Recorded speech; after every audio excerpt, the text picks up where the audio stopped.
George Novack is one of the outstanding socialist scholars in the United States. He has contributed to numerous periodicals over the last 4 decades, and has lectured at universities in the United States, Canada, Japan, Australia, and Mexico. He is also well known as an energetic defender of civil liberties both in the United States and abroad. In 1937 he was associated with John Dewey in establishing the International Commission of Inquiry into the Moscow trials. His literary collaborators have included such noted figures as C. Wright Mills, Isaac Deutscher, and Ernest Mondale, and he has written introductions to many of the English editions of Leon Trotsky's works. It was Trotsky who suggested he undertake a Marxist critique of the pragmatic method. Is the crowning work in a long series of writings on philosophy. Earlier books include the popular Introduction to the Logic of Marxism, The Origins of Materialism, Empiricism and its Evolution, and Humanism and Socialism. He also edited Existentialism versus Marxism. His works on history include Democracy and Revolution and Understanding History. Pragmatism versus Marxism. George Novack. Contents. 7. 1. Pragmatism, America's National Philosophy 15. 2. Dewey and the Progressive Movement 33. 3. From Puritanism to Pragmatism 42. 4. Ideological Sources of Dewey's Thought 55. 5. Peirce, James, and the Chicago School 67. 6. The Inconsistencies of Instrumentalism 75. 7. Dewey's Conceptions of Nature and Science 85. 8. Dewey's Logical Method 116. 9. The Instrumentalist Theory of Knowledge 161. 10. History, Society, and Politics 200. 11. Progressive Education 221. 12. Dewey's Views on Ethics 243. 13. Instrumentalism Put to the Test 254. 14. Deweyism and Marxism 269. 15. The Metaphysics of Bourgeois Democracy 282. 16. A New Road for American Philosophy 293. Bibliography 309. Index 313. It is still possible to defend the old society with the material and intellectual methods inherited from the past. It is absolutely unthinkable that this old society can be overthrown and a new one constructed without first critically analyzing the current methods. Leon Trotsky, in defense of Marxism. If the ruling and the oppressed elements in a population, if those who wish to maintain the status quo and those concerned to make changes, had, when they became articulate, the same philosophy, one might well be skeptical of its intellectual integrity. John Dewey, Philosophy and Civilization. This book is a critical examination of a man's work, a method of thought, a profession, a social grouping, a period in American life, and a stage of capitalist society. The man is John Dewey, the method of thought is pragmatism or instrumentalism, the profession is academic philosophy, the social layer is the intellectual middle class, the time is from the Civil War to the aftermath of the Second World War, and the phase of capitalism is its transformation from competition into monopoly and imperialism. This critique is made from the theoretical standpoint of Marxism, from the social viewpoint of the working class, and from the political position of the movement for socialism. Pragmatism or its parent, empiricism, is the philosophy of many relatively enlightened upholders of bourgeois society among the English-speaking peoples. A generalized view of the world such as this, incorporating a special method of thought, is the supreme product of a civilization or of a distinctive stage and grouping within it. But while it occupies the summit of cultural activity, it does not stand in splendid isolation. Every durable philosophical school is connected by multiple living fibers with the whole social organism and with one or another of its contending forces. The main ideas contained in a philosophic system and formulated in its method are outgrowths of the mental processes appropriate to its society and its leading class. These find concomitant expression in many other pursuits, such as religion, or lack of it, the arts, science, literature, and morals. These diverse aspects of cultural life are organically connected, reciprocally influencing and reinforcing one another. The traits and tenets of a philosophical school reflect the psychology and sentiments of a specific set of people imbued with a definite collective will and animated by hopes, fears, sympathies, antipathies, and illusions of a specific kind. Their forms of consciousness, their passions, their inclinations have grown out of the social surroundings which molded them as individuals and conditioned their development in particular ways. These in turn form part of their total response to that environment. Since civilized societies are split into contending class formations, each different system or trend of ideas necessarily represents the standpoint, interests, aims, and outlook of a distinct segment of society, though often under the guise of speaking for society as a whole. Thus each significant contemporary school of philosophy becomes identified with a correlative political tendency and social program. Pragmatism in particular has been bound up with progressivism, liberalism, and the reforming of capitalism. Finally, each stratum of society grows out of an economy based on a given type of property and mode of production. When the totality of its phenomena is probed to the bottom, an unbroken chain of causation can be disclosed between the heights of philosophy and the material substructure. New modes of economic activity change the circumstances of life and the everyday relations of people. These give rise to new needs, interests, and habits, new impulses, new forms of popular and class consciousness. However vague and uncrystallized at first, these are at variance with established ways of thought, feeling, and actio. Such stirrings in the bosom of the old order generate new social struggles, oppositional religious and political movements, different moral standards, rebel tendencies in the arts, innovations in the sciences. All these currents in the culture of the people provide the elements and the impetus for the individual and collective philosophizing which converts them into broader and deeper abstract ideas. Through these generalizations, the premises, positions, and perspectives of the movement of this or that class are rendered more clear and explicit and finally fabricated into an all-encompassing worldview. The problem of the relations between philosophy and economy is made complicated and difficult by the many intermediate links at work between these extremes of social life. Their ties are far from simple or direct. A new social class does not come into existence with a ready-made view of the world corresponding to its real conditions and constitution. Quite the contrary. At the beginning this budding formation may have as distorted and inadequate a picture of the social setup and its position and prospects in it as a child does of the world around it. The class's distinctive conceptions have to be elaborated in the course of its activities and evolution by specialists in that line. In the broad social division of labor under capitalism, that is the function of professional ideologists like John Dewey. In his notebooks the Italian Marxist Gramsci emphasized that the function of eminent middle-class intellectuals was to elaborate a view of the world that would enable the ruling class to win the allegiance and assent of the lower orders to the institutions under which they live. Thus Croce's idealist philosophy of history, which translated the outlook of the dominant class into speculative language, bolstered the intellectual and moral hegemony of the Italian bourgeoisie and justified the moderate reformism of its liberal state. Dewey's instrumentalism played a comparable role in the very different setting of the United States. Each fresh trend of thought starts by subjecting the pre-existing stock of ideas to a critical dismemberment.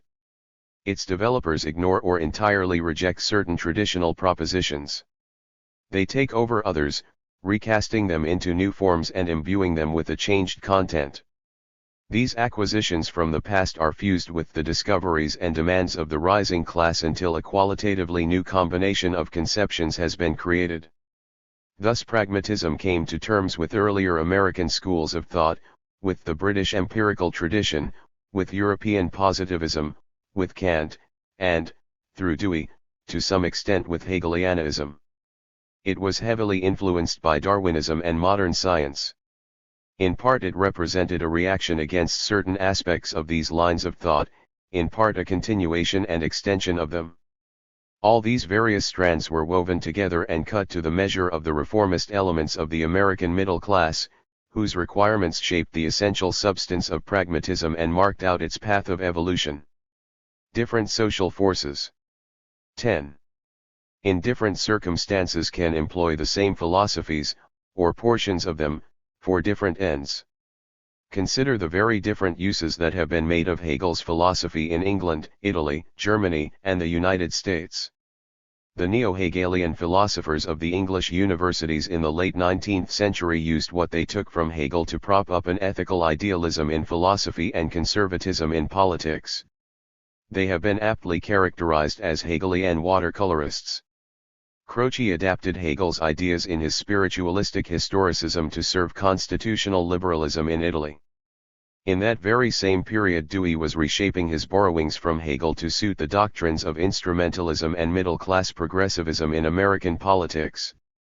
Before him, Marx and Engels had turned the Hegelian dialectic right side up to serve materialism and the aims of the revolutionary working class. A philosophy which stems from and fills special class needs does not become a passive byproduct or epiphenomenon. Engendered by given historical, economic, political, scientific, and intellectual conditions, it becomes in its turn an influential cause which stamps its imprint upon an entire culture, inspires the thinking of large layers of people, and guides their conscious conduct. Entering as an active factor into social life, it serves as a weapon in the struggles of contending class forces. In our time, this has been the role of pragmatism in the United States, existentialism in Western Europe, and Marxism on a world scale. A set of ideas conforming to the requirements of a certain class itself becomes modified during its development by contact with other conceptions and other social forces. If pragmatism originated in repulsion from outworn aristocratic and crudely plutocratic modes of thought, it later recoiled from the Marxism which consistently put forward the claims of the revolutionary workers. The oscillations in the positions of pragmatism as it evolved were not only, as its proponents sincerely believed, the outcome of unprejudiced researches into reality, but also of varying class attractions and repulsions.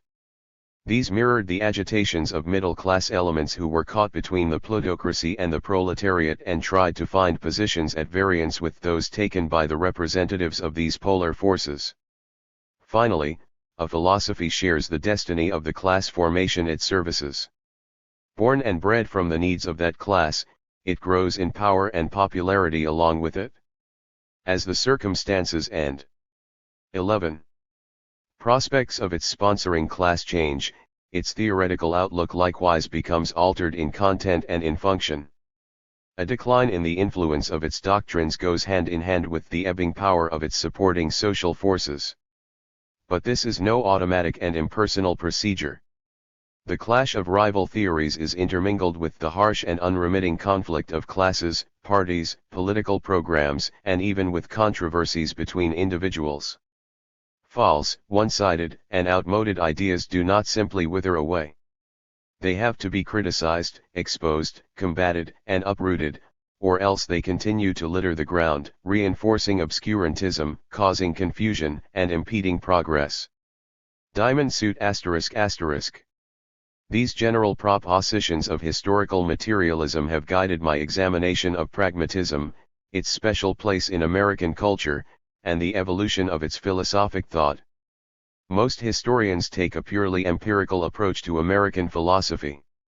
They simply describe the differing ideas of individual thinkers or tendencies and assign them to one kind of philosophy or another according to their predominant features.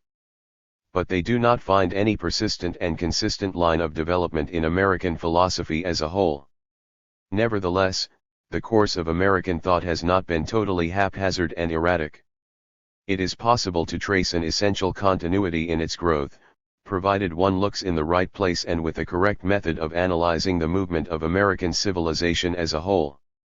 The mainstream of our national thought since the 18th century has flowed through the channel of bourgeois democracy. This set of ideas has passed through three principal stages.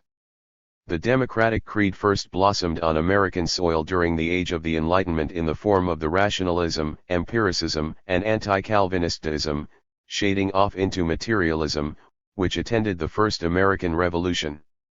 In its second phase it became revitalized in the fountain of transcendentalism fed by the social conflicts which were to erupt in the Civil War. The pragmatic school culminating in Dewey's instrumentalism, which arose as the philosophical rationale for middle-class liberalism at the turn of the century, was its third incarnation. The subordination of theory to action is a theme common to the 12 most eminent representatives of all three schools, Franklin, Emerson, and Dewey. But these successive stages in the growth of the bourgeois democratic creed did not all stand upon the same theoretical premises. The 18th century Democrats and Republicans, these were revolutionary appellations then, were mostly empiricists and rationalists, whereas the New England transcendentalists were intuitionists and spiritual idealists. Despite these differences in their theories of knowledge, both found their chief social support in the more radical elements among the small proprietors in the cities and countryside. They shared common assumptions derived from the Declaration of Independence and the Declaration of the Rights of Man, and fulfilled similar historic functions as theoretical voices of progressive social forces and democratic political movements pitted against decadent regimes. In these capacities, each in its own time propelled American thought and culture forward. When pragmatism is viewed as the intellectual consummation of this bourgeois democratic tradition in American life, the historical necessity for its emergence and endurance becomes plain. It was not an aberrant or accidental product of American culture but the appropriate philosophical expression of middle-class liberalism between the close of the Second American Revolution in the 1860s and the end of the Second Imperialist World War in the 1940s. As Santayana wrote, Dewey's pragmatism is the pragmatism of the people, dumb and instinctive in them, and struggling in him to a labored but radical expression the philosophy of John Dewey, p. 248. This book aims to ascertain the background of pragmatism, the motive forces in its development, the reasons for its peculiar traits, and the causes of its rise to supremacy.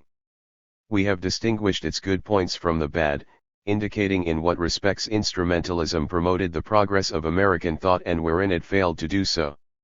We have sought to do justice to its achievements and weigh its claims to distinction without prejudice. That is one part of our undertaking. Another is more important and imperative: the criticism of its errors and shortcomings. Deweyism still stands close to the center of the stage in American thought, despite the protests of ultra-reactionaries in the field of education and competition in academic circles from logical positivism, linguistic analysis, and existentialism. But the basic ideas of this progressive philosophy can less and less satisfy. 13. The aspirations and aims of the most progressive forces in our country. They do not correspond to the real conditions of the national and international situation today, nor give a correct accounting of them. As a method of thought and a movement of ideas, instrumentalism is out of step with the march of world events and has more and more fallen behind the latest developments in science and society, above all in the science of society. It is now an obstacle instead of a spur to critical thought. Dewey's work pushed the fundamental notions of the liberal middle-class outlook as far as they could go within the boundaries of American capitalism.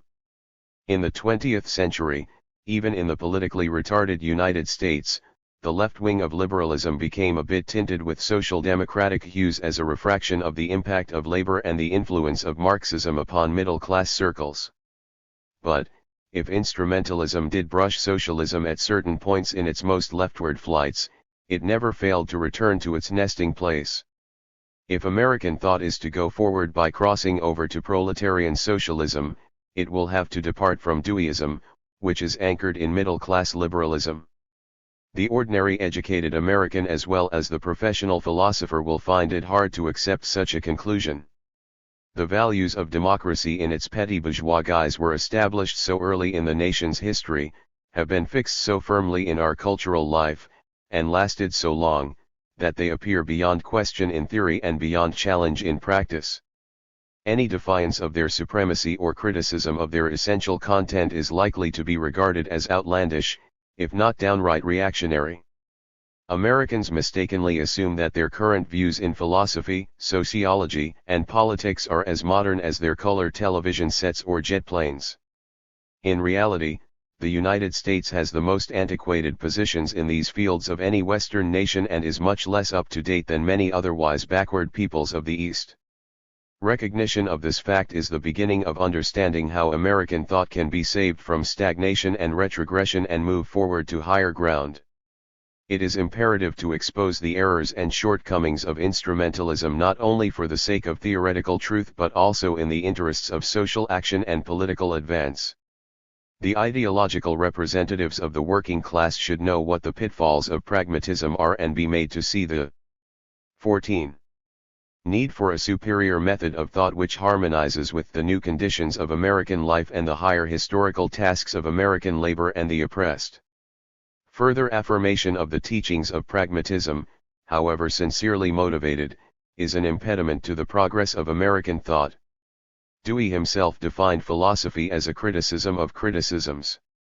Here, then, is a Marxist criticism of his instrumentalism and his liberal reformist critique of American life. Creative forces in American society once found it necessary to adopt pragmatism as their guide. The march of events has now made it equally necessary to reject pragmatism and replace it with dialectical materialism. Such is the gist of the present turning point in the development of philosophic thought in the United States. Diamond Suit ***. This work is the long overdue fulfillment of a request made by Leon Trotsky in 1940 to his co-thinkers in the United States. In connection with a deep-going struggle and split in the Socialist Workers' Party, which raised for consideration many fundamental issues of philosophic method and its relation to revolutionary politics, he stressed the urgency of undertaking a thorough critique of pragmatism from the Marxist standpoint. It has taken over 30 years for me to realize his recommendation. However, there may be compensations for the delay. The disenchantment with capitalist liberalism which helped produce a new generation of American radicals in the 1960s may assure greater receptivity to a Marxist appraisal of Dewey's philosophy than would have been the case during the Second World War or its Cold War aftermath.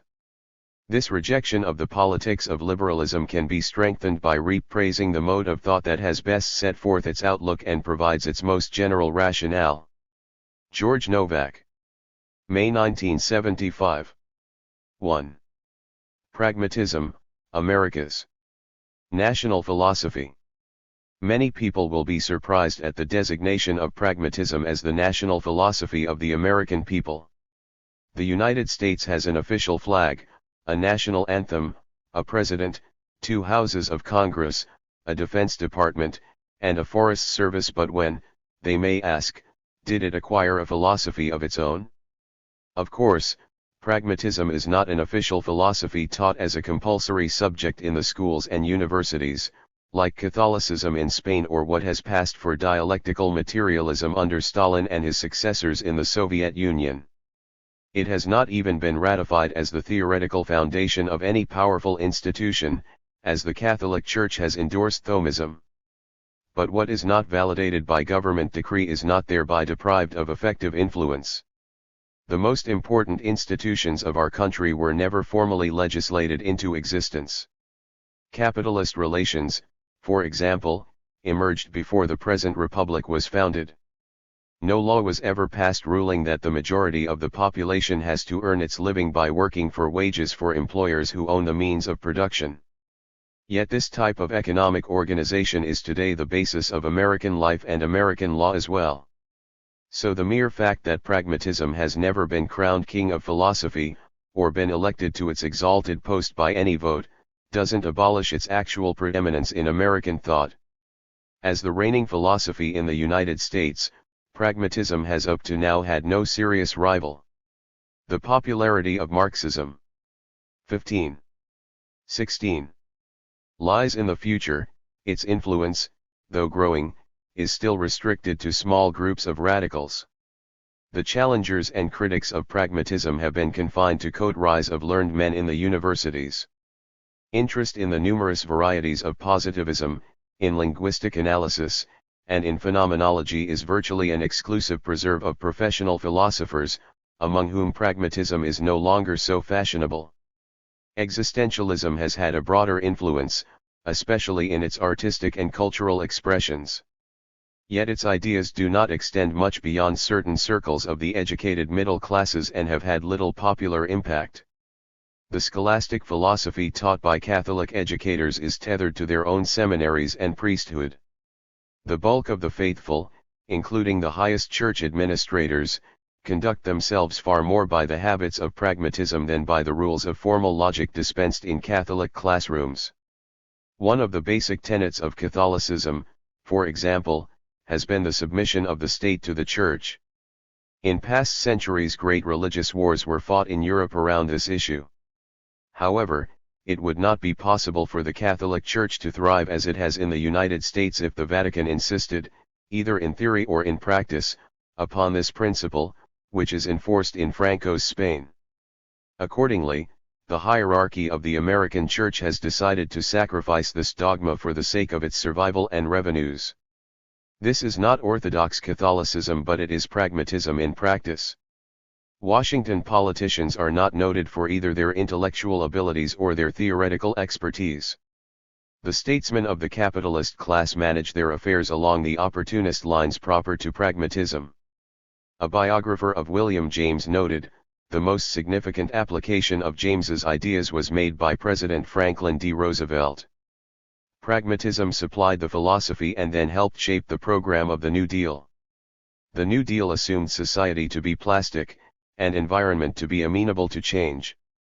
It adopted the theory of social experiment, and it justified experiments by their expediency and their results. It held that social, political, and economic institutions are primarily instruments, and that they are subject to deliberate control and may be altered when found defective. Lloyd Morris, William James, p. 84. Roosevelt himself pointed out the aim and result of New Deal experimentation: liberalism becomes the protection of the far-sighted conservative. Pragmatism, America's national philosophy. 17. Eisenhower's avowal that he was the defender of democracy and the foe of totalitarianism did not deter him from concluding alliances with Franco of Spain and other military dictators. To this pragmatic president, the principles of democracy were readily shelved whenever they conflicted with the diplomatic and military needs of American imperialism. His Democratic and Republican successors in the White House have behaved no differently. Their courses of action in domestic or foreign affairs have been guided, not by any principles they profess to hold, but by whatever expedients serve their immediate interests. Thus, in his record of the Kennedy years, the historian Arthur M. Schlesinger, Jr., one of Kennedy's advisers, testified. The administration itself expressed the spirit of liberal pragmatism, and other liberal pragmatists in Congress and elsewhere urged only that it do so with greater audacity and force. 8,000 Days, p. 741. And New York Times Washington reporter Warren Weaver observed in a September 21, 1969, article, "The hallmark of the Nixon administration, as its spokesman from the president on down like to say, is pragmatism. The standard applied to a program by the pragmatist, Nixonian or otherwise, is not so much is it good or bad, or is it liberal or conservative, but will it work? What is pragmatism? First, pragmatism is what pragmatism does. It is the habit of acting in disregard of solidly based scientific rules and tested principles.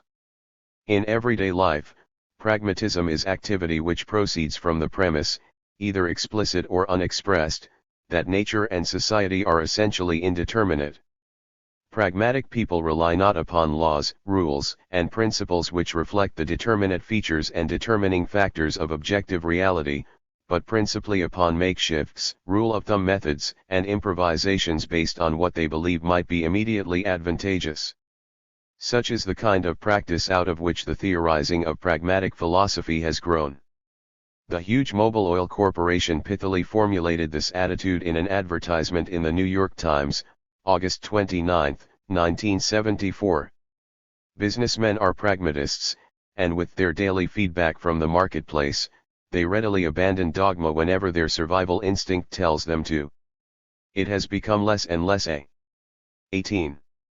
question of what they want to do or might like to do, but of what their common sense and survival instinct tell them they have to do. Italics in the original. Asterisk asterisk asterisk. If the United States had a philosopher laureate, as England has a poet laureate, no one would have deserved the honor more than John Dewey, the chief representative of pragmatism.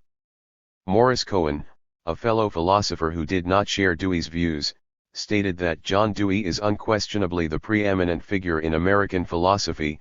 No one has done more to keep alive the fundamental ideals of liberal civilization, and if there could be such an office as that of national philosopher, no one else could properly be mentioned for it. American Thought, A Critical Sketch, p. 290. Dewey did not acquire that eminence solely because of superior personal abilities. Other philosophers of his time, like Santayana, had a more seductive prose style or, like Morris Cohen himself, presented their views with more clarity. Dewey became the outstanding philosopher of his age primarily because the content of his theoretical position and the angle of his outlook corresponded to the needs of the American people, or more precisely, to a significant section of them. Every philosophy has to fight its way to the top against influential predecessors and energetic rivals. There must have been very powerful and persistent reasons why pragmatism, and John Dewey along with it, were lifted into first place in the minds of their contemporaries. What were the specific historical circumstances that shaped this way of looking at the world and dealing with it? What were the principal social forces that enabled pragmatism to become the sovereign theory of the American people?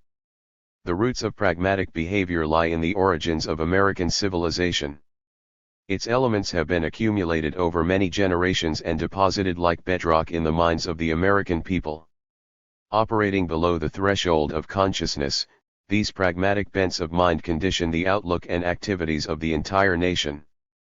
The average citizen takes pragmatic methods for granted. They appear to belong among such unquestionable values as individual business enterprise, monogamy, the two-party system, and big league baseball. Pragmatism, America's National Philosophy 19. The pragmatic viewpoint emerged organically from the special conditions of American historical development. It came to flourish as a normal mode of approaching the world and reacting to its problems because the same social environment that shaped the American people likewise created an atmosphere favoring the growth of pragmatism. It permeated the habits, sentiments, and psychology of the American people and their component classes long before receiving systematic formulation by professional philosophers. In fact, these philosophers were as much influenced by those surrounding conditions of life which gave rise to pragmatism as the fellow citizens they thought and spoke for. The United States has been the most favored of all the major nations of the modern world. It was blessed with a protected yet strategic geographical location in the middle of North America, flanked by two oceans, and it was endowed with immense natural resources. This land came to be populated by peoples of diverse cultures. Above all, the nation grew to maturity at an exceptionally propitious juncture of history when world capitalism was ascending and in need of the products America's labor force was able to supply. The United States is distinguished from the other great powers by the meagerness of its pre-capitalist past and the fullness of its capitalist development. Pre-capitalist institutions have had far less importance and capitalist ones far more profound effects on this country than elsewhere. Since the coming of white civilization from Western Europe, the social structure of North America has been raised almost entirely on bourgeois foundations. This does not mean that other forms of social organization and their customs did not exist or exert influence. Indian tribal life, feudalism, and slavery all played their parts in the formative stages of the nation. But these became subordinated to capitalist forms and forces and were ultimately crushed and eliminated by them. This central fact has up to now shaped the whole development of the American nation, from its ways of work to its trends of thought. American life, American character, American ideas have been thoroughly impregnated with the substance and spirit of capitalism. The predominance of Protestantism, that form of Christianity most suited to the bourgeois epoch of economic evolution, is a reflection of this. However, capitalism has had a different path of development in America than elsewhere, and has acquired some very pronounced 20 peculiarities. Until recently, the United States has been a land of pioneers and innovators. Immigrants with energy and enterprise, whether arriving voluntarily or under coercion, confronted a virgin continent largely free of pre-capitalist encumbrances and long-settled institutions. Those old world traditions that were carried over had to be recast to fit the novel conditions of life and labor in the new world. This held true in regard to the institutions of capitalism, which developed their potentialities to the full. The Americans struck out boldly onto new paths, improvised ingenious ways of achieving their ends, and projected wider ambitions for themselves. Having severed traditional ties, they quickly became used to trying new things and modifying old ones in many fields. American life on the whole has been marked by an exceptional freshness, variety, originality, and spontaneity. However, much standardization and conformism have subsequently been imposed under monopolist capitalism. This can be noted in American speech, which is richer, more inventive, more hospitable to newly minted terms than the English mother tongue. The United States, as the melting pot of Europe, became a happy hunting ground for adventurers, innovators, enterprising individuals on the move and on the make. The spirit of initiative, the willingness to disregard routine and try something new to see what comes out of it, is a deep trait in the American character. This readiness to cast aside the past on quick notice and forge fresh precedents is markedly present in the plebeian segments of the population. It has passed into folklore through Steve Brodie, who jumped off the Brooklyn Bridge on a wager, saying, "I'll try anything once." Americans have built new types of bridges, as well as leaped from them, in a similar spirit of experiment. Yankee, inventiveness, the American talent for improving appliances and adopting novel techniques, is justly world famous. This has been most dramatic in industrial production. But it has been no less significant in agriculture, which in Asia and Europe was the nesting place of archaism. From early days the American farmer has been unusually progressive in using the most up-to-date tools and techniques. This release from archaism and routinism was accompanied by industry and thrift in the lower classes. Whoever would not get to work was suspect, whatever could not be put at once to practical use was derogated. This attitude of utilitarianism was summed up in the popular habit of asking, "What's it good for?" Pragmatism, America's national philosophy. 21. Whereas the heights of feudal society had been conspicuous for extravagance and ostentation, the bourgeois of all grades in the early stages of capitalism sought to press everything from religion to recreation into the service of gainful labor. The Puritans, Quakers, and other representatives of the rising middle classes preached that work was one of the most important of God's commandments and idleness was sinful. This bourgeois gospel passed into the folk wisdom summed up in the sayings of Benjamin Franklin's Poor Richard's Almanac, which rivaled the Bible in popularity. He taught that the steady accumulation of wealth was the way to happiness, that God could be served and this blissful state of prosperity could be attained by diligent labor, sobriety, thrift, and the avoidance of vain pleasures. Time is money and it was best spent in productive pursuits which could be turned to material advantage. Success in life came to be measured by the accumulation of wealth which rewarded the industrious individual. Such were the beginnings of the cult of the self-made man, the Horatio Alger legend, from rags to riches, and the glorification of business enterprise which was crowned by the idolization of the industrial and financial tycoons. At the same time almost all the indigenous folk heroes have been associated with some field of labor. Paul Bunyan was a lumberjack, Mike Fink a keelboatman, Kemp Morgan a mighty oil driller, John Henry a rail layer, Joe Majorak a steel roller. For multiple reasons work was respected and idleness condemned. The quest for personal material gain was the most powerful and persistent stimulus to economic and social progress. And the urge to cut down overhead expenses in order to facilitate accumulation manifested itself in all branches of bourgeois activity. This extended to the height of philosophical thought. Just as the bourgeoisie repudiated unproductive labor in material production, their thinkers turned away from theories which justified pursuits not immediately productive or gainful.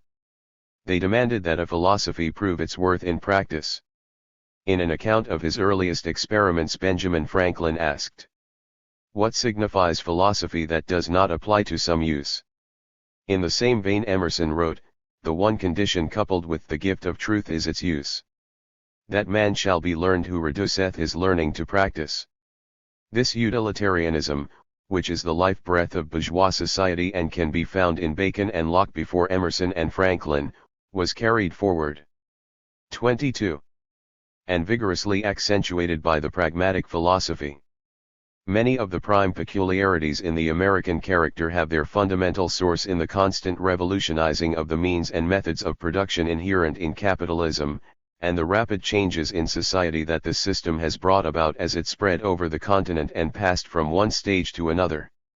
In no other great country did social relations remain fluid for so long, shift so quickly in so many parts of the land, and involve such large layers of the population.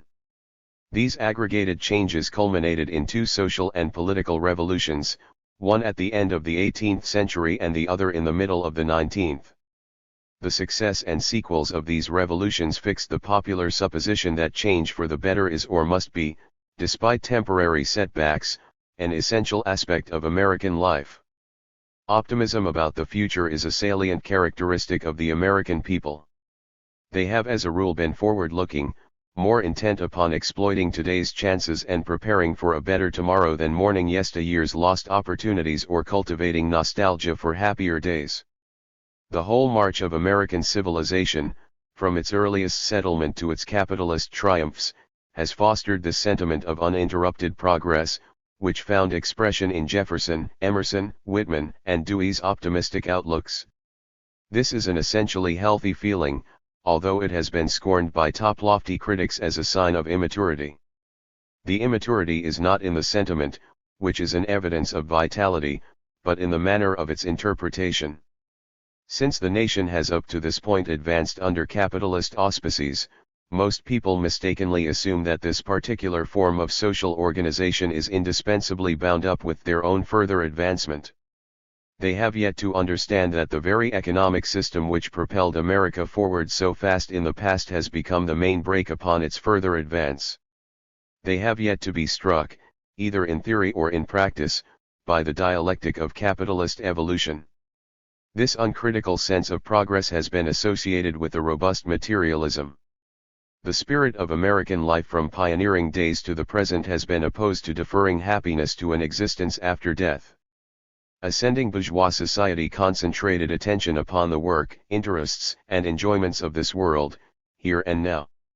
This attitude has been tremendously reinforced by Pragmatism, America's national philosophy. 23. The voluminous outpouring of material goods from the modern productive apparatus. All the efforts of ascetic religious creeds are helpless to counteract the ingrained materialism of the masses. Today this craving for higher living standards is perverted for profiteering purposes and chains the working people to the treadmill of installment payments. But, as one of the mainsprings of their strivings, it can become a powerful stimulator of the struggle for socialism tomorrow. Because of the exceptionally fast tempo of its development and the breadth of its social shifts, America has been preeminently a land of action, of practical achievement, not of carefully meditated theory. More than any other people, North Americans have approached their difficulties and solved their problems not by painstaking thought, not by working out theoretical conceptions in advance of events, but by plunging into a developing situation and acting under the spur of immediate necessity. The anarchic and automatic functioning of capitalist free enterprise immensely strengthened this tendency. This unequal development of the practical and theoretical sides of American civilization was imposed by history and could not be avoided. The social energies poured into conquering and settling so vast a continent and building up an immense industrial and state power on capitalist foundations did not leave much surplus for cultivating the theoretical aspects of the process. Even more decisive was the fact that Americans did not have an imperative need for a comprehensive and thoroughly worked out worldview. They strove to master their fundamentally favorable external circumstances by a series of improvisations and were able to dispose of their problems piecemeal. To be sure, they required a certain amount of social and political theory. The substance of this was supplied by the English and French ideologists of the bourgeois democratic revolution. The Founding Fathers eagerly assimilated these doctrines and reshaped them for their own ends. They applied progressive ideas from overseas to the problems of their own developing revolution and very successfully too, improving and advancing them considerably in the process. The group of men who led the first American Revolution, from Benjamin Franklin to Ethan Allen, were distinguished for their theoretical contributions as well as for their achievements in action. The operation of sharp contradictions in the situation of a nation or in the lives of its people is necessary to stimulate. 24. Creative thought to the utmost. The preparatory struggles and the launching of the revolution called forth intense activity in social thought and political theory. Tom Paine's Common Sense, for example, which trumpeted the revolutionary call for independence, is full of highly dialectical observations. In 1775 he told the patriots that it was time for the weapons of criticism to be superseded by the criticism of weapons. By referring the matter from argument to arms, a new era for politics is struck, a new method of thinking has arisen, he wrote. All plans, proposals, etc., prior to the 19th of April, i.e., to the commencement of hostilities, are like the almanacs of last year which though proper then, are superseded and useless now. The essence of this new method of thinking which Paine insisted events had brought to the fore and which had to be rigorously applied in practice was the ideology of the democratic revolution. The basic conceptions of bourgeois democracy laid down during this period became the standard forms of thought, the ruling ideas appealed to by governors and governed alike. The victories and achievements of this first revolution, and then its successor in the 19th century, the Civil War, tremendously tightened the hold of this type of thought upon the minds of the American people. Pragmatism is one of the later offshoots of this ideology. The historical roots of its principal elements are to be found in the events, forces, and views arising from the bourgeois democratic movements of the Western world. Its empirical theory of knowledge stems from John Locke, the theoretician of the consummated bourgeois revolution in England. Its theory that society is based upon a social contract which can be reviewed and remodeled by the consent of all citizens goes back to the ideas of Roger Williams, Rousseau, Paine, Jefferson, and similar advocates of the doctrine of natural rights. Its political program harks back to the ideals voiced by the Declaration of Independence. Its political theory does not pass beyond the general rights of man demanded by petty bourgeois democracy. The revolutionary period of the 18th century was the creative springtime of bourgeois thought in America. After independence had been won, the republic constituted, and social stability regained, radical thought itself grew stabilized and conventional. The formerly fluid patterns of bourgeois democratic ideology became stereotyped. Meanwhile the young nation prospered, whatever adversaries were encountered in the territory. Pragmatism, America's national philosophy. 25. Real expansion to the Pacific from France and Spain to the Indians and Mexicans were pushed aside or crushed, the economy sped forward after every halt. Throughout the 19th century the democratic ideology inherited from the Revolution sufficed to answer the most serious problems confronting the Republic. This was demonstrated when the progressive forces came into collision with the most formidable obstacle at home, the slave owners. The slavocracy had from the first stood in flagrant contradiction to the democratic creed. The struggle against its open counter-revolution in 1861 called for the defense of democratic institutions and the reaffirmation of the ideas of bourgeois democracy, not for their replacement by a new economic system or different ideas. Thus the defeat of the South in the Civil War awarded a complete monopoly to the democratic doctrines. Who could doubt them after they had proved their invincibility in war, their truth in national life and their usefulness in the state papers and orations of the capitalist politicians? Nothing is so convincing as success. What is unbeaten in practice appears equally invincible in theory. The total triumph of the bourgeois democratic forces made it impossible for other views to find a firm foothold or get a hearing from large masses. The social situation following the Civil War likewise favored remodeling the old system of thought rather than the search for a radically new foundation to philosophy. U.S. capitalism was expanding without much hindrance from without or from within. Although there was friction and hard feeling between the plutocracy on top and the masses below, there seemed to be no irreconcilable antagonism between them. Under these circumstances neither the spokesman for the rulers nor the ruled felt any strong incentives for developing a wholly new mode of thought. the representatives of the moneybags and industrialists could get along with a formal nod to the old values while flouting them in practice. Their liberal and radical opponents from the middle and lower classes tried to improve the situation by reasserting and renovating the same basic democratic values, turning their still sharp edge against the aggressions of the tyranny of wealth. The one class which could have provided polar opposition to the plutocracy, the industrial workers, had not yet become a formidable, organized social power or an independent political force. It represented no immediate threat to capitalist supremacy.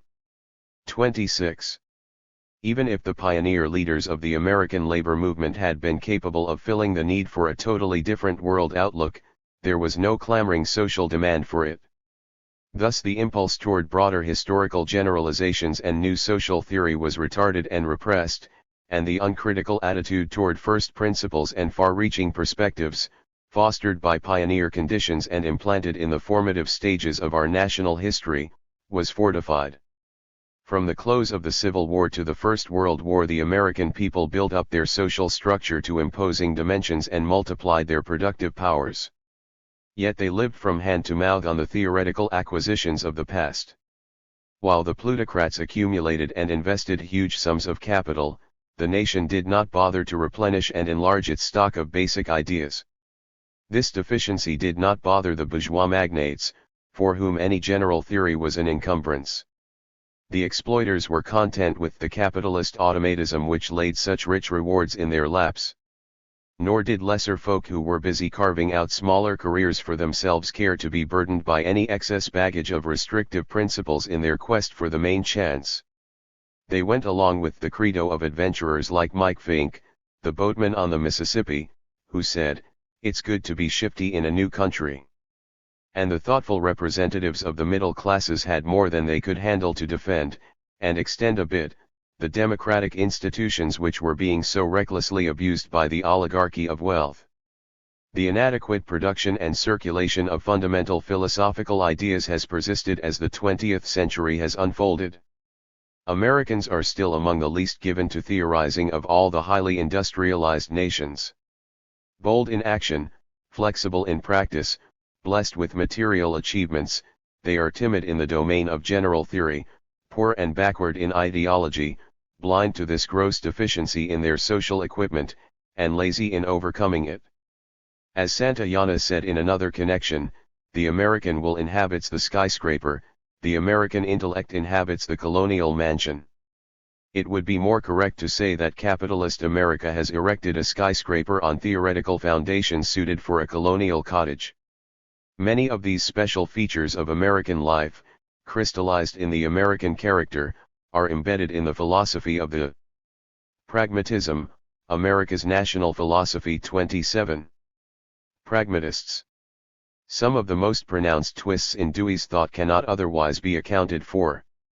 The intellectual registrations which constitute a philosophy are generative just because they are selective and eliminative exaggerations, Dewey remarked in Philosophy and Civilization, p. 8. Discuss them as revelations of eternal truth, and something almost childlike or something beyond possibility of decision enters in.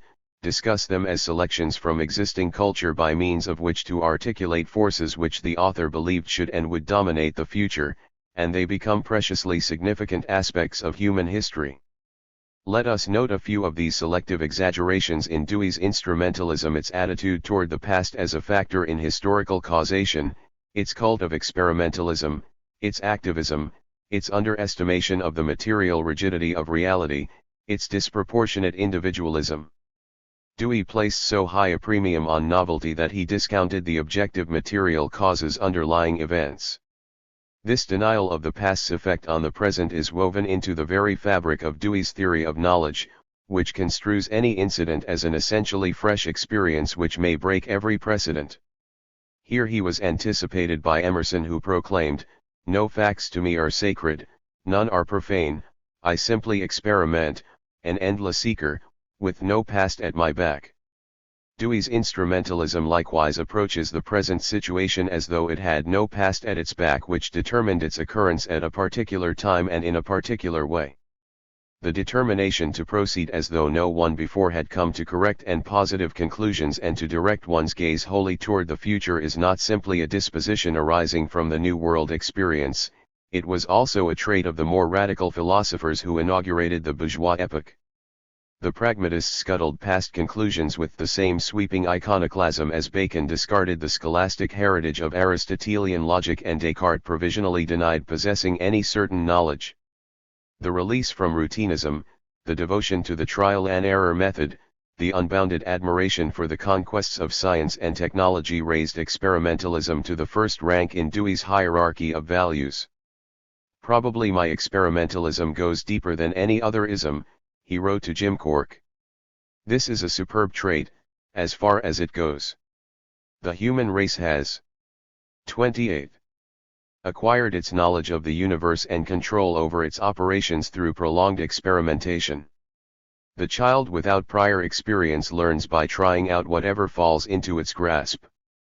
But human civilization has advanced far beyond the elementary point of immediate experience of all things.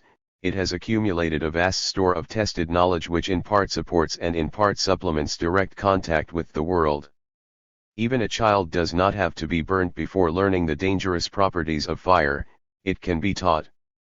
These results of social experience are correlated and codified in generalizations which provide indispensable guides to practice. They culminate in theoretical conclusions which, submitted to constant tests for verification, become converted into principles. Such principles, which constitute the systematic structure of scientific knowledge, form the surest basis for effective action. Pragmatism, however, is a theory which tends to depreciate theory as such at the expense of practice and to degrade principles below experimentation. This accords with the inclinations of Americans to try any proposition once to see what comes out of it. They will risk 10 failures to reach one success. Americans do not feel the same abhorrence of bankruptcy as other peoples. Such proceedings are regarded merely as tough luck, a clearing of accounts for the next venture which, if successful, can recoup the losses and erase the stigma. The same attitude marks American inventors, who are willing to make 100 bad tries until they come across the right combination and create a working model. It is one of the sources of their ingenuity and stamina. This fondness for trial and error stands out in the work of Ford and Edison. In The Legend of Henry Ford, Keith Swartz writes, "His Edison's test of success was frankly material. He once confided to his secretary, measure everything I do by the size of a silver dollar." From so revered a source, therefore, Ford could find a sanction for his own interest in wealth as such. What was good enough for the master was good enough for him. From the same ideological father, Ford discovered, in addition, a confirmation of his own lifelong habits of work. Edison arrived at most of his inventions by rule of thumb. Short on theory, he worked by trial and error. One of his favorite maxims was, "Don't experiment with lead pencils." He resented it whenever anyone called him a scientist. He hated mathematics and record keeping. To avoid writing out records, he once devised Pragmatism, America's National Philosophy 29. A special blackboard in which he merely inserted and removed wooden plugs to keep track of a certain procedure. When someone jarred the board and the pins flew out, no harm was done because an assistant in the laboratory had been keeping a separate printed record surreptitiously. Ford's dislike of the written form was quite as intense. Like his tutor, Ford exalted trial and error. All that Edison could transmit on this score was the stamp of authority. The pupil had come by the same intellectual processes independently, p. 113. Edison's crudely empirical method in the laboratory and Ford's in the factory were reflected in Dewey's instrumentalism. He disdained their worship of the dollar, but he shared their exaltation of the trial and error technique as the one sure road to knowledge and power. At the same time, Dewey administered a wholesome corrective to the idealistic conception that in science mental activity and ideas are all, while instruments and their applications are essentially accessory. His instrumentalism was based upon weighty facts concerning the decisive importance of technology in the development of science. It would be difficult to determine whether the heliostatic conception of Copernicus or the telescope did more to create the revolution in modern astronomy. Both were indispensable. The progress of 17th-century science was conditioned on the invention of such basic tools as the telescope, microscope, thermometer, barometer, and air pump. Historically, the thesis can be maintained that more fundamental advances have been made as a byproduct of instrumental, i.e., engineering, improvement than in the direct and conscious search for new laws, writes Robert A. Millikan, pioneer in atomic physics and Nobel Prize winner, in his autobiography, p. 219. Witness, 1. Relativity and the Michelson-Morley experiment. The Michelson interferometer came first, not the reverse. 2. The spectroscope, a new instrument which created spectroscopy. 3. The three-electrode vacuum tube, the invention of which created a dozen new sciences. 4. The cyclotron, a gadget which with Lorentzen's linear accelerator, spawned nuclear physics. 5. The Wilson cloud chamber, the parent of most of our knowledge of cosmic rays. 6. The Rowland work with gratings, which suggested the Bohr atom. 7. The magnetron, the progenitor of radar. 8. The counter tube, the most fertile of all gadgets. 9. The spectroheliograph, the creator of astrophysics. 10. The relations of Carnot's reversible. 30. Engine to the whole of thermodynamics. The radioscope and transistor could be added to this list. Dewey's operational theory of knowledge correctly stressed the dependence of scientific advance on instruments and the mediating role of ideas in the practice of science. The trouble is that he viewed these too narrowly and subjectively as mere means for achieving human purposes, whereas to be effective both instruments and ideas, as well as the purposes they serve, have to conform to objective realities. Francis Bacon long ago observed, "We cannot command nature except by obeying her." America's foremost contribution to world culture has been its development of industrial technique. Americans display unflagging interest in mechanical improvements, technical devices, gadgets. But this justified confidence in the results of natural science as applied to industry is bound up with an unjustifiable neglect of the specific property relations which encase them. Both this strength and this weakness were to be found in Dewey's thought. He admitted that the scientific, technological, and industrial advances of the 20th century had revolutionary implications, yet he hesitated to recognize the highly revolutionary effects these must produce in the class relations of capitalist society. The theme of Longfellow's "The Psalm of Life Let Us Then Be Up and Doing" is proper for both pioneering society and capitalist society, where life is dedicated not to idle contemplation but to strenuous effort. This same message pervades Dewey's philosophy. The national spirit of practical energy pulses through his thought. Take general ideas and put them to work, he says. If they turn out well and produce fruitful results, hold on to them. If they prove ineffective, discard them and try something else. In this theory of knowledge, general ideas are looked upon simply and solely as tools. But the objective material conditions that decide whether or not such tools will work, and what truth the ideas contain, are dropped by the wayside. The American pioneer background, the constant restructuring of social relations, the advances of science and technology, the march of agriculture and industry, favored the view that all things are tentative, provisional, unfinished. This state of affairs passed into the texture of Dewey's conceptions of nature, society, and the thought process. It is beyond doubt, he wrote in The Development of American Pragmatism, that the progressive and unstable Pragmatism, America's National Philosophy 31. Character of American life and civilization has facilitated the birth of a philosophy which regards the world as being in constant formation, where there is still place for indeterminism, for the new and for a real future, in Studies in the History of Ideas, Volume 2, p. 374. Actually, Dewey went beyond this reasonable observation. For him the most fundamental feature of nature was its contingent, not its necessary, aspect. He likewise believed that present-day society has a plasticity which permits it to be molded into a desired shape regardless of given economic conditions and class relations. He held that even the surest ideas may all of a sudden be upset by unforeseen circumstances. Our life has no background of sanctified categories upon which we may fall back.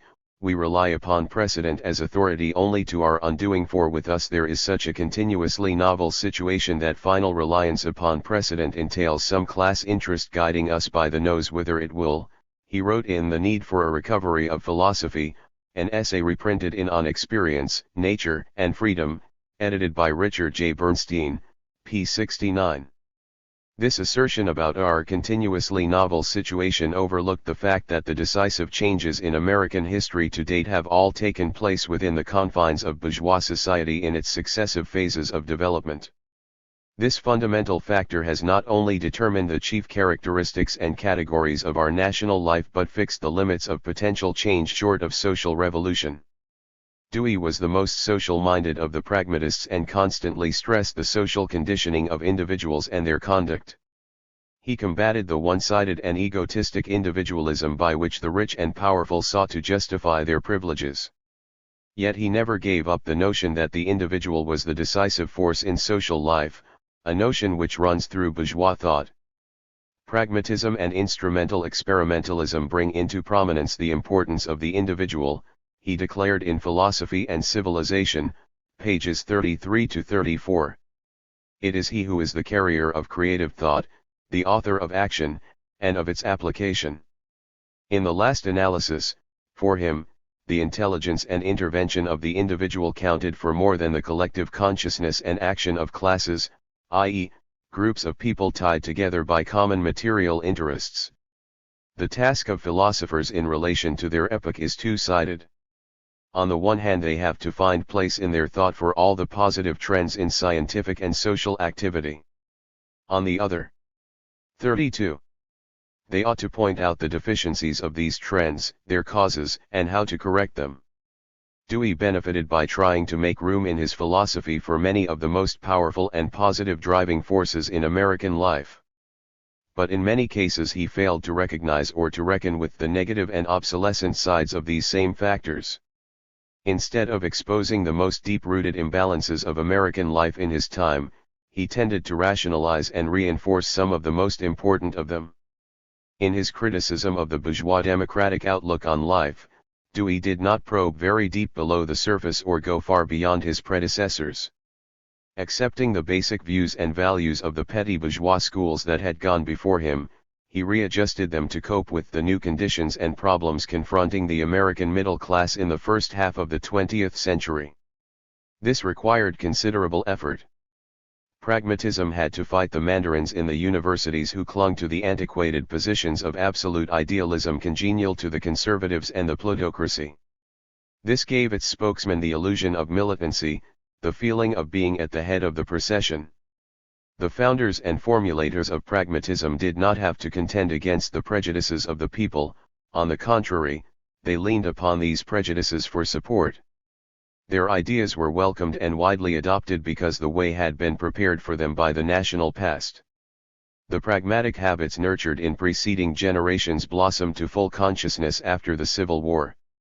They received theoretical formulation at the end of the 19th century and systematization at the beginning of the 20th through professional philosophers who were stimulated by the progressive currents at work in the middle and lower classes. Pragmatism became the dominant philosophy of the time because it provided general solutions to the specific problems agitating the broad social movement of progressivism. 2. Dewey and the progressive movement. Philosophers are parts of history, caught in its movement, creators in some measure of its future, but assuredly creatures of its past, remarked Dewey in Philosophy and Civilization. Let us apply this observation to Dewey himself. What period of American history was he part of, what movement was he caught in, what kind of past formed this philosopher? Dewey was born in 1859 and died in 1952. He remembered reports of Lincoln's assassination. His 92 years extended from the Civil War to beyond the Second World War, embracing several momentous stages in the development of American society. Dewey grew to manhood under conditions quite remote from those of today. He came out of the freehold farming community which constituted the backbone of white plebeian democracy in early America.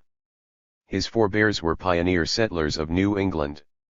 His parents belonged to the cultured, comfortable middle class.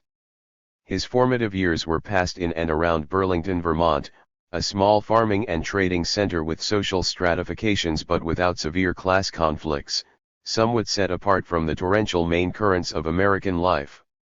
From this environment Dewey absorbed certain basic elements of his personality. Just as the character of Calvin Coolidge embodied the harsh, narrow, stinted aspects of this Vermont breed, so Dewey exhibited many of its finest qualities, its 33. 34. Simplicity, its spontaneous equalitarian, its persistent industry, and its inner equilibrium.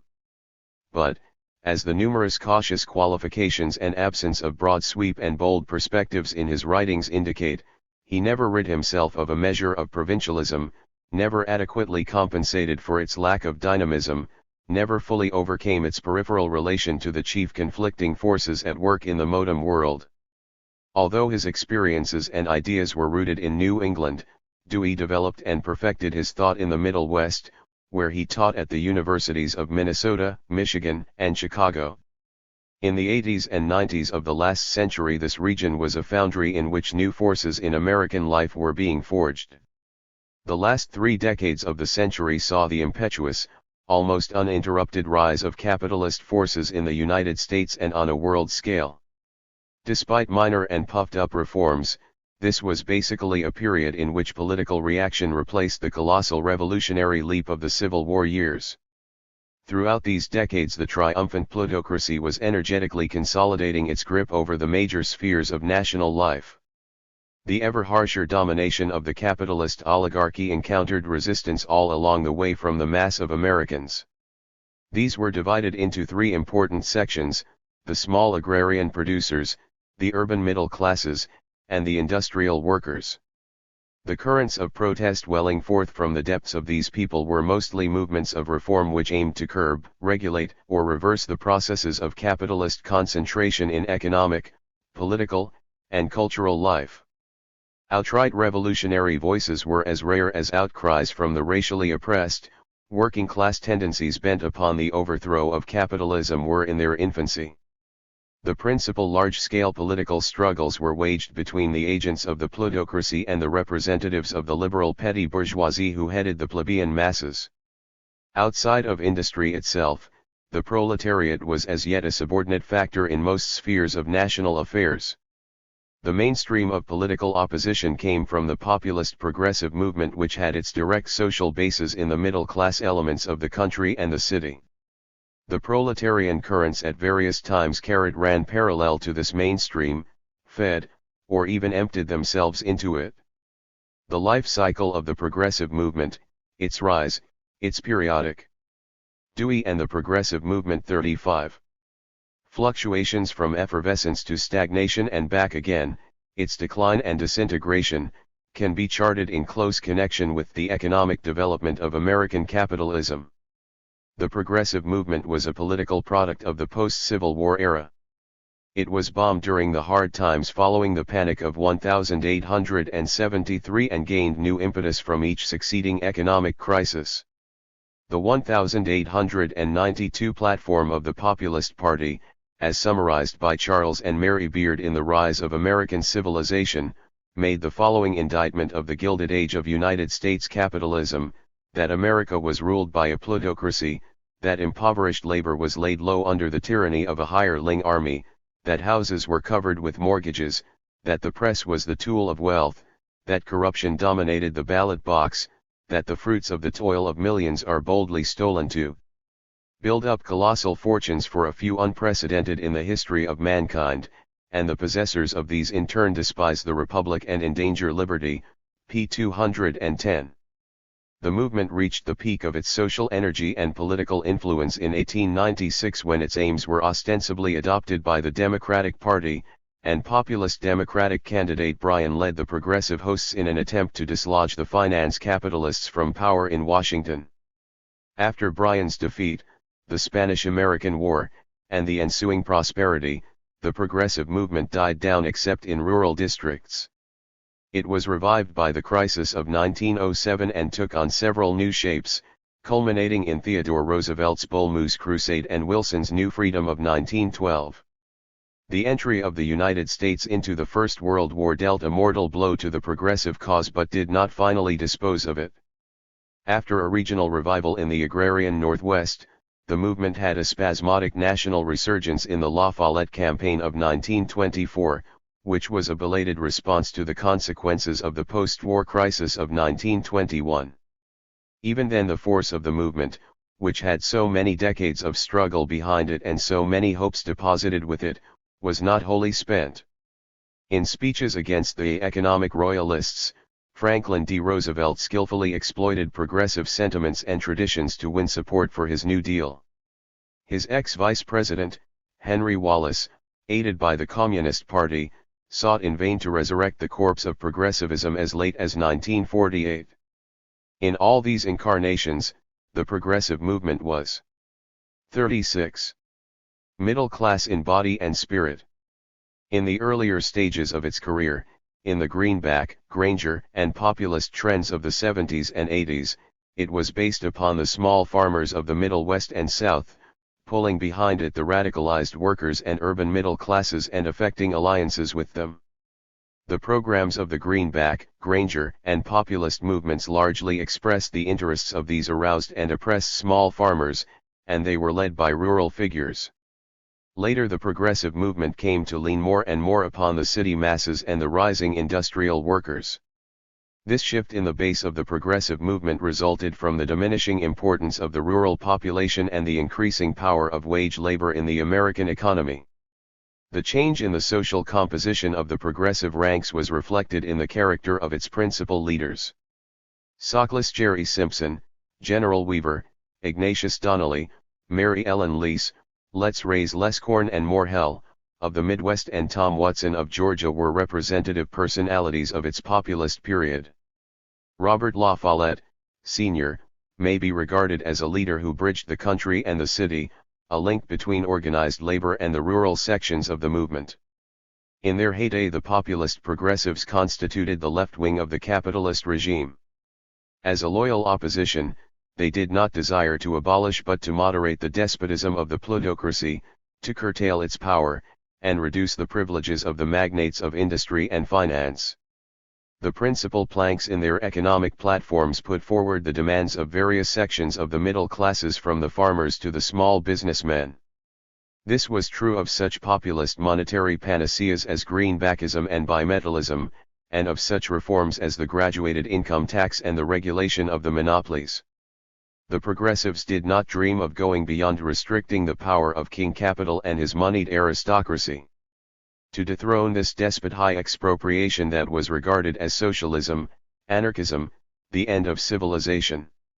Even the most radical political ideas of progressivism did not transgress the boundaries of the bourgeois democracy which had been built upon competitive capitalism. The progressives proposed their reforms within the framework of the Constitution that had been laid down by the architects of the Republic following the First American Revolution, as defended AHD amended by the Second, the Civil War. The progressives sincerely believed, as their descendants still Dewey and the Progressive Movement 37 do, that the capitalist Republic of the United States is the highest and ultimate form of political organization.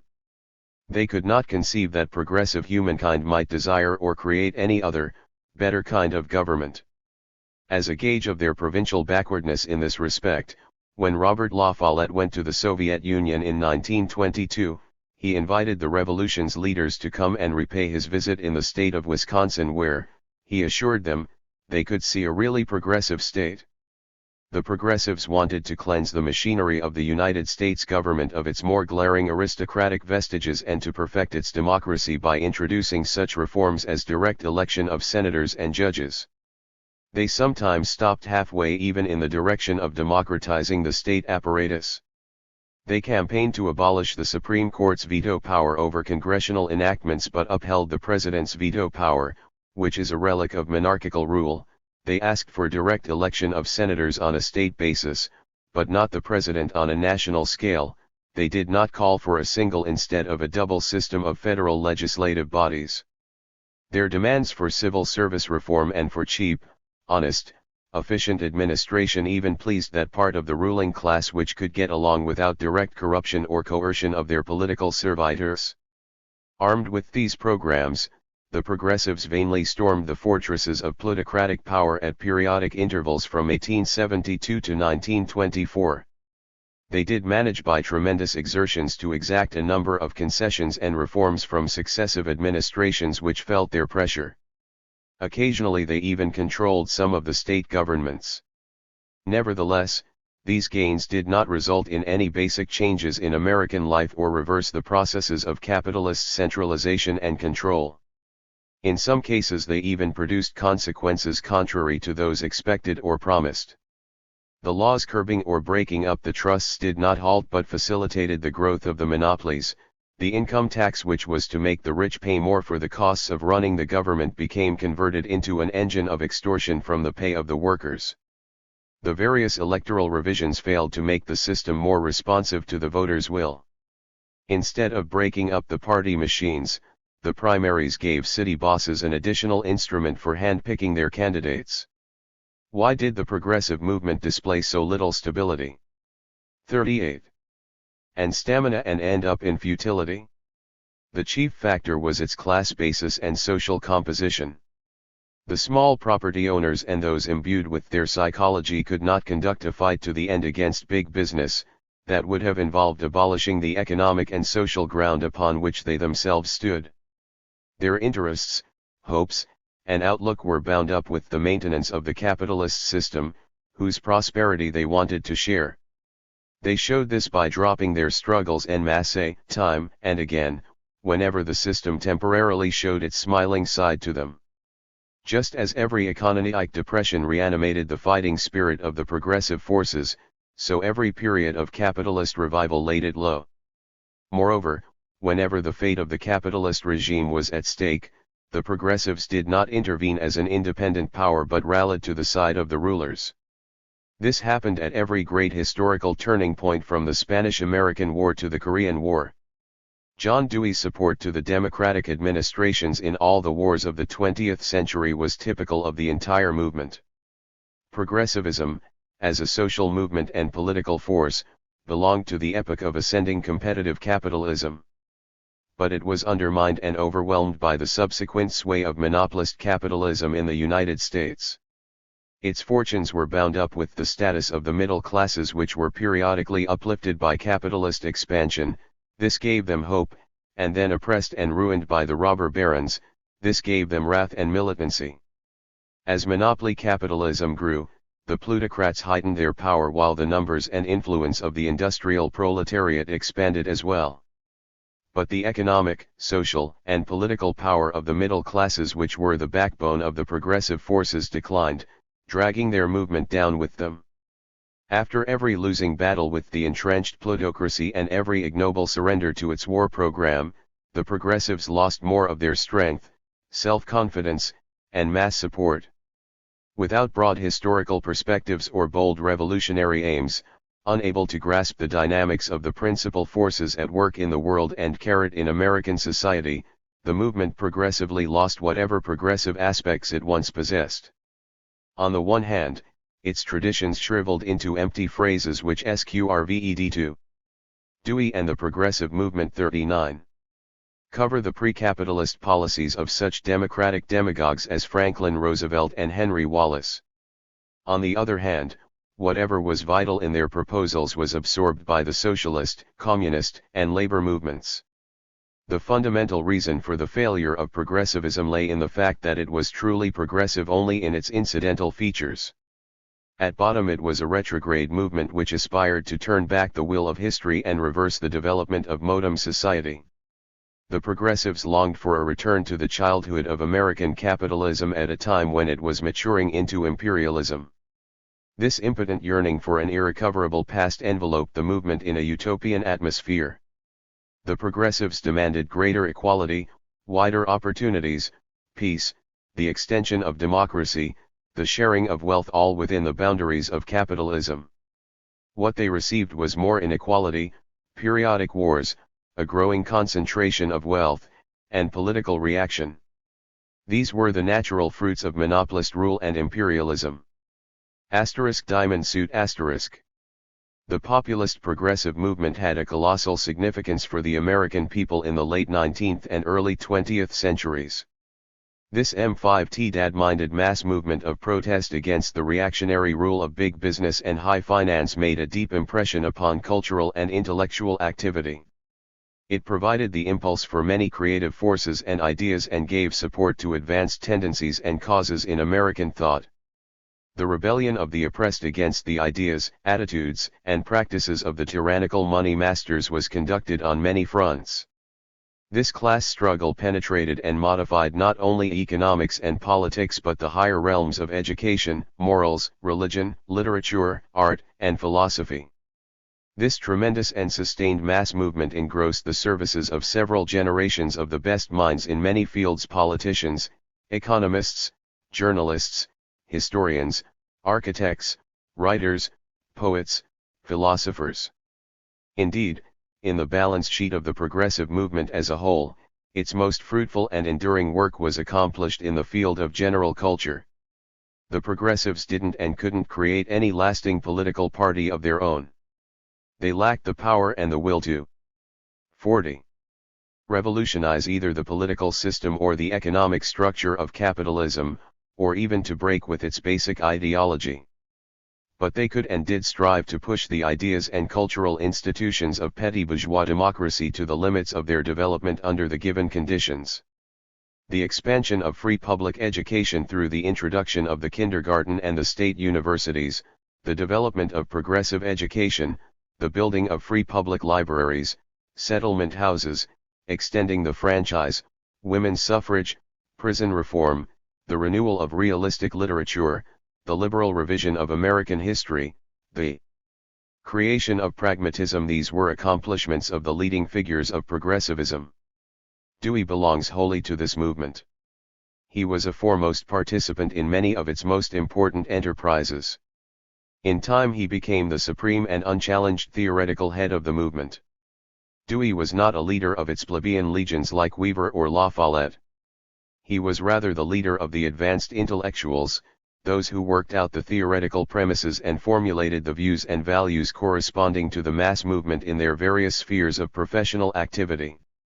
Dewey performed for the philosophy of progressivism a service similar to that performed by Henry George and Veblen for its economics, Beard for its history, Barrington for its literary criticism, Holmes and Brandeis for its jurisprudence, Sandburg for its poetry, Charles Edward Russell and Lincoln Steffens for its journalism. Dewey has been acclaimed as the spokesman for the American spirit in philosophy. There is a measure of truth in this judgment provided it is clearly understood what part of America he spoke for and what period of our national development his ideas mirrored. Dewey certainly did not express the outlook of America's richest families with their conspicuous waste, incorrigible conservatism, and imperialist policies, their authoritarian and conformist spirit in culture. On the other hand, he explicitly and accurately disavowed identification with the industrial proletariat as a specific class. Where, then, did Dewey stand? Viewed from the correct class angle, Dewey's entire life and thought forms a consistent whole. Indeed, it is one of Dewey's qualities that, by the act of disclaiming arty class allegiance for himself or his philosophy, he expressed the formless outlook of his own social group. The Dewey and the Progressive Movement. 41. Intermediate classes who are not sure either from day to day or in the long run where they really stand and where they are going in capitalist society. Dewey's philosophy was the theoretical expression of the outlook of the educated petty bourgeoisie in the epoch of the climb of American capitalism to world domination and the transformation of bourgeois democracy into imperialist reaction. This definition is the key to understanding the sociological essence of Dewey's thought, its historical function, and its class significance. It is likewise the source of its inadequacies and its ultimate frustration. From Puritanism to pragmatism. Dewey was not a politician, although he took part in politics. He was a philosopher by inclination and profession, the most representative one America has yet produced. We have to examine what place he occupied in the evolution of philosophy, both in the United States and in the Western world. These two aspects are not necessarily identical. Because of the peculiar conditions of American development, a thinker may promote our national thought in certain respects even though his basic ideas have not caught up with the most advanced thinking elsewhere. And in fact that was the case with Dewey. In the Middle Ages, philosophy was the handmaiden of theology. In early America it escaped bondage to Rome and became instead the servant of the diverse denominations of Protestantism. It served that mistress in college and church for over 200 years, until the scientific and secular interests of rising industrial capitalism released it from this indenture. The first philosophers of colonial America were mostly clergymen of the Protestant sects, engaged in justifying the ways of God to man and refuting the arguments of atheists and the errors of those rationalists who were more responsive to the demands of the New Age. At the same time, the most influential clerical philosophers had to invoke more up-to-date arguments to support their special brand of theology. Jonathan Edwards, for instance, used the empirical argument that God must be known by a kind of sense experience in place of the old argument of 42. 43. Puritan rationalism that he was known by his ways and his works. The colonial colleges were established as seminaries whose main purpose was to perfect their students' morals by rigid discipline and their minds by inculcation of classical learning. Philosophical instruction was entrusted to the president, himself usually a minister of the gospel, who rounded out the education of the undergraduates by giving an annual course to seniors in mental and moral philosophy consisting of the evidences of revealed religion. This tradition lingered late into the 19th century, as illustrated by the letter of notification to William de Witt Hyde when he was called from his pulpit in 1885 to assume the double duties of president and professor of mental and moral philosophy in the small New England College of Bowdoin. It is necessary to combine the offices. The arrangement will give you access to the whole body of students for moral and religious influence. The earliest efforts of American thought to escape from clerical bondage were associated with the rise of the rationalist criticism of religion and the spread of deism in the 18th century, which helped prepare people's minds for the first American Revolution. Some of the foremost leaders of the Revolution were part of this age of enlightenment. They were non-churchgoers who adhered to that natural religion whose pillars were the Newtonian system, the writings of John Locke, and the teachings of the French rationalists. Their criticisms of official authorities in the religious realm, from the Royalist Anglicans to the Calvinist theocrats of New England, trained them for contests with the civil authorities of the established order. The philosophic outlook of these rebels was inseparable from their politics. Ethan Allen, Tom Paine, Jefferson, Franklin, and even Washington turned away from orthodox systems of faith as well as against the authority of the British Crown. Moreover, the divine right of kings and the fusion of church and state had to be directly challenged by the revolutionary movement for independence. The Republican Tom Paine even turned that doctrine upside down by ascribing devilish origins to monarchy. In the early ages of the world, according to Scripture, there were no kings, he told the colonists in Common Sense. Government by kings was first introduced into the world by heathens, from whom the children of Israel copied the custom. It was the most prosperous invention the devil ever set on foot for the promotion of idolatry. 44. The most iconoclastic forms of this rationalism incline toward materialism, while deism shaded into pantheism and even atheism. But such extreme tendencies were not yet strong and influential, they were to gather strength through the following century. Nowadays, most academicians think it proper that philosophy and politics should be total strangers. The pragmatic bourgeois politicians have no use for philosophizing. Yet during the revolutionary period philosophic thought and political activity were intimate companions in the task of social regeneration.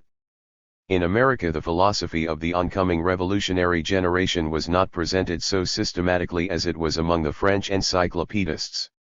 That was not because the heads of the movement did not think deeply and correctly, but rather because for them the idea was not divided from the deed or opposed to it. The French men of letters prepared a revolution, the American thinkers participated in theirs. They were not philosophers but mainly men of action, orators, statesmen, soldiers, inventors, merchants, organizers, and managers of great enterprises in diverse fields.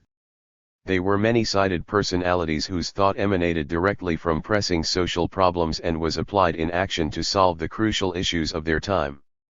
Never in America were philosophical thinking and social action more closely joined. Never was history made more consciously and conscientiously, observes Herbert W. Schneider, A History of American Philosophy, p. 35. Never before or since, it might be added, was philosophy nearer to the major concerns of the American masses. It is a sign of the degeneration, not elevation, of philosophy that it has today become so estranged from the American people.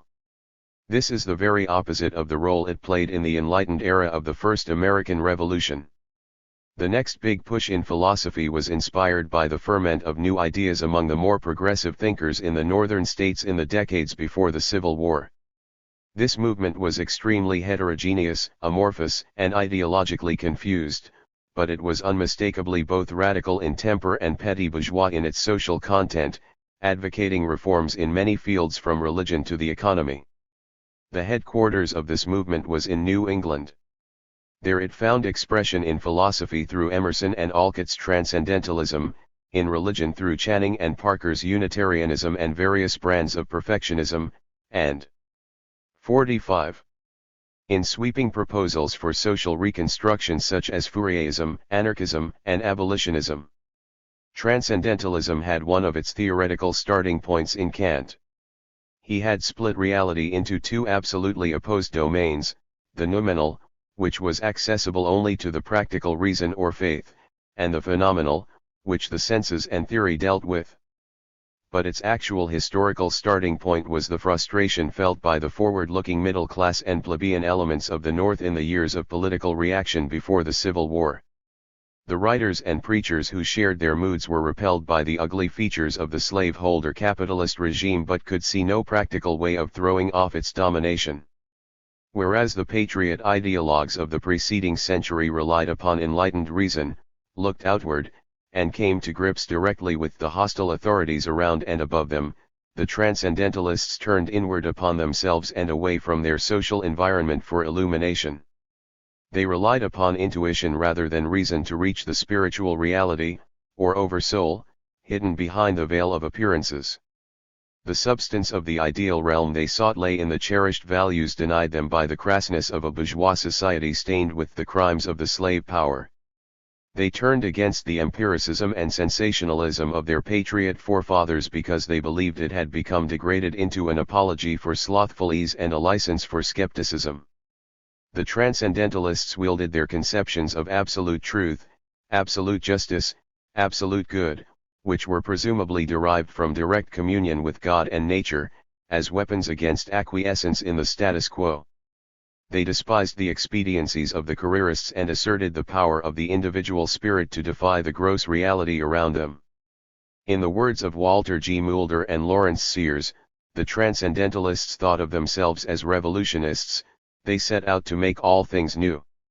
There is not a significant figure among them who was not at one time or another involved in subversive activities. Samuel May was mobbed 5 times within 1 month for preaching abolition. Thoreau went to prison rather than pay a tax to the state which countenanced slavery, and followed this protest with his duty of civil disobedience. Parker was indicted for obstructing the fugitive slave law, which he had most certainly done. Alcott hid a Negro who passed through Concord on the Underground Railway. Even the aloof Emerson, 46, went home with a copy of the fugitive slave law in his pocket to sit down before his journal and write, "I will not obey it, by God the Development of American Philosophy," p. 113. The social surroundings against which the transcendentalists recoiled were graphically depicted by Theodore Parker in a review of Emerson's writings published in the March 1850 Massachusetts Quarterly Review. You see, the author lives in a land with free institutions, with town meetings and ballot boxes, in the vicinity of a decaying church, amongst men whose terrible devils are poverty and social neglect, the only devils whose damnation is much cared for. He does not worship the idols of our time. Wealth and respectability, the two calves set up by our modem Jeroboam. He fears not the damnation those idols have the power to inflict, neither poverty nor social disgrace. He is against commercial Boston, where honor is weighted in the public scales, and justice reckoned by the dollars it brings, conservative Boston, the grave of the revolution, wallowing in its wealth, yet groveling for more, seeking only money, careless of justice, stuffed with cotton yet hungry with tariffs, sick with the worm of avarice, loving money as the end of life, and bigots as the means of preserving it. Boston, with Toryism in the parlors, Toryism in its pulpits, Toryism in its press, itself a Tory town, preferring the accidents of man to man himself. Against such reactionary material interests Parker posed the human dream of the transcendental philosophy. He declared, in the world of matter and the spirit of man, it looks to a future to be made, a church whose creed is truth, whose worship love, a society full of industry and abundance, full of wisdom, virtue, and the poetry of life, a state with unity among all, with freedom for each, a church without tyranny, a society without ignorance, want, or crime, a state without oppression, yes, a world with no war among the nations to consume the work of their hands, and no restrictive policy to hinder the welfare of mankind. The radical tendencies of the movements associated with transcendentalism were certified by the hostility they aroused among the protectors of the established order. The alarmed Orthodox churches united with the colleges to scotch these 47 heretics and reformers. They pronounced as damnable to the soul all those doctrines which preached salvation through the inspiration of nature, individual reason, or personal intuition rather than through the Bible and established churches. No less dangerous was the agitation for women's rights, for extension of the vote, and against slavery, which leaned for support upon these heresies. Thinkers like Emerson and Thoreau, as well as militant ministers like Theodore Parker, were anathematized from the pulpit, press, and professorial chair and excluded from the seats of the mighty. These unorthodox thinkers of the 1830s, 40s, and 50s helped detach philosophy from domination by the churches, cleared a path for its independent development in league with the sciences, and educated the ideological vanguard of the northern forces who overthrew the slavocracy in the Second Revolution. But this historic victory had an ironic outcome. It converted many of the former radicals to respectability, since not a few of the heresies of pre-Civil War days became accepted doctrines after the war. The grip of clerical control upon the colleges and the philosophy taught there was finally loosened and broken after the Civil War, when the natural sciences were introduced into the curriculum in response to the practical, progressive, and materialistic demands of the time, and the leading colleges began to be transformed into universities on the European model. The turning point can be marked with accuracy as 1869, when the former professor of chemistry, 29-year-old Charles Eliot, was installed as the first non-clerical president of Harvard. Since that date, theologians have been ousted from their position of dominance in all the more enlightened centers of learning, although in 1907, 509 out of 700 colleges in this country were still under denominational control. Such phrases could be found in their catalogs as, "The biology taught at X university has no sympathy with that evolutionary theory that makes man the offspring of the animal," or, "The history of education is traced from its origin in the Garden of Eden." Although the tradition which entrusted philosophy with inculcating religious dogma and an edifying ethic was expelled in its cruder forms from most university departments around the turn of the century, it showed strong capacities for survival and kept reappearing in more sophisticated and erudite guises. Josiah Royce of Harvard, for example, exerted his ingenuity to bolster the tattered beliefs of Calvinism. William James called upon the 48 resources of his psychological theory to save hopes in the existence of a personal God and an afterlife. The reassuring homilies of such eminent scientists as Millikan and Compton displayed the same zeal for defending the collapsing faith in religion and in the structure of society that animated Jonathan Edwards. and even John Dewey succumbed to the pull of this tradition in his lectures expounding the value of a common faith. While in his personal life and teaching Eliot carried on the ethical traditions of Puritanism in the service of the upper classes, he had been trained as a chemist and elected by proponents of educational reform. Impressed by the methods of professional schooling, productive scholarship, and scientific research in the great German universities, he set about to reshape Harvard into a university which would equal Göttingen, Berlin, Oxford, or Cambridge. Before the turn of the century he had gathered at Harvard the gifted group of men whose work has been largely synonymous with philosophy in America: George Herbert Palmer, Royce, James, Peirce, Santayana. Eliot's first administrative act was to shock the orthodox by inviting the young disciple of Herbert Spencer, John Fiske, to give lectures on his positive philosophy, which were later incorporated into his outlines of cosmic philosophy. The report of his lectures gave the watchdogs of the faith an occasion to howl against Harvard's raid on religion. But the unperturbed Eliot answered their outcries by asking Fiske to repeat the course the following year and to add another course on evolutionary thought.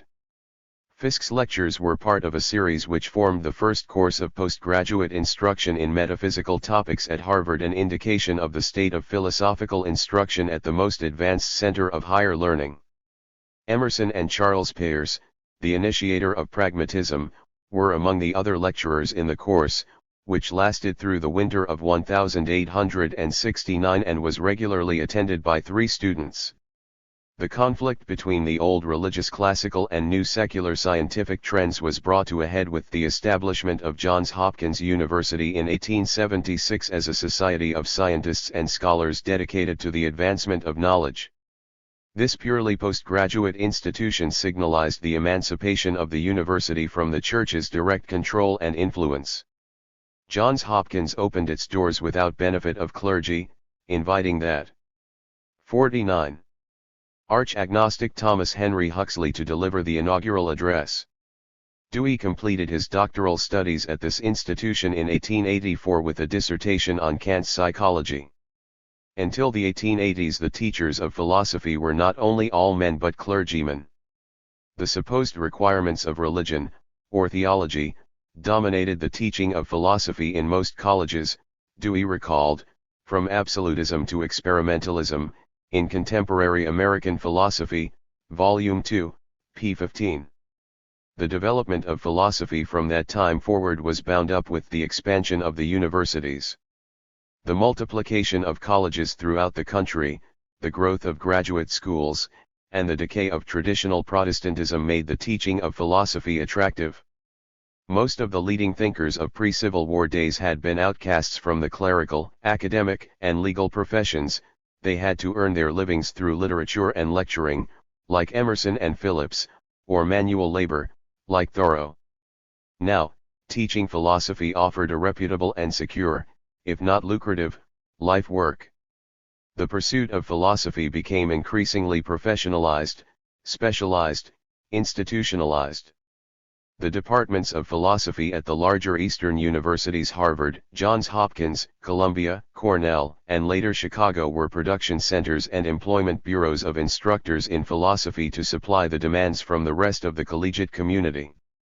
By the end of the 1880s, Josiah Royce reported that opportunities for employment as teachers of philosophy were opening on all sides. Ambitious students came to Harvard from all parts of the country to prepare themselves for such a career. Schools of philosophy proliferated, along with magazines devoted to the more technical questions of the discipline. At Columbia in the 60s one man had taught moral and mental philosophy, English literature, history, political economy, and logic. By 1890 Columbia had opened its graduate school of philosophy, where Dewey was later to preside. In 1892 the Sage School of Philosophy was founded at Cornell with 8 teachers, a journal, and both graduate and undergraduate courses in the history of philosophy, philosophical theory, ethics, psychology, and pedagogy. Josiah Royce pointed to this school as a monument to the unconquerable idealism of the time, although it owed existence to the benefactions of a tight-fisted banker and rascally manipulator of railroad stocks, Russell Sage. What other concerns were at work beside an impartial pursuit of the truth? 50.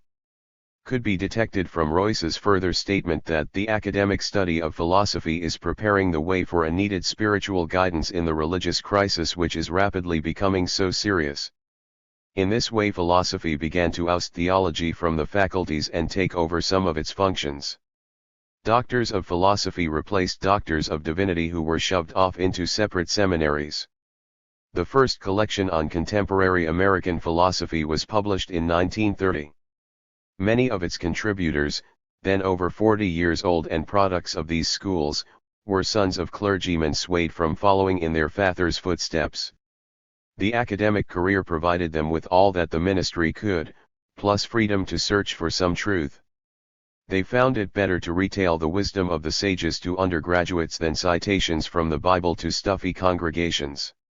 The breaking up of the old orthodoxies led to a diversity of ideas. The era of free competition in the economy was matched by equally free trade in the field of philosophy. At liberal Harvard, heterodoxy was countenanced and even encouraged. The more variegated their philosophies, the higher was the faculty graded.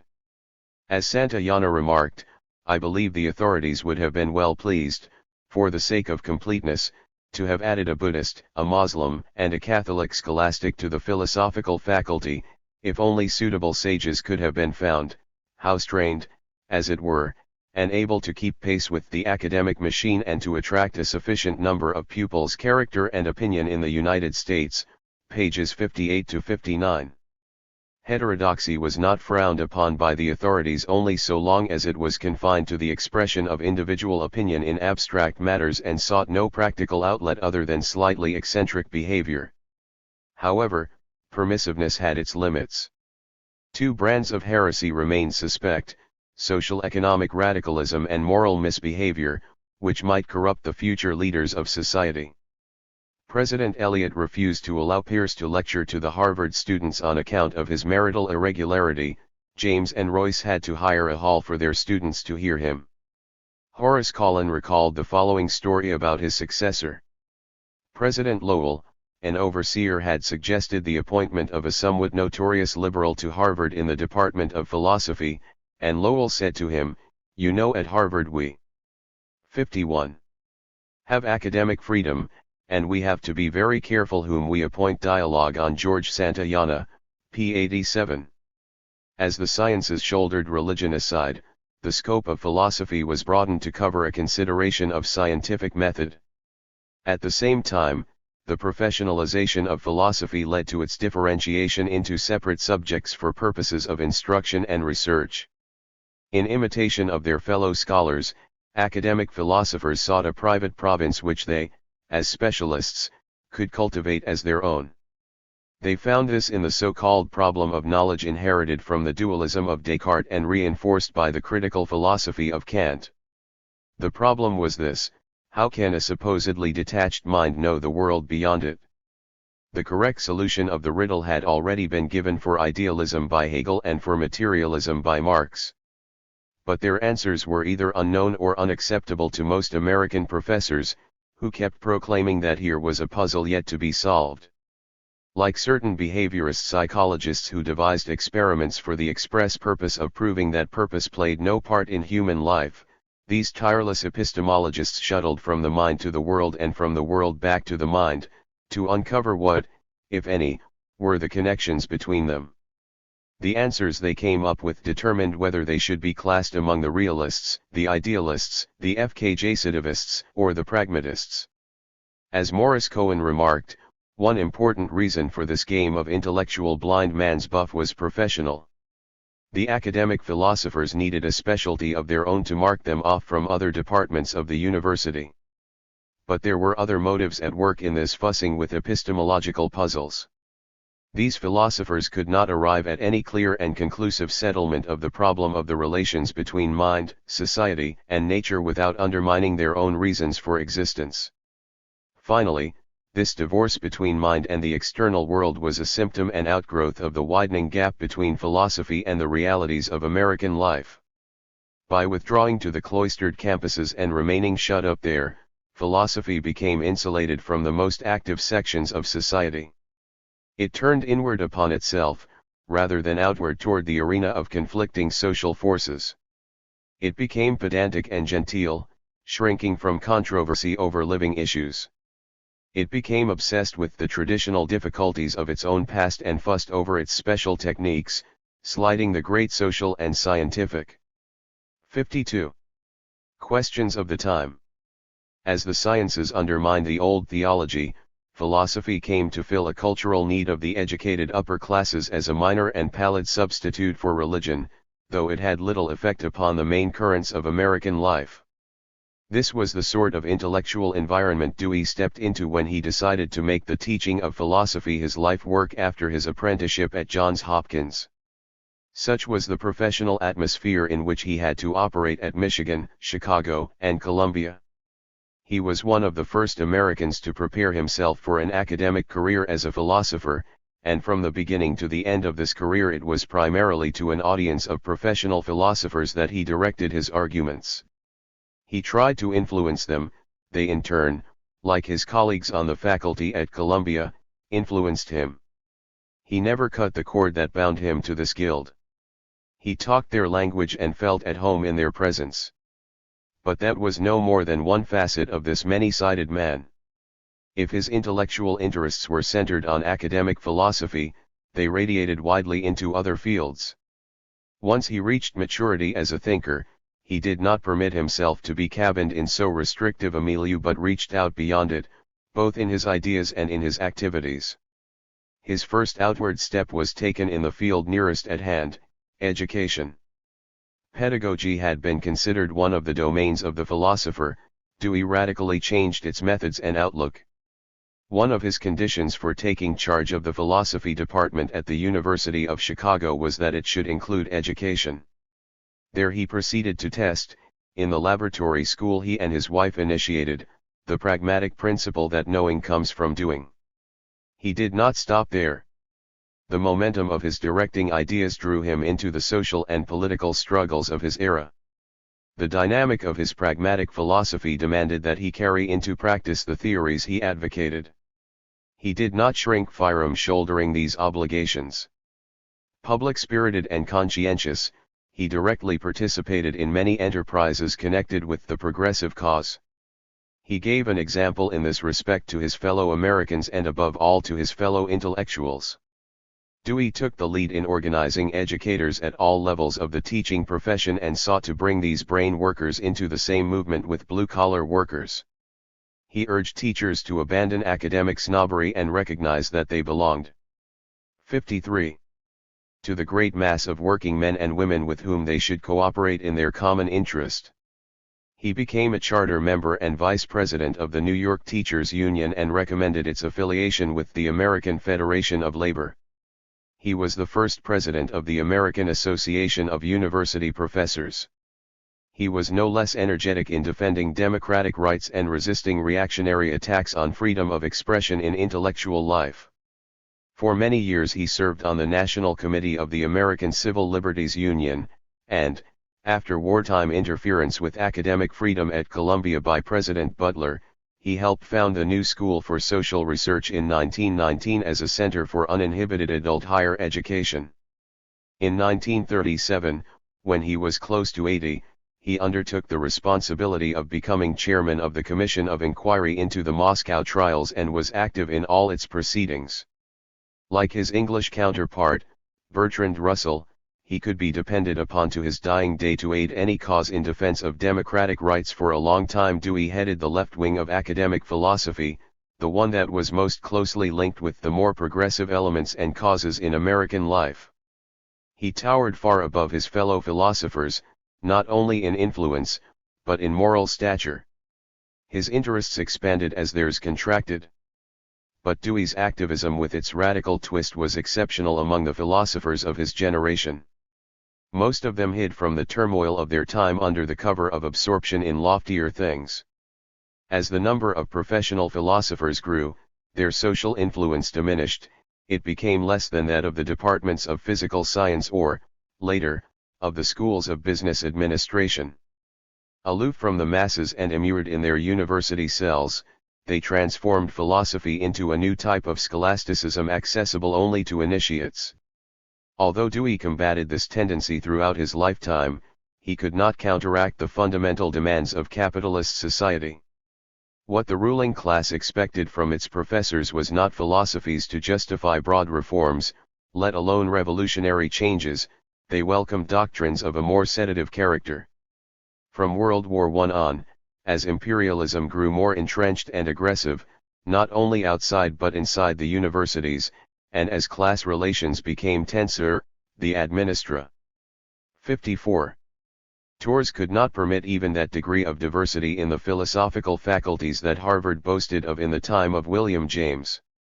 A gray and dull uniformity settled over a field in which professors now mulled over stereotyped and sterilized ideas. It was in the full flush of capitalist progress around the turn of the century that Dewey came forward as the bearer of a new method of thought that was to regenerate philosophy by bringing it abreast of modern thought and the demands of practical life. Deweyism represented the third great effort by radical bourgeois ideologists to throw off the shackles of the past, take into account newly acquired knowledge, and keep in step with the changes of American society. The first was the deism and rationalism of the late 18th century, the second was the transcendentalism which nourished the radicalisms of the decades before the Civil War. Although neither contributed much that was essentially new to Western thought as a whole, both invigorated American thought and saved it from stagnation. There was a decisive difference, however, in the historical circumstances surrounding pragmatism and the first two trends of thought and in their ultimate results. The earlier schools were expressions of social forces which went forward to engage in revolutionary battles leading to the political and social reconstruction of American life. Pragmatism was the philosophy of a middle-class movement which aspired to similar aims but failed to attain them. The first two were swept to victory on the flood tides of bourgeois democratic revolution in the War of Independence and the Civil War. Pragmatism was to be sucked under by the ebb tide of capitalist reaction as the 20th century unfolded. 4. Ideological sources of Dewey's thought. Having situated Dewey in the sequence of American philosophy, we must note his proximate connections with the trends of thought of the Western world as a whole. His instrumentalism was compounded in unequal measures of empiricism, Hegelianism, positivism, and Darwinism. Pragmatism and empiricism. Pragmatism is, in its ideological genealogy, a belated and updated offshoot of the empirical school which has been the predominant philosophy among English-speaking peoples for over 3 centuries. Empiricism, pragmatism, and instrumentalism, or operationalism, its variant in the methodology of natural science, represent consecutive phases in the evolution of the same broad tendency. Empiricism is the plasma from which pragmatism sprang, while Dewey's instrumentalism is the consummate expression of the pragmatic ideology.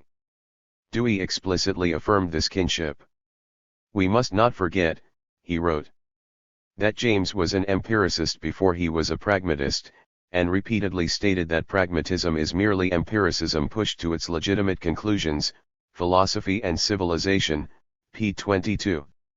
The founders of American pragmatism did recast the positions of the classical British empiricists from Locke to Mill to suit the different conditions, needs, and outlook of the progressive middle-class citizens of their time and place. In addition to taking a new 55. 56. Name for their doctrine, they discarded some of the outmoded and inadequate features of traditional empiricism and introduced others called for by the scientific advances of the 19th century. They most extensively remodeled the epistemology at the core of empiricism. Coming after Darwin, they were imbued with an evolutionary viewpoint. They abandoned the mechanistic theory of knowledge taught by Locke and his disciples, in which impressions were made on a passive mind through the senses, and worked out a genetic evolutionary theory which sought to show how human intelligence had grown out of animal activities and ultimately flowered into scientific thought. They stressed the practical service that ideas performed. The mind did not mirror reality but played a reconstructive role in the activities that made up experience. The origin and essence of intelligence was its usefulness in animal behavior, extending into human conduct. In contrast to the mistaken premise of the British empiricists that sense data were disconnected from one another, The theory of perception presented by James and Dewey held that immediate sense experience contained both connections and disjunctions. Whereas Locke had inquired into the degree of the determination of sensations and concepts by natural causes, the pragmatists turned in a different direction. They looked upon ideas as primarily purposive and prospective. Concepts do not reflect, or reproduce in special form, objective realities. They are habits of belief which provide the basis for future action and thus further the realization of human aims. The pragmatists define truth and error not as correspondence or lack of it with independent and prior material conditions, but as a quality which was acquired by ideas solely through their application in practice. Dewey went the furthest in breaking with empirical epistemology by denying the cardinal proposition that sensation was the source and foundation of our cognition of the external world. For him, sensations are not the most elementary form of knowledge. They are merely natural events, which may stimulate human actions and responses but do not in themselves convey any knowledge of other things. He rejected as outmoded the postulate of sensationalistic empiricism that ideas are copies or compounds of sensation and hence are all lacking in original and productive significance. William James as empiricist, in commemoration of William James, 1842–1942, p. 50. 51. Unlike the original empiricists who believed that human nature had been much the same through all ages, Dewey was aware of the decisive influence that changes in historical conditions have had in shaping and reshaping human beings. Above all, he was critical of the intractable individualism which permeated the whole of classical empiricism. He counterposed to it the social as the central category of human existence.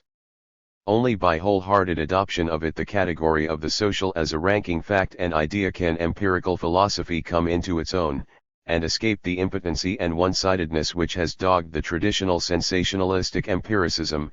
He wrote in The Inclusive Philosophic Idea of Philosophy and Civilization, p. 92. The commitment of Lockean empiricism to a doctrine that ignored the associative property of all things experienced is the source of that particularistic nominalism whose goal is solipsistic skepticism. In consequence, empiricism ceased to be empirical and became a dialectical construction of the implications of absolute particularism.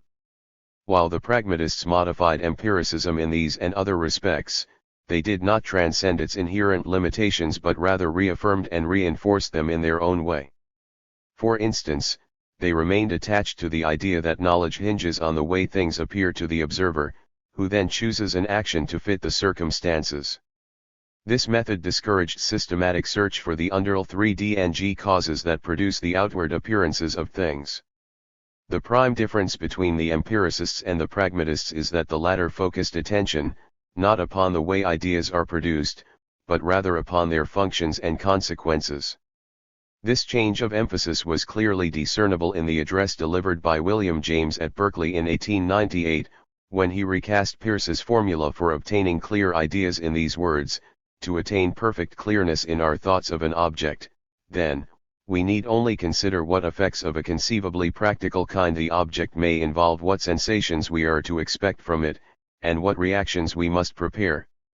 Our conception of these effects, then, is for us the whole of our conception of the object, so far as that conception has positive significance at all.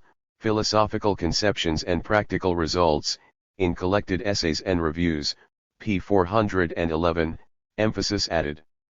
The emphasized words indicate the pronounced shift of attention from causes to consequences, from material grounds to 58. Practical effects, from determined conditions to expectation, from correspondence of ideas with realities to preparation for action. These are distinctive marks of the pragmatic theory of knowledge. The shift in orientation between the classical empiricists and the pragmatists in testing the nature and reality of ideas stands out in the contrast between the two following statements. The first is from Hume. When we entertain, therefore, any suspicion that a philosophical term is employed without any meaning or idea, as is but too frequent, we need but inquire, from what impression is that supposed idea derived? And if it be impossible to assign any, this will serve to confirm our suspicion. Inquiries concerning the human understanding, p. 22, Italics in original. The second is from Dewey. Pragmatism, he wrote, is an extension of historical empiricism with this fundamental difference, that it does not insist upon antecedent phenomena but upon consequent phenomena, not upon the precedents, but upon the possibilities of action. The Development of American Pragmatism, in Studies in the History of Ideas, Volume 2, p. 365. The truth or meaning of an idea is not based upon what the idea comes out of but upon where it goes and what it helps to effect. Dewey and Hegelianism. Dewey did not begin his philosophical career as an empiricist but as something quite different. Thanks to the influence of W. T. Harris, who introduced Hegel to America, and George S. Morris, his teacher and later colleague at Johns Hopkins and Michigan, Dewey was originally a Hegelian of the Anglo-American variety. One of the functions of this idealist school was to provide new sureties for crumbling religious faith. In a biographical sketch of her father, Jane Dewey says that such a motive inclined him toward that philosophy. From the idealism of Hegel, as interpreted by Morris, he obtained in his late adolescence that fusion of emotions and intellect for which he had sought unsuccessfully in his boyhood religious experience. The Philosophy of John Dewey, ed. by Paul Skilp, p. 17. There is nothing exceptional in the idealist views Dewey expressed during the 1880s and 90s. He makes psychology the central science because facts and events do not merely exist but are all known. Phenomena are the result of the objectifying and 59. Universalizing activities of the intellect and will. The individual and the universe are united, not by material bonds, but through the will, the unity of psychic life. In the last analysis, God is the only reality. Although Dewey shed this unabashed and unalloyed idealism, he acknowledged late in life that acquaintance with Hegel left a permanent deposit in his thinking. This could be seen in the amendments he made to the traditional empiricism. After the corrosive skeptical conclusions of Hume, British empiricism had grown more and more dualistic, splitting the objective from the subjective and action from thought. Dewey sought to restore their organic unity, having learned from Hegel that reality is experienced and experience is reality. Empiricism had looked upon reality as a completely given, ready-made, fixed and final system. Hegel counterposed to this static conception his notion of reality and life as a never-ending process of growth. Dewey took over from him this dynamic conception of reality as continuous development. The logic of empiricism, especially as presented by John Stuart Mill and Rudolf Lotze, had become more and more abstract, separating thought from its subject matter and divorcing logic from living reality. Although Dewey did not cling to Hegel's logic, he recognized the need for a more concrete logic of practice which would do justice to the living fullness of reality and unify the practical with the logical. Many of Dewey's disciples, who use Hegel as a whipping boy to discredit dialectical logic, would be surprised at how much of what they consider distinctive in Dewey's thought is little more than a restatement and modification and often a dilution and distortion of Hegelian notions. Dewey made his way from absolute idealism to pragmatism through a complicated process of intellectual conversion. These two opposing trends of thought wrestled with each other for quite a while in his mind during the 1880s and 90s before pragmatism conquered.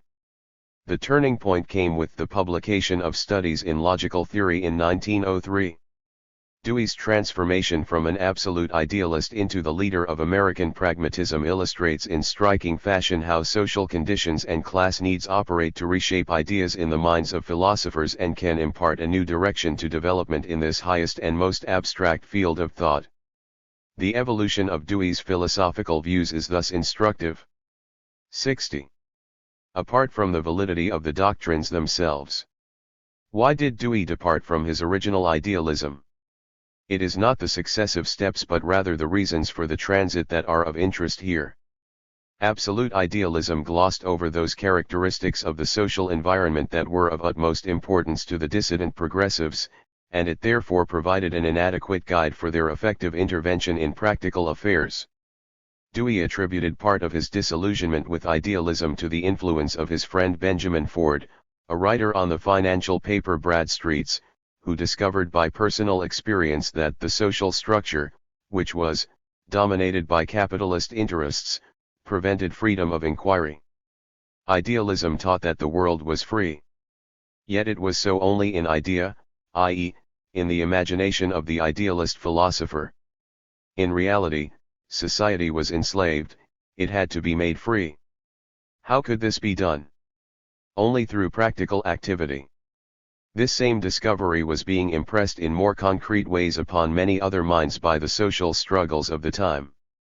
The promised freedoms had not been secured, they still had to be won. American society must be changed to obtain more freedom for the masses of the people. Thus Dewey, as a sensitive indicator of the outlook of the liberal middle class, had to shift his theoretical base. Had he not done so, he might have remained merely an obscure professor of philosophy. But he did alter his basic views and in line with the changing needs of the progressive movement. What were these needs? The liberal and radical petty bourgeoisie needed both an activist philosophy and a gradualist one, which fortified neither conservatism nor revolution but justified reforms and progressive change. It wanted a hopeful philosophy based upon the conviction that the future could be made better than the past or present. It preferred a middle-of-the-road philosophy, an eclectic body of ideas, neither purely idealist nor sharply materialist, yet borrowing from both. One way in which Dewey set about to fill this collective demand was to revise his Hegelian conceptions. Here are two examples. In 1890 Dewey wrote, "There is but one world, the world of knowledge, not two, an inner and an outer, a world of observation and a world of conception, and this one world is everywhere logical." The Philosophy of John Dewey, p. 74. This is pure idealist doctrine. 61. In passing over to Pragmatism, Dewey retained this one-world conception but reinterpreted it. The world was no longer a world of knowledge which is everywhere logical. It became a world of experience in which humans are everywhere active and practical. In this transformation Dewey did not entirely let go of his former idealism because he makes a distinction between nature and mind within this one world of experience, which practical bodily behavior unifies and modifies. Materialism, too, holds that there is only one world, a world of matter in motion. But this objective world does not depend for its existence upon human experience nor is it embraced within experience. On the contrary, the world gives birth to experience at a certain stage in the evolution of life and under certain historical conditions. This independently existing, external material world is subjected to understanding and intelligent modification by human action only with the growth of society. Even more illuminating is the shift of emphasis in Dewey's thought on what the fundamental characteristics of reality are. The idealists taught that the world was really an organic unity and a harmonious whole, whatever appearances indicated to the contrary, and that it was rational and certain in its operations. Dewey now came to single out fluidity, uncertainty, precariousness as the decisive traits of experience. These give rise to tensions and conflicts which call for adjustment. It becomes the function of thought to understand, and of intelligent action to resolve, these troubled situations. In this philosophical evolution we can detect an accurate reflection of the troubled situation of the middle classes.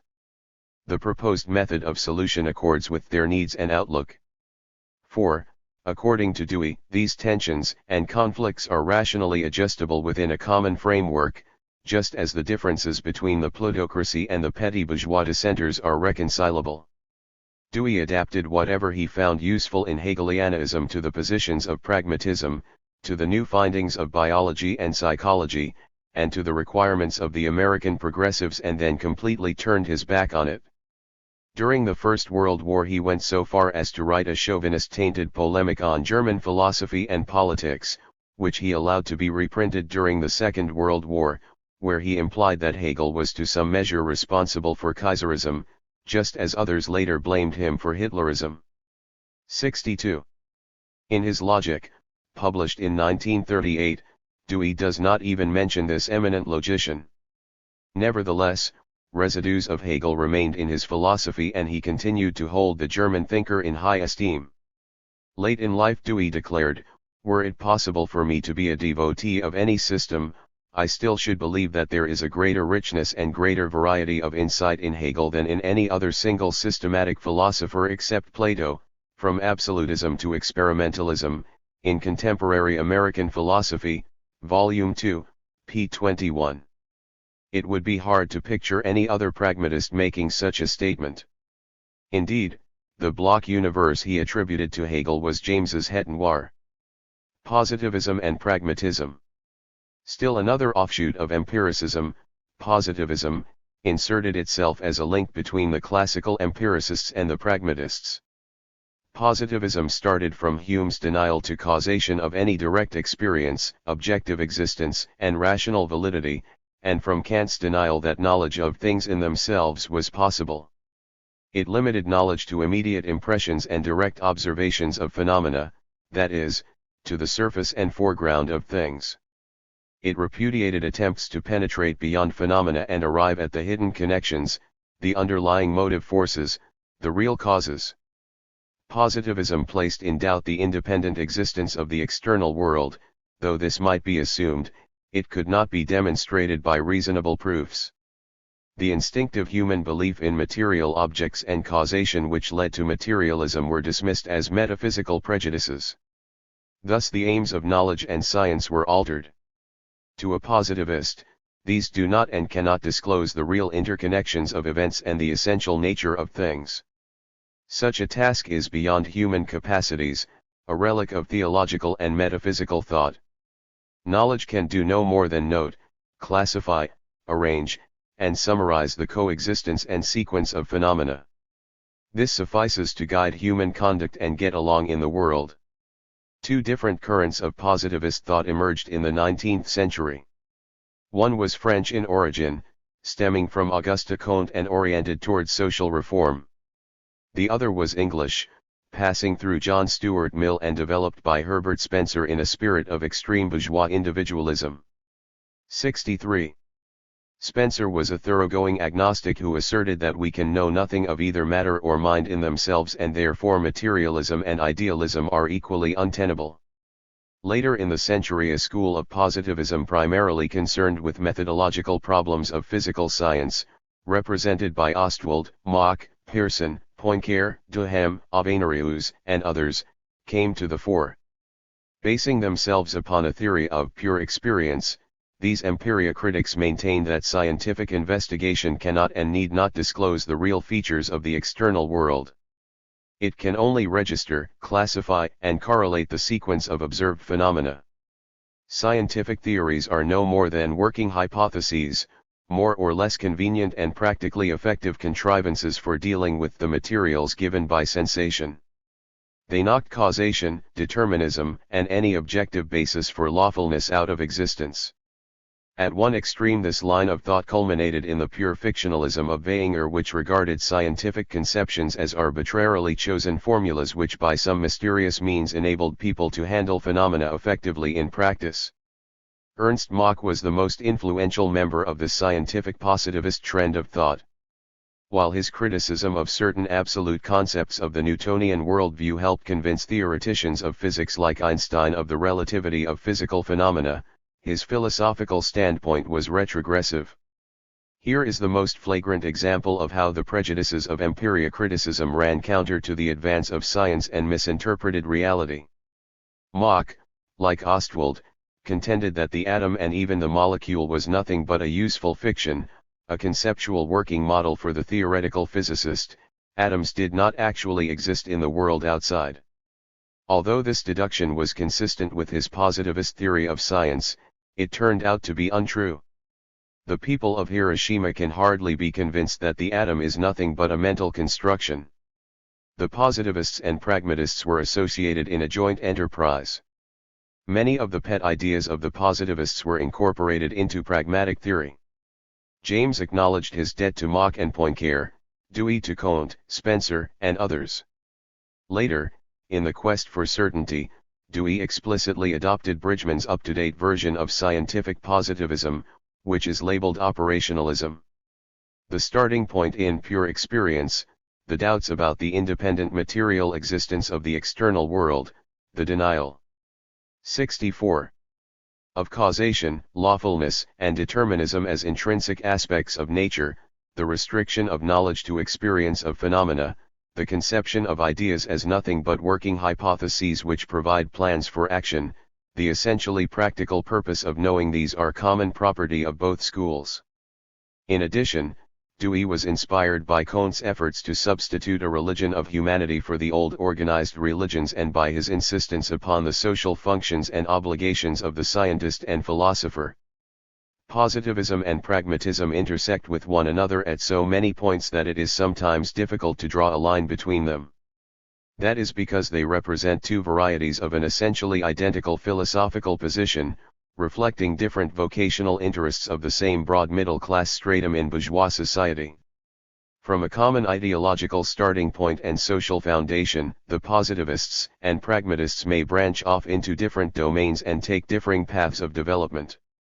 But they are headed in the same direction and sooner or later clasp hands at their common destination. The influence of Darwinism. Dewey was born in 1859, the year Darwin published his Origin of Species, and he came to maturity when the evolutionary theory was conquering the scientific world. Dewey was deeply influenced by Darwinism and wrote a noteworthy book in 1910 on the influence of Darwin on philosophy. Today the ideas of evolution are common property among educated people. But they do not all have the same conceptions of its meaning and application.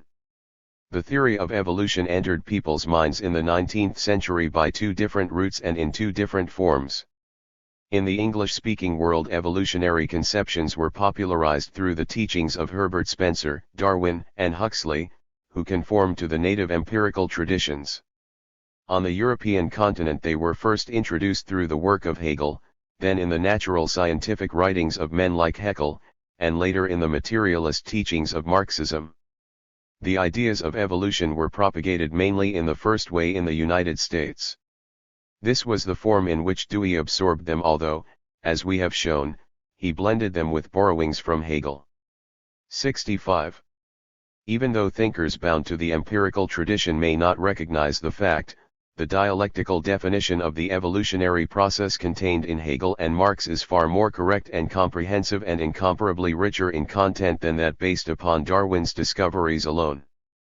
But the very narrowness of Darwinism, plus its English origins, gave it an advantage in conquering American thought at this stage. Darwin made the origin of new species dependent on the gradual accumulation of small variations. He minimized the importance of mutations and sudden jumps in the evolutionary process.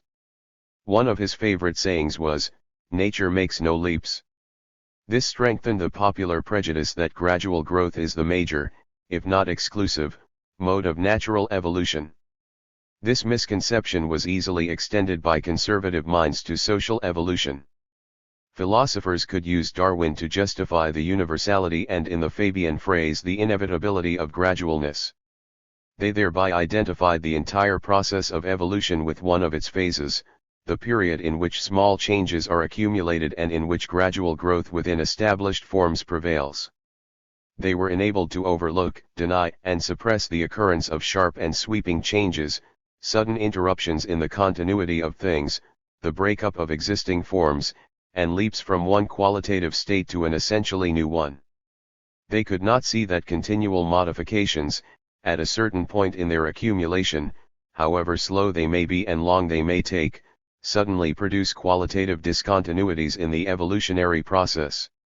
This revolutionary side of the movement of things was formulated in Hegel's dialectical law of evolution, that quantitative changes, piled up by slow and small degrees, become in the end qualitative transmutations, and that this transition proceeds by abrupt leaps and in no other way.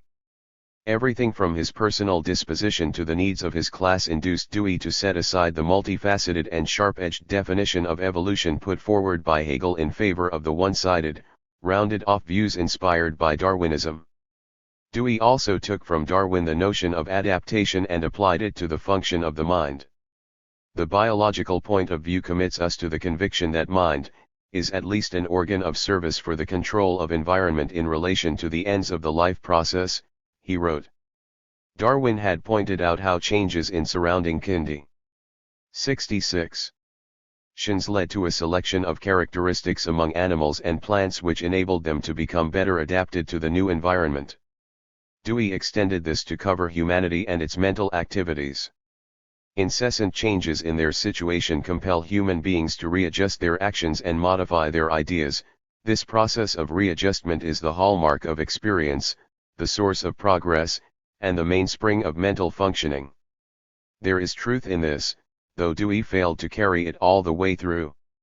For it logically follows that, if revolutionary changes in nature bring about equally revolutionary adjustments, or at least the need for them, then revolutionary changes in the economic basis of society would necessitate no less revolutionary adjustments in politics and ideology. But Dewey tended to restrict the process of adjustment in psychology and politics to the small change of gradual reforms. This not only harmonized with the requirements of his social group, but also appeared to conform to the mainstream of American history. There had been revolutionary upheavals, but these were in the past. Moreover, all the jumps in modern American history up to his time had taken place within bourgeois democracy. The significance of the profound historical and social disruption bound up with the destruction of Indian tribal collectivism and its replacement by a class-divided society was not understood, while the coming transition from class society to a new, technologically advanced communism was still below the horizon. What the middle classes looked for was the modification of the existing setup, not its revolutionizing by violent class struggle. The doctrine of gradual readjustment was perfectly suited to these moods. Its reinforcement by Darwinism and justification by pragmatism lent assurance that they were in step with the latest word in both science and philosophy. In Dewey's system, Darwinism became a weapon against conservatism in thought and deed, since it highlighted the readjustments required to respond to new needs and conditions. On the other hand, the piecemeal mode of such readjustment could serve as a defense against impatient radicalism based upon unscientific notions of overthrowing the foundations of the social structure. 5. Peirce, James, and the Chicago School. There are two polar types of empiricism: idealistic empiricism, Berkeley, Mach, and naturalistic empiricism, Locke, Huxley.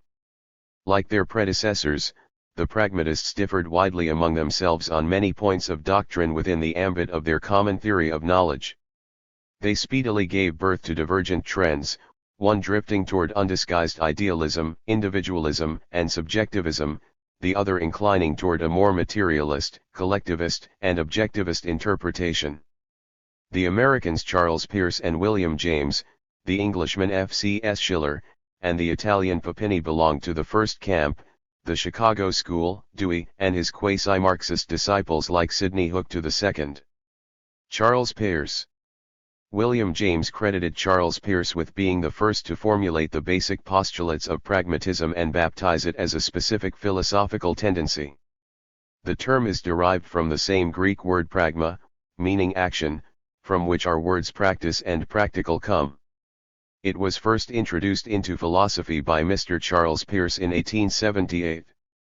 In an article entitled How to Make Our Ideas Clear, Mr. Peirce, after pointing out that our beliefs are really rules for actions, said that, to develop a thought's meaning, we need only to determine what conduct it is fitted to produce, that conduct is for us its sole significance. To attain perfect clearness in our thoughts of an object, then, we 67. 68. Need only consider what conceivable effects of a practical kind the object may involve, what sensations we are to expect from it, and what reactions we must prepare. Our conception of these effects, whether immediate or remote, is then for us the whole of our conception of the object. Pragmatism, pages 46 to 47. Peirce put forward two of the principal planks of pragmatism. He coupled beliefs and ideas with rules of conduct and identified the meaning of ideas with their conceivable practical consequences. These propositions were taken up and more fully developed by the pragmatic school. Peirce himself pursued a different path. He was an acute and learned theoretician of logic. But his rationalistic and formalistic approach to logic and the conclusions he drew from it were fundamentally different from Dewey's.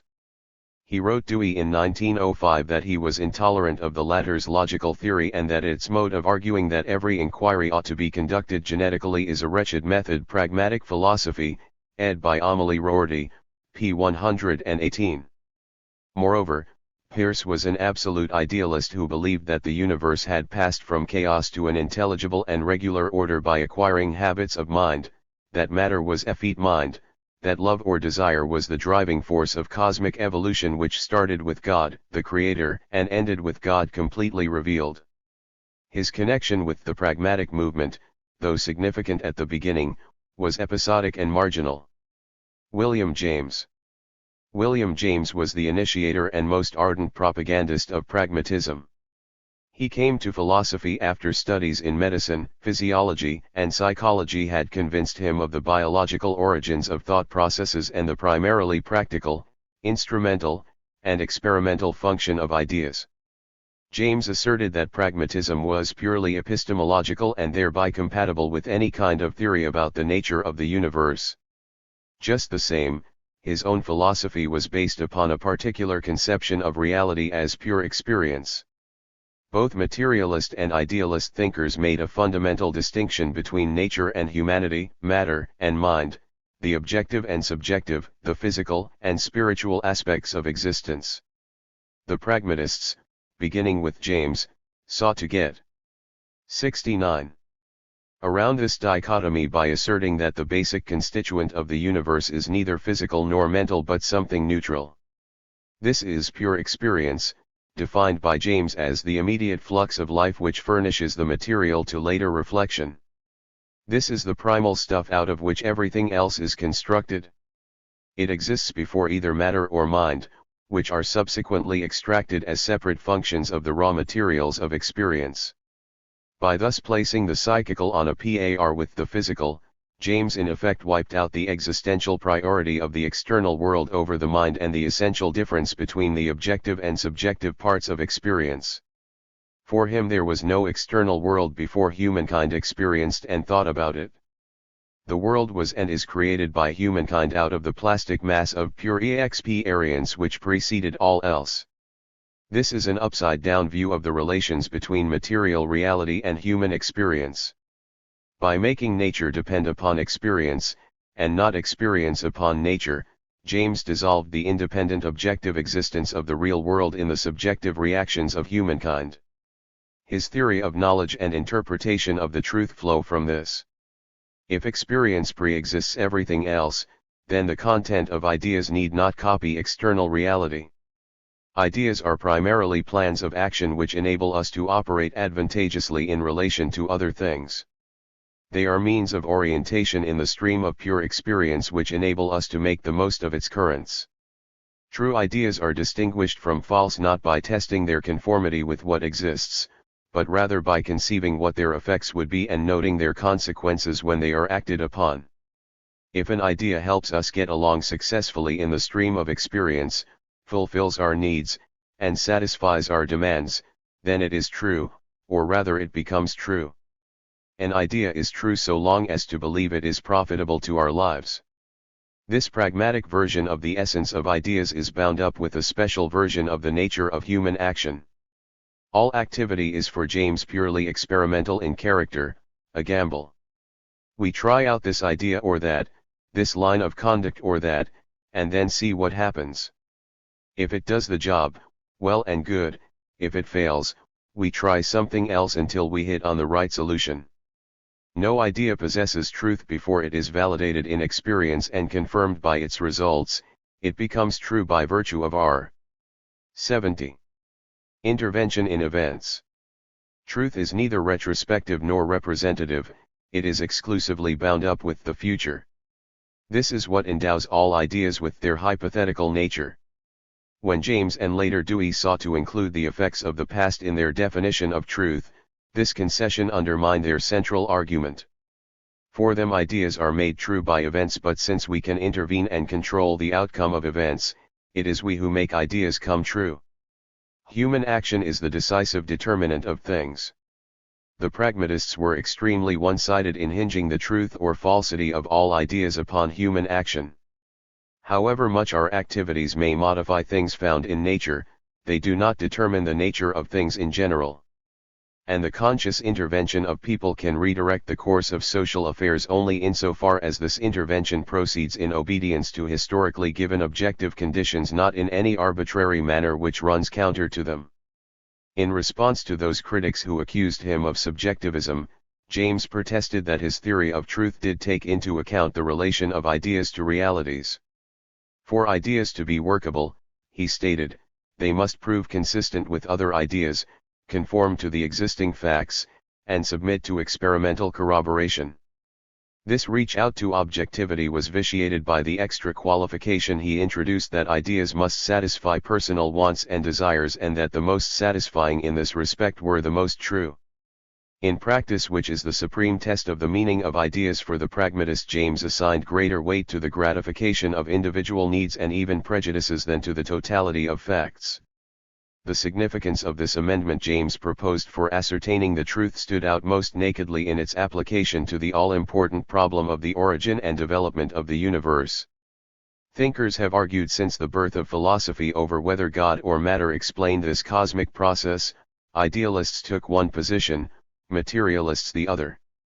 Taking advantage of his pragmatic conception of the truth, James held that both of these answers were hypothetical. Neither could find secure support in either factual evidence or the arguments of reason. Therefore the choice between the two had to be made on other grounds. When such issues cannot be decided on an intellectual or factual basis, then our passional nature must take the 71. Preferable option, and since faith in a fact can help create the fact, make it come true, he wrote in The Will to Believe, p. 25. In this case, belief in God must be taken as true because it gives a fuller sum of satisfaction. It guarantees an ideal order, whereas the materialist view denies that the moral order is eternal or unchangeable. James wrote, even if matter could do every outward thing that God does, the idea of it would not work as satisfactorily, because the chief call for a God on modern men's part is for a being who will inwardly recognize them and judge them sympathetically. Matter disappoints this craving of our ego, so God remains for most men the truer hypothesis, and indeed remains so for definite pragmatic reasons the meaning of truth, pages 189 to 90.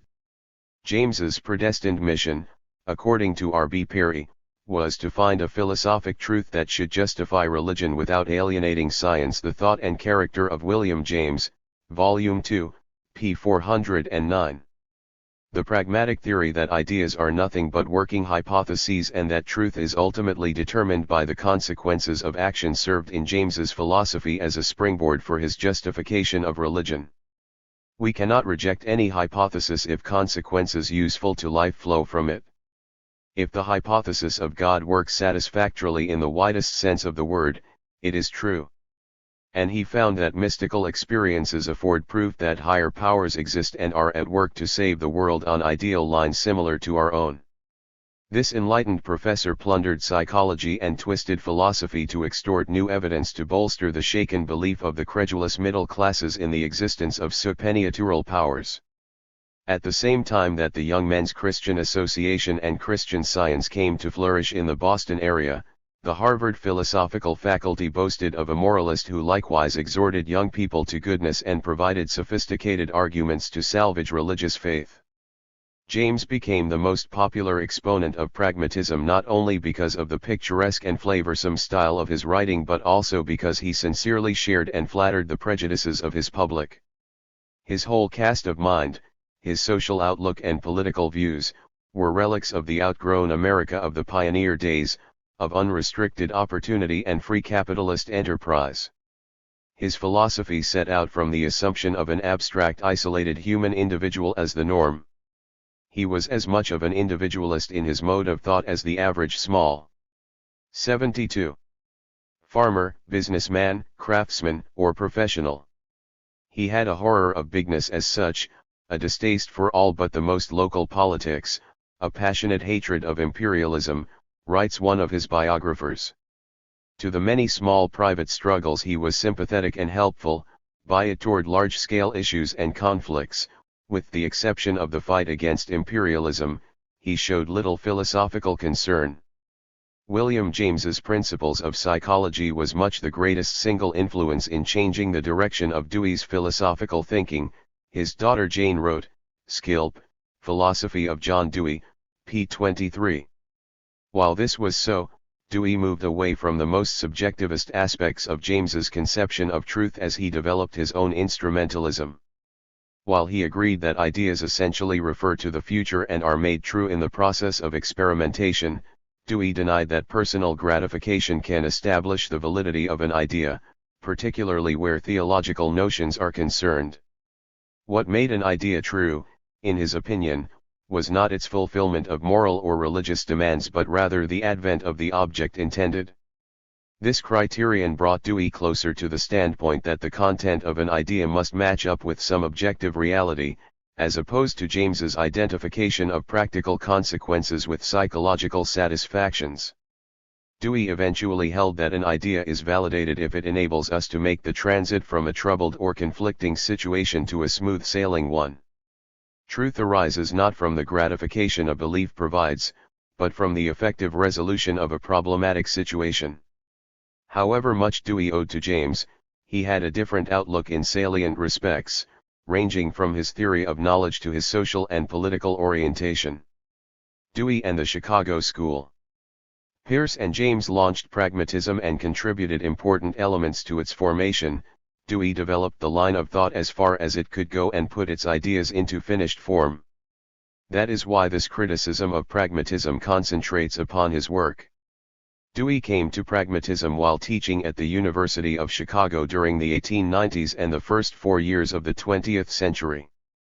There he was one of a group of professors with mutual interests and a shared direction of thought which they applied to various fields of the social sciences. This Chicago School 73 included the sociologist Albion Small, J. H. Tufts, who wrote the textbook Ethics with Dewey, his fellow philosopher G. H. Mead, the ethnologist W. I. Thomas, the psychologist of religion E. V. Ames, and the economist Thorstein Veblen. Impelled by the moods of progressivism, these thinkers shifted the axis of their attention from the individual to institutions, from the personal to the collective, from psychology to sociology.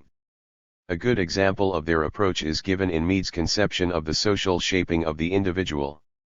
The human animal as an individual could never have attained control over the environment. It is a control which has arisen through social organization. The very speech he uses, the very mechanism of thought which is given, are social products.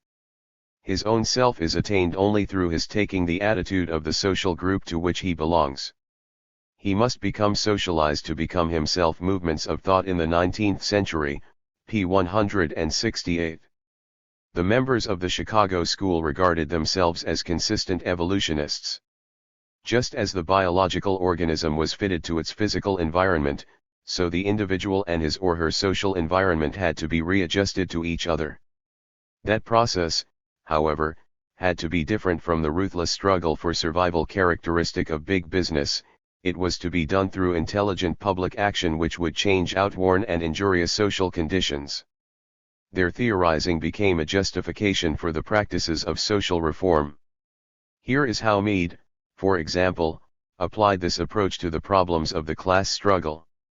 Because the employer regards the labor union as the fixed external environment of his activity, and would have all the relations between laborer and employer determined by the method in which he bargains and does business, he becomes a narrow individualist, and because the laborer would determine these same relations by the methods which he used in building up this union, he becomes a socialist. These equally one-sided and conflicting attitudes could be overcome if the city, state, or national government would recognize that community welfare demanded satisfaction of the needs of both sides. If the community educated and housed its members properly, and protected machinery, food, market, and thoroughfares adequately, the problems at present vexing the industrial world would largely disappear. The Philosophical Basis of Ethics, International Journal of Ethics, Volume 18, 1908, p. 318. 74. Here is an embryonic theory of the welfare state. At that time it found expression in philanthropic work, community projects, settlement houses, and the like. The proposals of the Chicago School for Organized Collective Action to better social conditions had a different orientation than James, the advocate of individual enterprise, self-help, and voluntary projects. They formed part of the powerful movement for social reform then sweeping the Middle West, notably Illinois and the neighboring state of Wisconsin. One of its principal exponents was Governor Altgeld of Illinois, the millionaire reformer who pardoned the Haymarket martyrs. Under his auspices many improvements were introduced to curb the most glaring social abuses. Legislation was enacted against child labor, the sweatshop system, and prolonged working hours. Tax revisions, penal reforms, and state food inspection were instituted. New teachers' colleges, libraries, and museums were established and the state university fostered. This movement enlisted a whole generation of idealistic middle-class intellectuals. They were headed by Jane Addams, pioneer of social service work at Hull House, where from 2 to 5 hours on Sunday afternoons Dewey conducted discussions with uneducated immigrants at a Plato club. The most noted of these professionals included the attorney Clarence Darrow, defender of victims of injustice, H.D. Lloyd, the exposer of monopolies, Brand Whitlock, the author of novels of social criticism who subsequently became reform mayor of Toledo and Wilson's ambassador to wartime Belgium, and the architects Louis Sullivan and Frank Lloyd Wright. Such Middle Western writers as Theodore Dreiser, Carl Sandburg, Edgar Lee Masters, and Vachel Lindsay derived inspiration for their novels and poetry from this mass ferment. The left flank of this crusade tended to espouse a mild brand of socialism, which filtered into academic circles.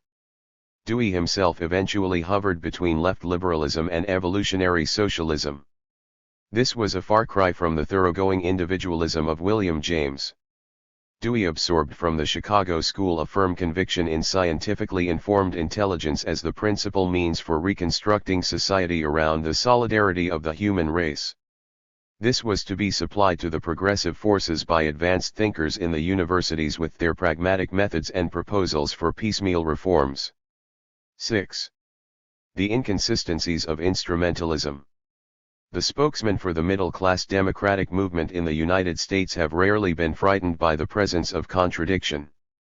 Emerson derided foolish consistency as the hobgoblin of little minds. Whitman proclaimed with aplomb, "I contradict myself." Very well, then I contradict myself. I am large. I contain multitudes. Pragmatism shared this attitude.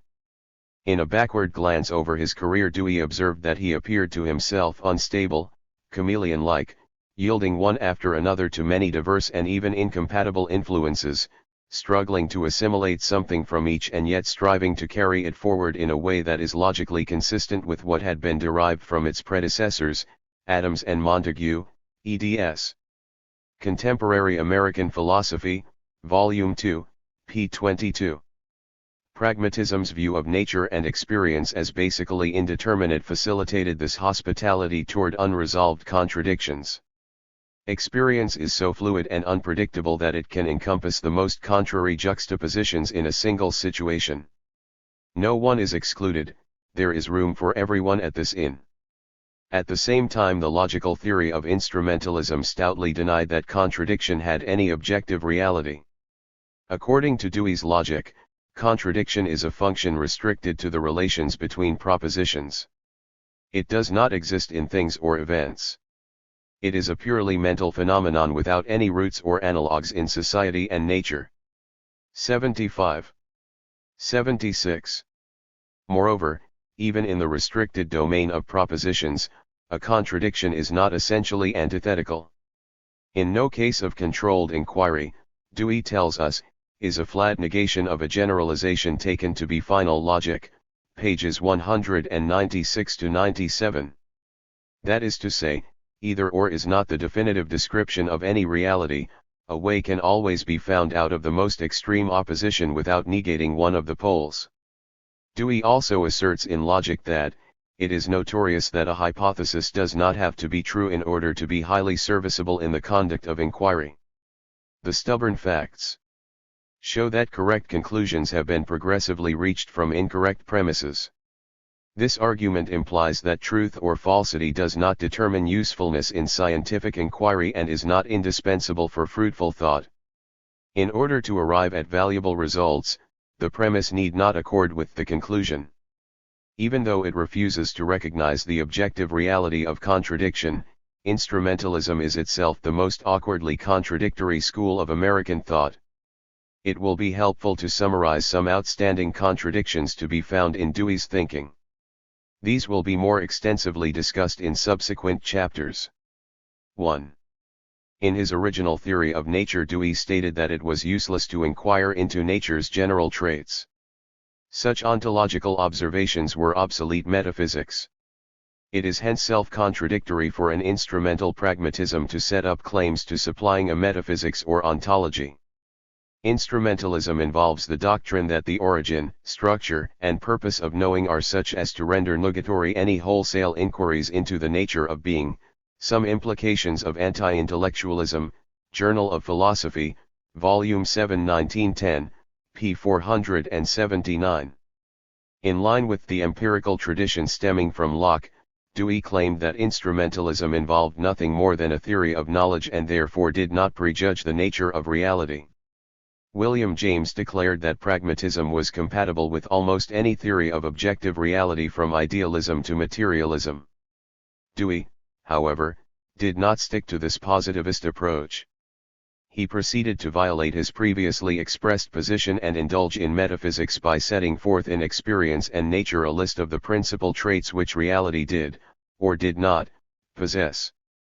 In 1940 he acknowledged the inconsistency in his attitude towards systematic thinking on this and other matters when he 77 wrote, "I find that with respect to the hanging together of various problems and various hypotheses in a perspective determined by a definite point of view, I have a system. In so far I have to retract disparaging remarks I have made in the past about the need for a system in philosophy, Nature in Experience, Philosophical Review, Volume 49, pages 244-45. 2.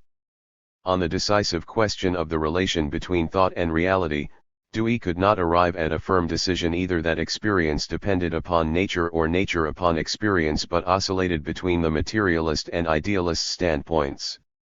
3. In the pragmatic theory of knowledge, all ideas, to be fruitful, must be practical in content. Yet in his logic Dewey makes mathematics purely postulational. This is not a pragmatic or even an empirical but a formalistic conception of the nature of mathematics. 4. In politics Dewey could not make up his mind which social economic system was progressive and deserved support. At one time he favored a reconstructed capitalism, at another a socialist alternative. 5. He polemicized against Marxism on the grounds that resort to forceful actions by the masses was invariably pernicious.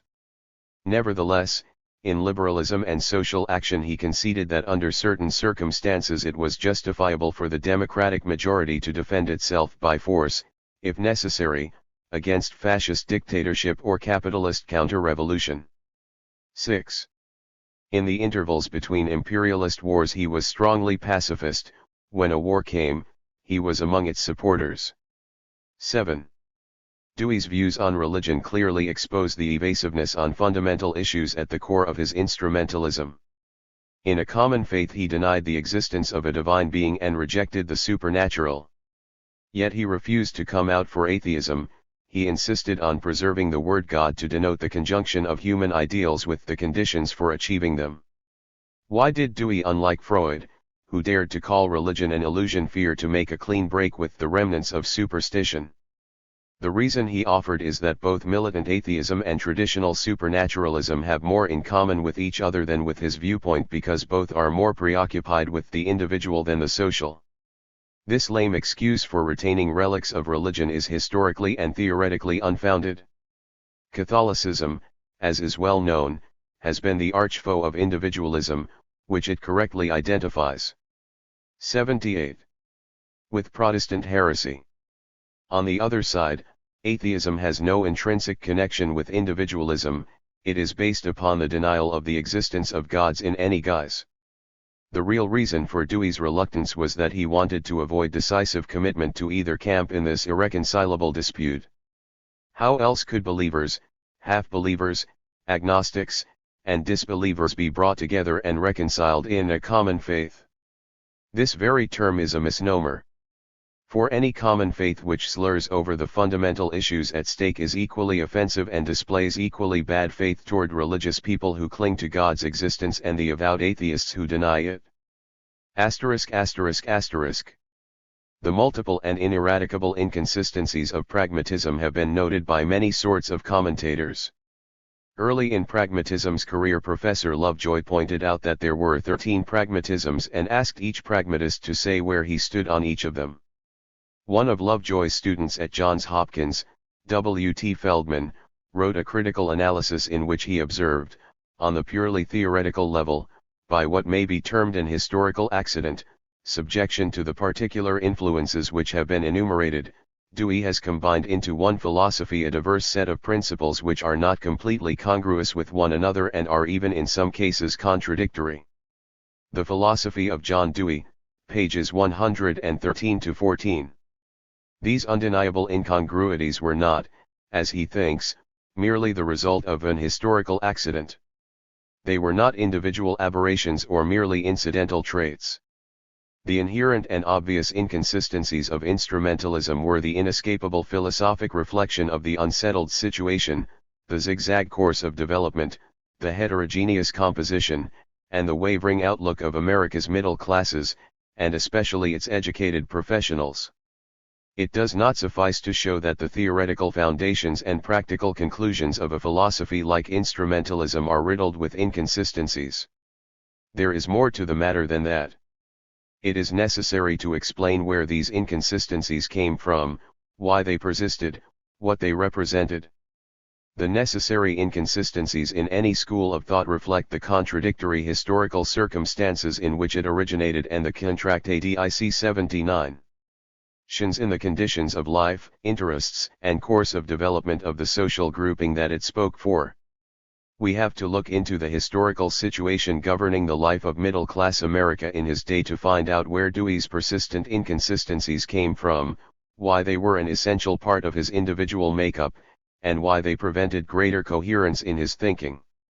Certain class strata are inherently unsettled because they occupy indeterminate and self-contradictory places in the structure of society.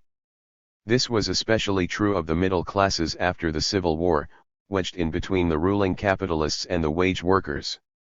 The pressures and counter-pressures exerted upon them by these stronger, more cohesive social powers continually upset the balance of the various middle-class elements and prevented them from maintaining unambiguous positions, pursuing a consistent course, having clear perspectives, or carrying through either their ideas or their actions to logical conclusions. The middle-class progressives were both in conflict and in communion with the men of wealth above them. While they shared with the plutocracy a basic allegiance to the capitalist regime, they had to protest against the vicious consequences of its rule. On the other side, they at times had to seek alliance with the working class from which many in the middle classes had freshly emerged and from which they wanted to escape. The middle layers were caught in the determinism of American capitalist development, which kept tossing them to and fro, now uplifting, now depressing them, according to the fluctuating business cycle.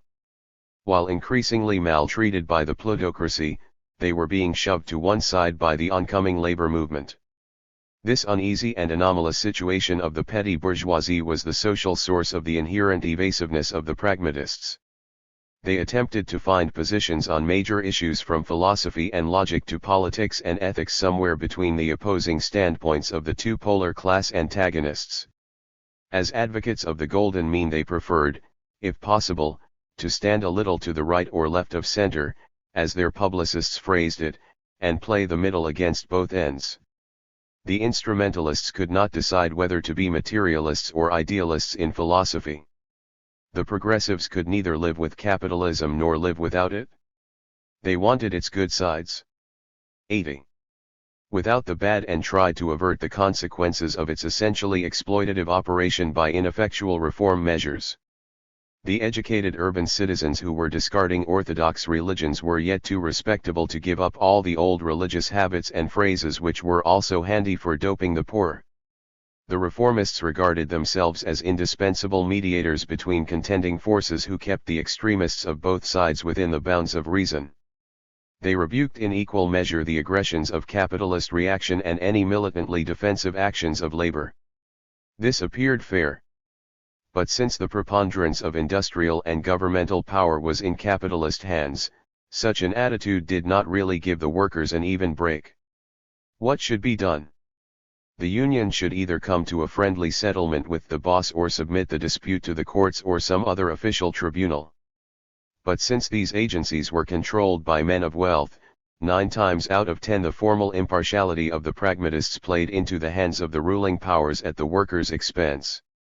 This is not because, as individuals, they were unintelligent, uninformed, or hostile to labor.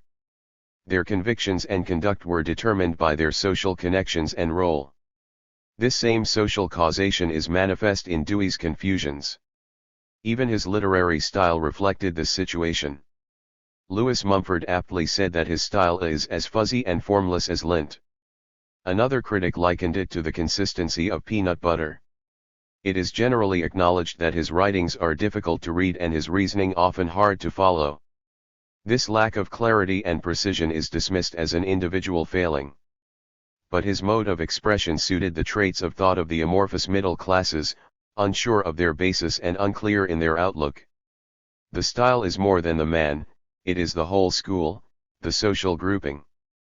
Dewey's confusions and cloudiness were also theirs.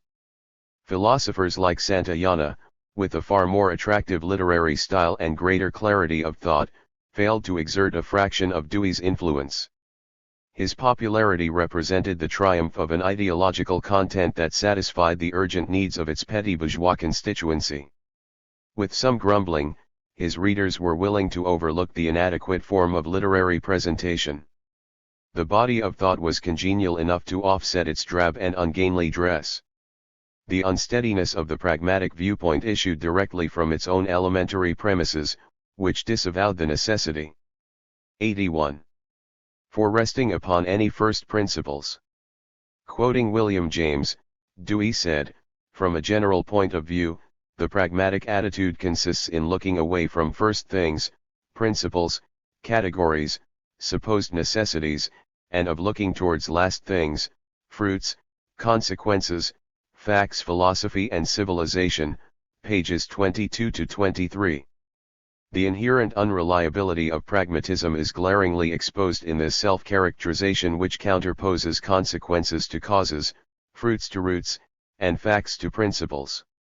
Such a separation ought to have been impermissible for a school of thought which held up Darwin as a model. The Origin of Species revolutionized biology by doing the opposite of what this pragmatic prescription called for.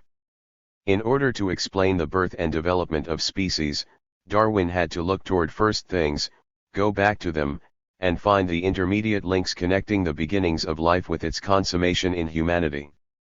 He had to deal with such real necessities of material life as the struggle for survival. He sought to uncover the unifying principles behind the separate and heterogeneous facts of biological observation, and found them in the unity of descent of all living things and the operation of natural selection. This genuinely scientific procedure differed completely from Dewey's recommendation that causes be cut off from their consequences. Dewey wrongly counterposed to each other phases of development that are organically related in an integrated process. He inserted the adjective supposed to try to siphon all necessity out of reality. Darwin demonstrated how changes in the relations between the organism and the environment necessarily led to the alteration of existing species and the generation of new ones from the old. He traced organs back to their original forms. The hands and feet of the human and the wings of the bird can be linked with the fins of the fish. He did not ignore the fact that the intrusion of new natural conditions and organic developments can considerably modify, distort, and even change beyond easy recognition the products of evolution.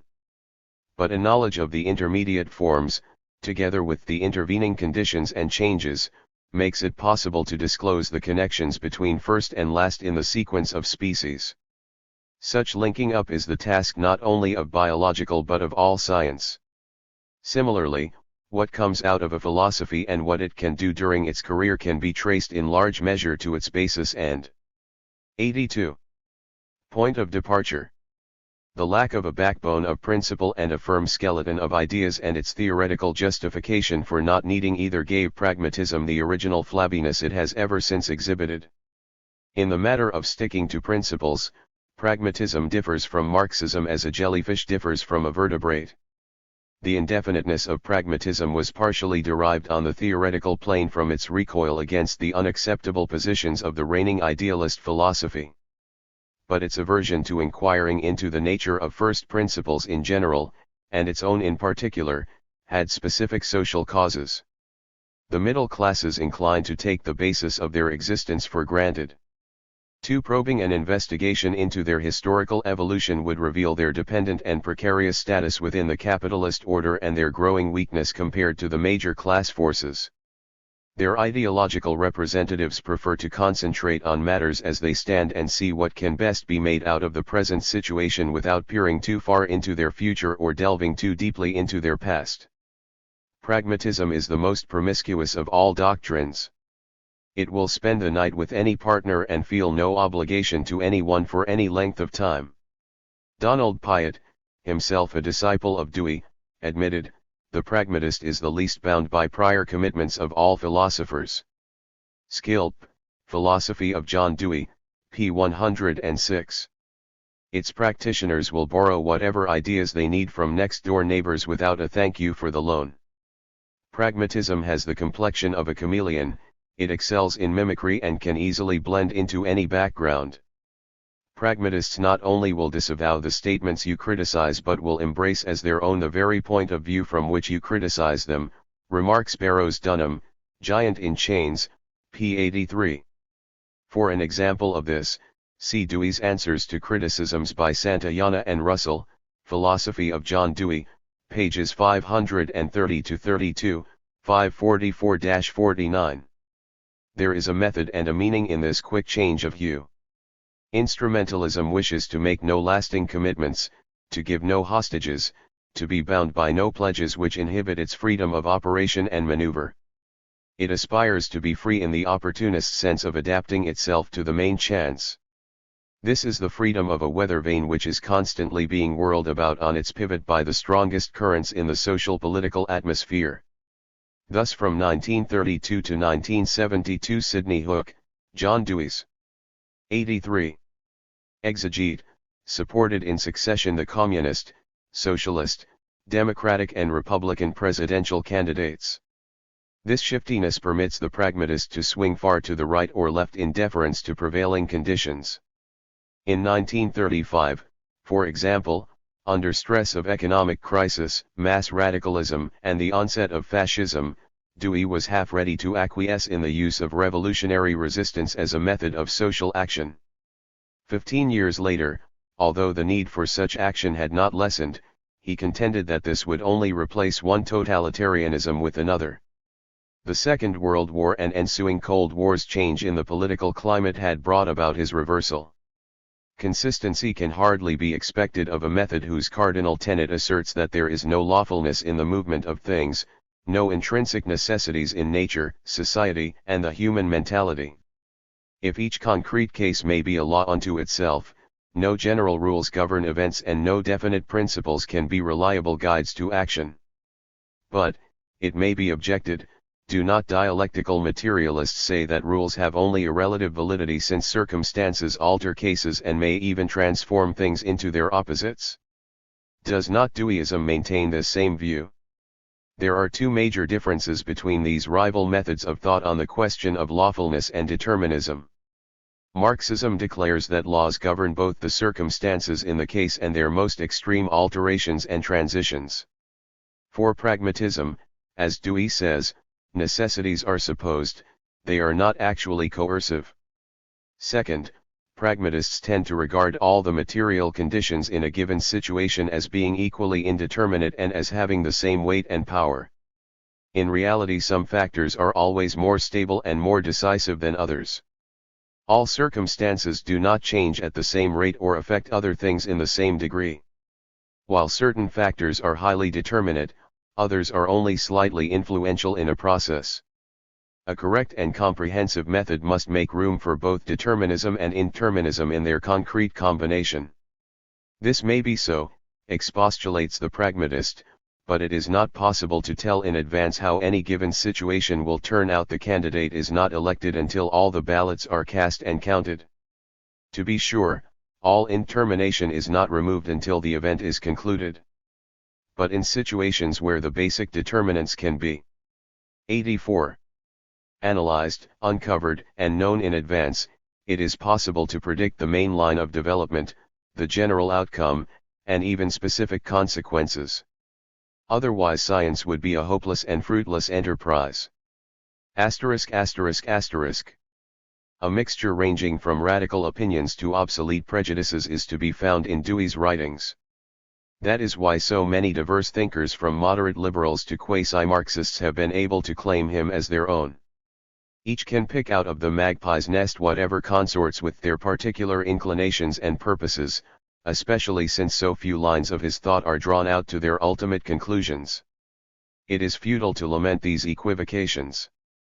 Eclecticism is ingrained in instrumentalism. In order to serve discordant social interests, Dewey had to espouse half measures, he had to be as inconsistent in practice as M-theory. 7. Dewey's conceptions of nature and science. With the publication of Studies in Logical Theory in 1903, Dewey definitively cast off his earlier adherence to idealism and launched his distinctively instrumentalist theory. He continued to elaborate this line of thought in various ways in many works until his death in 1952.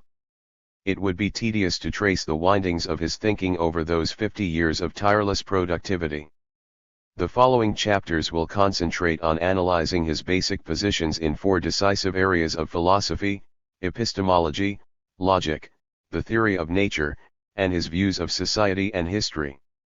The last chapter pointed out that Dewey held varying positions on numerous fundamental philosophical questions. His habit of taking a stand on one principle and switching to another is exemplified in his theorizing about nature. Over a span of 2 decades he put forward conflicting opinions on whether objective reality is subject to rational generalization. In 1917 he wrote, "It is often said that pragmatism, unless it is content to be a contribution to mere methodology, must develop a theory of reality. But the chief characteristic of the pragmatic notion of reality is precisely that no theory of reality in general, überhaupt, is possible or needed.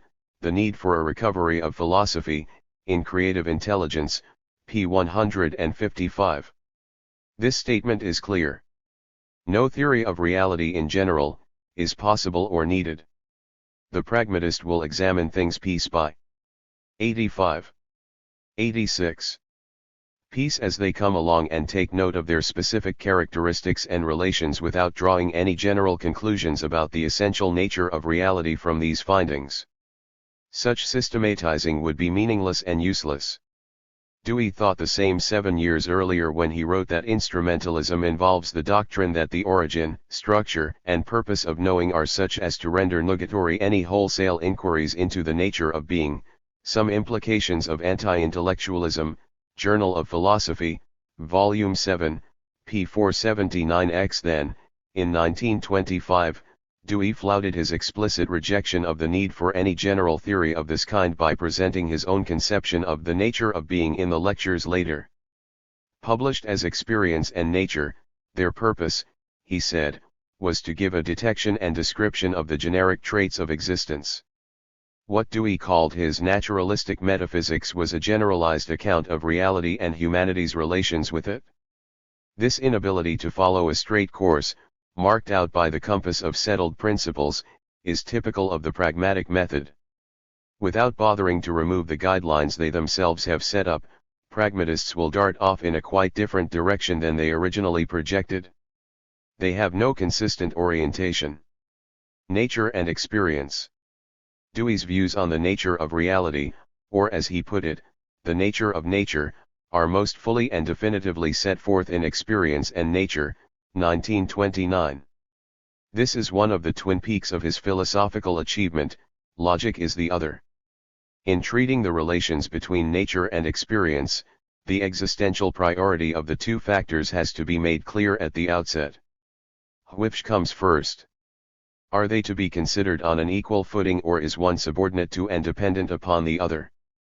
Dewey tries to brush aside this question as meaningless, as the product of the artificial dualisms inherited from magic, religion, and classical philosophy.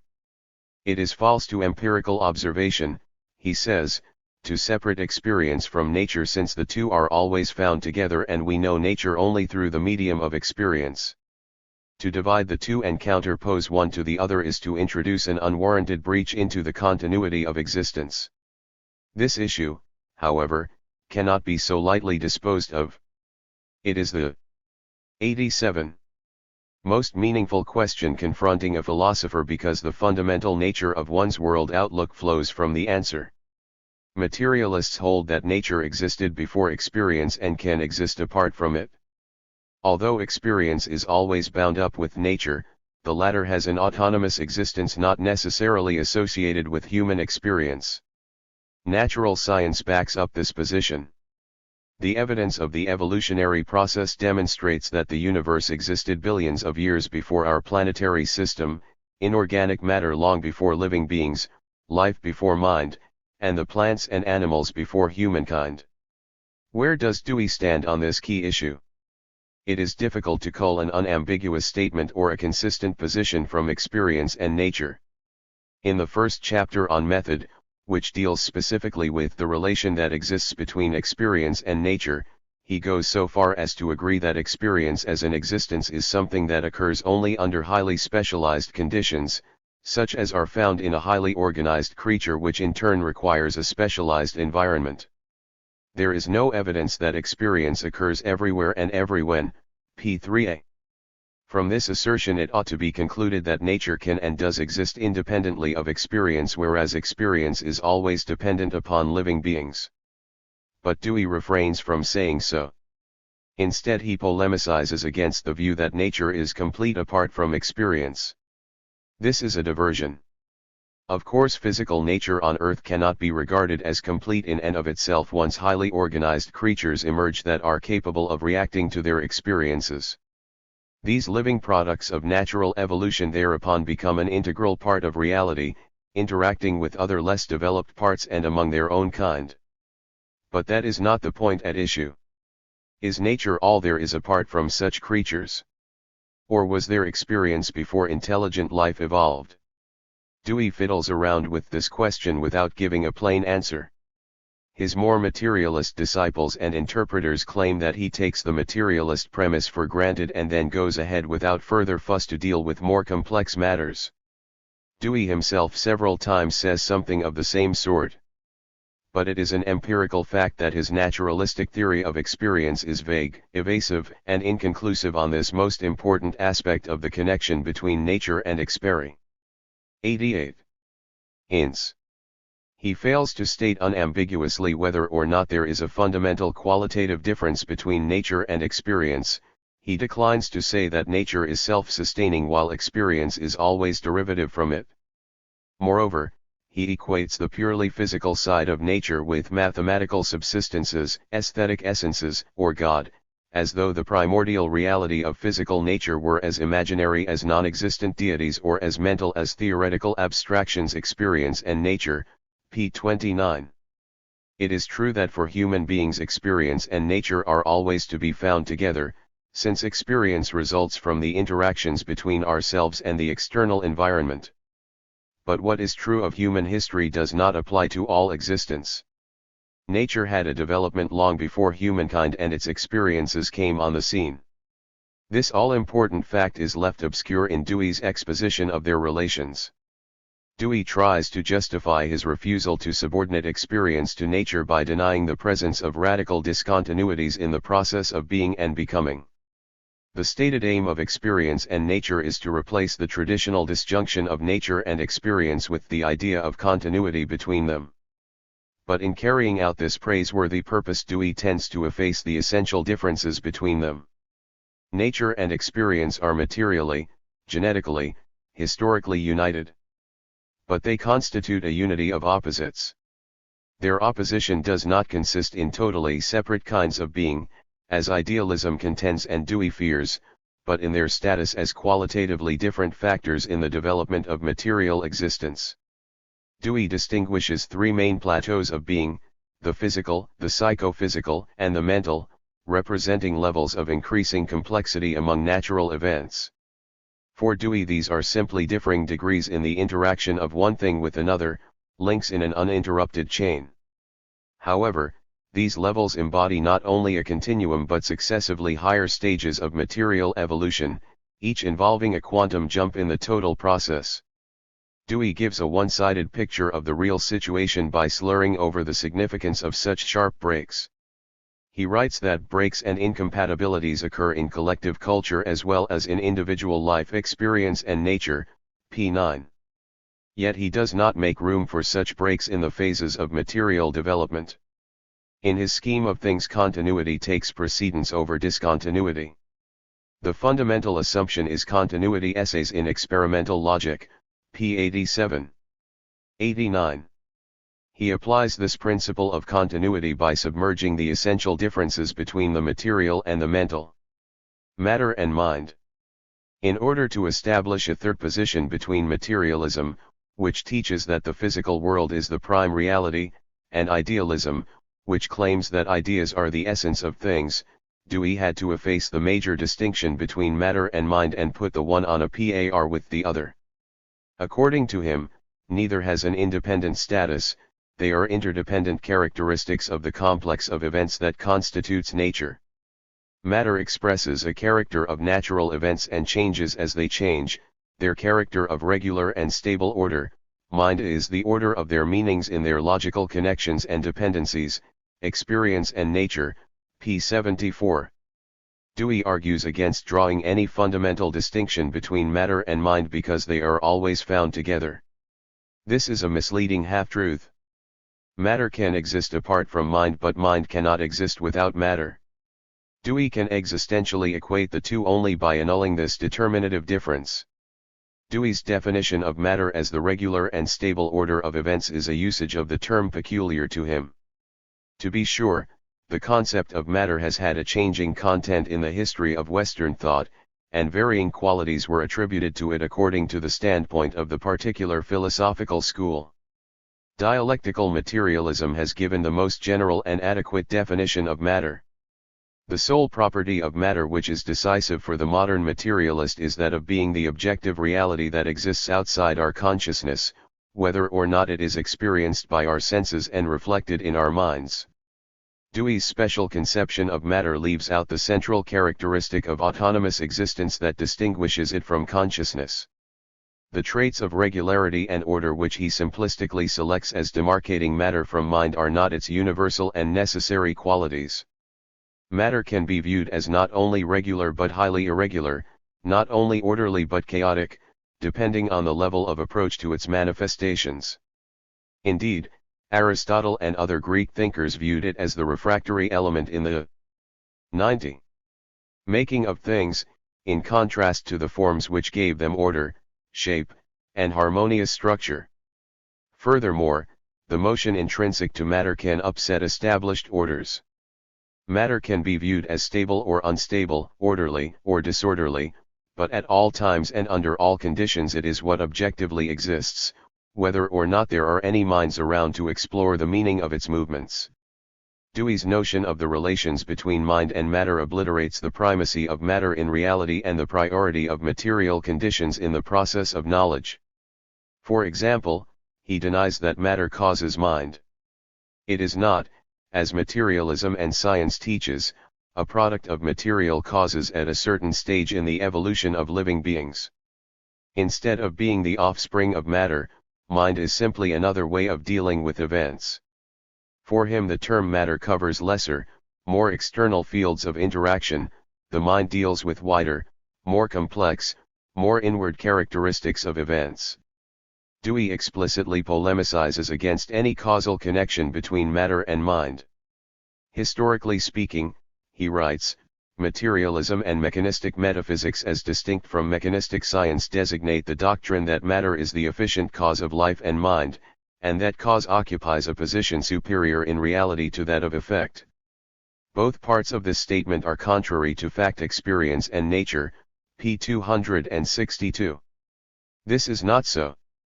Matter, by which materialists mean the independent objective conditions of existence, is the efficient cause of life and mind. How else have they been brought into existence, if the theory of evolution is taken seriously? The second statement has a more complex character. It is true that mechanical thinkers have been inclined to exalt cause over effect. This is a narrow, one-sided conception of the causal relation and the reciprocal action of its two poles. The cause precedes and produces the effect but does not stand above it in reality, because the effect is essential to the cause and any cause is itself an effect of a previous cause.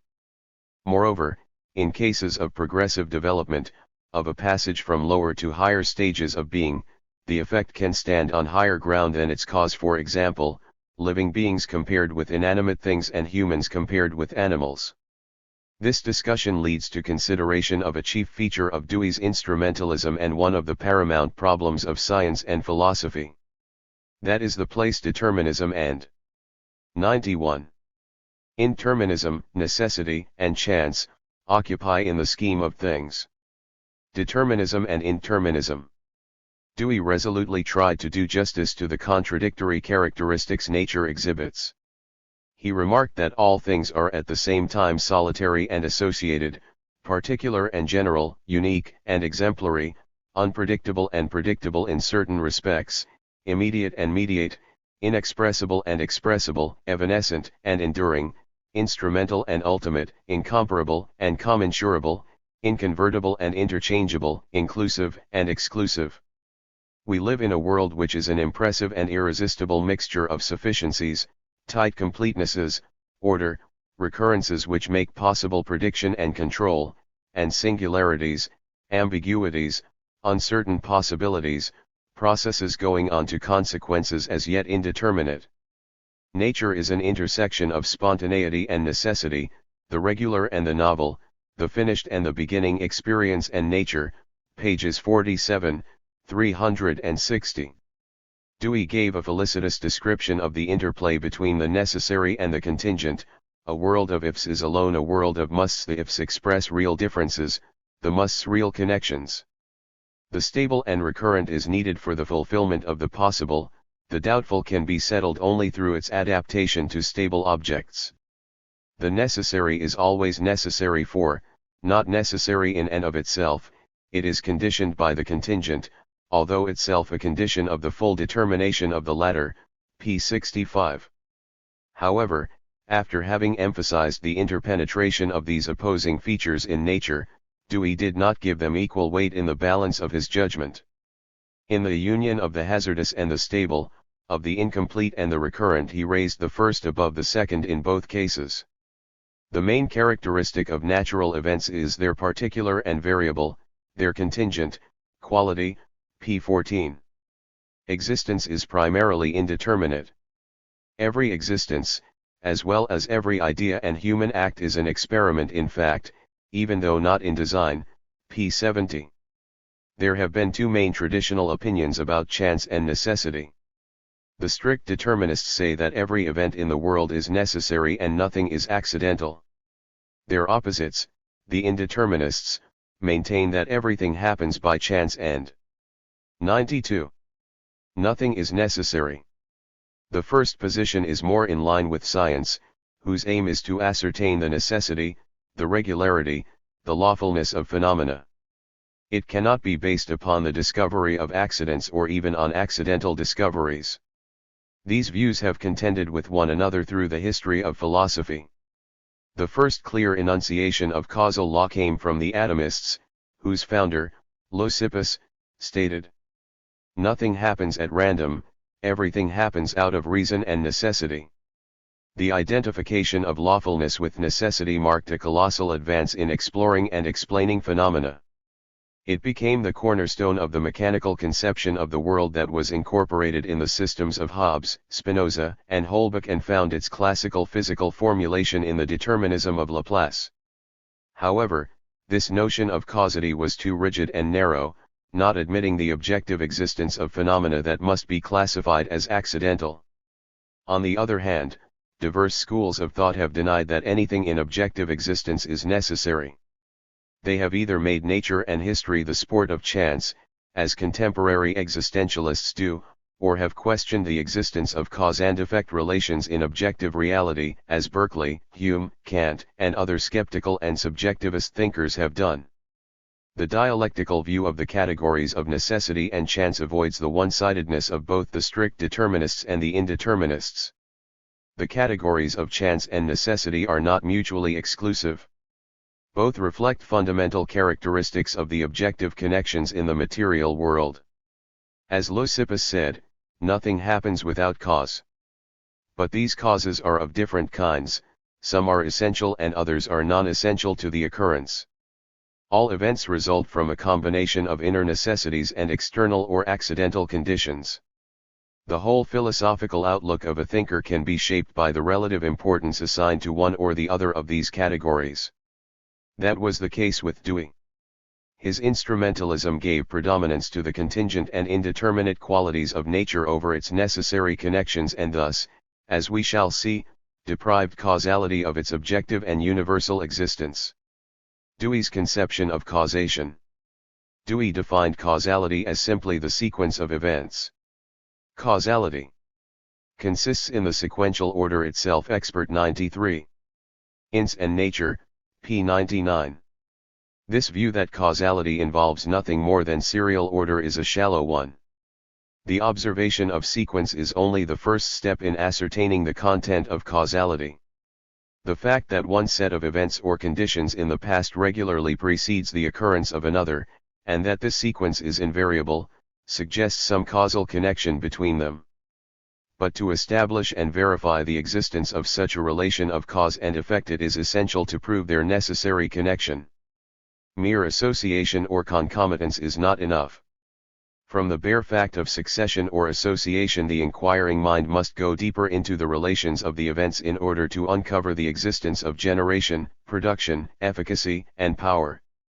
Cause and effect are then seen to coexist not merely in the external relation of succession, which may have an adventitious character, but in the internal connection of mutual determination, which gives necessity to their affinity and determines the place of the two factors in the process. Large-scale proof of this relation is provided by the successive stages of evolution from the physical world to humankind. Dewey correctly holds that the levels of being should be arranged in the sequence nature-life-mind. But why have they originated in this order, and not otherwise? Is this evolutionary sequence accidental or necessary? Science teaches that life was not possible until chemical processes had reached a certain state of complexity and interaction. Mental functioning depended upon the existence of specific biological prerequisites such as the central nervous system. Human rationality grows out of social conditions. Because of this sequence, the real order of causation is not mind-life-nature, as some idealists would have it, but matter-life-mind, as the materialists present it.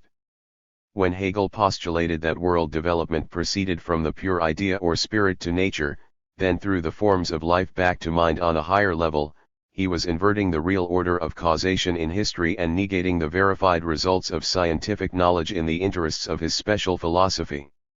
The superficial conception that causality cannot comprise more than sequence drains all the dynamism out of the interactions of things by depriving the cause-effect relation of determination, generation, and lawful necessity. While it says that cause and 94 effect are two aspects of a single process, the one is not considered essential to the other. Dewey's definition differs not only from the popular notion of causality but, what is more important, from the procedures of science.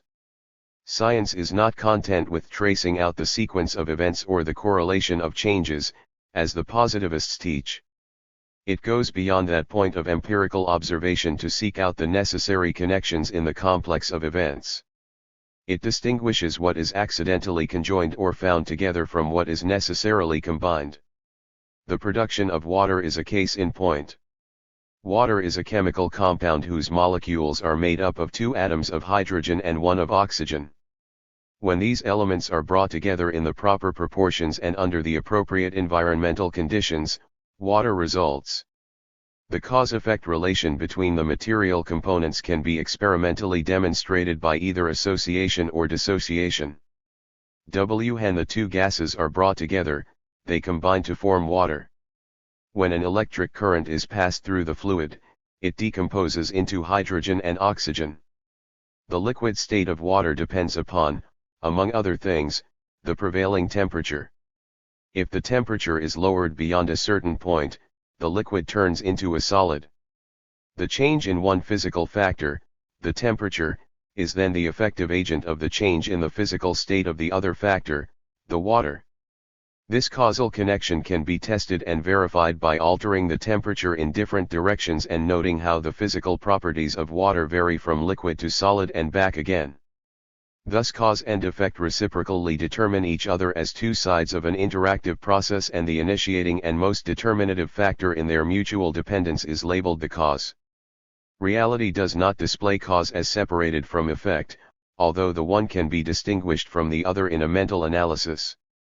Dewey recognized this interrelation when he pointed out that there is no exclusively one-way exercise of conditioning power, and whatever influences the changes of other things is itself changed experience and nature, p. 73. Despite his interpretation of causation as nothing but orderly succession, it will be noted that Dewey speaks of power in the causal situation. He states elsewhere that he does not thereby intend to assert or imply that any transmission of energy or 95. Intrinsic influencing actually takes place. But despite this disclaimer, his lapse into this reference is more than a manner of speaking, the facts keep forcing him to do so. Interactive power is so deeply lodged in causation that even positivist philosophers cannot avoid associating them. This is not anthropomorphism or a mere psychological propensity as is sometimes contended, but an irresistible acknowledgement of the pattern of objective reality. Dewey sought to make experience continuous with nature by maintaining, contrary to traditional empiricism, that we directly experience the connections of things as well as their distinct qualities.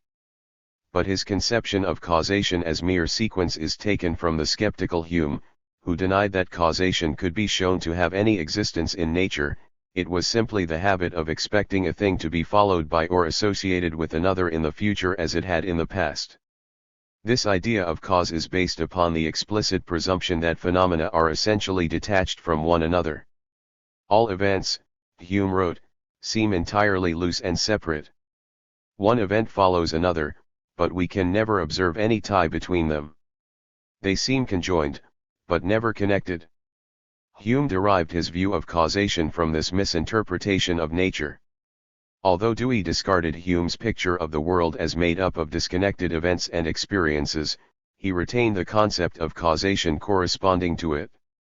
But if nature is a unified, coherent whole in which all objects are connected and reciprocally condition one another, then the categories of cause and effect must be regarded as reflecting their interactions.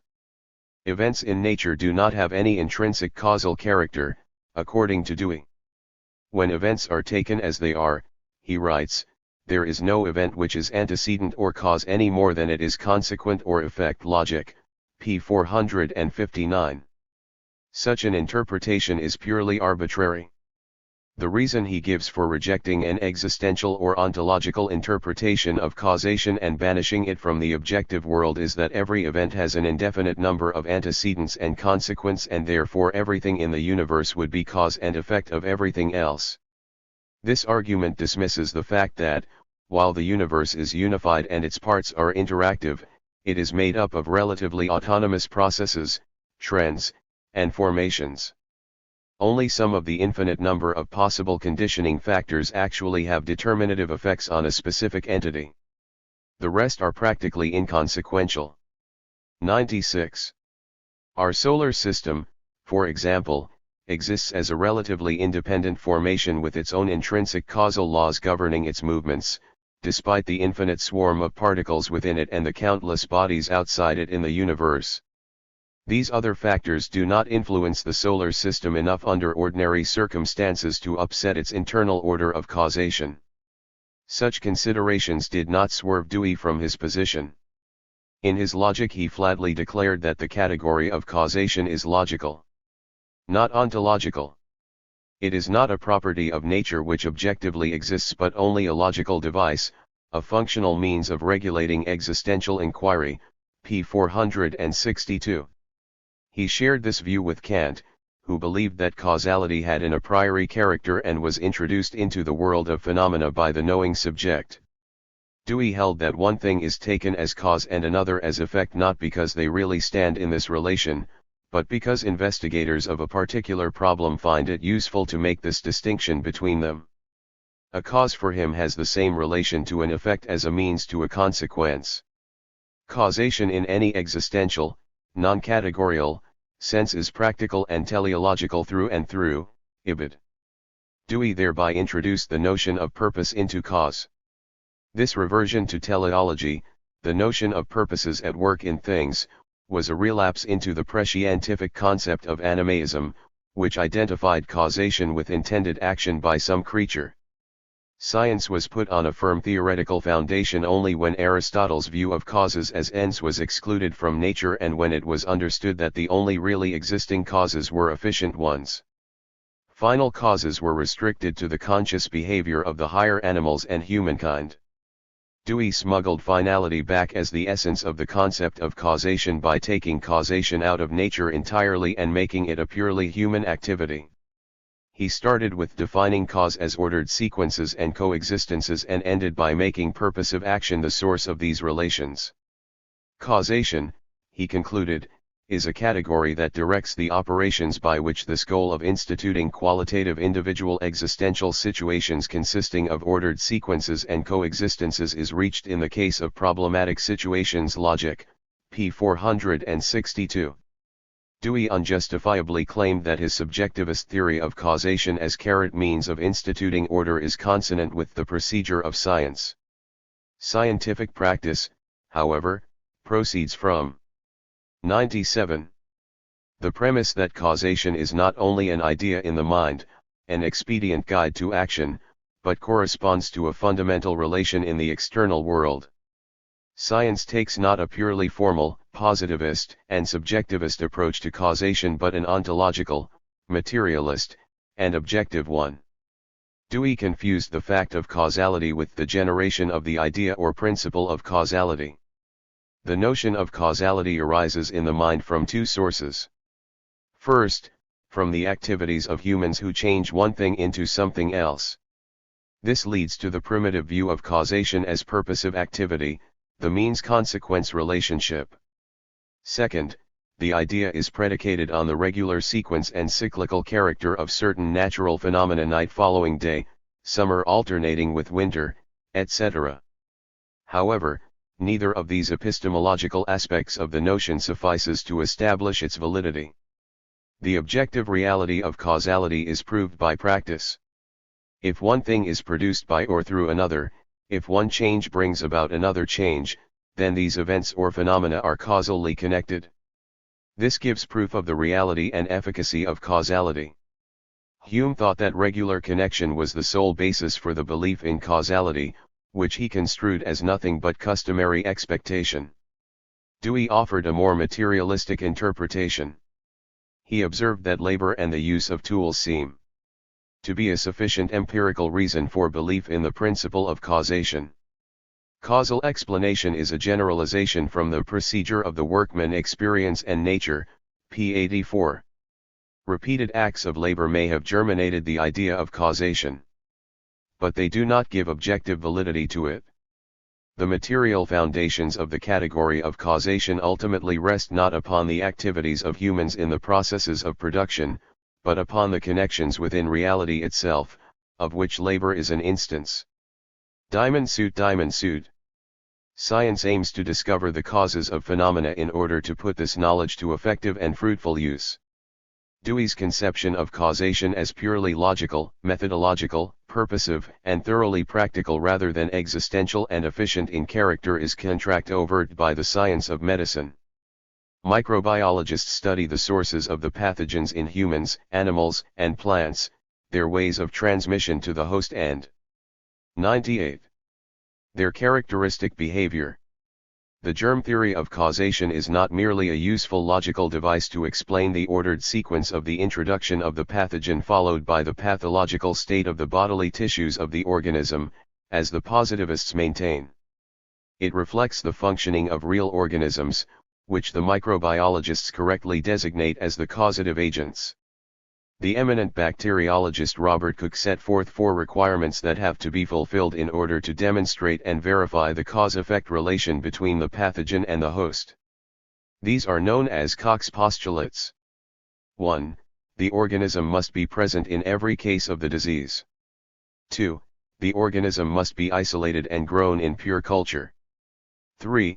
The organism, when inoculated into a susceptible animal, must cause the disease. 4. The organism must then be recovered from the animal and identified. Although not every pathogen that causes infectious disease fulfills all these postulates, these form the cornerstones of the procedures of medical microbiology. So ingrained is the search for objectively existing organisms as causative agents among microbiologists that even when these cannot be directly observed, they are presumed to be present and active as causal agents and hunted for. This is what led to the discovery of the filterable viruses. Although a certain group of infectious diseases required living cells for their proliferation, no bodies visible even to the optical microscope were found that could be the causative agents. It was inferred that the cause of these cellular transformations must be extremely small particles. This hypothesis guided further and deeper investigation. They were looked for, isolated, purified, and identified as the filterable viruses. These microorganisms are clearly visible under the electron microscope. Thus the cause-effect assumption was verified in that area. This case demonstrates that the causal connection between virus and disease is not simply logical, as Dewey asserts, it is ontological, as he denies. Human purpose enters the situation in the process of discovering the biological relation and verifying its existence. The investigators intend to discover the lawful connections of certain existing phenomena and put the results to use. Once it has been ascertained that this or that virus is really responsible for the production of an infectious disease, it is then possible to take steps to treat or prevent that disease. 99. This can be a two-way process. If the original path of discovery went from the effect, disease, to the cause, virus, the procedure can be reversed by going from the cause to the effect. The virus can be introduced into organisms in the laboratory to produce the disease. The causal bond can thus be tested and verified.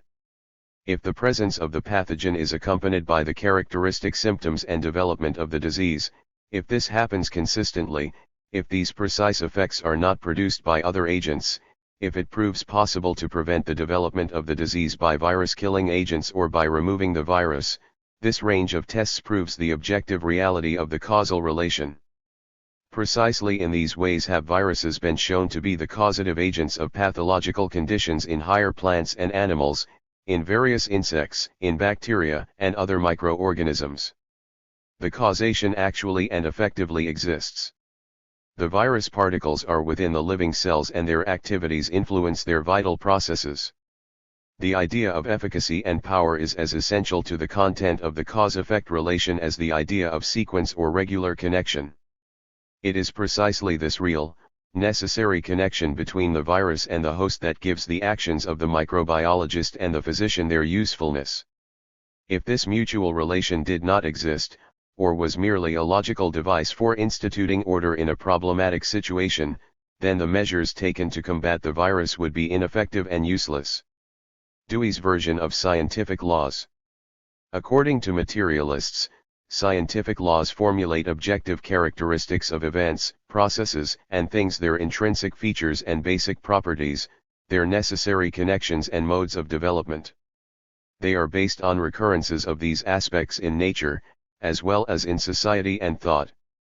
The actual inner and essential relationships of nature are expressed in the laws of movement of the planets, the laws of diffusion of gases, laws of chemical action, heredity, organic evolution, etc.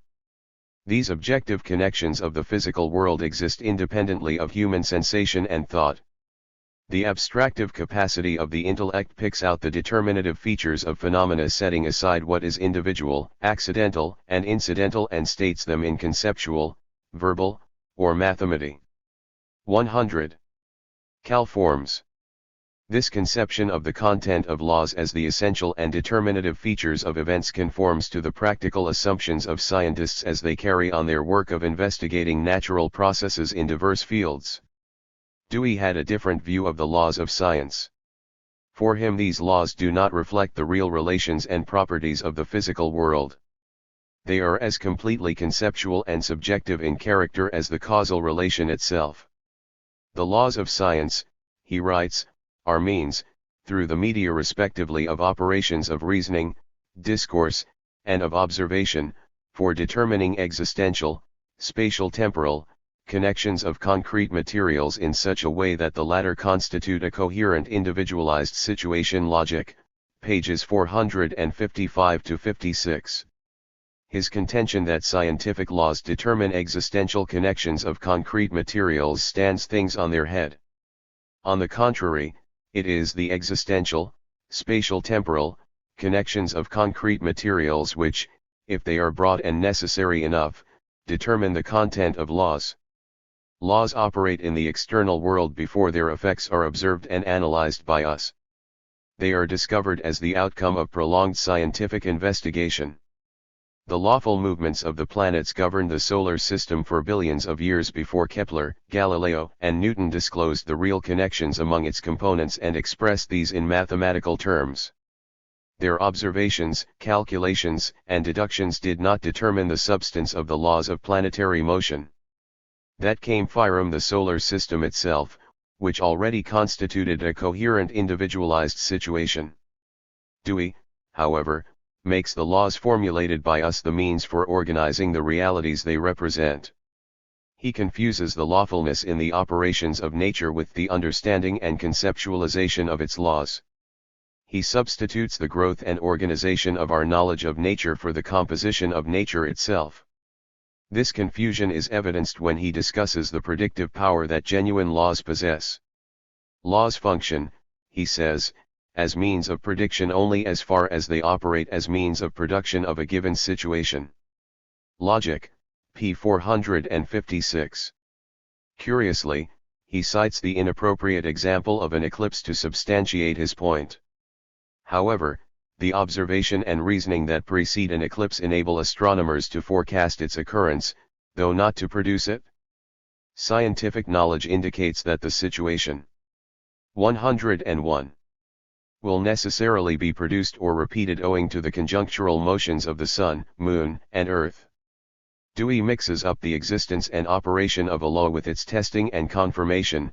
He confuses the scientific knowledge and activities of the astronomers with the necessary conditions for the happening in question. Causal prediction in science fundamentally depends not upon what is done by us, but upon the regularities of the objective processes that go on outside ourselves. Through his general theory of relativity, Einstein postulated that light would bend in the presence of a strong gravitational field. He predicted that this would account for the discrepancies observed in the movement of Mercury around the Sun. When this prediction was first tested during the eclipse of 1919, it was found that the measured deflection of light at the edge of the Sun corresponded to the values required. The Einstein shift has since been verified by other experimental results. The relativity theory is so powerful an instrument of discovery because it has disclosed the laws, that is, the necessary connections that actually exist in the universe with greater precision, depth, and scope than the Newtonian laws of mechanics. However, according to Dewey, the connections of events are not literal constituents of the laws themselves. Logic, p. 445. Physical laws are hypothetical propositions which are non-existential, and hence non-temporal, in their content, p. 453. They are inherently conceptual in character. They are relations which are thought not observed. Quest for Certainty, pages 206-7. He even describes causal laws as a mere figure of speech logic, p. 445.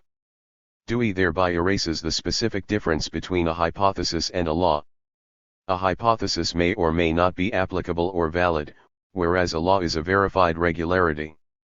Although a rational suggestion or surmise and a verified truth may have the same conceptual form, they have an essentially different content because the latter is demonstrably anchored in objective reality. Through processes of inquiry, hypotheses are converted into laws precisely by virtue of their correspondence with the facts. The germ theory of disease was once a hypothesis. But since Pasteur and Cook it has been recognized as correct. The theory was confirmed. On the other hand, the hypothesis of the ether as the medium for the transmission of light and heat has been 102. Discarded because experiment revealed no traces of its existence. It had no material reality, and after Einstein's theory was confirmed it was relegated to the scrap heap. Dewey's version of scientific laws conforms to his general epistemological denial that knowledge reveals the antecedent properties of reality. What knowledge gives, in his opinion, is not the content of reality but rather the means to redirect and reorganize it. The thing to be known is not something which exists prior to and wholly apart from the act of knowing. Quest for Certainty, p. 205. This failure to differentiate between what is known and the process of knowing, between the objective and subjective elements in cognition, separates the pragmatic theory of knowledge not only from materialism but from the contemporary American realist schools of philosophy as well. In line with his positivist outlook, Dewey denies that laws are in any sense necessary. They are only formulae for the prediction of the probability of an observable occurrence, Ibid, p. 206.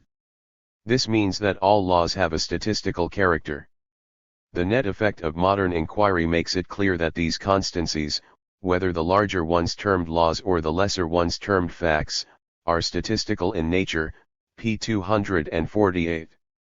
In reality, statistical laws that pertain to the properties of aggregates like subatomic particles, a large number of elements dependent on continually changing external conditions, are only one type of scientific law. There are in addition dynamic laws that express regular causal connections in which one state or condition determines another with more than a high degree of probability. Thus Newton's laws of motion connect the positions and velocities of all parts of a mechanical system at a given instant of time with their positions and velocities at any other moment of time. Dynamic laws are by and large restricted to relatively autonomous systems in the domain of macroscopic physics. But within these boundaries the causal relations they describe are necessarily determinate.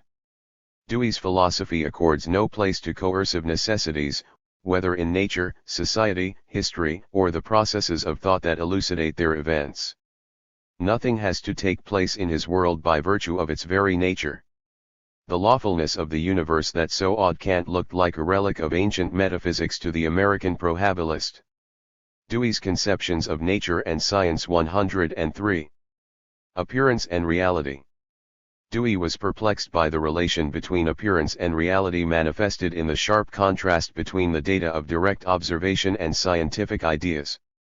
What was the connection between the familiar face of things encountered in everyday experience and the conceptions and conclusions of scientific knowledge which seemingly contradicted them?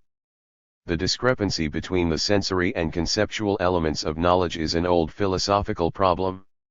It was implicitly posed as early as Thales, the father of rational materialist speculation in Greece, who traced all phenomena to a single substance, water.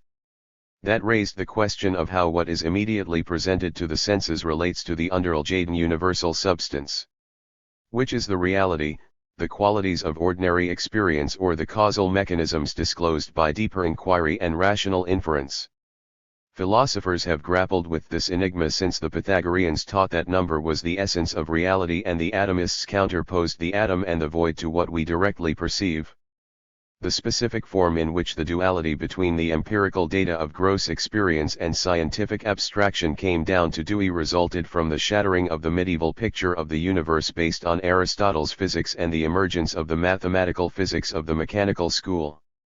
Natural scientists from Galileo to Newton divided the qualities of things into two opposing categories, the primary and the secondary. The first set was objective, invariant, and inhering in the things themselves, and the second was subjective, changeable, evanescent, and produced by the perceiver. Kepler went so far as to say that only the qualitative characteristics of the world are real. Others, like Descartes, held that only those physical properties that had extension, were measurable, and could be mathematically formulated were real and knowable. The bifurcation of nature into primary and secondary qualities accentuated the division between the physical world described by natural science and, on the other hand, social and moral values. This division gave rise to the following dilemma: the world disclosed by natural science is alone real, but we do not directly experience it. The realm of everyday experience, morality included, is illusory, yet we are immersed in it. If what we directly experience is purely subjective, we live in a meaningless world. 104. The mechanical materialists and the spiritualistic idealists each upheld this dualism in their own way. The mechanists stripped nature of all its diverse qualities except quantity. External reality was made up of homogeneous masses, differentiated high homogeneous motion in homogeneous space and time. Rebelling against this reduction of variegated nature to its purely mechanical aspects and metrical properties, the idealists sought to reinstate the qualitative appearances of things by making them the essential stuff of reality. Here is how Dewey saw the problem: if the proper object of science is a mathematico-mechanical world, as the achievements of science have proved to be the case, and if the object of science defines the true and perfect reality, as the perpetuation of the classic tradition asserted, then how can the objects of love, appreciation whether sensory or ideal, and devotion be included within true reality? Experience and Nature, p. 135. Dewey resolutely tried to overcome this dualism and re-establish continuity between everyday experience and scientific knowledge. He pointed to the fact that the capacity of science to give greater control over everyday things testified to the vital and valuable connection between them. But how were the two interlinked? Physical science, he says, takes experienced objects that are qualitatively heterogeneous and expresses their properties, relations, and changes in mathematical terms. This translation of objects into measured quantities gives scientists greater control over them and more facility in changing them for given purposes. However, it is ridiculous to believe that these scientific ways of thinking about objects give the inner reality of things and put a mark of spuriousness upon all other ways of thinking of them, and of perceiving and enjoying them. Scientific conceptions, like other instruments, are handmade by man in pursuit of realization of a certain interest, that of the maximum convertibility of every object of thought into any and every other, quest for certainty, pages 135 to 36. His interpretation of scientific ideas as human products designed to serve specific purposes contained an important negative clause. It meant that ascertaining the measurable properties of things does not give greater insight into their essential reality. Such information is only a way of thinking that helps us deal more effectively with them. This purely instrumentalist definition of science does not do 105 justice to its truths. Consider, for example, valence, the number representing the relative ability of a chemical element to combine with others. In a molecule of water, one atom of oxygen is found combined with two atoms of hydrogen and therefore has a valence of 2. The ascertainment of the specific valences of the various elements has many uses. They are of prime importance in the writing of chemical formulas and equations. These formulas, originally based on chemical evidence alone, were long thought to be merely symbolic. But it was later demonstrated by physical methods that valence fairly accurately represented the actual arrangement of atoms in space. It has been possible to go further and explain valence itself by analyzing the electronic structure of the atom, i.e., the number and arrangement of the electrons around the nucleus of the atom. This electrochemical knowledge tells more about the inner nature of things than the immediate experience of their superficial qualities. Thus, from the standpoint of epistemology, valence gives deeper information about the nature of chemical elements. Dewey himself hands the quantitative calculations of objects and nature as a whole to the prices put on commodities. This analogy from the field of economics can serve to expose the shallowness of his positivist reasoning about the relations between quality and quantity. Commodities possess many diverse physical properties that make them useful for different purposes. These values for use that commodities have by nature are immeasurable. At the same time, all commodities are commensurable and exchangeable one against the other.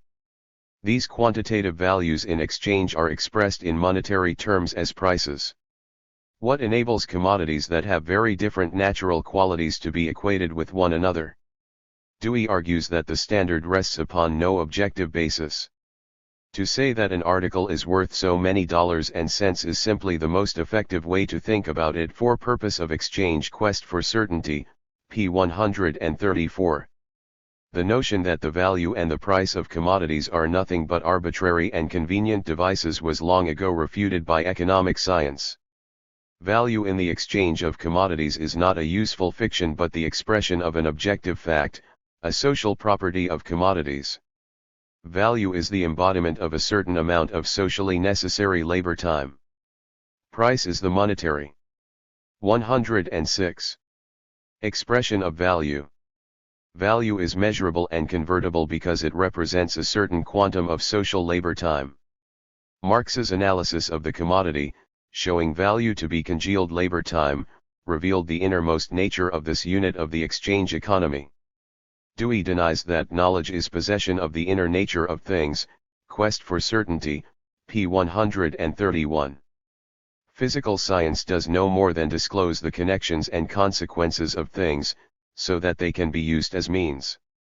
Further, when the physical sciences describe objects and the world as being such and such, it is thought that the description is of reality as it exists in itself, Ibid, pages 136-37.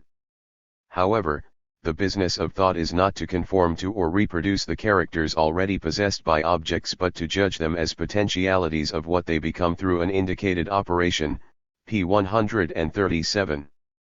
Ideas, he asserts, are statements not of what is or has been but of acts to be performed, p. 138.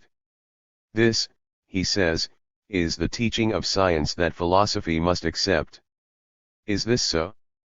Does science merely provide ideas that are useful in handling and controlling objects, or does it also inform us about the inner nature of things? All scientific investigations into the properties and causes of nature start from immediate experience. However, as Dewey points out, the original experience which incites inquiry is far less controllable and comprehensible than subsequent experience enriched and guided by scientific knowledge. What is the reason for this? Immediate experience gives us some elementary truths about the nature of things. People learn that boiling water may be dangerous but is excellent for making meat more palatable. However, this sort of purely empirical knowledge is superficial, fragmentary, one-sided. Appearances, the first impacts of things upon us, are both indicative and misleading. Even though they give significant clues to what things are, these outward evidences are also sometimes the very opposite of the truth. The sun looks as though it revolves around the earth. The oar in the water seems bent. To know things more profoundly, it is necessary to seek out their connections with other things as well as the changes they undergo through time. Things are not always what they seem to be at first sight and with limited experience. They are the 107 products of long processes, outcomes of the past with all sorts of relations in the present. They are also portents of the future, of endings that constitute new beginnings, links in a long causal chain. Moreover, the subjective components of our experience have to be separated from the objective. The task of science is to uncover and explain these wider, deeper, more complex connections. Dewey is correct when he says that scientific concepts trace the connections between things and their characteristics, as well as in his contention that science at any given moment of its development does not give a grasp of reality in its final self-sufficing form, experience and nature, p. 135. Science gives provisional, partial, approximate, and conditioned accounts of reality.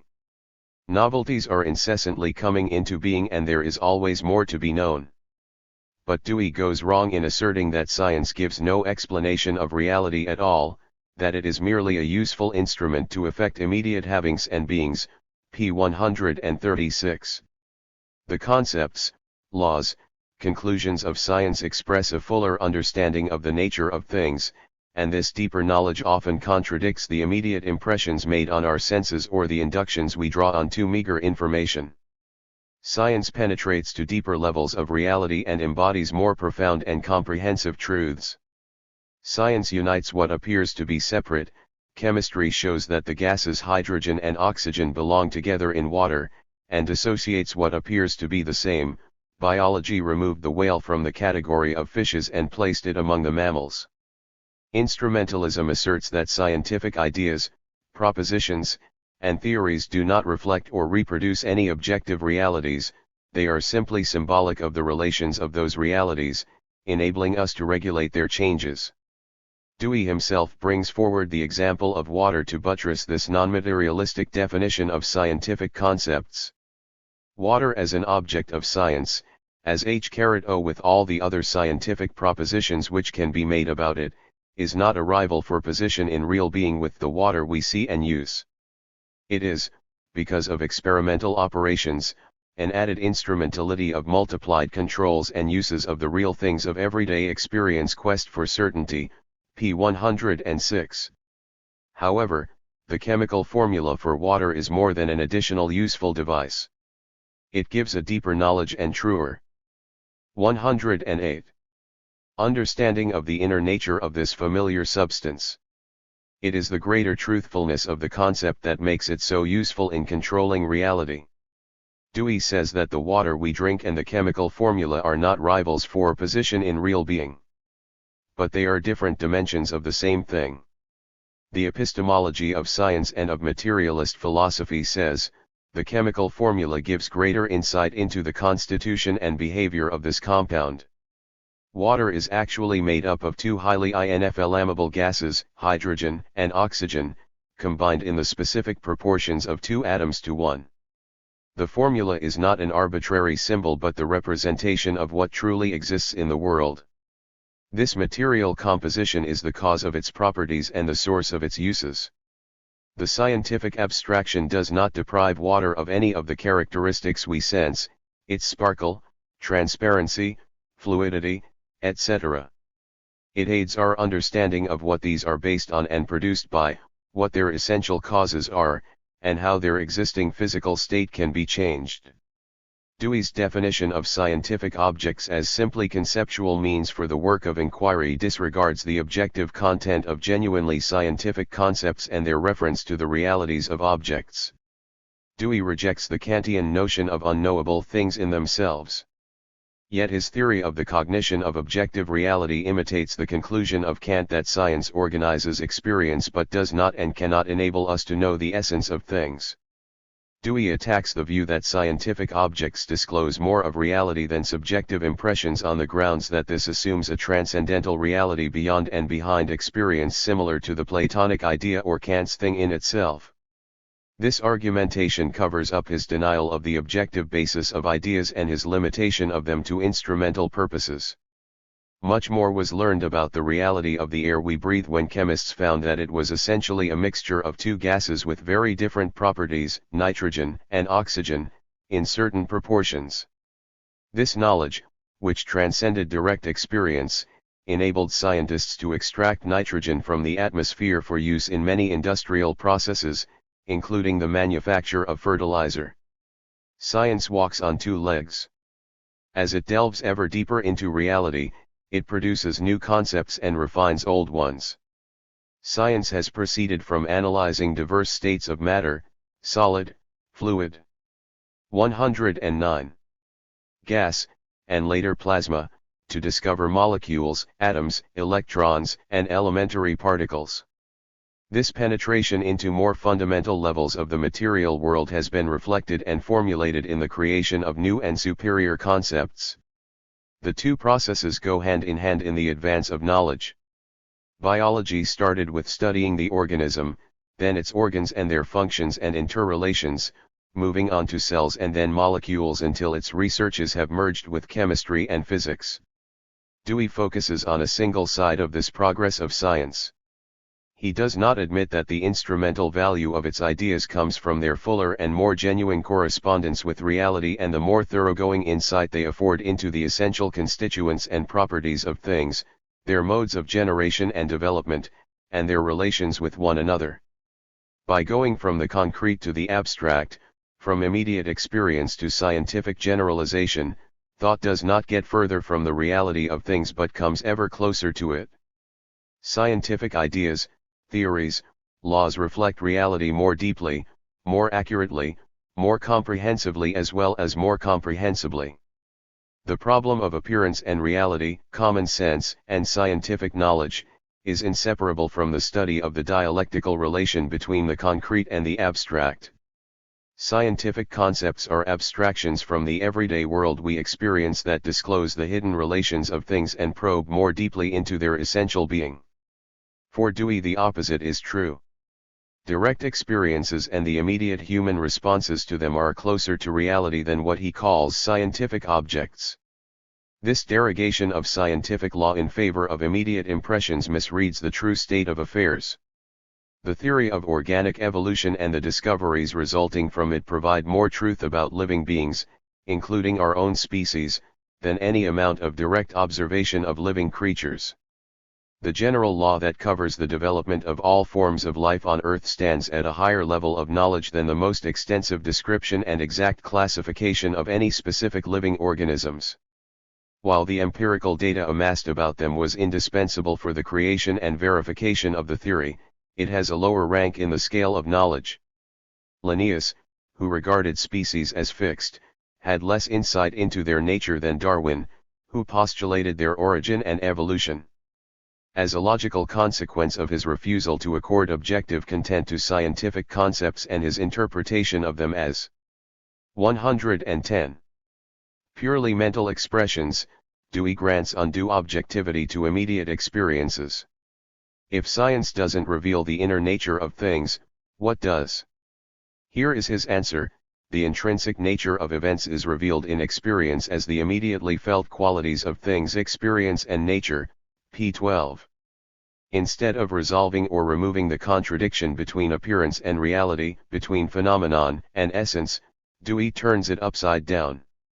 Whereas the mechanical materialists made the scientific abstractions of quantitative relations the sole objective reality and relegated sensed qualities entirely to the realm of the subjective, he takes the opposite view. Immediate feelings divulge the inner nature of things, scientific concepts are merely useful devices. This conception, that what is directly experienced is the best known, is a relapse on the theoretical level from a genuinely scientific approach. It goes all the way back to the naive standpoint of the Greeks. It reinstates the dualism he set out to eliminate. Instead of showing the real connections between what is experienced and what is known on a scientific level, that one has grown out of the other and reacts back upon it, he counterposes the immediate, as that which is truly known, to scientific abstractions, which are useful in action but not true reproductions of objective reality. He does not stop there. In his overzealous application of the principle of continuity, he mixes up the objective with the subjective and fails to draw a clear distinction between what belongs to the physical world and what is added by human beings. He places all qualities present in immediate personal experience on the same level. Empirically, things are poignant, tragic, beautiful, humorous, settled, disturbed, comfortable, annoying, barren, harsh, consoling, splendid, fearful, are such immediately and in their own right and behalf. These traits stand in themselves on precisely the same level as colors, sounds, qualities of contact, taste and smell, experience and nature, p. 96. However, colors, sounds, and other sensations are generated by objective material causes. They are connected with the physical world in a way that emotions of poignancy or judgments of beauty and tragedy are not. Dewey expunges the distinction between the sensory and the socially conditioned elements in our experience. Still further, he insists that things are beautiful and ugly. 111. Lovely and hateful, dull and illuminated, attractive and repulsive. Stir and thrill in us is as much theirs as is length, breadth, and thickness. Ibid. p. 108. This puts aesthetic judgments and emotional responses, which are socially and historically conditioned phenomena, on a par with physical sensations qualities generated by the properties of the things themselves. Likewise, dream, insanity and fantasy are natural products, as real as anything else in the world. Quest for Certainty, p. 243. He even views the faculty of imagination as an organ of nature, for it is the appropriate phase of indeterminate events moving toward eventualities that are now but possibilities. Experience and Nature, p. 62. Imagination is a genuine function of the human mind. But it is necessary to preserve the distinction between the natural and the human, although everything in the latter has its roots and reference in the former. In asserting that mind itself is a genuine character of natural events, Ibid. p. 13, Dewey erases the difference between the two. Dewey refuses to retreat from his attribution of secondary and tertiary qualities to nature itself. In his 1939 reply to critics of his position on this point, he insisted upon the genuineness of affectional and other qualities as doings of nature. See The Philosophy of John Dewey, pages 579-80. Ethical and aesthetic evaluations are for him as objective as weight, heat, and color. A noise can be loud or soft, as determined by physical conditions and sensations, but as such it is not either frightful or reassuring. Such personal responses to the given sensation are located not in nature but in ourselves. The blessing of a priest may convert ordinary water into holy water in the imagination of the believer. But this religious fetish is a psychosocial phenomenon, not a physical fact. The relation between the data of direct experience and the truths of science has an altogether different character. The wooden table that presents itself as a single substance to our senses is actually made up of molecules, atoms, and particles in motion. Both the macroscopic object we sense and handle and its microscopic constituents disclosed by scientific inquiry are real. Science informs us about relations and causes that are behind and beyond our sense impressions. Despite Dewey's disclaimer, its concepts are objectively true representations of the content of the external world. Dewey tries to disqualify objective truth by identifying it with 112.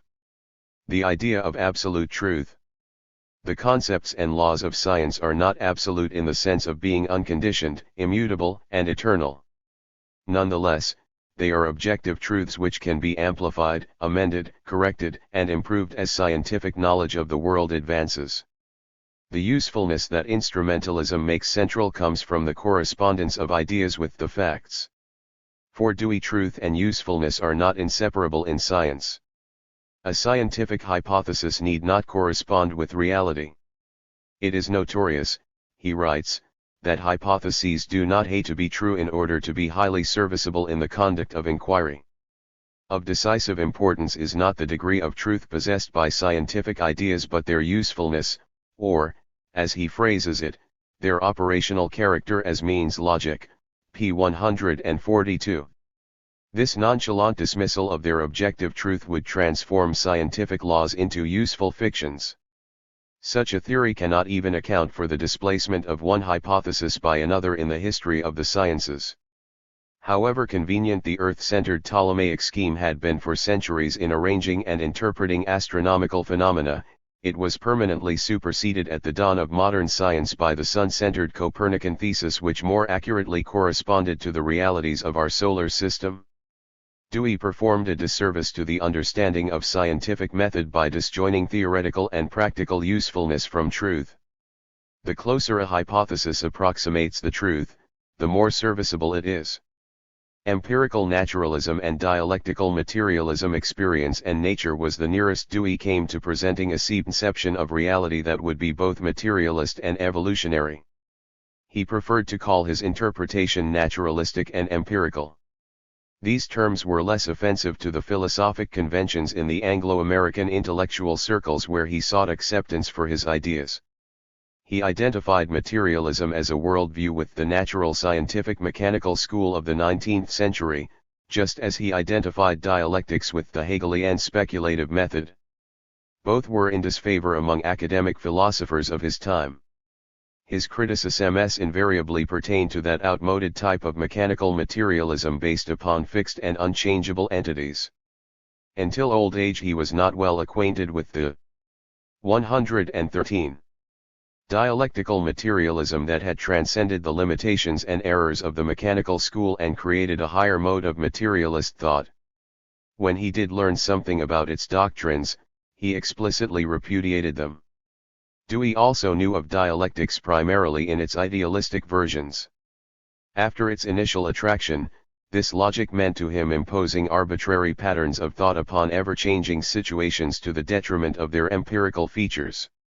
The Marxist dialectic that saw the logic of contradiction at work in the objective facts seemed to him an absurdity that yoked incompatible opposites together. Despite his rejection of what these terms represented, Dewey's analysis in experience and nature did contain elements of the dialectical and materialist approach to reality. But these were present in an undeveloped and haphazard form and embedded in a matrix of contrary conceptions. Materialism regards nature as primary, and life and thought as derivative and dependent phenomena. The formation of stars and planets has to precede the formation of animate beings. Although Dewey more or less proceeded on this premise in practice, he did not stick to it consistently in his theorizing. He was erratically materialistic, pragmatically wandering onto other paths when that was expedient. For instance, in the preface to Experience and Nature he said, "There is in the character of human experience no index hand pointing to agnostic conclusions, but rather a growing progressive self-disclosure of nature itself, px. This is an ostensibly materialist view. Yet it is vitiated by his denial that science discloses the real inwardness of nature and by his introjection of subjective phenomena into the physical world. The dialectical conception of the universe is evolutionary through and through.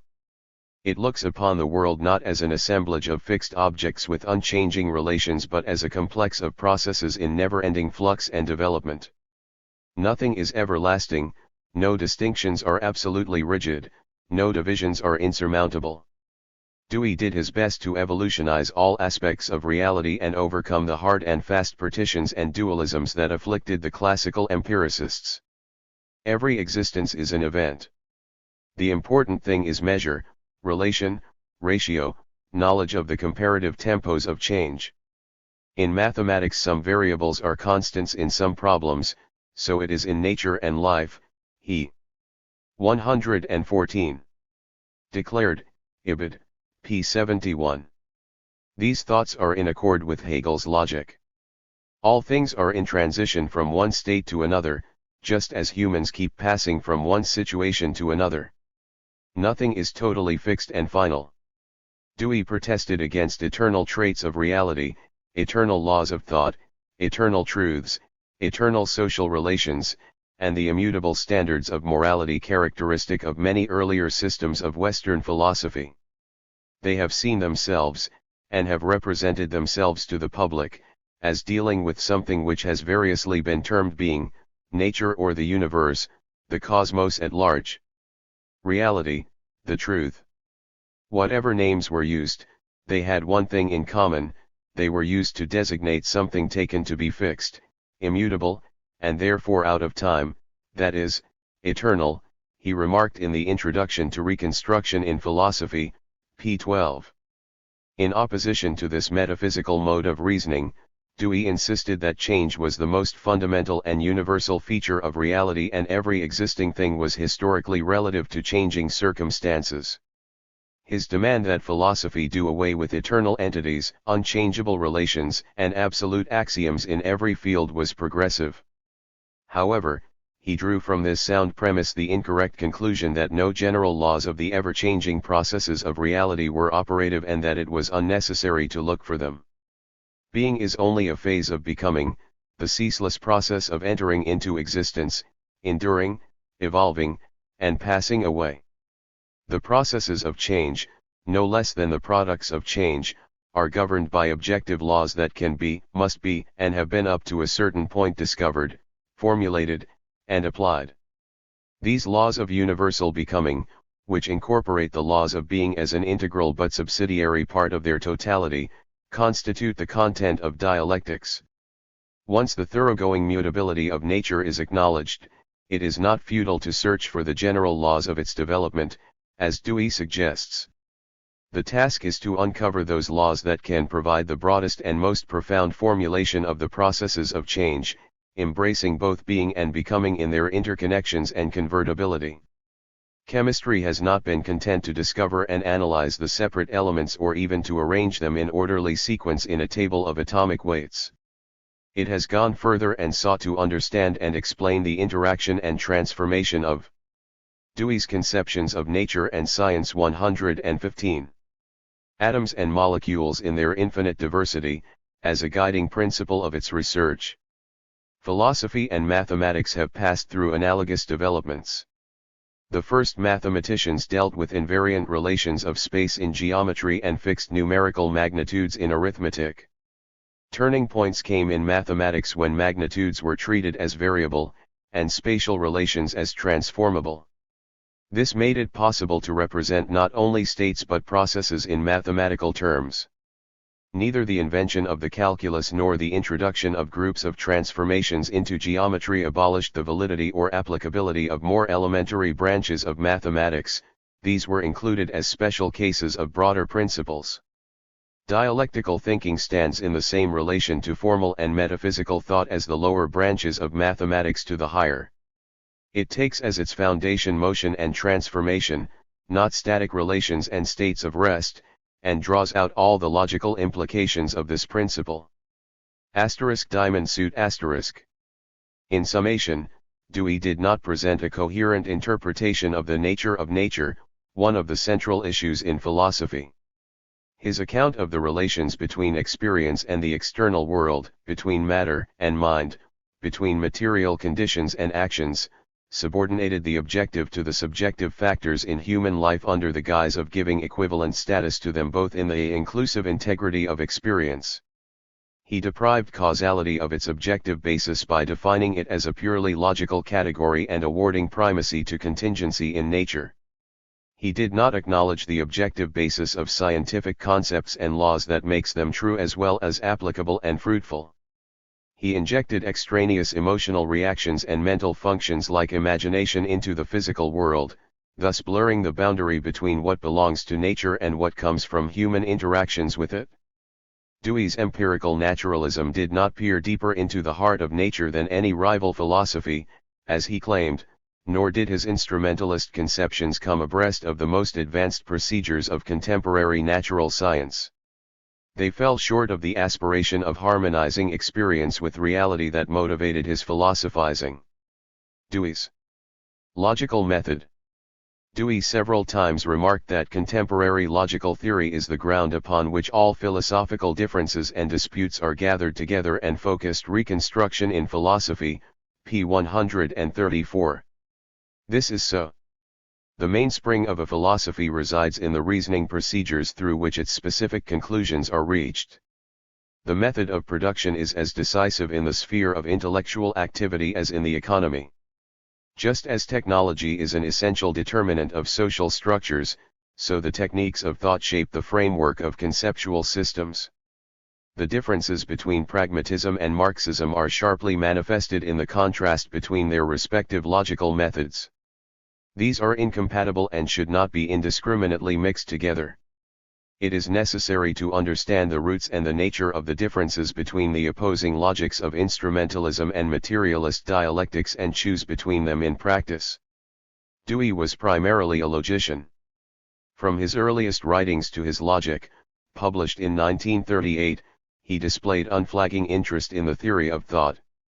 He gave courses in formal and Hegelian logic at Michigan from 1884 to 1888 and later taught Hegel's logic at Chicago. Why in Pragmatism he and his associates claimed to have developed a superior mode of thought that took into account the experiment. 116. 117.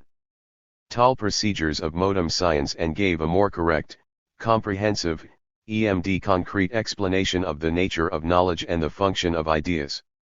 He began to elaborate the principal propositions of his instrumentalist logic around the turn of the century. These were first outlined in Studies in Logical Theory published in 1903. The essays in that original volume were rewritten and reprinted with others in Essays in Experimental Logic, which appeared in 1916. His final conclusions were presented in the Logic of 1938. It contained the ripened fruit of a lifetime devoted to the study of the theory of knowledge. This systematic exposition of his views was designed, he wrote in the preface, to further the aim of bringing logical theory into accord with scientific practice and with all the best authenticated methods of attaining knowledge. A critical review of its main positions can tell us how well he succeeded in these aims. Logical form and material content. The problem of the relation between content and form is critical in logical theory. The science of the thought process concerns itself with a special kind of form, the forms that the operations of thought have produced in the course of their evolution. These forms range from the concept to various kinds of propositions and sets of judgments. What is the content of concepts and the more complex forms of thought studied by logic? Do they have a purely mental content or do they necessarily reflect empirical data derived from the external world? There are two opposing viewpoints on this issue. At one extreme stand the pure formalists who completely detach the forms of thought from all material content and historical conditioning. They construe logical forms as entities existing by and for themselves apart from any objective reference. Form is absolutely counterposed to substance. The other school maintains that forms void of substance are not only empty but fictitious. Every logical form possesses real content, although some are richer in connotation than others. Logical form and empirical data have an indissoluble connection. Between the two poles lies a broad spectrum of eclectic combinations and variant positions. Dewey clearly grasped the importance for logical theory of the relation between form and content. He wrote in Logic, this 118. Problem is so fundamental that the way in which it is dealt with constitutes the basic ground of difference among logical theories. This is certainly true of all conceptions of logic, his own included. Dewey grappled with the problem of form and content in logic from the outset of his career as a professional philosopher. His views on this subject had an interesting evolution. In his apprenticeship he was a disciple of Hegel, as that German thinker's ideas were reinterpreted by the Anglo-American idealists of the late 19th century.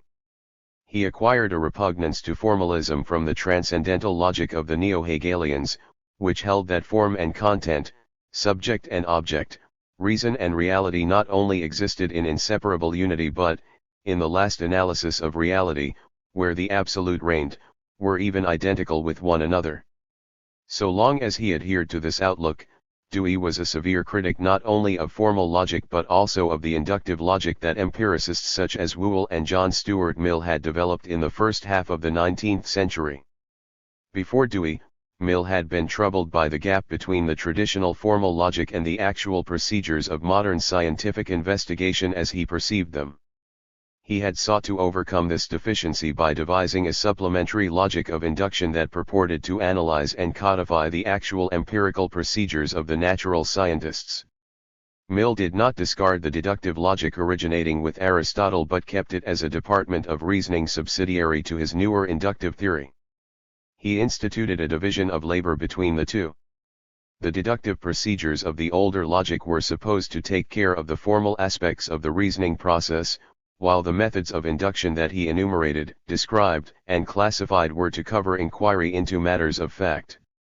This split the domain of logic into two opposed parts, one deductive and a priori, the other inductive and a posteriori, and thereby gave rise to two different kinds of logic, one pure, the other applied. Although the latter-day English empiricists considered the compromise a satisfactory working solution of the problem of form and content, it threw the science of logic into a state of disunity and disarray that Dewey, among others, deemed unacceptable. 119. In his revulsion against formal logic, Dewey at one time swung to the extreme of denying that it had any value or validity whatsoever. Formal thought, with its formulae for simply unfolding a given material, is of no use to science, he asserted, cited in The Origin of Dewey's Instrumentalism by Morton G. White, p. 90. This total rejection of formal logic was unwarranted. The formal canons stemming from Aristotle have been found inadequate as a logik for all purposes, and especially for the higher functions of thought dealing with complex processes and the essentially contradictory constitution of all things. Nonetheless, even today they are indispensable as an elementary tool of thought. Formal logic bears the same relation to dialectical logic as hand tools to machine tools. An ordinary hand drill is useful for many purposes, even though work requiring a high degree of precision can be better performed by an automatic turret lathe or a boring machine. Humans thought in a syllogistic manner, proceeding from a major premise through a minor one to a conclusion, long before Aristotle and others singled out the successive steps that make up this chain of reasoning and named and analyzed the various kinds of syllogism. For better or worse, all of us continue to reason along this line, day in, day out. At the same time, this primary type of reasoning is unsuited to the more developed operations of thought and has been supplanted and incorporated into a more elaborate and correct system of logic. Even after molting his absolute ideism, Dewey retained his sweeping repudiation of formal logic and sharp criticisms of the shortcomings of Mill's inductive supplement. He likewise clung to the conviction, shared with Hegel, that the severance of the forms of thought from their objective content was an inadmissible distortion of reality. As he moved along toward instrumentalism, however, he modified the categories of the Hegelian logic in a characteristic manner. For example, under the ideological influences of Darwinism and the psychology of William James, plus the impact of progressivism, he substituted his own beveled, gradualist version of conflict for Hegel's keen-edged definition of contradiction. To Hegel, everything contained within itself opposing poles.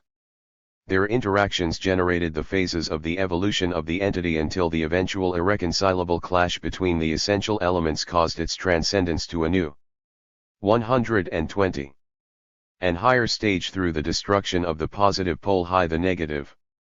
This dialectical process of development found its perfected logical formulation in the law of the negation of the negation. For Dewey, the struggle between the contending sides of a single situation did not of necessity, its very nature, lead to the destruction of the one by the other in an act of negation that lifted the entity to a higher form of its own being. The unbalance between the conflicting forces was to be resolved by the readjustment and reconciliation of the differences in a reconstructed situation. He thereby deleted the mainspring of the dialectic from his logic, making it revolve around the reformation of a troubled situation rather than its revolutionization. Dewey's eventual solution of the relation between logical forms and content in his logic was neither fully formalistic nor thoroughly materialistic, although his naturalistic theory came much closer to the materialist than the formalist standpoint. He categorically denied that logical forms could exist apart from their content. He agreed with such masters of logic as Aristotle and Hegel, as well as the materialists, that forms of any kind are inseparable from objective content. Moreover, he took an evolutionary approach to the genesis of logical forms. Logical forms come into existence only under certain circumstances, when controlled inquiry is undertaken in order to actualize potential uses of things. Logical forms accrue to subject matter in virtue of subjection of the latter in inquiry to the conditions determined by its end institution of a warranted conclusion. Logic, p. 372. Dewey's view that logical forms are created through historical processes of inquiry was correct. But he did not go deeply enough into the problem because he failed to divulge the ultimate roots of the science of logic in the interactions and interrelations of the physical world. Logic and the physical world. Inanimate nature stands at the opposite pole to logical thought. What are the connections of the one with the other? Dewey seriously attempted to provide an empirical basis for the processes of thought and to account for the unity of logic with the rest of reality as experienced. A consistent materialism or 121. Evolutionism would hold that the fundamental matrix of inquiry, in which methods of inquiry are generated and operate and to which they refer, is the physical world. Humanity, an offspring of nature, occupies a particular place and plays a unique role in it. Its activities and intelligence function in unbreakable association with the physical environment. How, then, can it be overlooked that the underlying natural foundation of inquiry is the physical world? Dewey says that the final test of the applicability of a proposition resides in the connections that exist among things. Logic, p. 55, emphasis in the original. Yet he does not view these existential conditions as the ultimate determinant of logical processes. There are two major kinds of involvement and interaction of existential conditions on Earth: the interrelation of purely physical events with one another, and their interaction with human beings. Even if we set aside the question of whether inanimate events exhibit any logical pattern and what this may be, the dialectic of nature, there remains the problem of the causal relation of the inorganic world to organic activities that eventually give rise to human procedures of inquiry.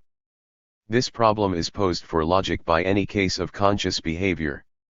I walk out of the house, notice that black clouds are gathering, return to the house, get an umbrella and come out again. What has determined my course of conduct and the thought pattern motivating it? I have learned from experience that as a rule in that locality rain descends when black clouds appear. The generalization derived from this repeatedly observed physical correlation in nature has guided both my reasoning and my action. The core of my thought process takes the form of a syllogism: masses of black clouds portend rain, black clouds are gathering overhead, therefore it is likely to rain. From this reasoning I draw the practical conclusion of taking certain precautions to protect myself from a downpour. The processes of nature that have been observed, understood, and generalized as laws underlie the habits of action that arise from my mode of thought.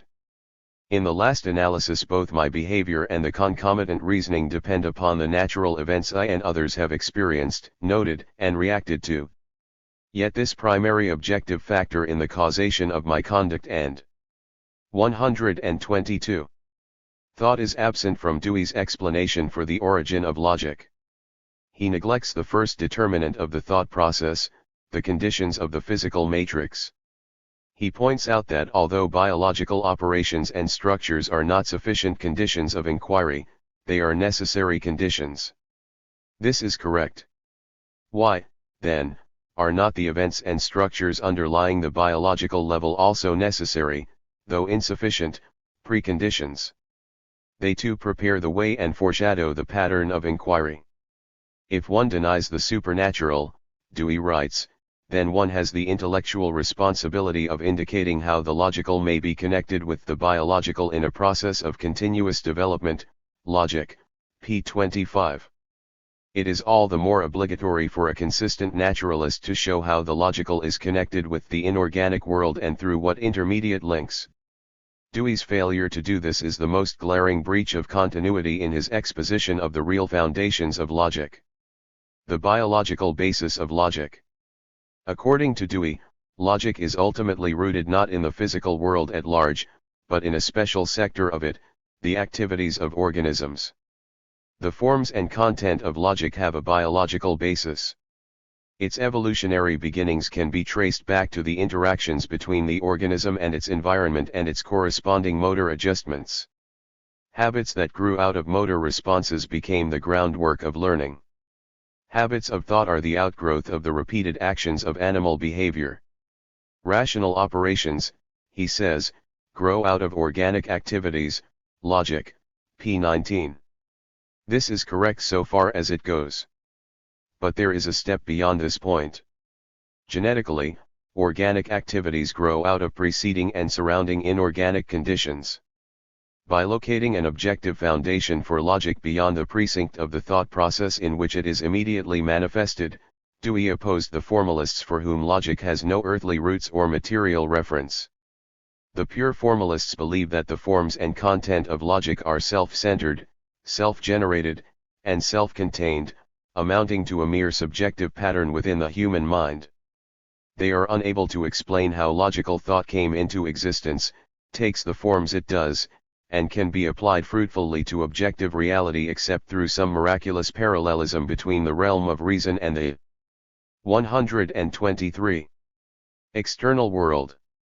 Indeed, some consistent adherents to this viewpoint deny that logic has, or needs to have, any intrinsic relation or reference whatsoever to society or nature.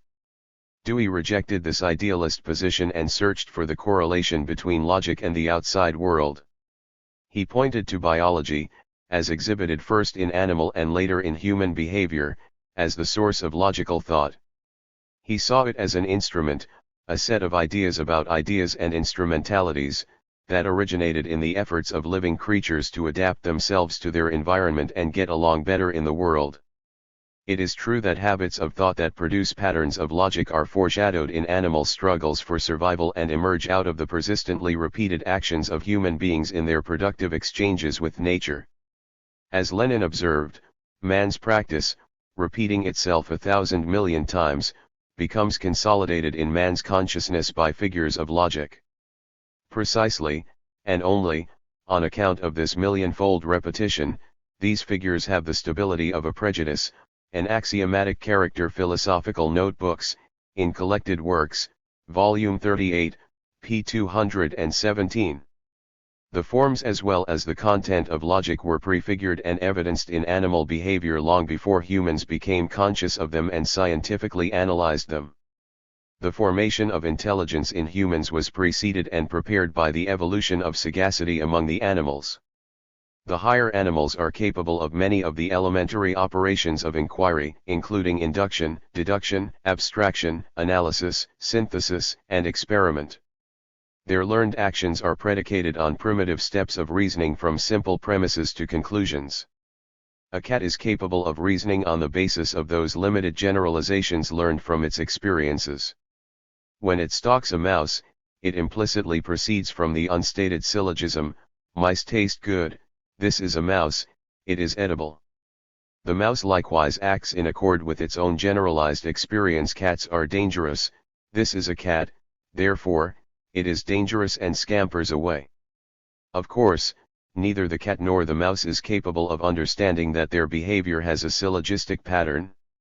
Such an idea could never enter their heads, which do not reason about reasoning.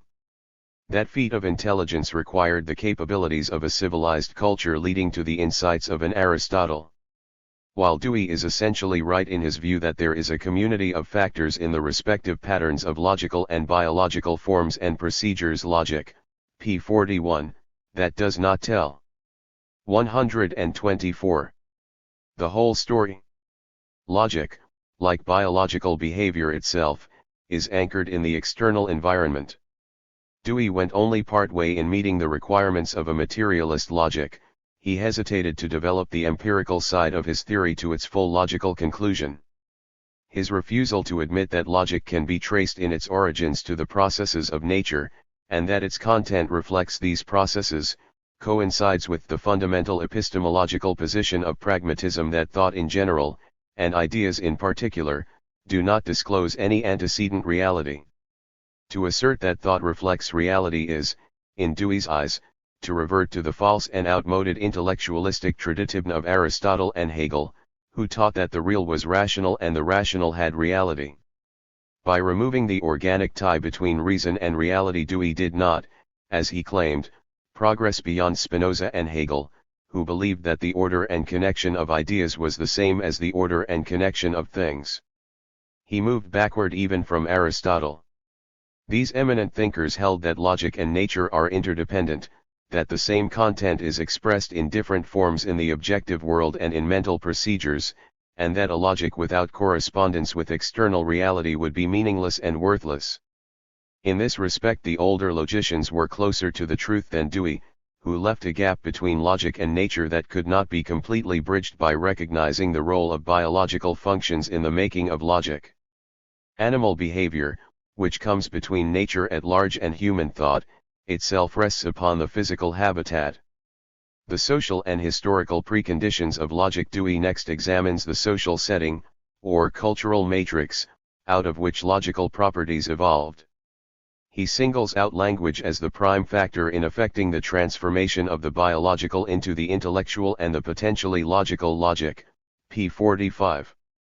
To make this explanation plausible, he stretches the definition of language to cover virtually all the activities and artifacts of human beings, from the means of production to the media of communication. A tool or machine, for example, is not simply a simple or complex physical object having its own physical properties and effects, but is also a mode of language.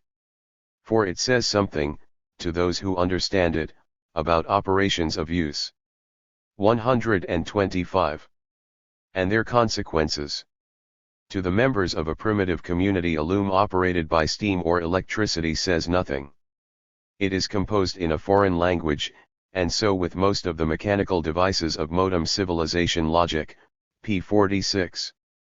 Dewey here invokes a literary metaphor to rub out the essential existential difference between instruments of labor and verbal expression. Because of its place and function in their economic activity, a tool indeed has significance and value to members of the community who make and use it. And a steam-driven loom producing textiles in a factory might at first sight appear magical to pre-industrial peoples familiar with only hand-weaving. But while speech may accompany the fabrication and employment of tools, it is wrong to subsume the material instrument of production under the category of linguistic expression. This inverts both the order of their origination and their real relations in the social process. Labor and language are two of the fundamental social and historical preconditions of logical thought. The first has a more inclusive character than the second and came into existence before it.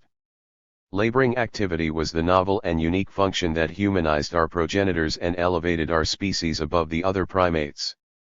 The use and making of tools and weapons to produce the means of subsistence, protection, and shelter preceded the development of articulate speech among our ancestors.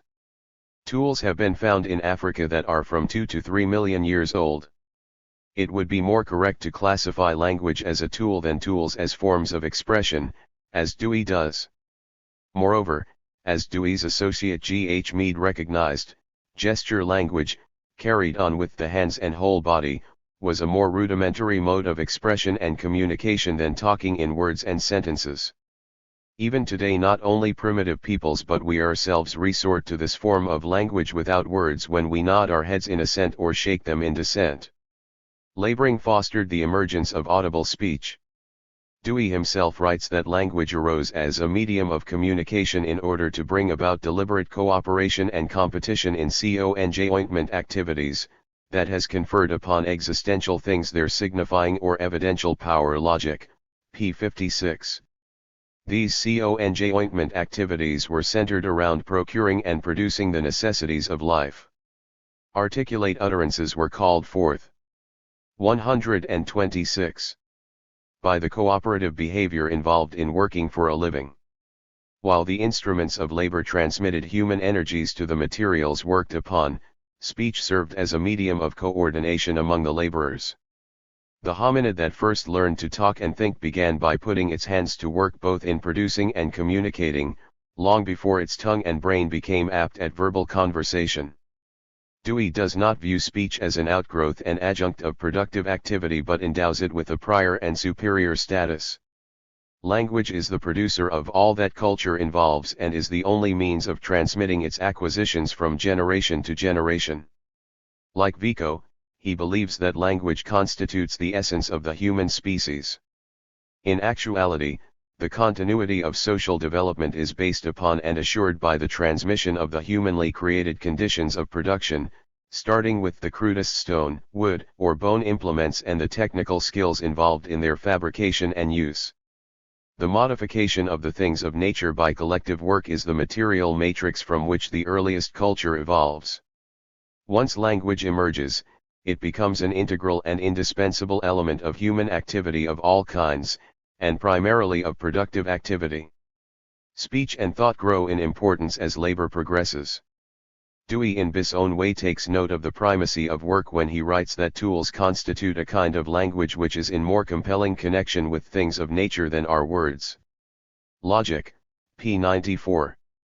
It should be added that the instruments of labor have this more compelling connection because they enable humans to bring about changes in objects that turn them to useful account.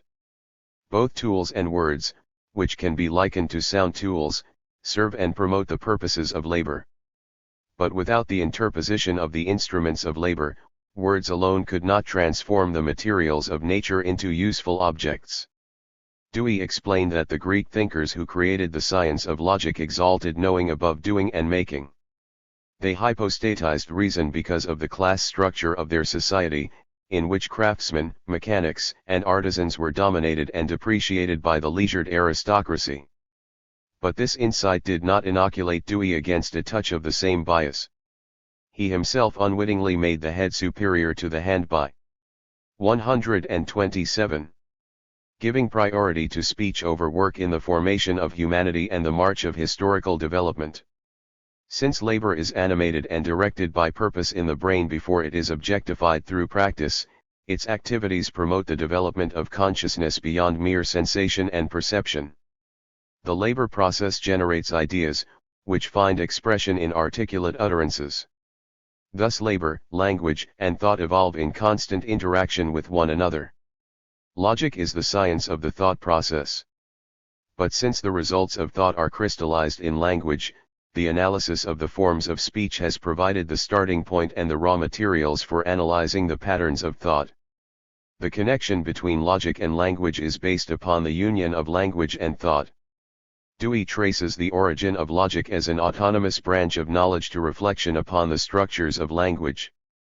Logic emerged, he wrote, when the Greeks began to reflect upon language, upon logos, in its syntactical structure and its wealth of meaning contents. Logic, p. 58.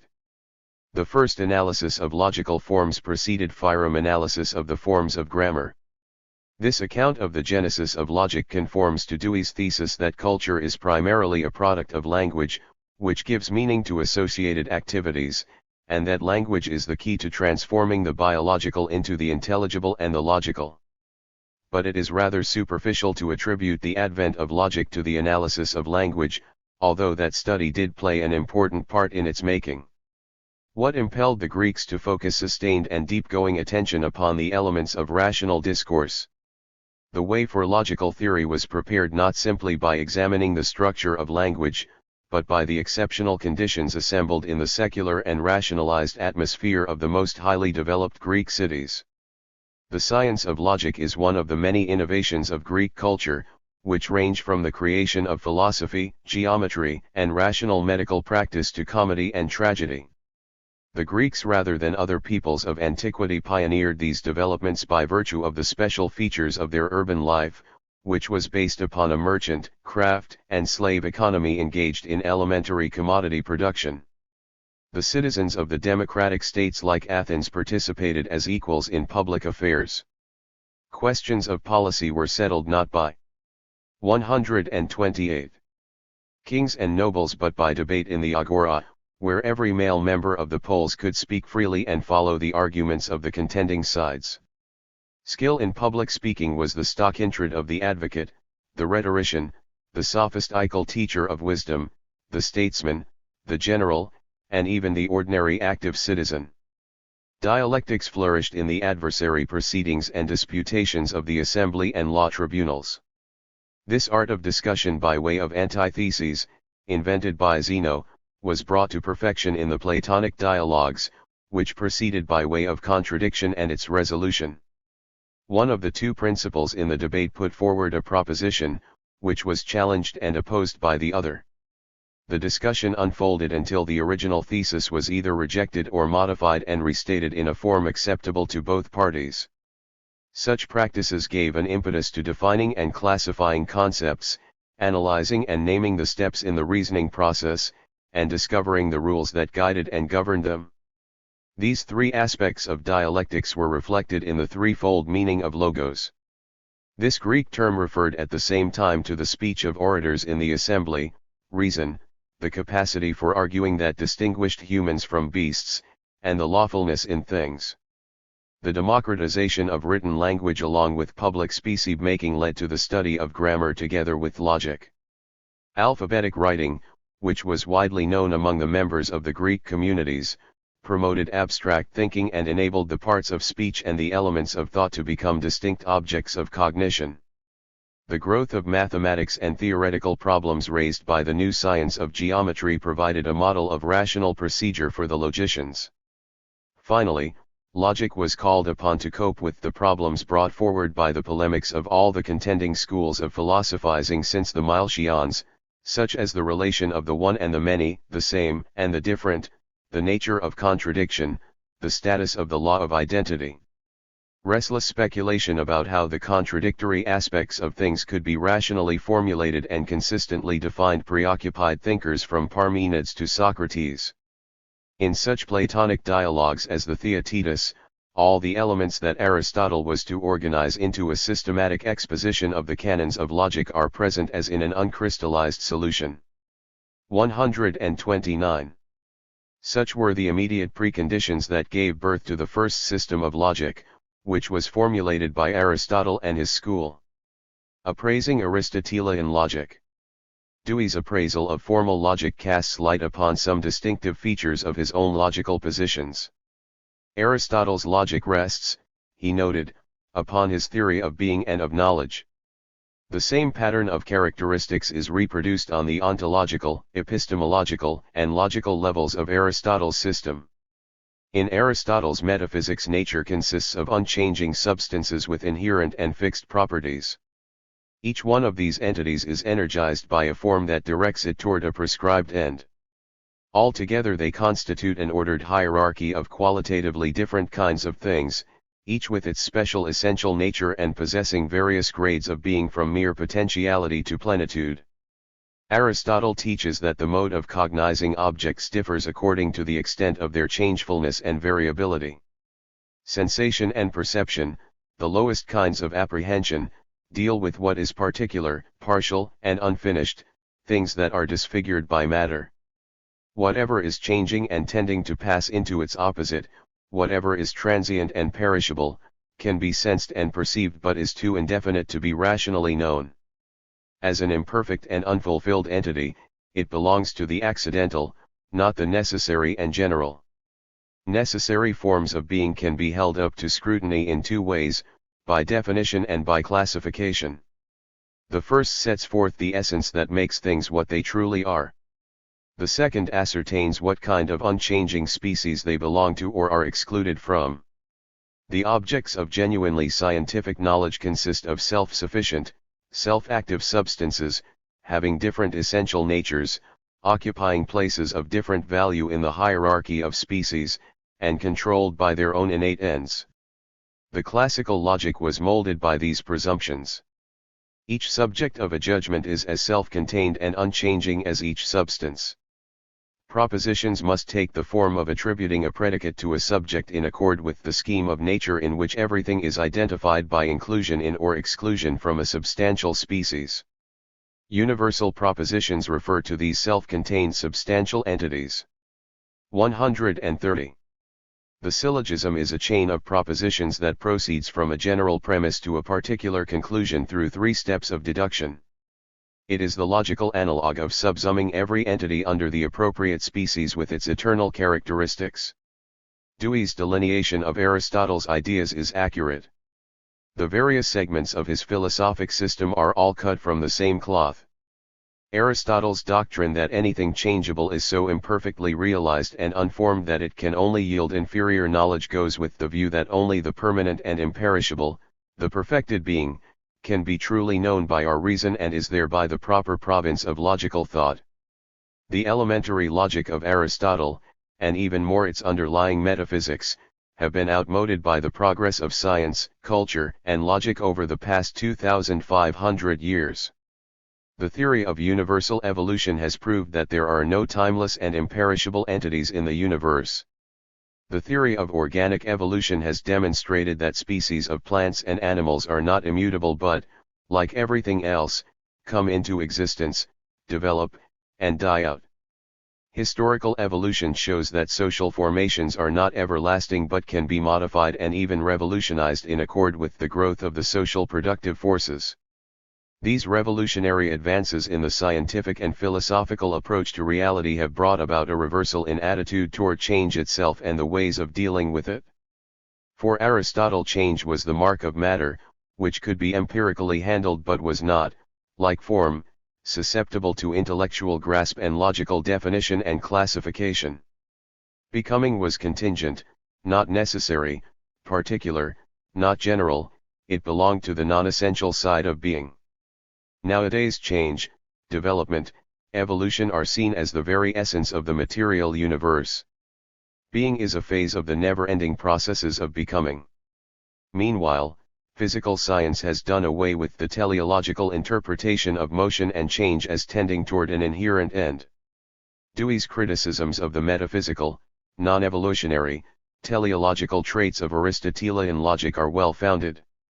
Yet he does not address himself to its fundamental defect, its incapacity to cope with the contradictory aspects of reality and thereby with the lawful changes of things into their own opposites. Aristotle, like other Greek thinkers, was fully familiar with the 131 existence of contradictions in things. But he could not see how change and contradiction could be comprehended, logically formalized, and rationally formulated because these were qualities of physical matter, not essential form. He thereby excluded these aspects of reality from his logic and relegated them to the pre-rational realm. The categories of his logic are motionless. They are limited to dealing with what is static and unvarying in quality. They are incapable of encompassing the processes through which one thing is transmuted into something else. Dewey's instrumentalism prevented him from perceiving the core of truth in formal logic that was Aristotle's enduring achievement. This is made plain in his counter-conception of the nature and function of the three basic principles of formal logic: identity, contradiction, and excluded middle. Aristotle's logic should not be low-rated as merely an outdated relic of Greek culture and science, an ideological reflection of the class structure of the Greek city-states. It has more lasting substance than that. Its principles correctly formulate, if but in a partial and one-sided way, existing features of objective reality. These endow its laws with a degree of usefulness. The law of identity A equals A expresses the relative stability of things that enables us to distinguish one from another and make them the subject of meaningful judgment. Things are equal or sufficiently similar to themselves despite their variations over limited spans of time so that they can be treated as constants. The law of formal contradiction, which is the inseparable complement of the law of identity, sets forth the truth that, if a thing is equal to itself, it belongs to its own category and cannot be included in some other. The law of excluded middle, which logically flows from the first two, says that something is either categorically affirmed or categorically denied. Either A is B or it is not B, no third is possible. According to Dewey, Aristotle was wrong to regard these as ontological principles that reflect inherent relations of propositions. They are not properties of objects. They are merely stipulations that regulate the course of inquiry. If it is asked why such limiting goals have to be satisfied, Dewey answers that the findings of previous inquiries make the requirement reasonable. 132. Such an explanation does not step beyond the closed circle of the processes of inquiry themselves. Since Dewey's theory is not ultimately grounded on the relations, properties, and processes of objective reality, he denies that external conditions could impel inquiry along the particular lines expressed in these rules. Aristotle's logic was more soundly and securely based than Dewey's purely functional logic in that one respect. The Greek genius correctly saw the necessity to base logic on the objective characteristics of being, whereas Dewey's logic rests on human habits. The foundation of the latter's logic is anthropological, not ontological. Here is how Dewey presents his view of the first principles of formal logic. According to one view, such principles represent ultimate invariant properties of the objects with which methods of inquiry are concerned, and to which inquiry must conform. According to the view here expressed, they represent conditions which have been ascertained during the conduct of continued inquiry to be involved in its own successful pursuit. The two statements may seem to amount to the same thing. Theoretically, there is a radical difference between them. For the second position implies that the principles are generated in the very process of control of continued inquiry, while, according to the other view, they are a priori principles fixed antecedently to inquiry and conditioning it a extra logic, pages 11 to 12. The two conceptions of logic are radically different. One bases itself on organic habits and does not go beyond them, the other is more broadly and deeply based upon elements of objective reality that determine habitual actions and operations and thus determine the inquiries and inferences of logic.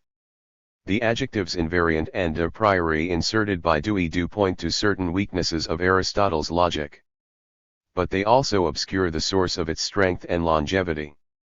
Aristotle was the first to discern the central importance of the law of identity in the thought process and make it the keystone of logical theory. This law, which is alien to mythical and mystical modes of explanation, is indispensable for scientific inquiry and rational thought and discourse. Aristotle went astray in two ways. He made the law of identity into an absolute rule that applied unconditionally to all things under all circumstances without exception. And he disjoined identity from difference, giving it a simple, homogeneous nature, whereas in concrete reality it has a dual composition. By ignoring 133. The differences within identity, his idealized, oversimplified, abstract, and one-sided interpretation of this category had a metaphysical, not a dialectical, character. Things are not only stable but unstable. They are subject to change to such a degree that they can be transformed into something quite different. Logical theory has to take this contradictory aspect of the constitution and development of things into account. But the very premises of Aristotelian logic based upon the principle that A always equals A, that a thing is under any and all circumstances equal to itself and no other precluded from acknowledging this essential aspect of reality. This inherent and insuperable limitation of formal logic eventually led to its supplanting by a higher, more comprehensive, more concrete system of logical thought, the dialectic, based upon the recognition of ceaseless change and the contradictory character of reality. That does not warrant the denial of the validity of the laws of formal logic within their limitations. Dewey falls into such a barren negation. He attributes no more objective content to the laws of logic than he does to the laws of nature or the laws of social development. For example, he writes that physical laws are inherently conceptual in character. They are relations which are thought not observed. Quest for Certainty, pages 206-07, emphasis in the original. He goes so far as to describe causal laws as a mere figure of speech logic, p. 445. As an indeterminist, he also considers that no laws arising from the regularities of historical phenomena are to be found in the processes of social development, these exhibit no causal necessity. While Dewey accords a regulative value to the laws of logic, he fails to see that they can fulfill such a function only because they reflect certain features of the material world that exist prior to the processes of inquiry and in fact condition its conduct. His theory of inquiry. Dewey's approach to logic is off the beaten track. So great were the differences from conventional conceptions that he himself questioned whether his general theory should be termed logic as it is commonly understood. He believed that his book by that name might better be described simply by its subtitle, The Theory of Inquiry. 134. Peirce described Dewey's enterprise as the natural history of thought. While he, too, looked upon his pragmatism as part of a general theory of inquiry, Peirce developed his logic along very different and much more mathematical lines. Dewey did not base his logic on a theory of being, like Aristotle, or upon a dialectic of becoming, like Hegel, or upon the evolution of material reality, like Marx. Nor did he conceive of logic as some kind of propositional calculus, as the formalists and mathematical logicians do. His logic of experiment takes its point of departure not from the nature of things but from what human beings do when they are in trouble. Activities do not involve logic so long as life proceeds without serious friction or conflict. But as soon as THEY encounter some block, people embark on a special mode of activity called inquiry, which is called upon to clear up questions and dispose of problems in theory and in practice. Their methods and instruments of inquiry give a logical character to their conduct. The rules, procedures, and forms that enable the operations of inquiry to be successful, that is, to resolve doubts and remove difficulties, constitute the content of logic. Logical theory studies the ways and means of inquiry that have been successful in past practice and can be applied to direct further inquiries in all areas of human endeavor. Dewey discriminates 5 steps in the pattern of inquiry. The process originates in a felt disturbance of the equilibrium between the living creature and its environment, which causes difficulties, generates uncertainty, and demands a readjustment of customary responses. Dewey is not Descartes, for whom doubt was a subjective phenomenon to be dispelled by individual intuition. The doubtfulness, the conflict, the indeterminateness are not simply in the thinking subject, they are pervasive qualities of the objective situation. That is why they cannot be eliminated merely by thought but have to be transformed by appropriate practical intervention. Dewey's theory of inquiry, like his theory of knowledge, is also a theory of action. After the situation is seen to be one calling for a readjustment of customary responses, the specific nature of the problem at hand must be ascertained. This is arrived at through analysis and observation of the circumstances of the case. Observation of the factual conditions generates ideas about what the difficulty really is and suggests lines of activity that might lead to a solution. 135. Then comes the phase of reasoning out the implications of the various hypotheses or anticipating the possible consequences of the intended plan of action. The last step is the experimental test. The hypothesis is put into practice to see whether it yields the expected results. It is either confirmed, invalidated, or found wanting. In the event that the operation works out, the originally indeterminate and uncontrolled situation becomes a controlled and determinate one. The problem is settled, at least for the time being, the ambiguity is cleared up, effective activity can be resumed without hindrance.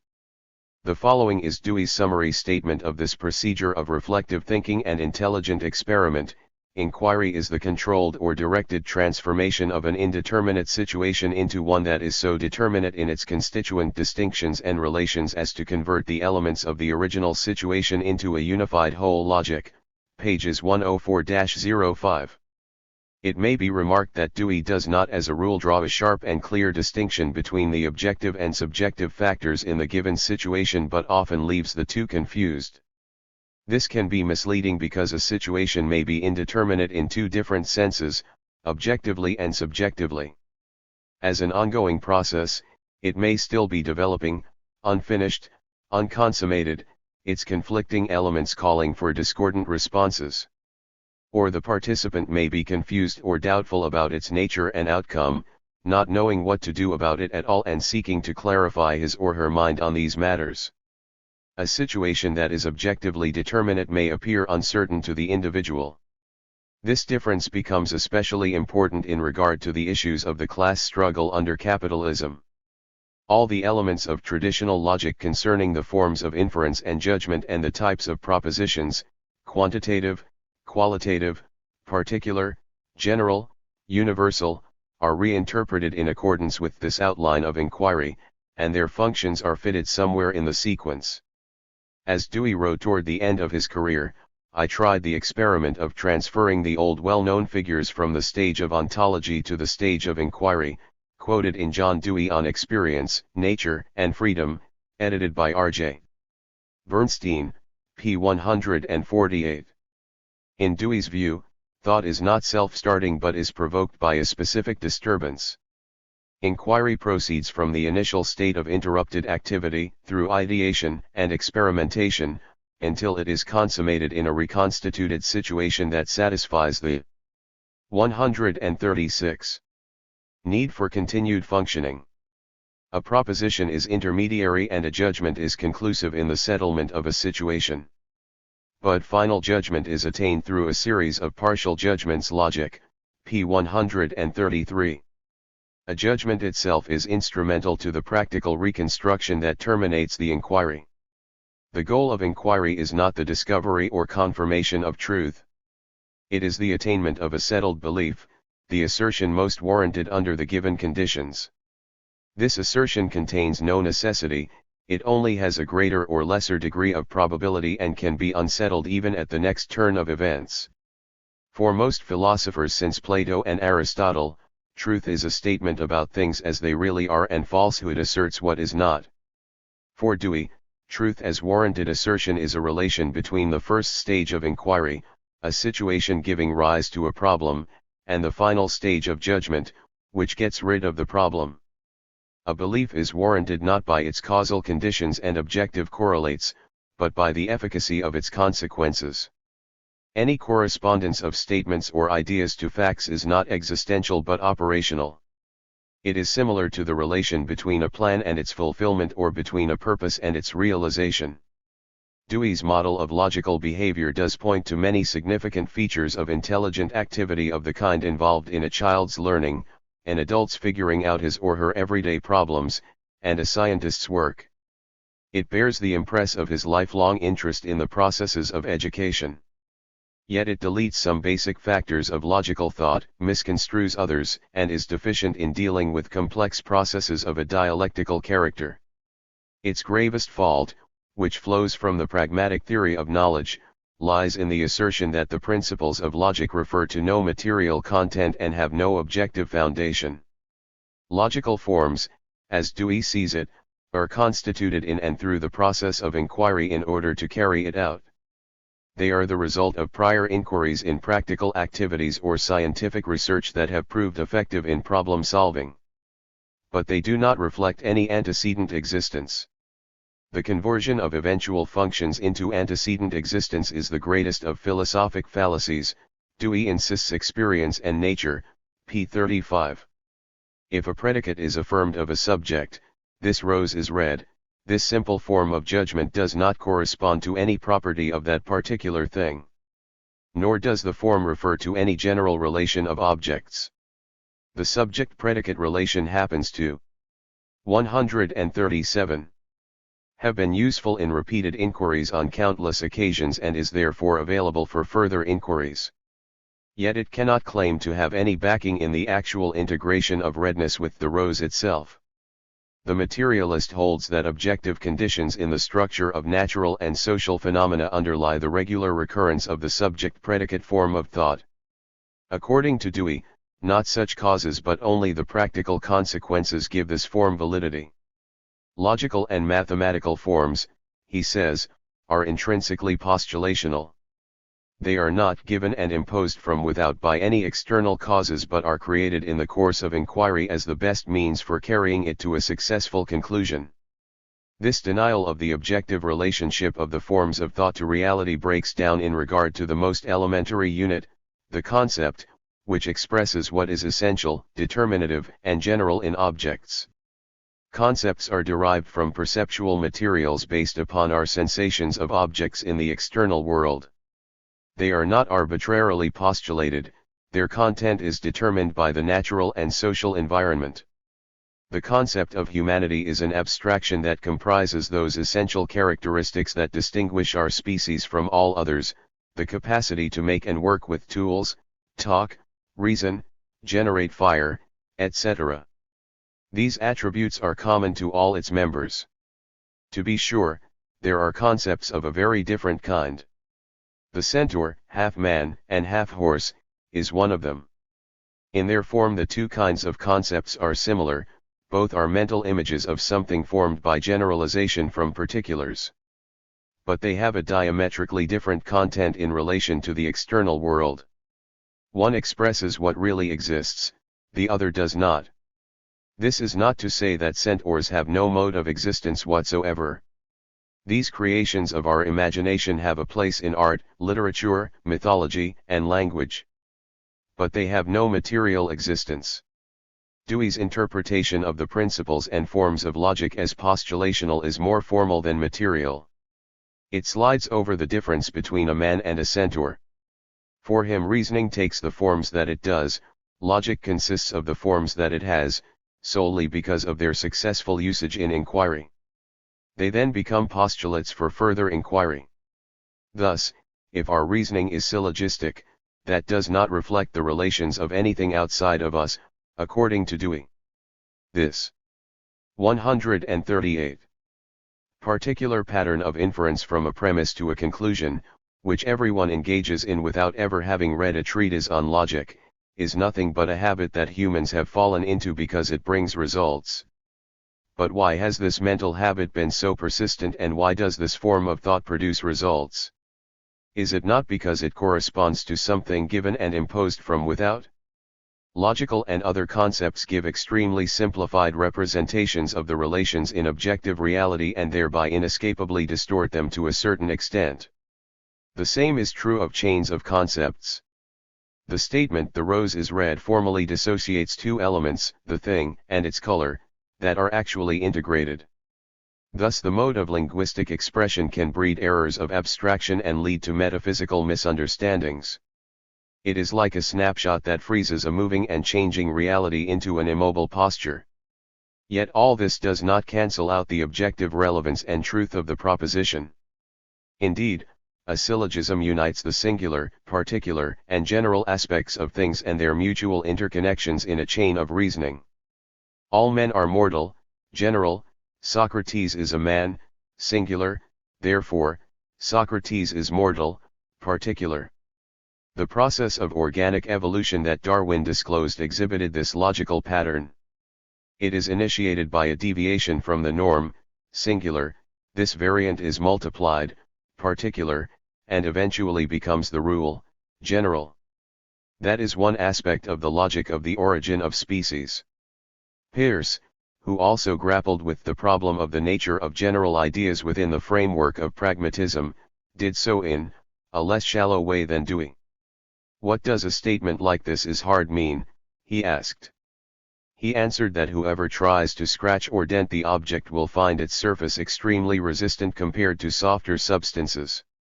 But Peirce did not stop at operational consequences, he took two steps beyond that pragmatic point. This experimental evidence indicated, he said, that hardness was an inherent power, a disposition in the thing itself. Moreover, this universal was actually embodied in the thing, like the universals in Re of the scholastic realists. Although Peirce went wrong in ascribing material reality and causal efficacy to general ideas, which are mental abstractions, he did at least try to view them as connected with objective reality, as Dewey did not. Having deprived logical principles of any material foundation. 139. Dewey was irresistibly driven to ascribe a purely ideational and non-existential content to them. This violated the empirical method and was a lapse into a position belonging to the very rationalism and idealism he spent so much time combating. Such a deviation is a recurrent phenomenon in the tradition of empiricism. When it gets into difficulties, the empirical school has sought to make up for its limitations by appealing to the crudest form of rationalism. Thus, in defiance of empiricism's mandate that all knowledge comes from sensation, its founder, Locke, resorted to self-evidence and intuition to establish the truth of mathematics and morality. In the case of religion he invoked revelation. This aberration is unavoidable because empiricism, the particularist and individualist philosophy par excellence, is weakest in dealing with the relation of the general and the universal to the particular, and especially in explaining the dialectical development of the concrete case, the given instance, from the singular to the particular, species, and eventually to the general, the universal, and the necessary. Dewey's solution was to drain all the reality and objectivity from the general. Thus he writes, according to present logic. Universal and necessary propositions in their logical content are non-existential, while all existential propositions are singular or several. I am not objecting to the latter conception. It is the only view possible from the standpoint of present science logic, p. 95. He expounds the nominalistic view, popular among pragmatists and positivists, that singularity and plurality have a greater reality than generality and universality. However, the general is no less a feature of the nature of things than the individual or the particular, and is so treated by science. Take the theory of the evolution of species. This is as necessary and universal a proposition as modern science has produced. While any single entity or collection of things exemplifies its operation over time, the totality of things also substantiates its truth. Evolution is both a universal truth, no exception to its operation is known, and a necessary one, because of the nature of reality as matter in continual motion. This keystone of modern scientific knowledge is OIIE of the most incontrovertible refutations of the instrumentalist view that all propositions without exception must be partial and probable. It might be added that even in terms of formal reasoning the 140 pragmatic position is untenable. For it is a fallacy to say in one breath that no proposition can be necessary and universal, and then to say in another that all of them must be partial and probable. This endows probability with the very necessity and universality that has been proclaimed impossible. The problem of contradiction. The touchstone of any system of logic is the way it handles the problem of contradiction.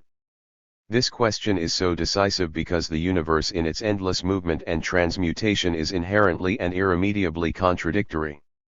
This trait is reflected in the process of conceptualization.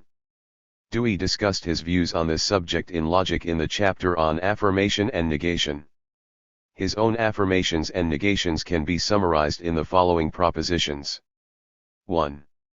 Affirmation and negation are conjoint relations, one does not exist without its converse. 2. These correlative categories are not ontological but purely instrumental. 3. Contradictions do not objectively exist, they are conceptually formulated and applied to promote the conduct of inquiry. 4. Negation does not logically eventuate in the suppression of one pole of a contradiction by its other, their relations are readjusted without any necessary qualitative change. Affirmation, the assertion that something exists, and negation, which denies it is so, are clearly correlative, as Dewey holds.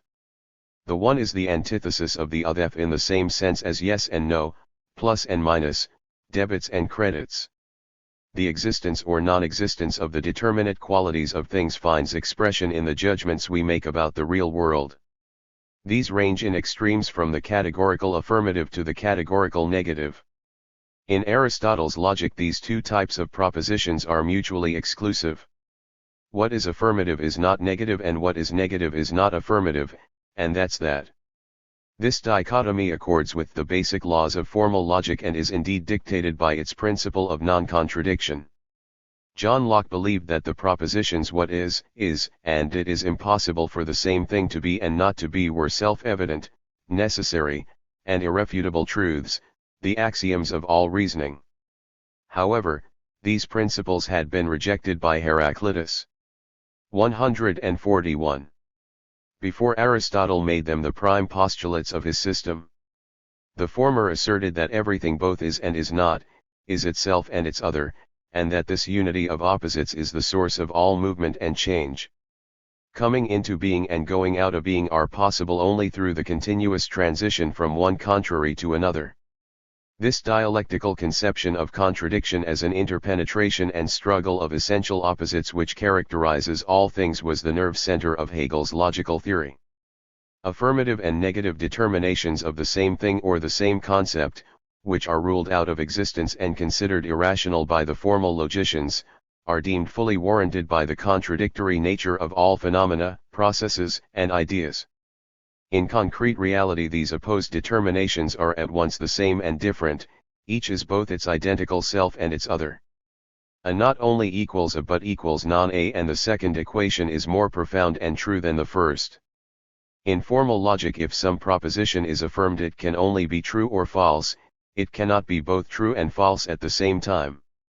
There is no mediation between the two contradictory judgments.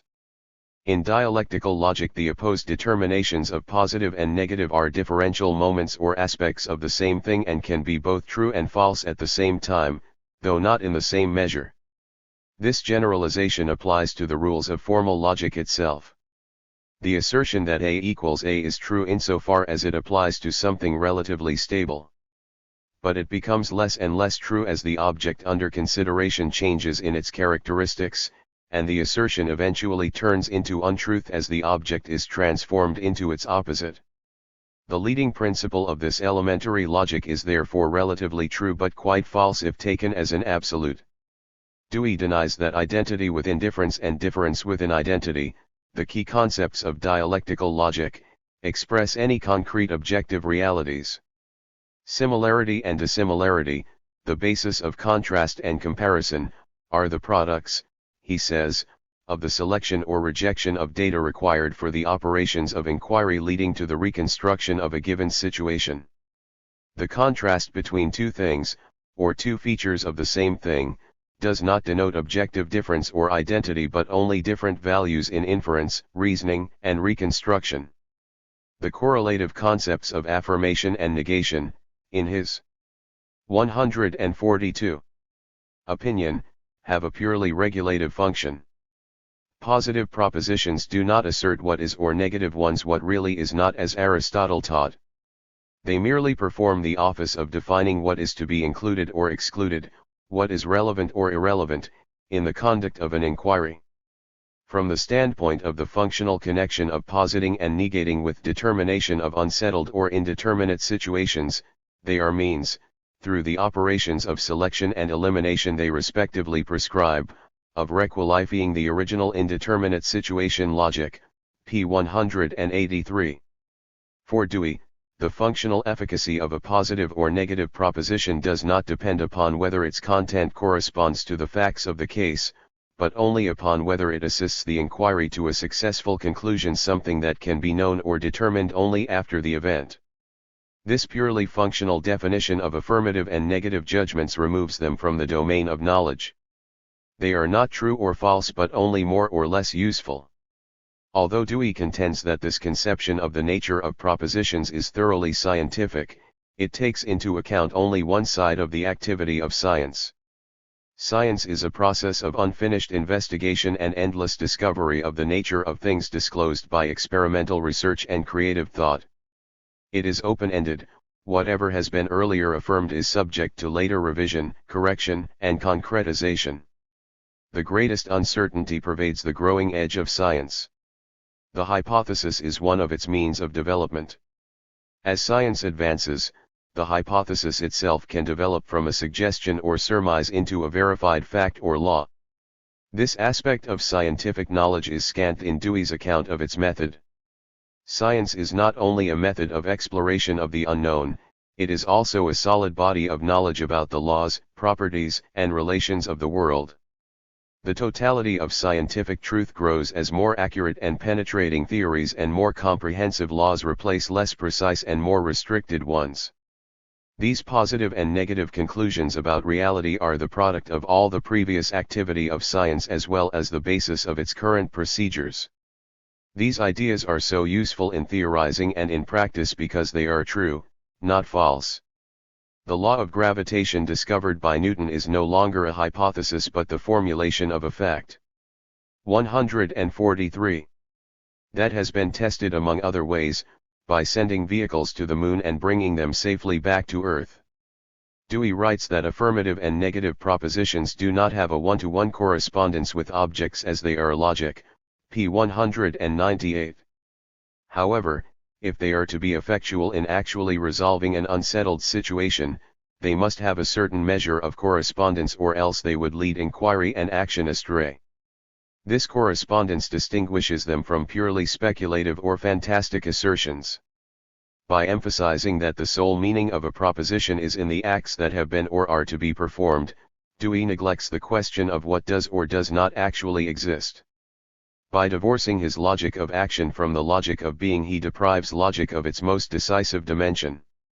This immateriality can be seen in his definition of what contradiction is and is not. Dewey believed that contradictions have no more than a subjective character. They exist in the mind but not in the outside world.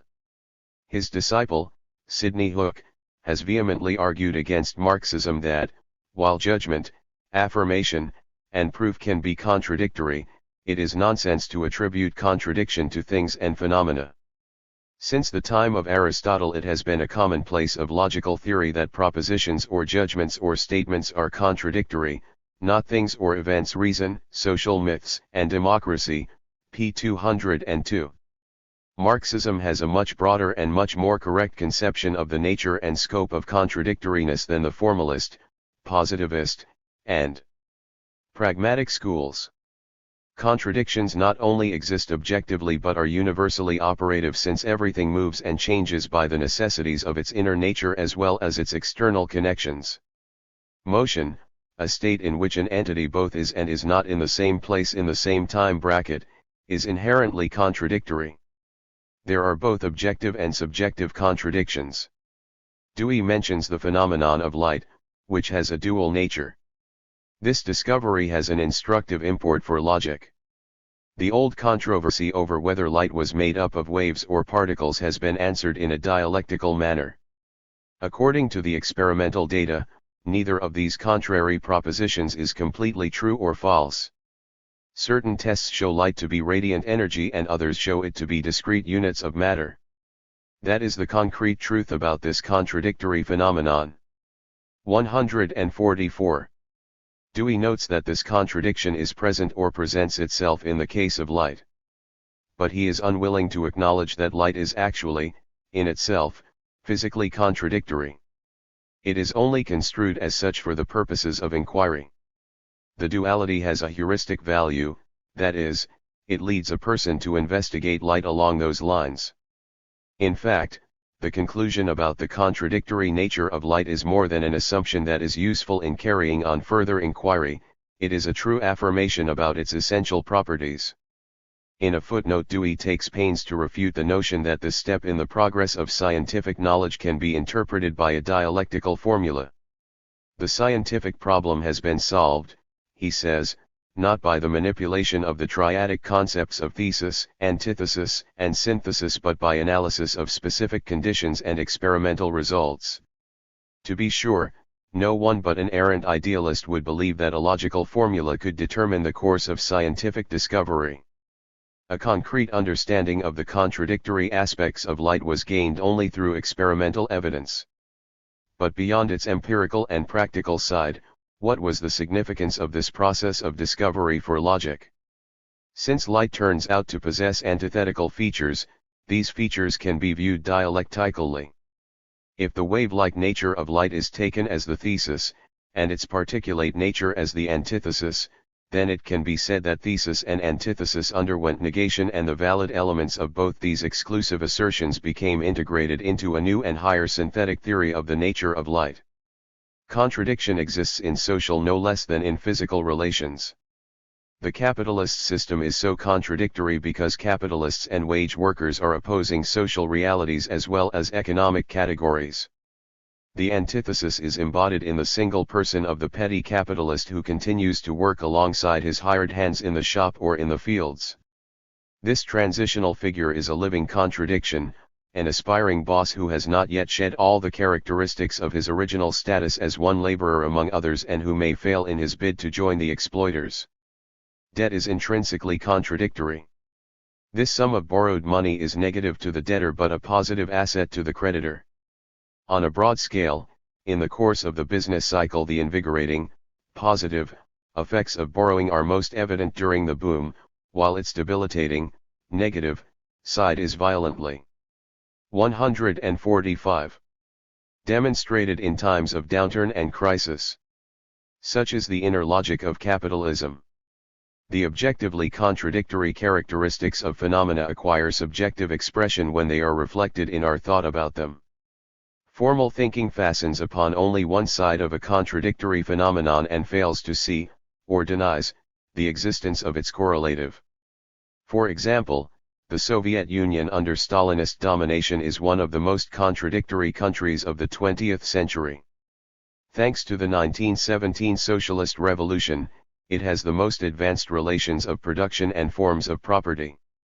Yet, as a result of its bureaucratic degeneration, its post-capitalist economic foundation is saddled with a totalitarian political structure in which the masses of workers and peasants, in whose name the revolution was won, have few democratic rights and no decision-making powers.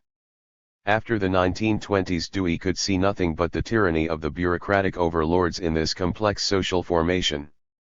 He dismissed as unimportant and irrelevant its most decisive determinant, the nature of the social economy. Contradictions in the mind belong to two different types. There are real contradictions and purely logical ones. The former are reflections of many-sided processes and phenomena themselves. The latter exist only as inconsistencies in our thinking, they have no analogue in reality. If it is asserted that the economy of the Soviet Union is progressive and socialist in tendency while its existing method of rulership is reactionary and anti-socialist, these formally antithetical statements reflect the contradictory constitution of the degenerated workers' state at this stage of its development. However inconsistent they appear when taken separately, both propositions are true because they correspond with the contradictory social reality they define. However, when certain pseudo-Marxists say that the nationalization of the means of production is essential to socialism but that the collectivization of property in the Soviet Union has nothing socialist about it, this specimen of false reasoning is a subjective contradiction. It has neither formal logical consistency nor objective validity. Dewey does try to go beyond his functionalism and reach out toward the objectivity of contradictoriness by linking affirmation 146 and negation with physical and biological processes. He points to conjunction and separation in nature and selection and rejection among the animals, as prototypes of affirmation and negation in logical inquiry. The existence of comparable processes on the physical, organic, and intellectual levels would seem to indicate the universality of contradictoriness. Dewey, however, is disinclined to adopt so bold a generalization. Conjunction and separation provide a particular instance of the dialectic of the one and the many. The one is differentiated and divided into the many and, conversely, the many are fused into one. But Dewey's theory of logic has no room for either the unity of opposites or their conversion into one another. Although he acknowledges that all determination involves both negation and affirmation, he does not develop the consequences for logic of their interplay. The logic of the transition of one phenomenon into another is formulated in the law of the transformation of quantity into quality. By ignoring this law, Dewey remains imprisoned in formalism. For him, contingency can never pass over into necessity or hypothesis into law. These opposing categories stay outside one another and do not come together at any point. For example, he contends logic, p. 474, that there is no logical necessity for an eclipse of the moon to take place at a certain time and place. There is only a very high order of probability of the occurrence.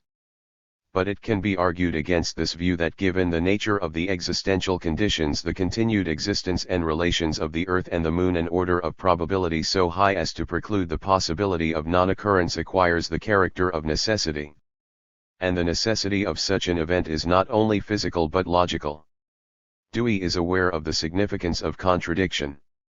Nothing is more important in inquiry than institution of contradictory propositions, he notes logic, p. 197.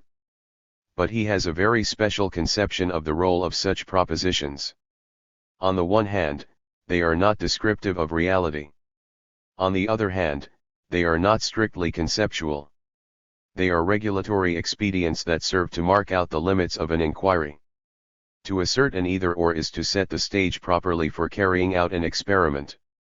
Without contesting the value of this function of contrary propositions in scientific work or in everyday affairs, we must ask, what logic is exhibited in the resolution of any real? 147. Contradiction. Here the limitations and narrowness of Dewey's instrumentalism become very visible. In no case of controlled inquiry is a flat negation of a generalization taken to be final, he asserts logic, pages 196 to 97. Whereas, according to the law of contradiction in formal logic, the negative of an assertion is unconditional, Dewey holds to the contrary, that no negation is ever final. Both of these categorical positions are one-sided. A negation can be partial or total, provisional or terminal, depending upon specific circumstances. Dewey's denial of finality deprives negation of its full meaning and power. Negation is more than a partial and provisional exclusion of one thing by another. Carried to its culmination in reality, it involves the destruction of one pole of an antithesis by its other and the transformation of the entity into something fundamentally new and different. One example of a finalized resolution of a generalization, both pro and con, concerns the problem of God's existence, which has troubled humans for thousands of years. The religious-minded fervently believed that he existed, the atheists declared that the deity was a fiction.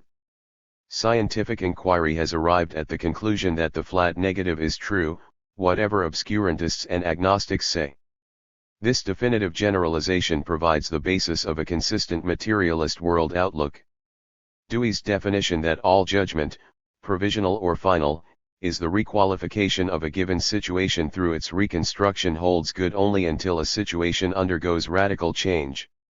At that point the revision of a generalization in thought, or the change in a political and social system, passes beyond quantitative modification and gives way to a qualitative transformation. The characteristics of a species can undergo diverse modifications. But if these become extensive enough, they involve transmutation into a new species. There is an essential difference between these species even though one has given rise to the other. This critical changeover at the extreme end of a development is slurred over in Dewey's thought. In reality, contradictions do not remain static, their terms keep changing. Their interrelations can unfold in very different ways, depending upon circumstances. They can be readjusted in accord with shifts in the balance of contending forces. In that case, the original contradiction subsists and is reinstituted and reproduced in a variant and more highly developed form. Although its components are reciprocally modified, both endure. Negation is partial, not thoroughgoing. 148. However, sooner or later, at some point along the way, the accumulated changes so alter the relationship to the advantage of one side or the detriment of the other that their polarization is driven to the extreme and their unity disrupted. At the climactic point of their conflict, one of the opposing forces shatters the existing setup and eliminates the other. This disposes of the contradiction in a decisive and conclusive manner.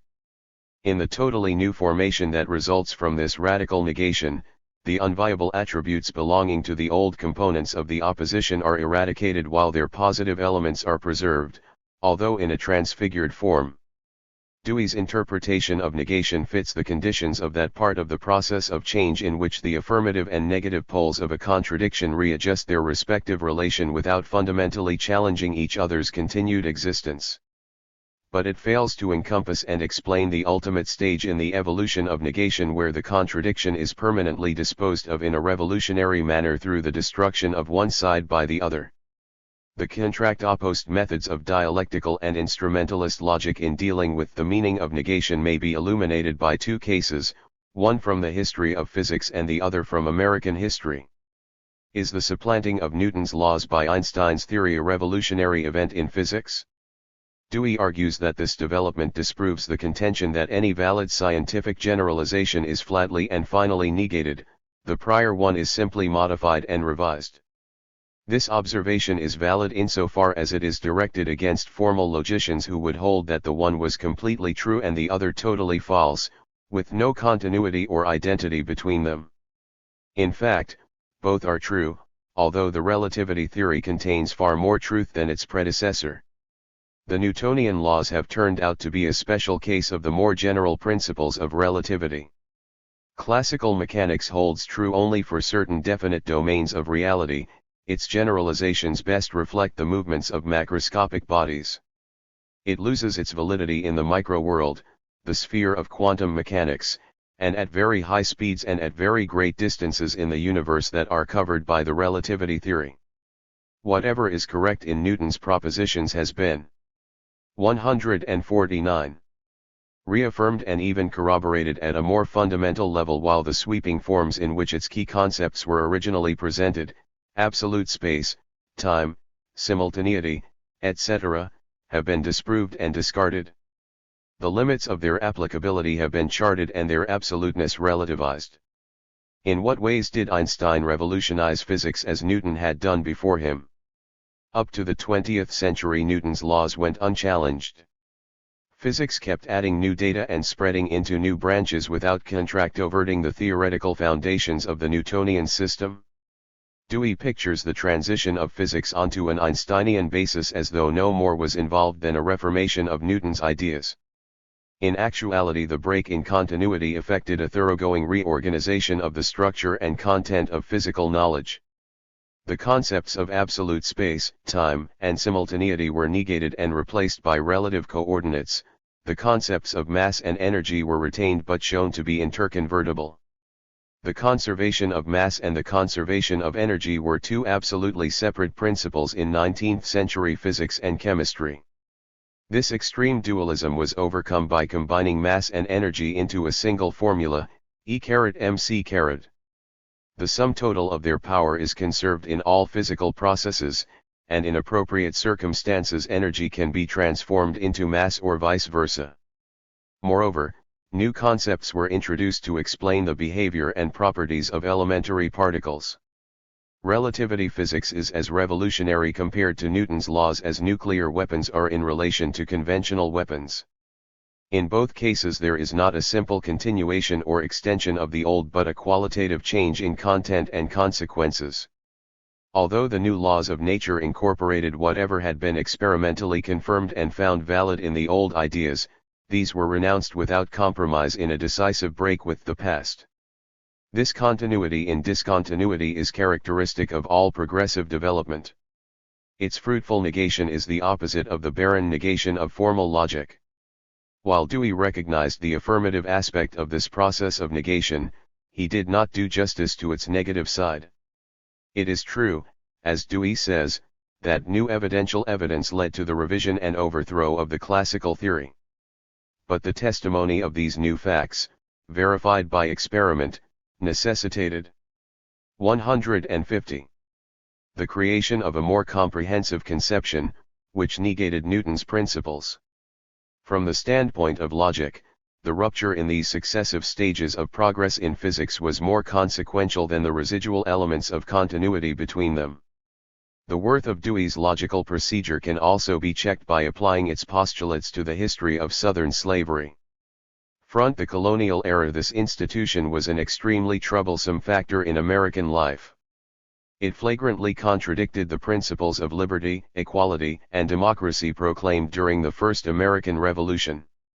Nonetheless, the representatives of the Northern commercial bourgeoisie and Southern planters who together headed the War of Independence and set up the Republic managed to keep this anomaly under control. With certain restrictions, they incorporated slavery into the new nation and even gave it constitutional sanction. Their differences over this question were adjusted by compromise. This part of the process met the specifications of Dewey's logic. A troubled situation presented itself, the source and nature of the difficulty was recognized, various ways and means of resolving the problem were brought forward and weighed, finally a scheme was devised and put into effect that took care of the original disturbance. The indeterminate, unsettled situation was converted into a determinate and settled one by the white rulers of the land. And so it went for the next 70 years. The solution to the contradiction between slaveholding and other forms of private ownership of the means of production more or less worked from 1789 to 1861. The conflicts that arose between the planters and Northerners were settled by negotiation between the contending sides within the framework of the Union, the Missouri Compromise of 1820, the nullification controversy of 1833, the Great Compromise of 1850. Then, in 1860, when Lincoln's election sharply shifted the balance of forces in the federal administration against the slave power, the antagonism reached a point where compromise was no longer feasible. Having seen the reins of national government snatched from their hands, the planters found further coexistence with the Northern camp intolerable and launched their pro-slave rebellion under the banner of the Confederacy.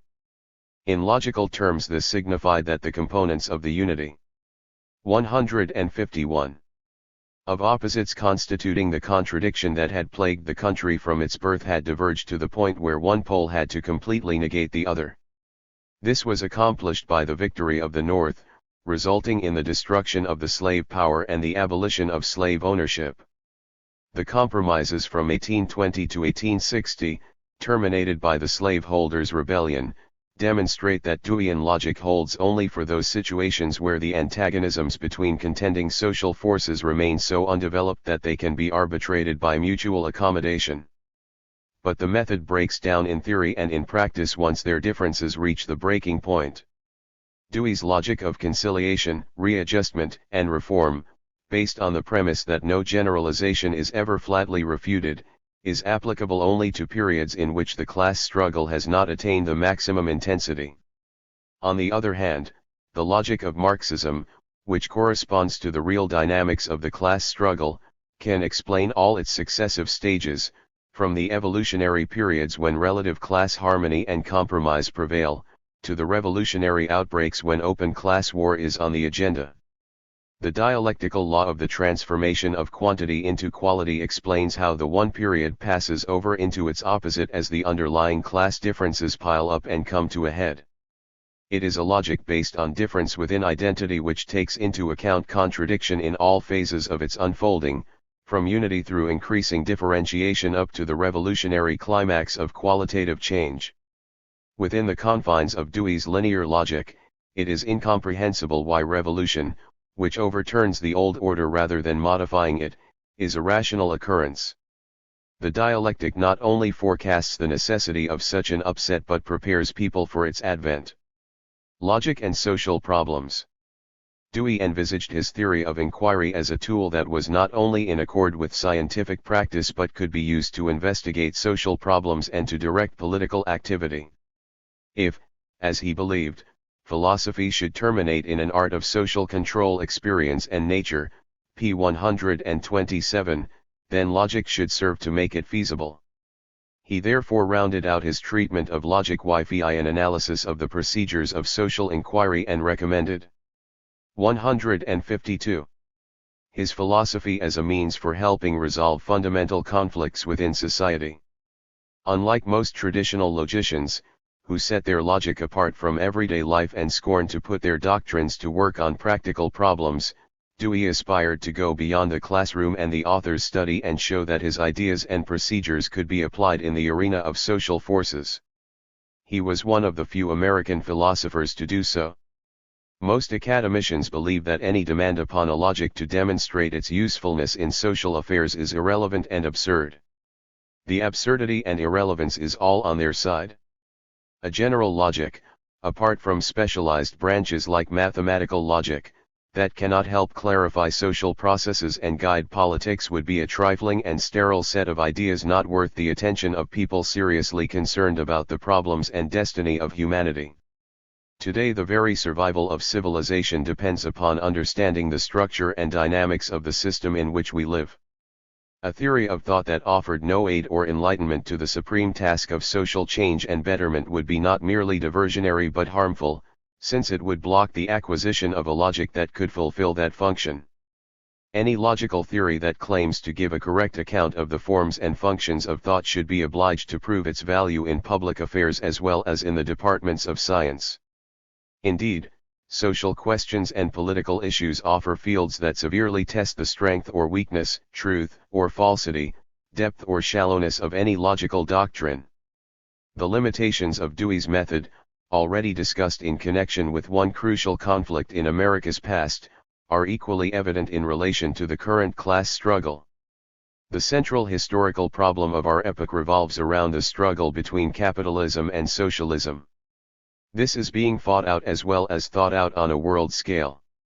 What is the origin, nature, and evolution of the relations between the two major contending forces, the capitalist rulers and the wage workers? The capitalist mode of production and its special forms of property issued from the disintegration of feudalism in Western Europe. It was the first system to be based upon a world market and generalized commodity relations in which all elements of the economy, above all labor power, are bought and sold. Capitalism is rooted in the exploitation of the wage workers by 153. The private owners of the means of production. These two classes are as interlocked as slaveholders and slaves. They constitute an organic unity, the one cannot exist without the other. But theirs is a contradictory unity of opposites. This opposition is asserted in the struggles over the division of the wealth produced by the working class in the form of value. This is the material mainspring of the movement of capitalist society and the source of the class conflicts within it. The mutual antagonisms of the exploiters and exploited pass through a protracted process of development in which their differences are regulated within the framework of the existing capitalist organization of labor. But they finally reach the point where reconciliation on this basis is no longer possible. The evolution of capital-labor relations inexorably culminates in a showdown struggle for supremacy. If the proletarian revolution is victorious, the capitalist owners are dispossessed of their property and ousted from power by the workers and their allies and cease to exist as a class. Since the Russian Revolution of 1917, this has happened in 14 countries in one way or another. What is the dialectical logic of this historical process? Out of pre-capitalist formations, economic development brings into being a new social formation with its own specific contradictions. In this unity of opposites, the capitalists constitute the positive, the workers the negative pole. For a prolonged period and up to a certain critical point, their class differences ripen within the undivided whole. Then their accumulated antagonisms undergo a qualitative change. They become so sharp that evolution passes over into revolution. The negative social force that has been subordinate raises itself to predominance by its own action and suppresses the old positive force. The capitalist class that once dispossessed, dislodged, and destroyed its pre-capitalist predecessors is negated in turn. Dewey's logic as applied to the evolution and outcome of class relations under capitalism takes issue with this Marxist analysis of 20th century history. According to his line of reasoning, the nature of capitalism has not been fundamentally and permanently determined by its essential relations of production. While its economy may have exploitative features and its social structure may be marked by class distinctions, the system is not rigidly fixed. It has enough flexibility to remedy its evils without. 154. Revolutionary upheaval by reshaping its economic and political institutions along equalitarian lines. Dewey does not deny that capitalism breeds many grievous conflicts. Indeed, these maladjustments provoke a felt need and pose problems that call for rectification. The steps leading toward the solution are indicated by his method. First, locate the cause of the difficulty in order to define the nature of the problem. Second, devise a means or a number of alternative measures for correcting the situation. Third, try them out one after the other, modifying the original plan, rejecting this or that optional hypothesis and substituting another until one is found that works.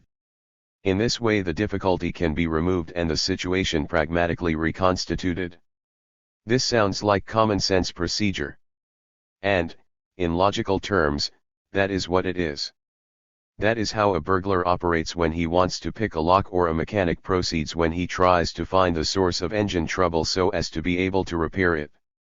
According to liberal reformists like Dewey, capitalism is not working for the benefit of all the people and stands in need of repair. So let all men and women of goodwill and good hope get together in the common cause of locating the trouble and drafting plans to improve the machine. Soon it will be running better than ever down the road of progress. What's wrong with this logic? In the first place, it fails to direct attention to the real source of the trouble.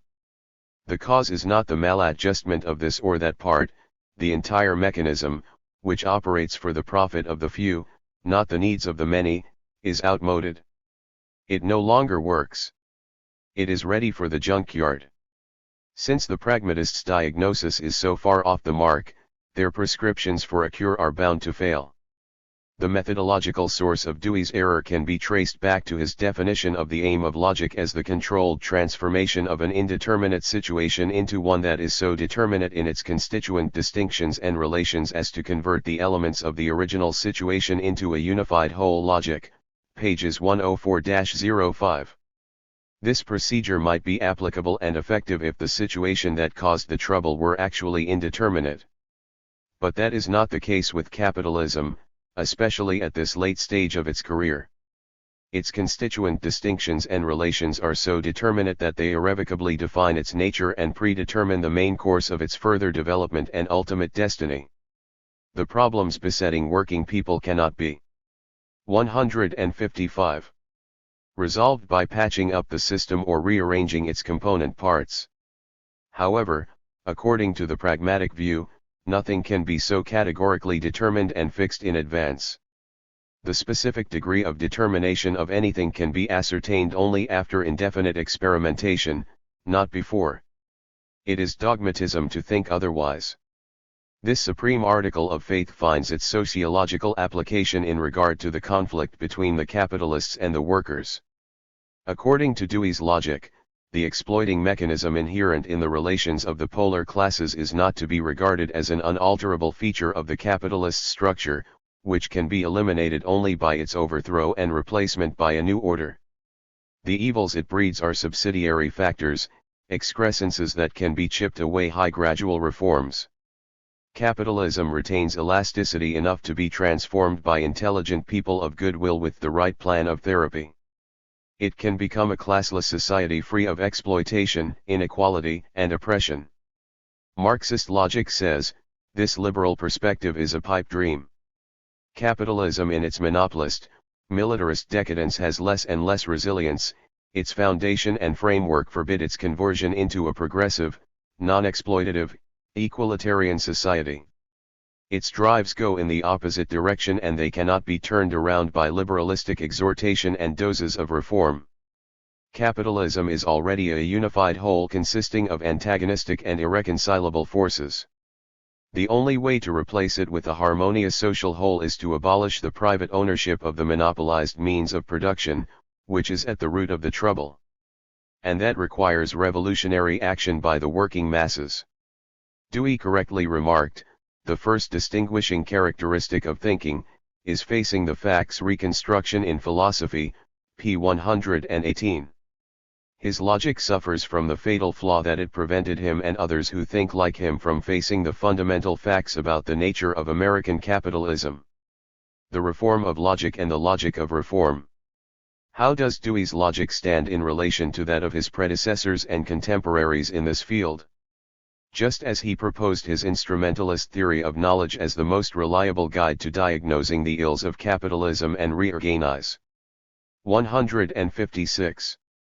Its institutions, so he intended to renovate logic along fully scientific lines. This same task was undertaken in the preceding century by John Stuart Mill. Dewey was no more successful in fulfilling that aim than his English precursor. Dewey did take a big stride in the right direction by making practice an integral constituent of his logical method. He thereby sought to overcome the disjunction between pure and applied logic, with the application of logical propositions to empirical material coming as only an afterthought to the completed system. But he halted midway in unifying theory and practice by keeping his logic of purposive action at an unbridgeable distance from objective reality.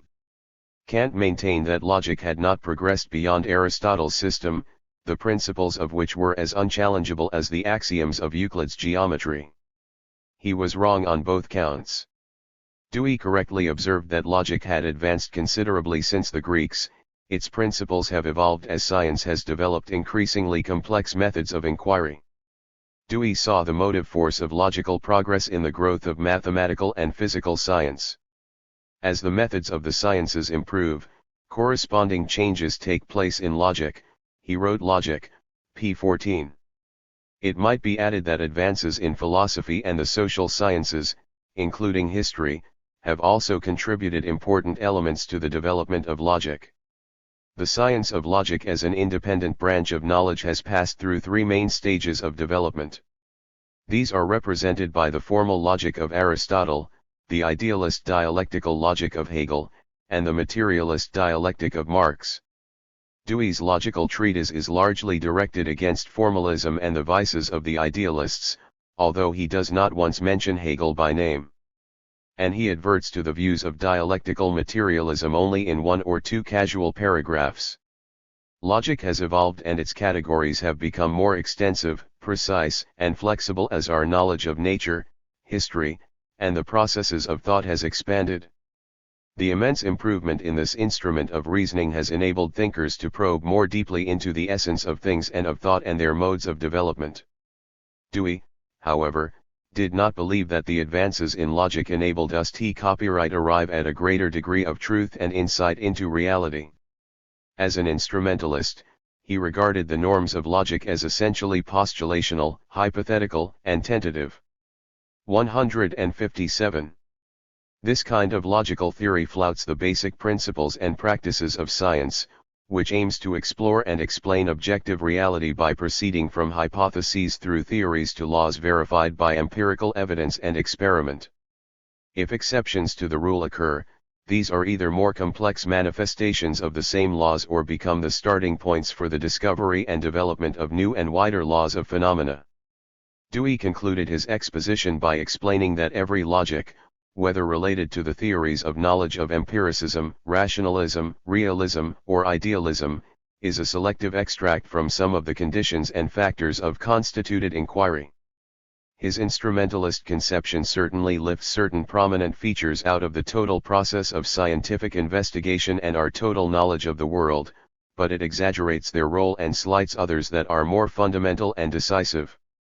Those features of his logic, from indeterminacy to the purely postulational character of its principles, that he singles out as the leading elements are well adapted to supply a methodological rationale for the outlook and practices of liberal reformism. The congruence between his theory of inquiry and his sociological and political views is no more fortuitous than in the case of Aristotle. Both the ancient Greek and the modern American thinker elaborated a logic inspired by their specific class situation and appropriate to its needs. This is plain to see in Dewey's attitude toward the class struggle. He objected to the Marxist theory of the class struggle as the chief characteristic of civilized societies and the motive force of their development on the ground that it prejudices the characteristic traits and the kinds of actual phenomena that the proposed plans of action are to deal with. Logic, p. 506. This statement that the doctrine of class struggle is a prejudice gives a clue to the defects of his logical method and its role in the contemporary class struggle. A prejudice is a preconceived opinion adopted without adequate grounds or prior to actual knowledge. The theory of class relations developed by historical materialism is, on the contrary, a judgment grounded in the sciences of sociology, history, and politics. Both induction and deduction, which are, as Dewey says, correlative logical procedures, have entered into the elaboration of the laws of the class struggle. The theory was first of all derived from a comprehensive examination of the course and 158 characteristics of social processes analyzed by rigorously scientific methods. Its conclusions are based upon voluminous data extending over several thousands of years. They are empirical generalizations drawn from the facts presented by the history of civilization, including American history. This inductive result from a massive array of representative particular cases is buttressed by a systematic insight into the origins, nature, and functioning of class society and the lines of its evolution taken from the study of political economy, history, and sociology. Historical materialism explains how classes emerged through the growth of the productive forces that broke up primitive collectivist formations, created new divisions of social labor, and promoted a sizable surplus of products which became the stake of class contention. The class struggle has revolved around the appropriation of this expanding surplus of wealth in various ways by successive possessing and ruling classes from slaveholders to capitalists. Just as natural selection is the cardinal proposition of the theory of organic evolution, so this truth about the relations and behavior of civilized human beings is the basis for a scientific approach to social phenomena and offers the most profound understanding of historical progress. After this generalization about the central role of the class struggle in past history had been formulated and confirmed, it could be applied in the same deductive manner as any other scientific law. It could be used to anticipate, predict, and prepare for particular future occurrences and thus serve as a reliable guide to social and political activity. While it must be justified by the facts, like other scientific laws, the centrality of the class struggle is not a speculative proposition. It has been put to the test of experience in contemporary life over and over again. Where this law has been consistently taken by movements, parties, and individuals as a guide to dealing with social and political problems in theory and practice, it has yielded the most fruitful results for the working class and the cause of socialism. Negative experiences with class collaboration, Indonesia in 1965 and Chile in 1973, contrasted with the positive outcome of revolutions from Russia in 1917 to Cuba in 1959, have confirmed the validity of unyielding class struggle, the application of this historical law in social and political practice. Dewey's logic conflicts with the materialist and dialectical method in all decisive aspects of social relations. For him the 159. Class struggle is not a verified law expressing the most fundamental factor in economic, social, and political life. It is at most a postulate that may or may not be warranted or applicable to this or that moment of social development in general, and capitalist society in particular. Using his premises, this generalization can never lose its provisional status. No matter how many times it has been shown to be justified by the facts or by the consequences of its use or abuse, it can acquire no necessary or coercive character. This presumption that theories must always remain hypotheses and can never be transformed into certainties, regardless of the course and results of social and scientific development, runs counter to the progress of science itself. Numerous concepts and theories have begun as surmises and ended up as validated truths, as objective knowledge of the external world. The atomic theory of matter is one of the most conspicuous instances in physics and chemistry. Verification of the concept of the gene is a more recent conquest of biology. From his congenitally postulational and hypothetical definition of all general ideas, Dewey concludes that they can have no necessity or certainty. They are once and for all indeterminate and inconclusive. Therefore the class struggle is only one possible variant of capitalist development, other options are equally likely. This impartial attitude toward the alternatives of class conflict and class collaboration is only a facade. Though the alternatives are supposed to be equally balanced, that is only the appearance, not the reality. Behind the formal impartiality a hidden finger has tipped the scales in favor of a policy of conciliation. In practice, which after all is the supreme test of truth for a pragmatist, Dewey rejected the method of class struggle and justified the use of class collaboration. Dewey's criteria for what is the most reasonable interpretation of history and the best course of conduct in relation to class antagonisms conform to the preconceptions of liberalism. The less radical means are not only to be preferred and tried first but repeated indefinitely, because they would disrupt established relations less. Extreme action should be resorted to only as a last desperate expedient and without much hope of a happy outcome. It goes against the grain of the liberal compromiser for whom contradiction is never final. When it comes to confronting and judging the realities of the 160. Class struggle, the doctrinarism and prejudice is on the side of the liberal rationalizer. According to his logic, the relations between capitalists and workers are fundamentally indeterminate and variable. No categorical generalization about them is solidly founded. These relations need not be overthrown or abolished, it would be better for all concerned if they were equitably reformed through agreed-upon changes of a non-revolutionary kind. On the plane of logic and scientific method, this accords with the proposition that a hypothesis always remains itself, A equals A, and cannot be converted into its opposite, into a verified law that is something essentially different from its original state. Nor can a possibility be transformed into a certainty, at most it can acquire a high degree of probability. Thus there is no objective basis in the realities of the capitalist system for choosing in advance class struggle rather than class collaboration as the most effective way to eliminate its evils.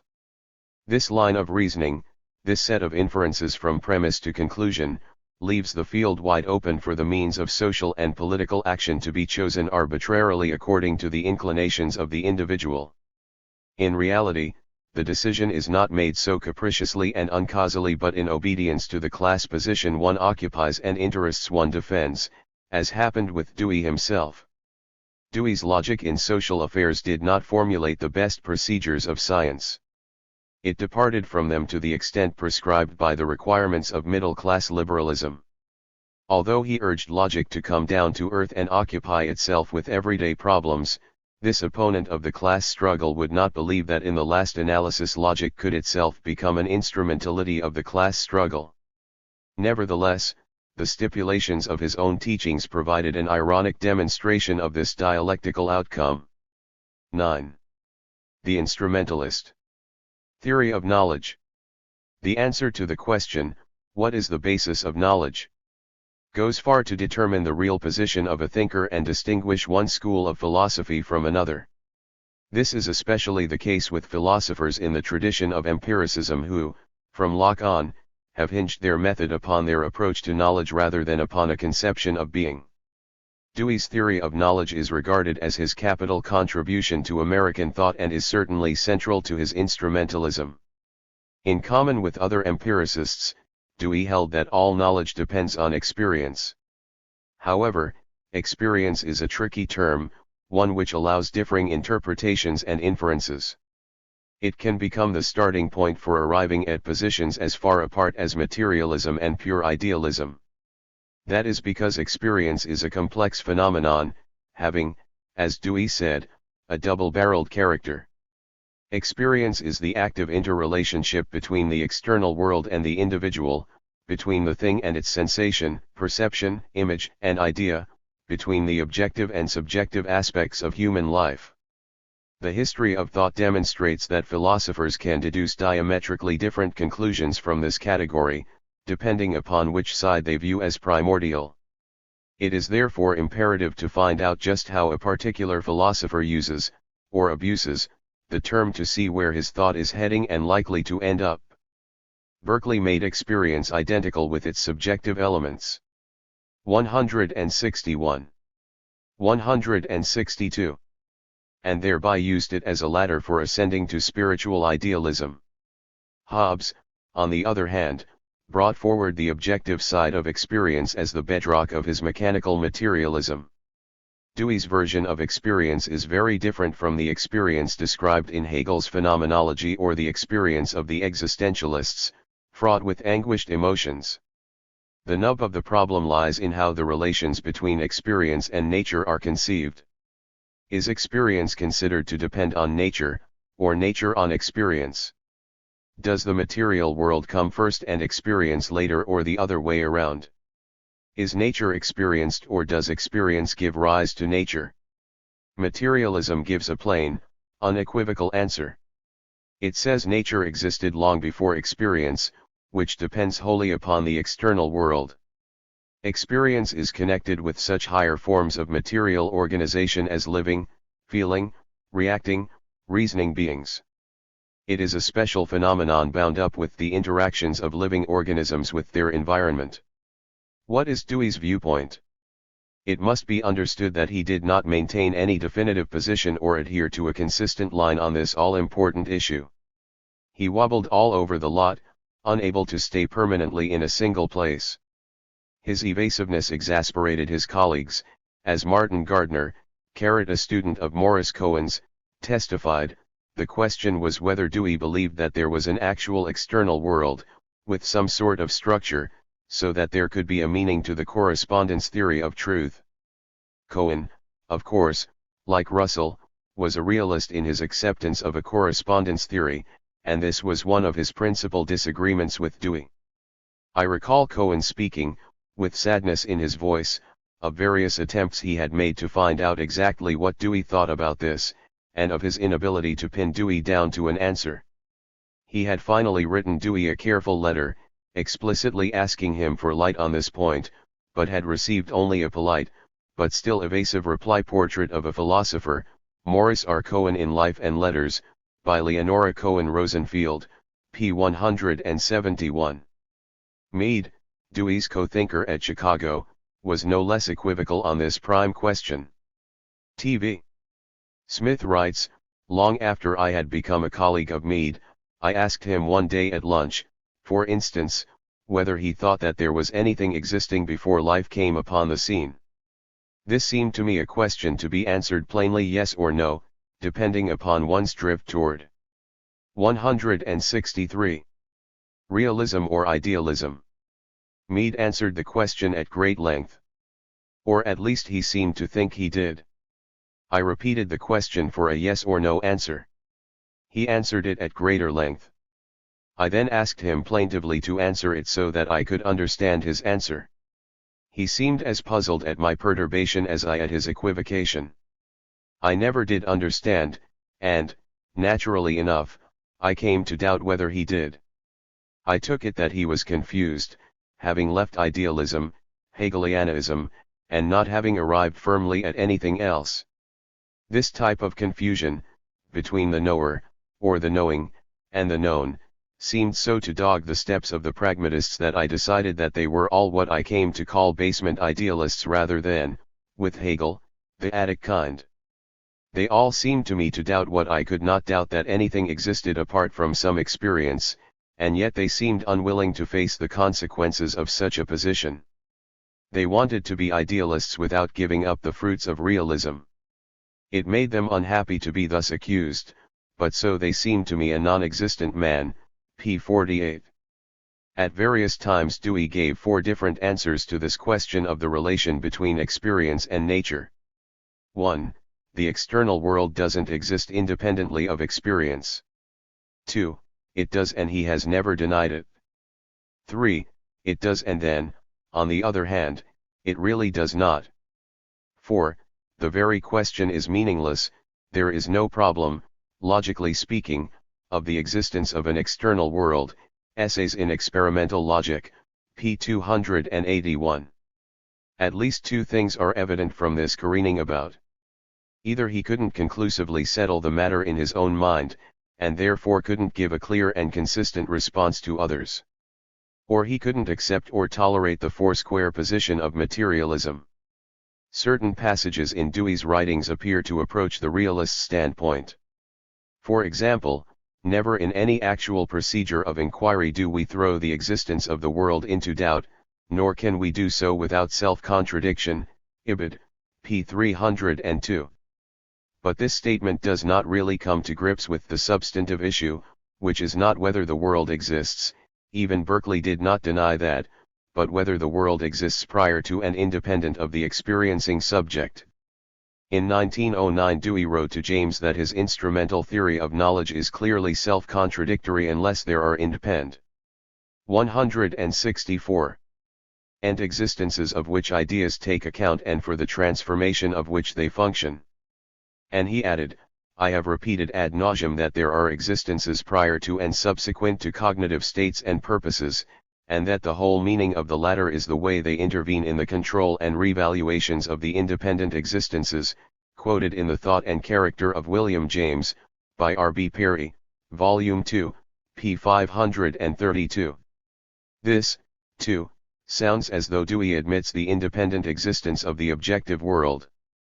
But what he really means amounts to this: there are non-cognitive aspects of experience that both precede and succeed cognitive ones. Throughout he remains within the closed circle of subjective experience and does not decisively step beyond it. He does not deny nature's existence. But he makes its existence depend upon experience, and not the other way around. For him the world of fact and the course of ideas are 2 correspondent objective statements of the active process itself. That is, the ongoing process of experience transcends either of its 2 objectified forms, nature and the thought process. This is not far from Hegel's idealism, except that Dewey substitutes the activity of experience for the dialectical process of the absolute idea and ends up close to a biological, or what T.V. Smith calls a basement, idealism in place of a logical one. Unresolved ambiguity on the basic question of the relation of experience to nature is built into the inner structure of the instrumental theory of knowledge. Thus the contemporary opposition between instrumentalism and Marxism in epistemology continues the older division between empiricism and materialism on this score. Locke was unclear on the connection between material causes and ideas in the mind, although he stated thpt what in sensation is heat, in the object is nothing but motion. Dewey's position is more elusive than Locke's, though there was far less excuse for his lack of clarity since 2.5 centuries of advance in epistemology had elapsed since an essay concerning human understanding was written. But more is involved than a perpetuation of the traditional vagueness or duplicity of empiricism on the interconnection between the objective world and sense impressions or ideas. Dewey's evasiveness is not the outcome of ignorance or indifference, since it was many times called to his attention. He clung to ambiguity on this key issue because it was vitally necessary for the construction of his pattern of thought and the 165 conclusions derived from it. He even converted his shilly-shallying into a supreme merit of his theory. By refusing to take a firmly fixed position on the priority of nature over experience, the pragmatists could run with the idealists or hunt with the realists, without being committed to either. They claimed that they had risen above the one-sidednesses of idealism and materialism. In fact, they fell below both in consistency. Idealism is at least coherent within itself, even though it contradicts reality. Materialism is consistent both in itself and with the facts. The epistemology of pragmatism is neither. Historical development of the category of experience. Although Dewey rejected many assumptions of traditional philosophy, he was very conversant with the history of its ideas. This was evidenced in his historical approach to the concept of experience.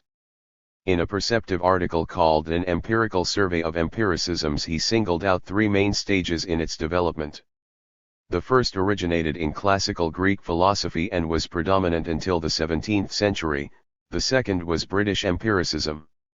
His own instrumentalism sought to give adequate expression to the third, which emerged from 19th century science and was still in the process of formation. The Greek thinkers regarded experience as the store of information and skills garnered from everyday activities, transmitted from past generations, and incorporated in custom and habit. Empirical knowledge was exemplified in the procedures of physicians, the matter-of-fact know-how of craftsmen, and predictions about the weather. It had both a social and a practical character. Experience was bound up with sense perception and acquaintance with particulars. Its elementary conclusions were useful and indispensable in ordinary affairs. But the limited generalizations of common sense, though tested and confirmed by experience, remained on the level of opinion and did not rise to the height of genuine science. Plato and Aristotle sharply demarcated this inferior kind of knowledge from true science, although Aristotle held that empirical knowledge was the prerequisite for arriving at scientific insight. Science depended upon reason which, in searching for the causes of things, went beyond the individual, particular, and 166. Contingent to the universal and necessary, thus disclosing the eternal nature of reality. Mathematics, which proceeded from indisputable axioms to necessary conclusions, furnished the model for such demonstrative knowledge of the universe. According to Dewey, this ancient interpretation of experience had three flaws. It depreciated empirical knowledge by exalting the findings of pure reason. Practice was construed as narrow, unintelligent, and merely utilitarian in contrast to the free and unbounded character of abstract theorizing. The senses and bodily activity were consigned to the lower realm of phenomena, while reason was the high road to knowing ultimate reality. This rationalistic theory of experience, stemming from idealism, had socio-economic roots, he went on. It reflected the division between the manual worker and the upper orders. It accorded with the aristocratic structures of slave and feudal societies and with the level of science in antiquity and the Middle Ages. This derogation of experience was challenged and overthrown under the impact of the scientific and political revolutions of the 17th century. The principles of the new outlook were set forth in Locke's philosophy. Just as the British bourgeoisie made the monarchy subservient to Parliament, so Locke's empiricism dethroned reason along with intuition as faculties by which the inner nature of reality was grasped. It made reason into the servant of sensation. Empiricism reversed the priorities of rationalism by setting aside innate ideas and first principles, sustained by prejudice, custom, and tradition, in favor of first-hand contact with nature. Sensation was put forward as the source of all knowledge. Material conditions took precedence over the ideal, isolated sense data over the logical, induction over deduction, the individual over the social, the relative and probable over the dogmatically certain. Except for religion, mathematics, and morality, there was no such thing as absolute knowledge, only partial and probable truths. In this account of experience, mental association was the sole cement that bound together passively received sensations and disconnected impressions. Dewey paid tribute to the innovations of the classical empiricists from Locke to the Enlightenment. Their ideas provided invaluable weapons of criticism against outworn ecclesiastical and political institutions.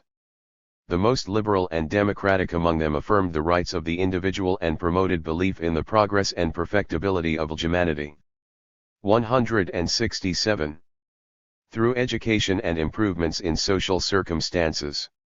However, the critical role that empiricism played in throwing off the dead weight of the past had more importance than its constructive achievements in Dewey's eyes. Its inclusion of experimentation in the formation of knowledge was nullified by its insistence on the passivity of the experiencer. It suffered from excessive individualism and a fall into skepticism, phenomenalism, and sensationalism, along with a false associationalist psychology and an inability to explain the formal features of mathematics. The results of 19th-century science and especially the new psychology based on biology necessitated, he believed, a different concept of experience, one that viewed its content as primarily biological, practical, and social rather than sensory, theoretical, and private. The active orientation of people coping with difficulties replaced the passive observation and reflection of individuals. This new version of experience turned attention from the causes and generation of ideas to their consequences in action. In science, it brought about a change from the method of induction based on particulars to the imaginative creation of hypotheses to be validated in practice. That is the path Dewey took to repair the breach between practice and theory, overcome the disjunction of experience from reason, and fuse these opposing aspects of human life into intelligent practice. His treatment of the evolution of the successive theories of experience since the Greeks was full of insight and displayed an acutely dialectical spirit. The Greek idealists had brought out the social and practical features of experience but went wrong in counterposing it so sharply to the rational and scientific faculties and in degrading experience to the purely phenomenal and particular. While the British empiricists reinstated the worth of the sensory, the practical, the probable, and the individual in the process of knowledge, they had neglected the biological, social, and historical aspects of human experience. Dewey's reconstruction of the content of experience aimed to salvage the enduring elements of the earlier theories, eliminate their defects, and overcome their one-sidedness by integrating their valid contributions into a more comprehensive conception. Experience of all kinds was not merely subjective but objective, not purely individual and private but collective and public. It was not only a mental reflection but also involved active inquiry. He 168. Aspired to raise the Aristotelian ideal of intelligent practice to a higher level by making experience experimental, practical, and reasonable. This endeavor to work out a fully rounded empirical account of experience gave his special version of that category a central place in his philosophy. The pragmatic conception of experience. In his review of the category's evolution, Dewey did not discuss the opposing interpretations of experience presented by idealism and dialectical materialism, although the peculiarities of his own instrumentalist version would have been easier to grasp in contrast with them. In Phenomenology of Mind, Hegel considered experience to consist in the conscious interpenetration of subject and object. Their changing relations in the dialectical process of development give rise to successive types of experience ranging from sensation to scientific and philosophical knowledge. In the lowest form of experience, its sensory mode, the subject is least realized and most dominated by the object. The two constituents of experience become fully identical only in the highest mode, where the subject, rather than substance, expresses and embodies the reality of the absolute spirit. Two features of this opinion are relevant to the problem of the relations between object and subject. 1. Experience embraces the whole of reality, nothing falls outside its purview. The self-development of reality coincides with the entire process of experience. 2. To be is to be experienced, there is no object without a subject. The view that experience is the primordial, all-inclusive reality is the common premise of many idealist philosophies. The idealist principle that reality is identical with the subject-object relation directly conflicts with the materialist position that experience comprises only that historically restricted and specific area of reality in which the higher animals, and humanity above all, interact with nature. For Marxists, experience is the totality of the practical activity of the human collective throughout history. While its objective and subjective components are in continual dialectical interaction in all aspects of social life, the two factors do not stand on the same level or have equal weight. The material conditions of development not only exist prior to the subjective actions and 169 reactions of the collectivity and the individual through which they operate, but also have the determining influence over them. Whereas for idealism the subject in the form of self-conscious mind determines the nature of experience, dialectical materialism recognizes that the objective is ultimately determinative, however powerful the subjective may become as society gains command over nature. The pragmatic manner of interpreting the interrelations of the objective and subjective elements of experience is closer to idealism than to materialism. The essential quality of experience, Dewey says, is that it contains subject and object in an unanalyzed totality. James gave a phenomenological backing to this conception when he remarked in his Psychology that the world originally presents itself to the individual as a buzzing, blooming confusion. This observation does not go very far in analyzing the inner nature of experience and its connections with the rest of reality. A tiny baby may have the kind of experience in which everything else is confused with itself. It took many hundreds of thousands of years before primeval humanity clearly and regularly demarcated their own kind from other animal species and surrounding nature. In dreaming, the subject is usually mixed up with the object. But the infant comes to learn what early humanity found out when it labored and what the dreamer knows upon awakening, that there is an essential existential difference between the sensation and sensed, the knowing and the known, the internal response and the external stimulus, the reflection and the reality.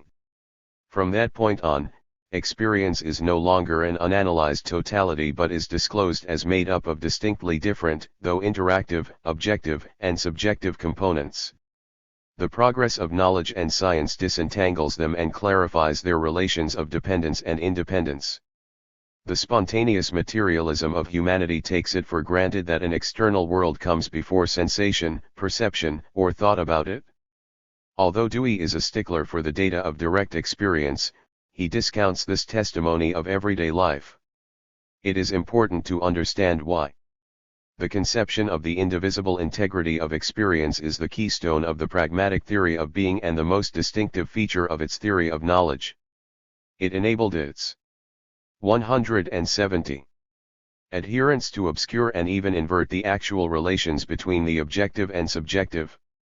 Under the guise of transcending the opposition between the two, the objective determinants of existence are deprived of their priority and subordinated to the subjective factors.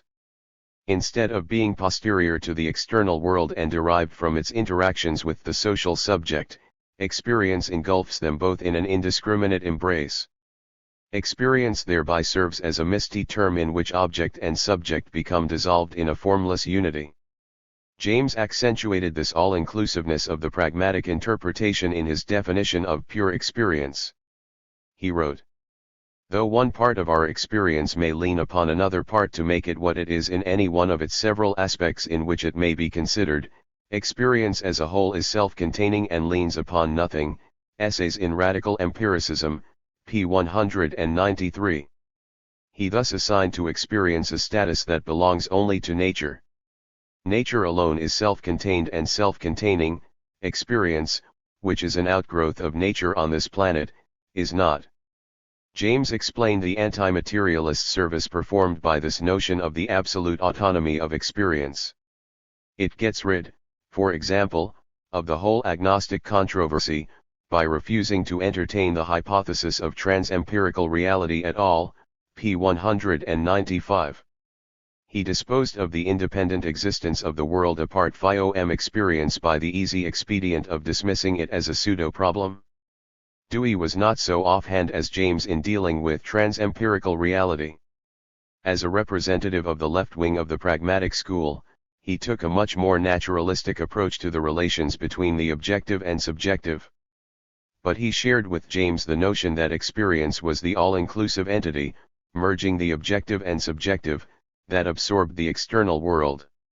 He defined experience on a biological basis, as the transaction between an organism and its environment, of which the interaction between humans and their conditions of life is a special case. Unlike the idealists, he did not construe experience as a form of thought, it was a process of action. But he made the monism of experience in an unanalyzed integrity transcend the real dualism of the subject and object. By focusing on the integration of the objective and subjective. 171. And slurring over their opposition, pragmatism fails to point out that experience is a unified whole only within those limits where human beings are involved. It masks the fact that pristine nature exists entirely independently of experience and is separable from it both in reality and in thought. Dewey furthermore denied that experience is in any sense a mode of knowing. This accorded with his refusal to attribute any cognitive function to sensation, the elementary grade of experience. The role of sensation in knowledge. Sensation is the primary source of knowledge. All our information about the objects in the outside world comes to us in the first place through the channels of the senses. The acknowledgement that the direct perception of things and their properties is the first step in the acquisition of knowledge and also its elementary form was the common premise of both materialism and classical empiricism. Dewey's sharpest break with the traditional empirical theory of knowledge was on this key point. Indeed, he turned it inside out. Whereas Locke regarded sensation as the origin and basis of cognition, Dewey maintained that it was completely non-cognitive. Sentiency in itself is anoetic, he stated in Experience and Nature, p. 259. Things in their immediacy are unknown and unknowable, not because they are remote or behind some impenetrable veil of sensation or ideas, but because knowledge has no concern with them, he argued, p. 86. Sensations are not cases of knowledge, however rudimentary. They are natural events having, in themselves, no more knowledge status or worth than, say, a shower or a fever. Essays in Experimental Logic, pages 253-54. They are simply had, suffered, or enjoyed. This degradation of sensation to just another natural event, void of intrinsic significance and without cognitive reference to the external world, is gainsaid by the evolution of the sense organs themselves. Taste, smell, sight, sound, touch, and the visceral senses originated and developed because they enabled creatures to receive vital information about their environment and react effectively to changes in it. Moreover, living beings evolved only those sensory organs and capacities that were necessary and useful to promote the survival of the species. If 172. Sensations did not reflect the properties of things, if taste and smell gave no clues to the chemistry of the animal's habitat, the senses would not have such tremendous importance in the economy of life. For Dewey, sensations were merely stimuli to action, not the crudest mode of knowledge. They are urgent, not cognitive in quality. The discussion of sensations belongs under the head of immediate stimulus and response, not under the head of knowledge reconstruction in philosophy, p. 84. Dewey thereby reduced sensation to irritability or excitability, which is the precondition for sensation in living matter. In fact, sentiency is a superior type of reciprocal action between the organism and its surroundings, bound up with the physiology of the central nervous system in higher organisms. The sensations that convey information about the properties of objective reality and enable animals to orient themselves to external nature are both urgent and cognitive. The sight, scent, or sound of a predator registered in the brain of the beast tells it to move out of danger. The question is, do sensations make sense? Dewey insists that sensations do not provide any significant immediate acquaintance with the features of things. They acquire meaning only through an act of inference whereby the sense datum is taken as a sign for something else.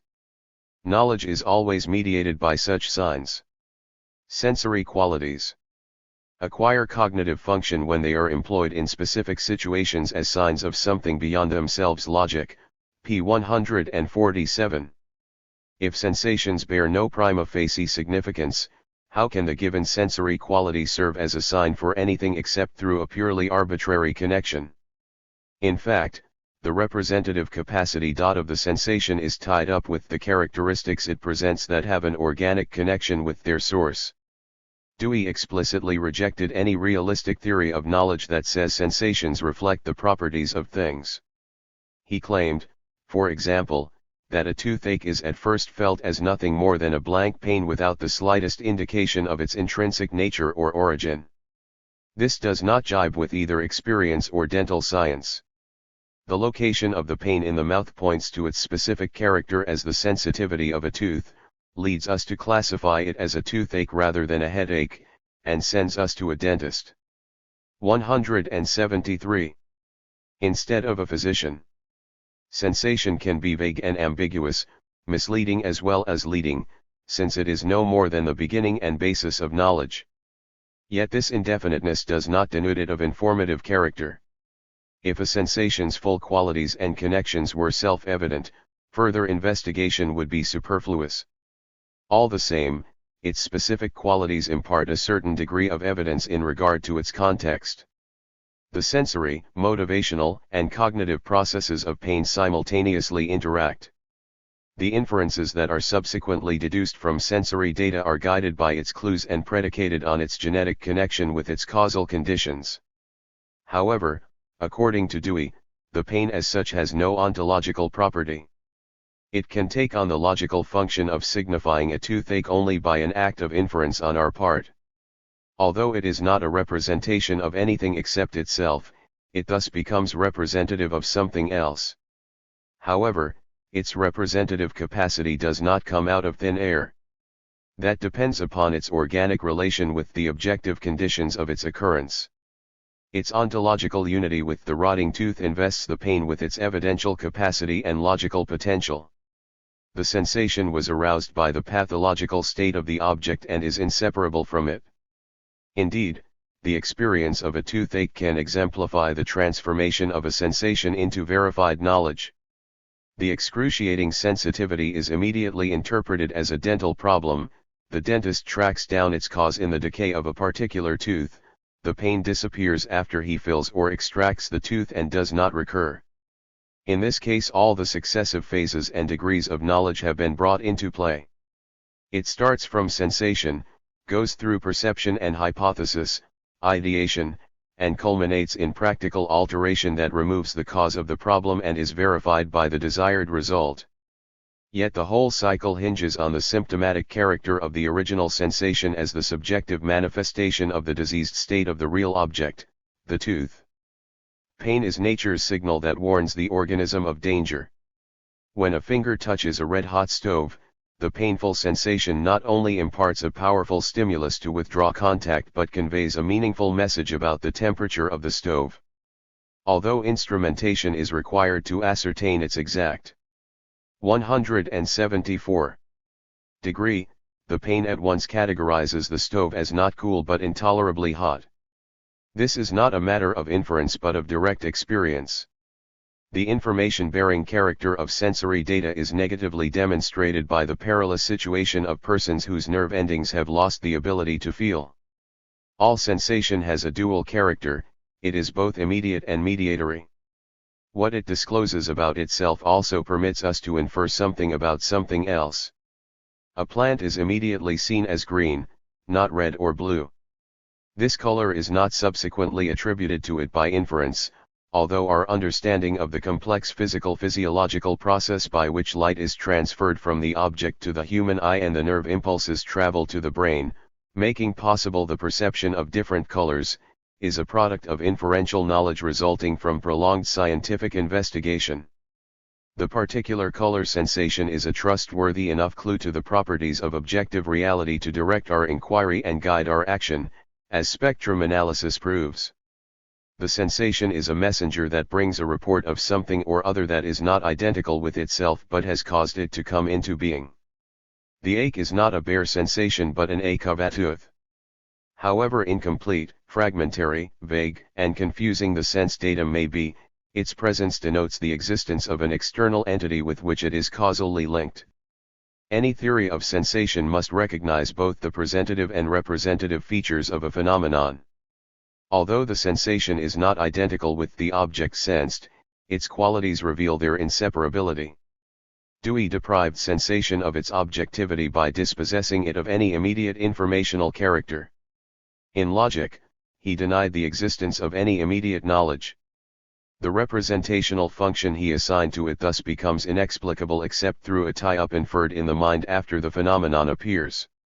In breaking with empiricism on the cognitive quality of sensation, Dewey perforce moved toward the viewpoint of rationalistic idealism, which likewise did not regard sense experience as a genuine degree in the development of knowledge. Leibniz, for example, believed that the soul contains in itself the principles of the different ideas and theories. External objects only provide the occasion for their appearance, serving as a triggering mechanism to bring them to light. Dewey's reduction of sensation to a bare stimulus is a biological variant of this.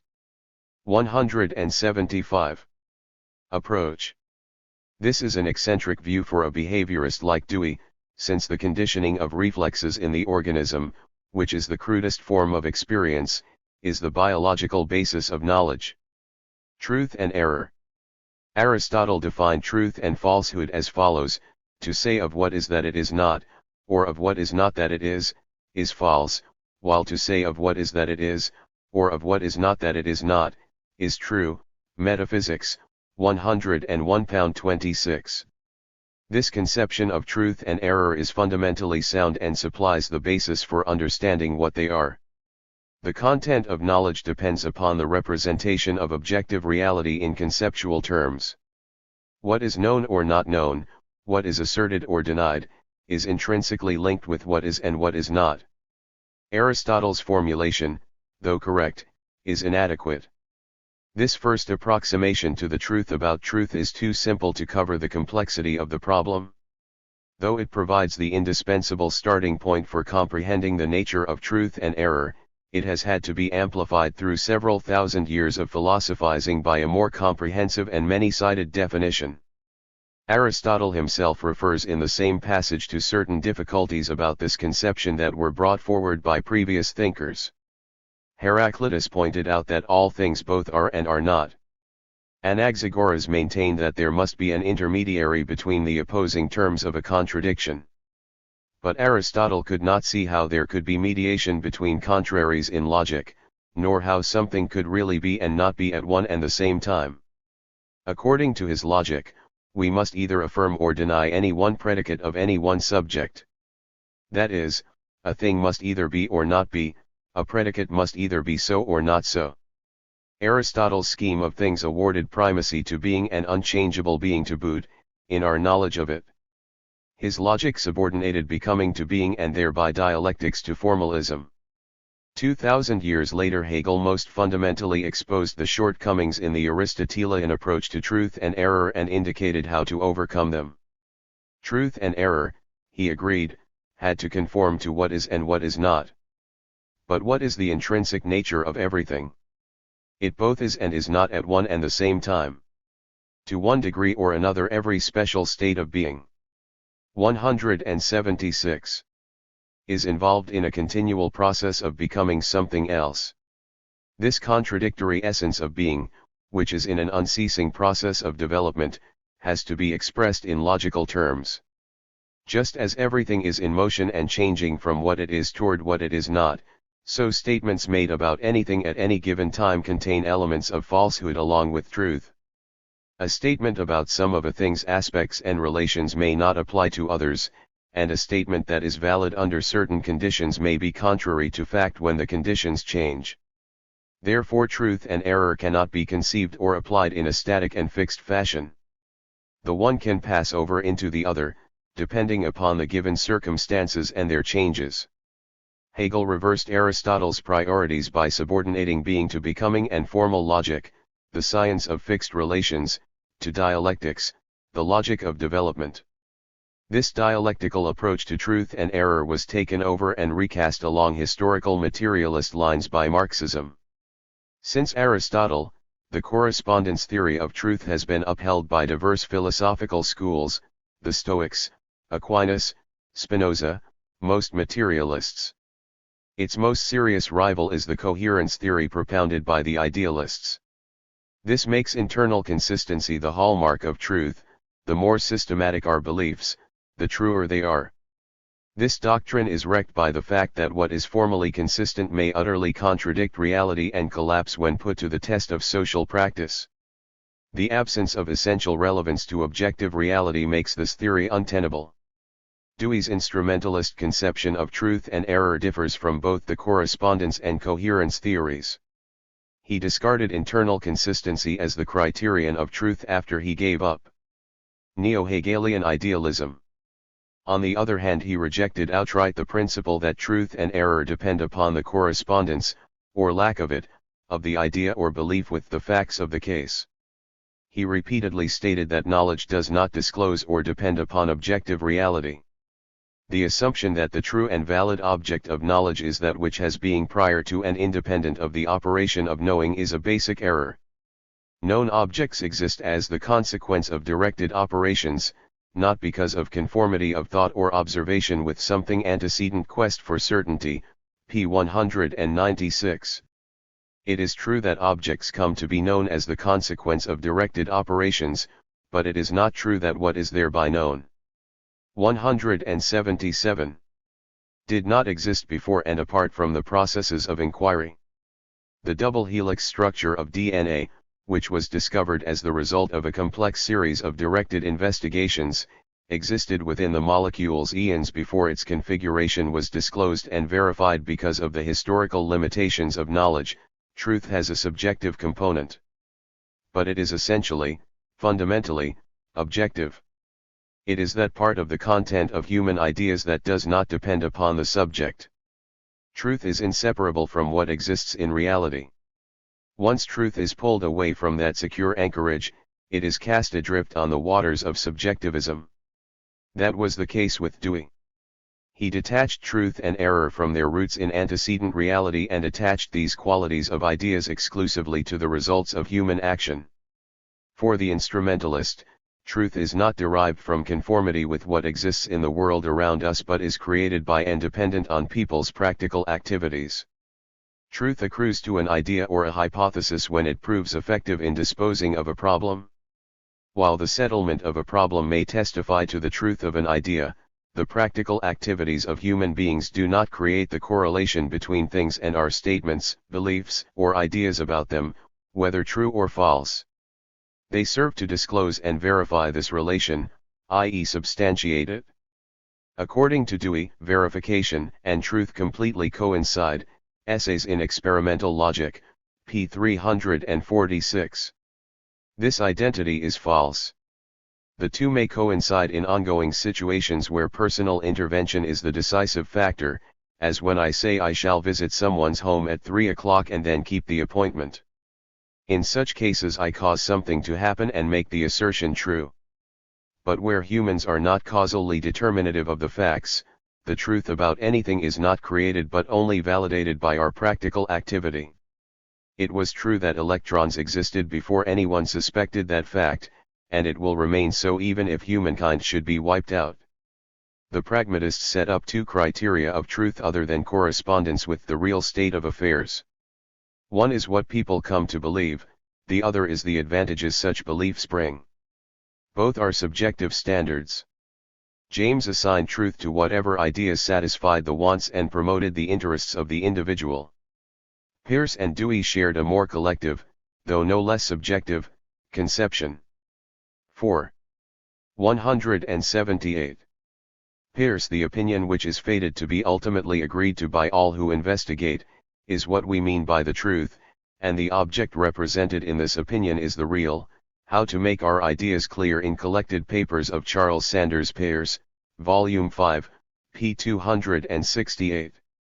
The essence of truth was to be found in the same psychological criterion, according to Dewey. He was extremely ill at ease with the terms truth and error. The index to his logic contains no reference to error and only one to truth. He inclined to put these troublesome categories on the shelf because they are so indissolubly tied up with reality.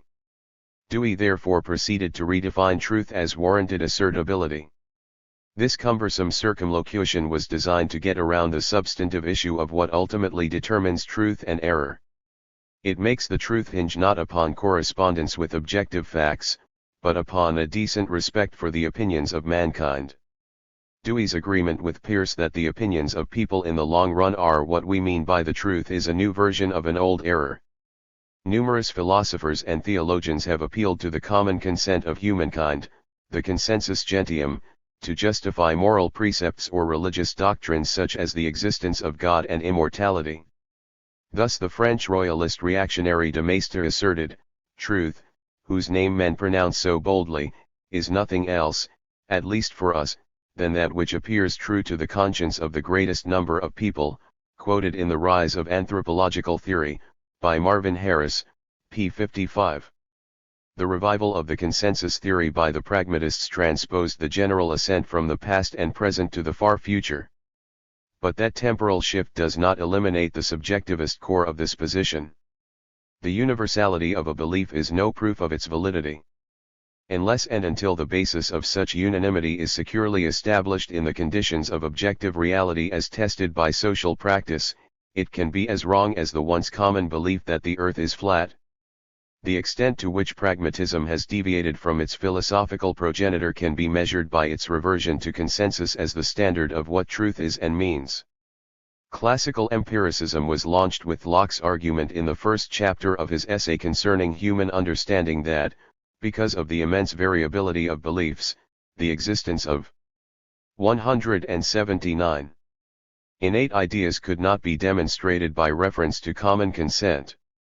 Moreover, Locke regarded ideas, sense data, generated by the influence of objects in the surrounding world upon the sense organs, as the basis of knowledge.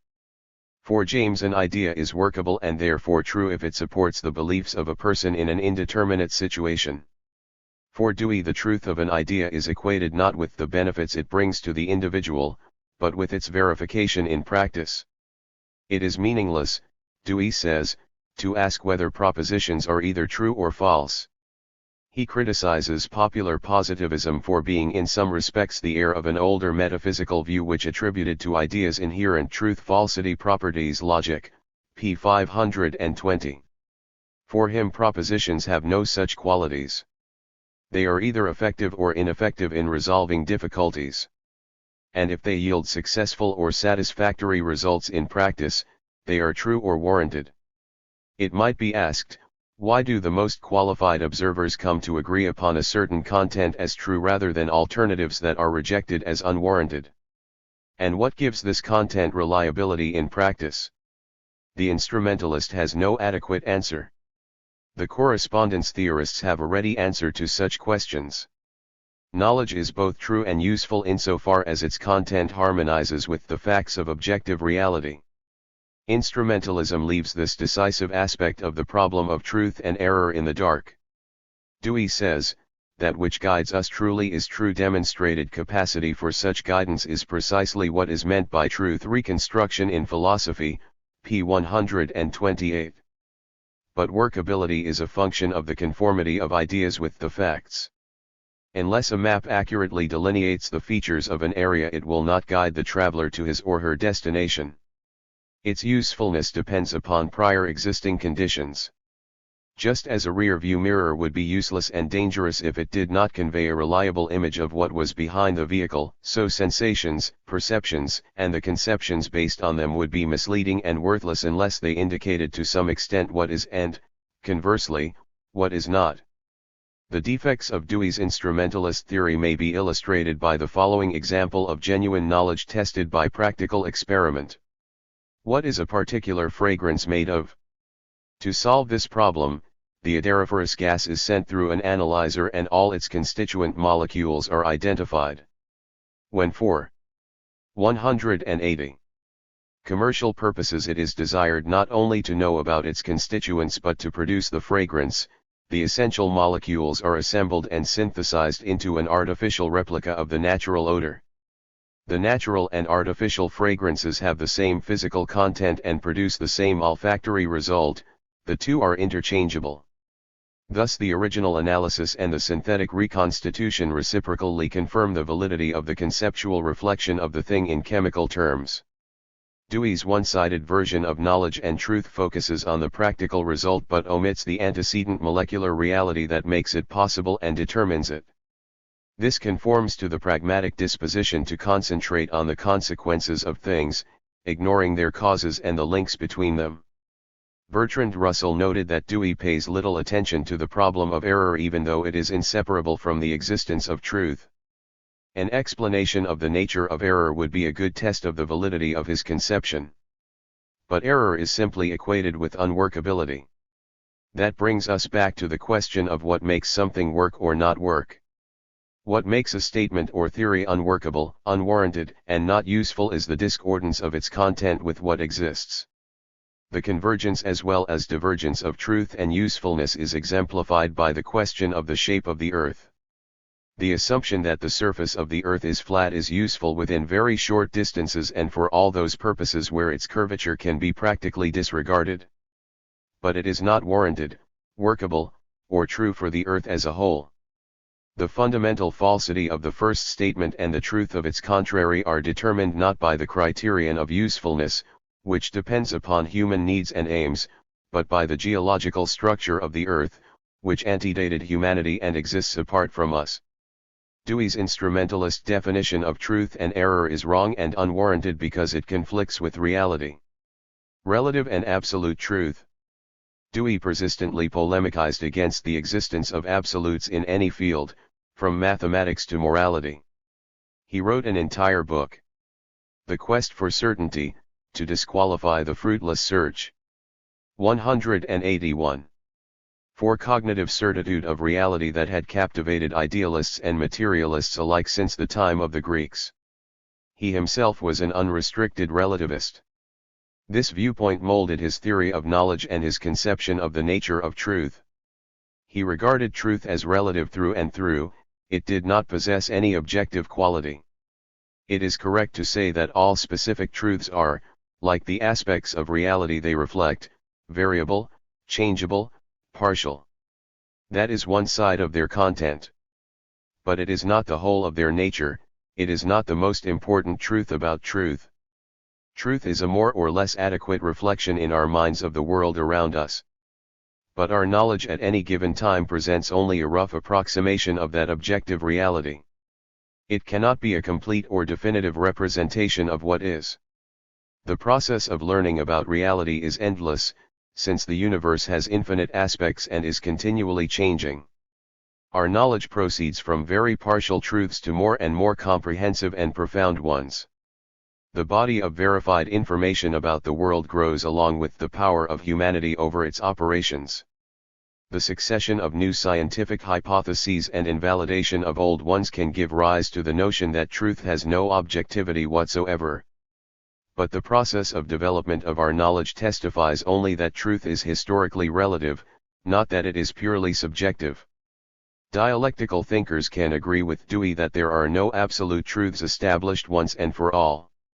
Nothing is that eternal. But he confused the impossibility of eternal truth with the non-existence of objective truth. It has been demonstrated that Newton's laws of mechanics are not unconditional but relate only to certain domains of physical phenomena. They do not apply without qualification to the subatomic and cosmic realms. The recognition of this relative applicability does not deprive Newton's laws of their objective truth, they are valid and trustworthy insofar as they reflect relevant features of the mechanical movements of the world. Dewey's argument, against certain idealists, that the truth is not handed down to us ready-made but is the product of humanity's historical activity and continued experimentation, is acceptable. The search for truth, along with the exposure and eradication of error, is a never-ending process. Dewey does not, however, give a correct interpretation even of the relative aspect of truth. He makes it depend upon the 182. Incapacity of any single generalization to untangle problematic situations. But the relativity of truth issues from more objective sources, from the changeability and diversity of reality on the one side and the historical limitations of our experience and knowledge on the other. The totality of our correct knowledge to date equals that which our ideas have in common with the facts. This unity is not created by our activities, as Dewey holds, it is only disclosed and demonstrated by them. Like the dialecticians, Dewey recognized the perpetual perishing of all things. From the acknowledgement of this fact he slid over into an oversimplified relativism that left no room for absolute truth. Since every single truth about the world is relative, he reasoned, there is no such thing as absolute truth. He failed to grasp the dialectical connection between relative and absolute truth. It is true that at every stage of its development our knowledge of reality is restricted by the level achieved in science, technology, and production. There is always infinitely more to be known. It is not possible to attain an exhaustive knowledge of any one thing, and still less of everything, not only because of the historical boundaries of human thought but also because of the mutability and endless variety of things. But relativeness is only one side of the matter. Every relatively true conception of an object discloses some absolute knowledge about it, however incomplete and approximate. Every relative truth contains a particle of absolute truth and is a step, however small, toward the acquisition of the totality of truth about the universe. Absolute truth is made up of the sum of the relative truths in our possession. The relativity of cognition is itself limited by the existence of objective truth, which grows in volume and precision with the progress of knowledge. Our fund of knowledge keeps approaching absolute truth without ever reaching that asymptotic ideal. It is absolutely true that bodies consist of atoms. From Leucippus and Democritus to Bohr, science has learned more and more about the atom, its internal structure, its transmutations, etc. This knowledge, resulting from deeper insight and experimentation into the recesses of matter, is objective, enduring, correct, and absolute. Even though no truth can exist apart from the mind, since it is a carried property of ideas, the content of truth does not depend upon thought but is derived from the surrounding world. But for Dewey knowledge is essentially subjective, not 183.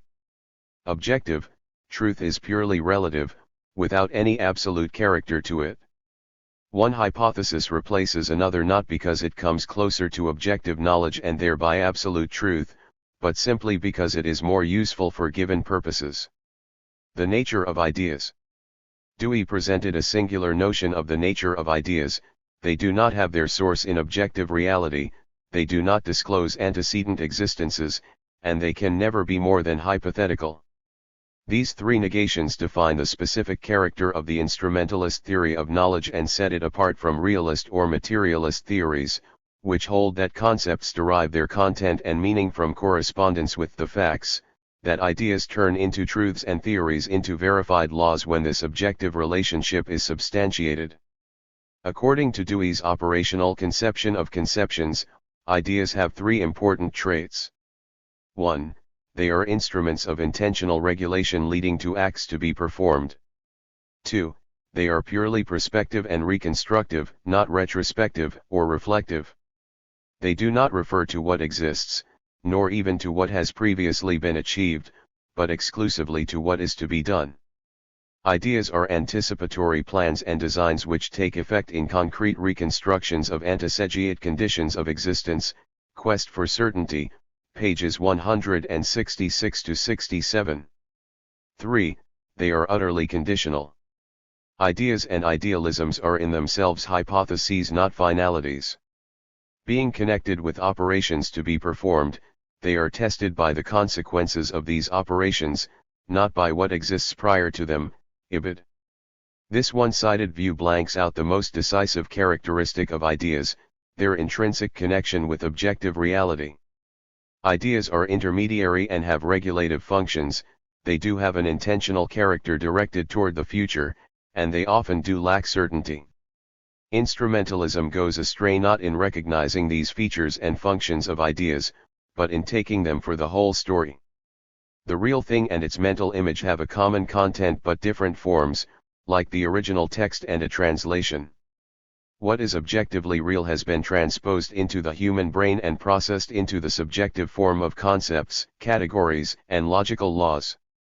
Dewey dismisses the unity of content between the conceptual reflection and its substantial reference, although this is the determinative factor that enables us to orient 184. Ourselves correctly in any given situation and change conditions effectively. The assertion at the base of the instrumentalist epistemology, that truth does not consist in the agreement of our ideas with a prior and independent reality, is contrary to fact and even to common sense. While false ideas distort reality, the specific essence of true ones, which constitute the substance of our knowledge, is to disclose and reflect the features of objective reality. The concept of two is prospectively useful in many kinds of contexts and operations. Does this idea of a given quantity disclose nothing about antecedent existences before it is applied in practice? In fact, it refers to a definite quality of objective reality, duality, which is the primordial form of plurality.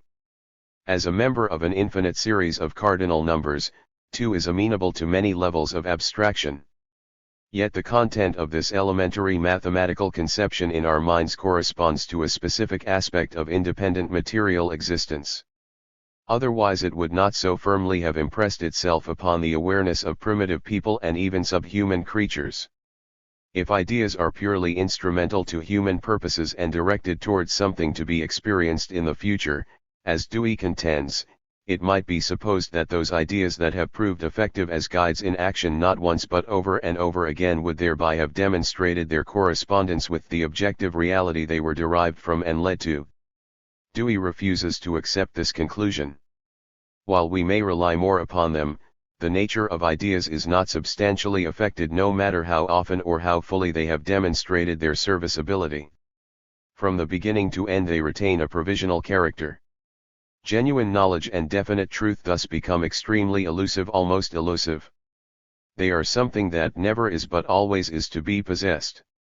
At most our knowledge can attain a very high degree of probability, but it can never pass into certainty.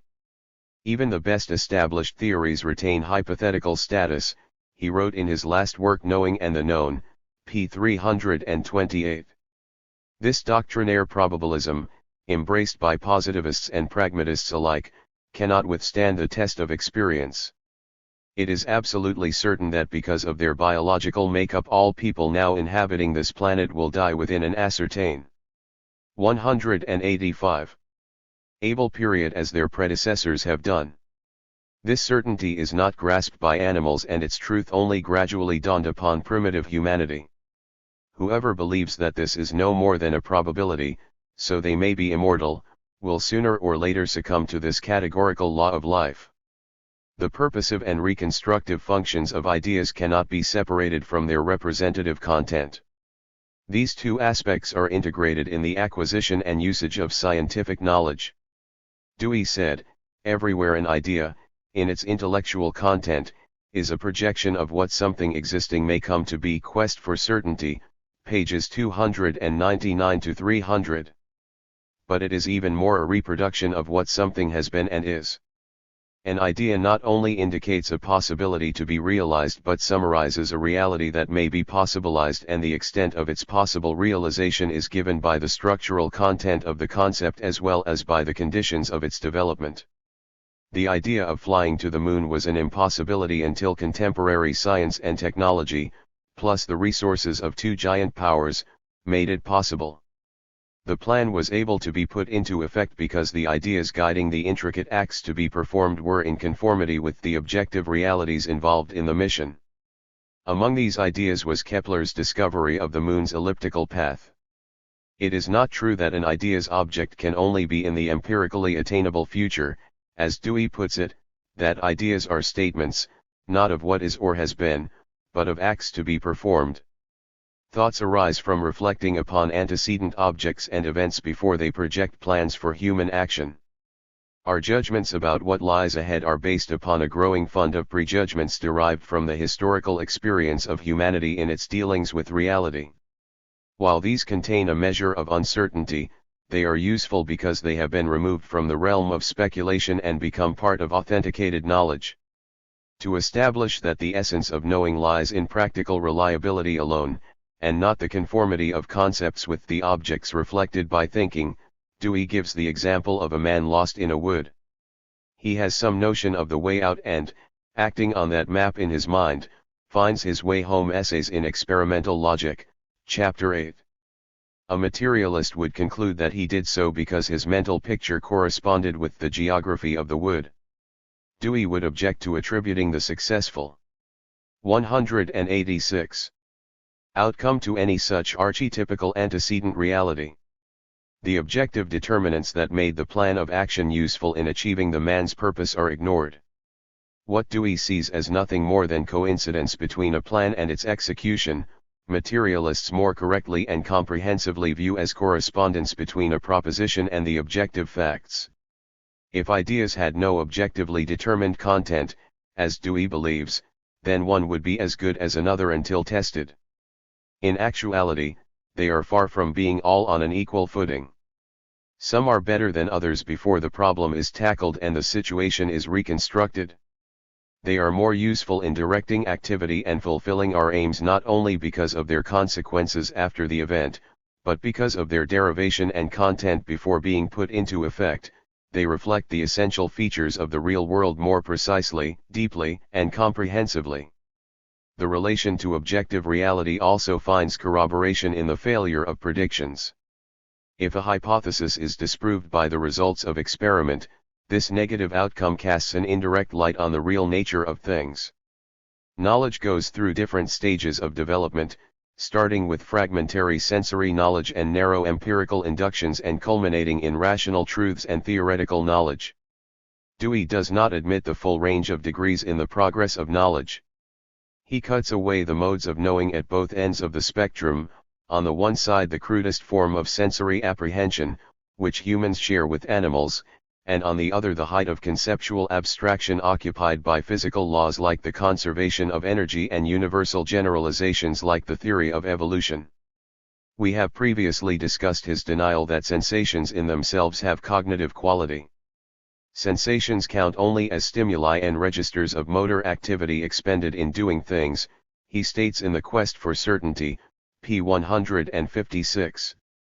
He also denies that natural and social laws formulate the inner essence of objective realities. To him they are simply helpful expedients for directing us to desirable objectives. He does say that ideas have to meet the conditions set by the need of the problem inducing the active inquiry, p. 86. This appears to be a concession to the materialist outlook. But for him these conditions hardly affect the content of the ideas themselves. In the advance of scientific knowledge, ideas change their 187 content in accord with the discovery of new facts. Consider the conception of the solar system. The revolutionary innovations of Copernicus retained as the basis of cosmic order the idea of circular planetary orbits, which dated back to the Greeks. Kepler corrected this error by proving that the orbits were elliptical. This idea was truer than the one it superseded and more useful for further observations and later operations because it more precisely fitted the structure of the solar system. That fact was decisive in its adoption by scientists. Dewey could not adequately explain the objective reasons for such changes in ideas, or why one should be chosen over the other, because he considered only their practical usefulness and not their material basis. Dewey persistently polemicized against the view of the idealist metaphysicians that genuinely valid ideas must conform to some eternal and unchangeable reality. This criticism was justified. Reality is ever-changing and the concepts that reflect it cannot be frozen. but the mutability of all things does not warrant cancelling out the objectivity of the ideas referring to them. It means rather that our thought must take these changes into account by keeping ideas flexible, correcting and concretizing them, or resorting, where necessary, to new and more precise ones. Despite his evolutionary attitudes, ideas maintain a static quality in Dewey's epistemology. They are permitted to vary only within a narrow compass, and must under all circumstances occupy a middle location between the extremes of impossibility and certainty. Through thick or thin, conceptual generalizations cling to their provisional character. They can be highly probable but never necessarily or categorically certain. He wrote, "Here it is enough to note that notions, theories, systems, no matter how elaborate and self-consistent they are, must be regarded as hypotheses. They are to be accepted as bases of actions which test them, not as finalities. As in the case of all tools, their value resides not in themselves but in their capacity to work, shown in the consequences of their use." Reconstruction in Philosophy, p. 121. Dewey's logic is at fault for this incapacity to see that ideas, like everything else, begin in one status and may evolve into an opposite one. A notion that starts out as merely possible becomes probable and can end up as certain and lawful provided it is not revealed as false. All depends upon the material circumstances that shape its content and course of development. The conversion 188 of an idea from a sheer guess into a truth exemplifies the operation of the law of the transformation of sufficient quantity into a new quality. After enough evidence has been accumulated and the causes of the recurrences have been disclosed and understood, the generalization sheds its indeterminacy. Its contingency has been reduced to the point where its necessity is overwhelming and conclusive. This happened with the theory of evolution. Dewey argued that contemporary science had deprived ideas of all certitude.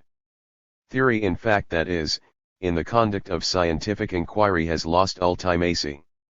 Theories have passed into hypotheses, he wrote in the 1948 Introduction to Reconstruction in Philosophy, p. 28.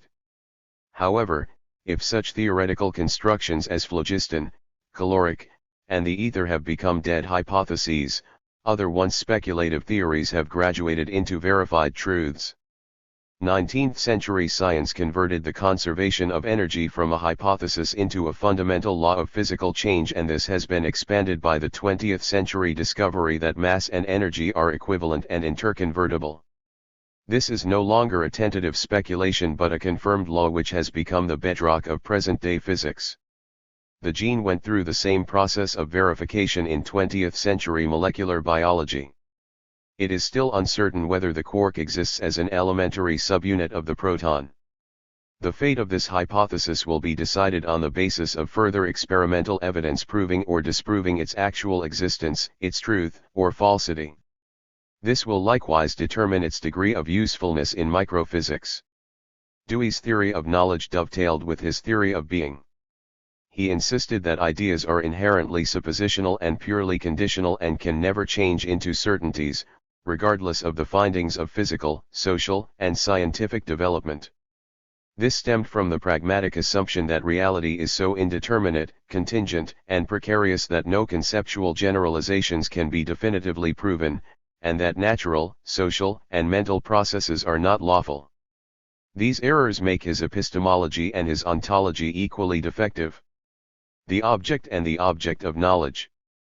The theory of knowing has had to be revised as knowledge has been amplified under the quickening pace of social and scientific. 189. Advances in the modern world and as the means of gathering information have been radically improved. Kant, for example, based his epistemology on the premise that plane geometry represented the sole system of spatial relations. The non-Euclidean geometries elaborated in the next century overthrew one of the principal props of his theory of a priori forms. In earlier periods, knowledge relied almost wholly upon the data of observation. This led materialists and empiricists alike to regard consciousness as the product of passive perception and to neglect the function of practical activity in the promotion of knowledge. As science, technology, and engineering developed in the 19th and 20th centuries, the contemplative attitude toward phenomena was increasingly superseded by the experimental approach of deliberately intervening to change them. Today experimental practices play an ever greater part in extending and verifying what we know.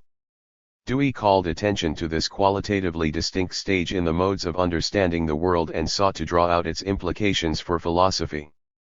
His effort to incorporate the role of experiment and the use of instruments into the theory of knowledge was a very positive feature of his outlook. However, his special theory not only discarded certain defects of the old epistemology but rejected some of its valid positions as well.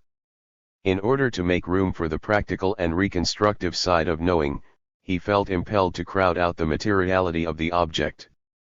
Dewey employed a deceptive technique of argumentation. He would start by exposing some metaphysical error of idealism, such as Aristotle's belief that substance was immutable, and convincingly demonstrate that everything was changeable. From this launching pad he would proceed to attack the materialist view that things have a substantial reality before and apart from their involvement in experience. In this way he aimed the initial polemic against idealism at the more important target of materialism. His criticism of metaphysical errors, however, does not invalidate the materialist outlook. In rejecting absolute time and absolute space, relativity physics does not deny that time and space remain objectively real forms of the universe. Nor does the recognition that all objects are changeable imply that they are no longer material entities. 190. Dewey himself was, as the materialist Professor Roy Wood Sellers observed, a half-reformed idealist. The Philosophy of Physical Realism, p. 9. Idealistically inclined thinkers of all degrees and descriptions must devise a formula for expunging the materiality of things and hinging their existence on one or another subjective factor such as sensation, perception, intuition, or thought. The pragmatic Dewey assigned this function to a process of inquiry culminating in reconstructive activity. The idealist substructure of his theory of knowledge was manifest in his version of what an object is and how it is related to an object of knowledge or a scientific object. In ordinary language, an object is a concrete entity that exists independently of our perceiving, knowing, using, or changing it. It becomes an object of knowledge upon being observed and investigated, and a scientific object insofar as its essential characteristics have been rationally explained.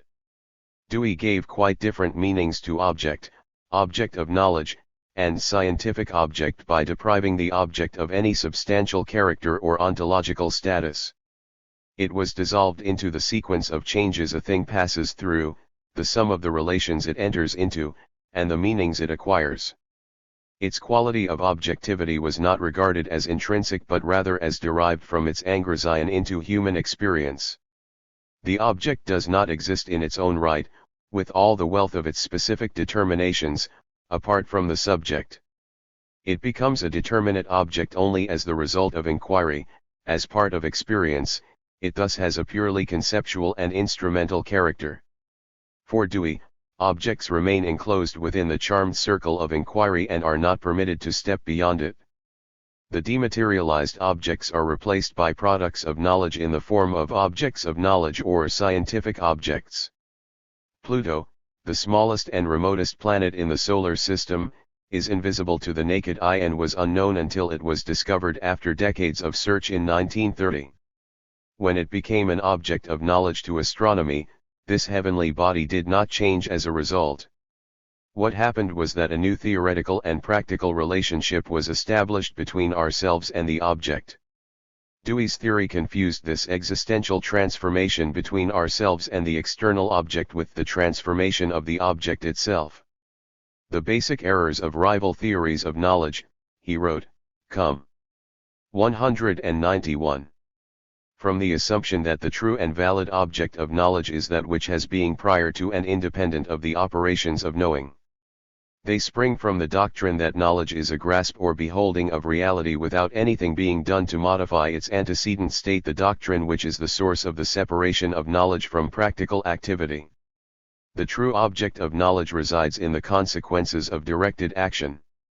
An archetypal antecedent reality is not a model to which the conclusions of inquiry must conform. Quest for Certainty, pages 196 to 97.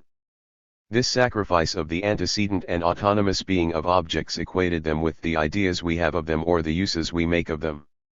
Their actuality was made to consist in whatever potential or prospective purposes they serve. As Dewey's co-thinker Donald A. Piatt stated in expounding his logical theory, an object and an object of knowledge are basically the same thing, for an object arises as an existential state of affairs gets settled in and by inquiry. The Philosophy of John Dewey, p. 130. In defending this view, Mead argued that the appearance of an organism capable of digesting brings grass into existence as food. This reasoning stealthily substituted the biological function or social utility of a thing for its physical reality. Eating does not bring grass into existence but only adds another functional relation to it. Dewey makes this participation in experience the basis and source of objectivity. To be an object is to be connected with the inquiring subject in some way. By making the existence of objects contingent upon their construction and reconstruction in the course of inquiry, Dewey nullified the all-important distinction between what is known and the means of knowing it, between the objective and subjective conditions in the process and content of our knowledge. The material object was sublimated into what is known about it, what is done with it, or what is made of it. It is as misleading to identify the object as a material reality with the object of knowledge, its concept, as to confuse history itself, which comprises the activities and achievements of our species from the beginning of humanization, with historical knowledge and theory, even though the same term history is used for both the objective process and our understanding of it. Before it was processed into paper, the material of the page on which these words are printed was a tree growing in a forest. 2. 192. Be sure, it has been existentially reconstructed by active, intelligent individuals, but from one kind of object into another. When Dewey was an absolute idealist, he affirmed that all existence must be known existence, thus identifying objects as elements in individual consciousness. As an instrumentalist, he shifted the locus of existence from consciousness to an all-encompassing stream of experience. Berkeley maintained that to be is to be perceived. In Dewey's epistemology, the perceiving, knowing subject is displaced by the active experimenter. To be is to be experienced, and things are as they are experienced. He is aligned with Berkeley in opposition to the materialist view that being as such precedes perception and experience. The knowing and doing of the subject depends upon the object and is derived from it, not the other way around. Practice and theory. The relationship between theory and practice is the hub of any scientific theory of knowledge.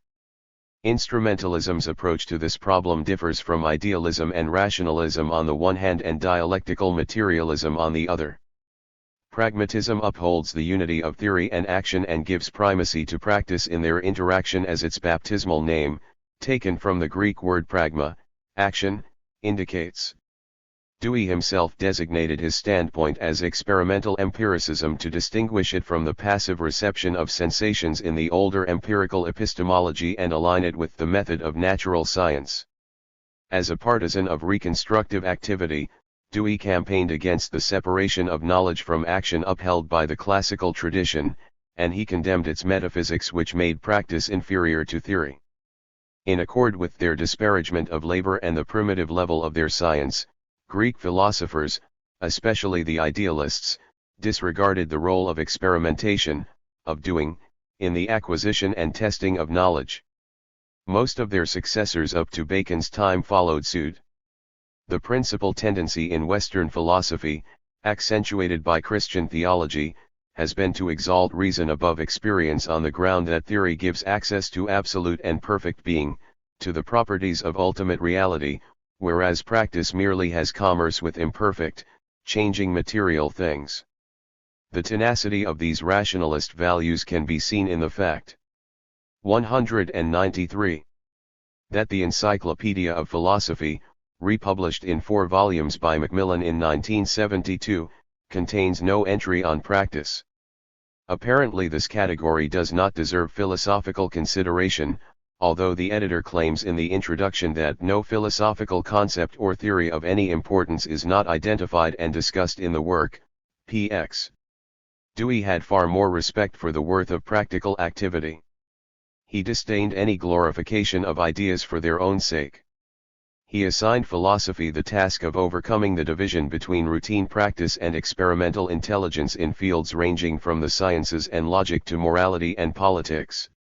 Knowing had to serve doing by helping to change troubled situations and remove roadblocks to progress. Theory's divorce from practice was the cardinal sin of idealism, while the lack of a correct theory of inquiry was the source of thoughtless and misdirected activity in everyday affairs. William James had construed the practical in highly individual terms. Dewey, following Peirce, gave a broader scope to the concept, identifying it with social habits and the repeatable experimental procedure of the community of scientists. Nonetheless, he continued to regard the will of the individual, rather than the practice of the collective or the class, as the ultimate agency of social change. Practice is the work that people do in changing nature and social life. Long the Cinderella of philosophy, it was taken out of the scullery and put in the center of the household by the Marxist theory of cognition. Practical activity has four functions in the promotion of knowledge. It is the starting point, the constant basis and impelling force, and the aim of learning about the world. It is also the decisive test of the validity of ideas. The formation of humankind testifies to the historical priority of practice over theorizing. When the hominids emerged from the primate state, they had a negligible understanding of the world around them. Their intelligence expanded and deepened as they engaged in a novel and distinctive type of activity, cooperative labor.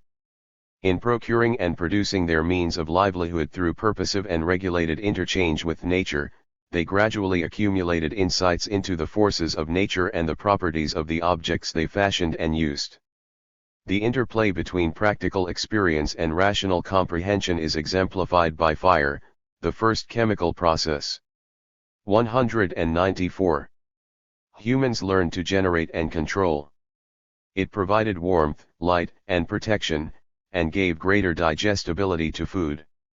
The methods devised for kindling fire, feeding and dampening the flames, maintaining and transporting it, and the uses to which the power of heat were put, demanded intent observation and led to comparison of experiences and rudimentary generalizations about the nature of this phenomenon.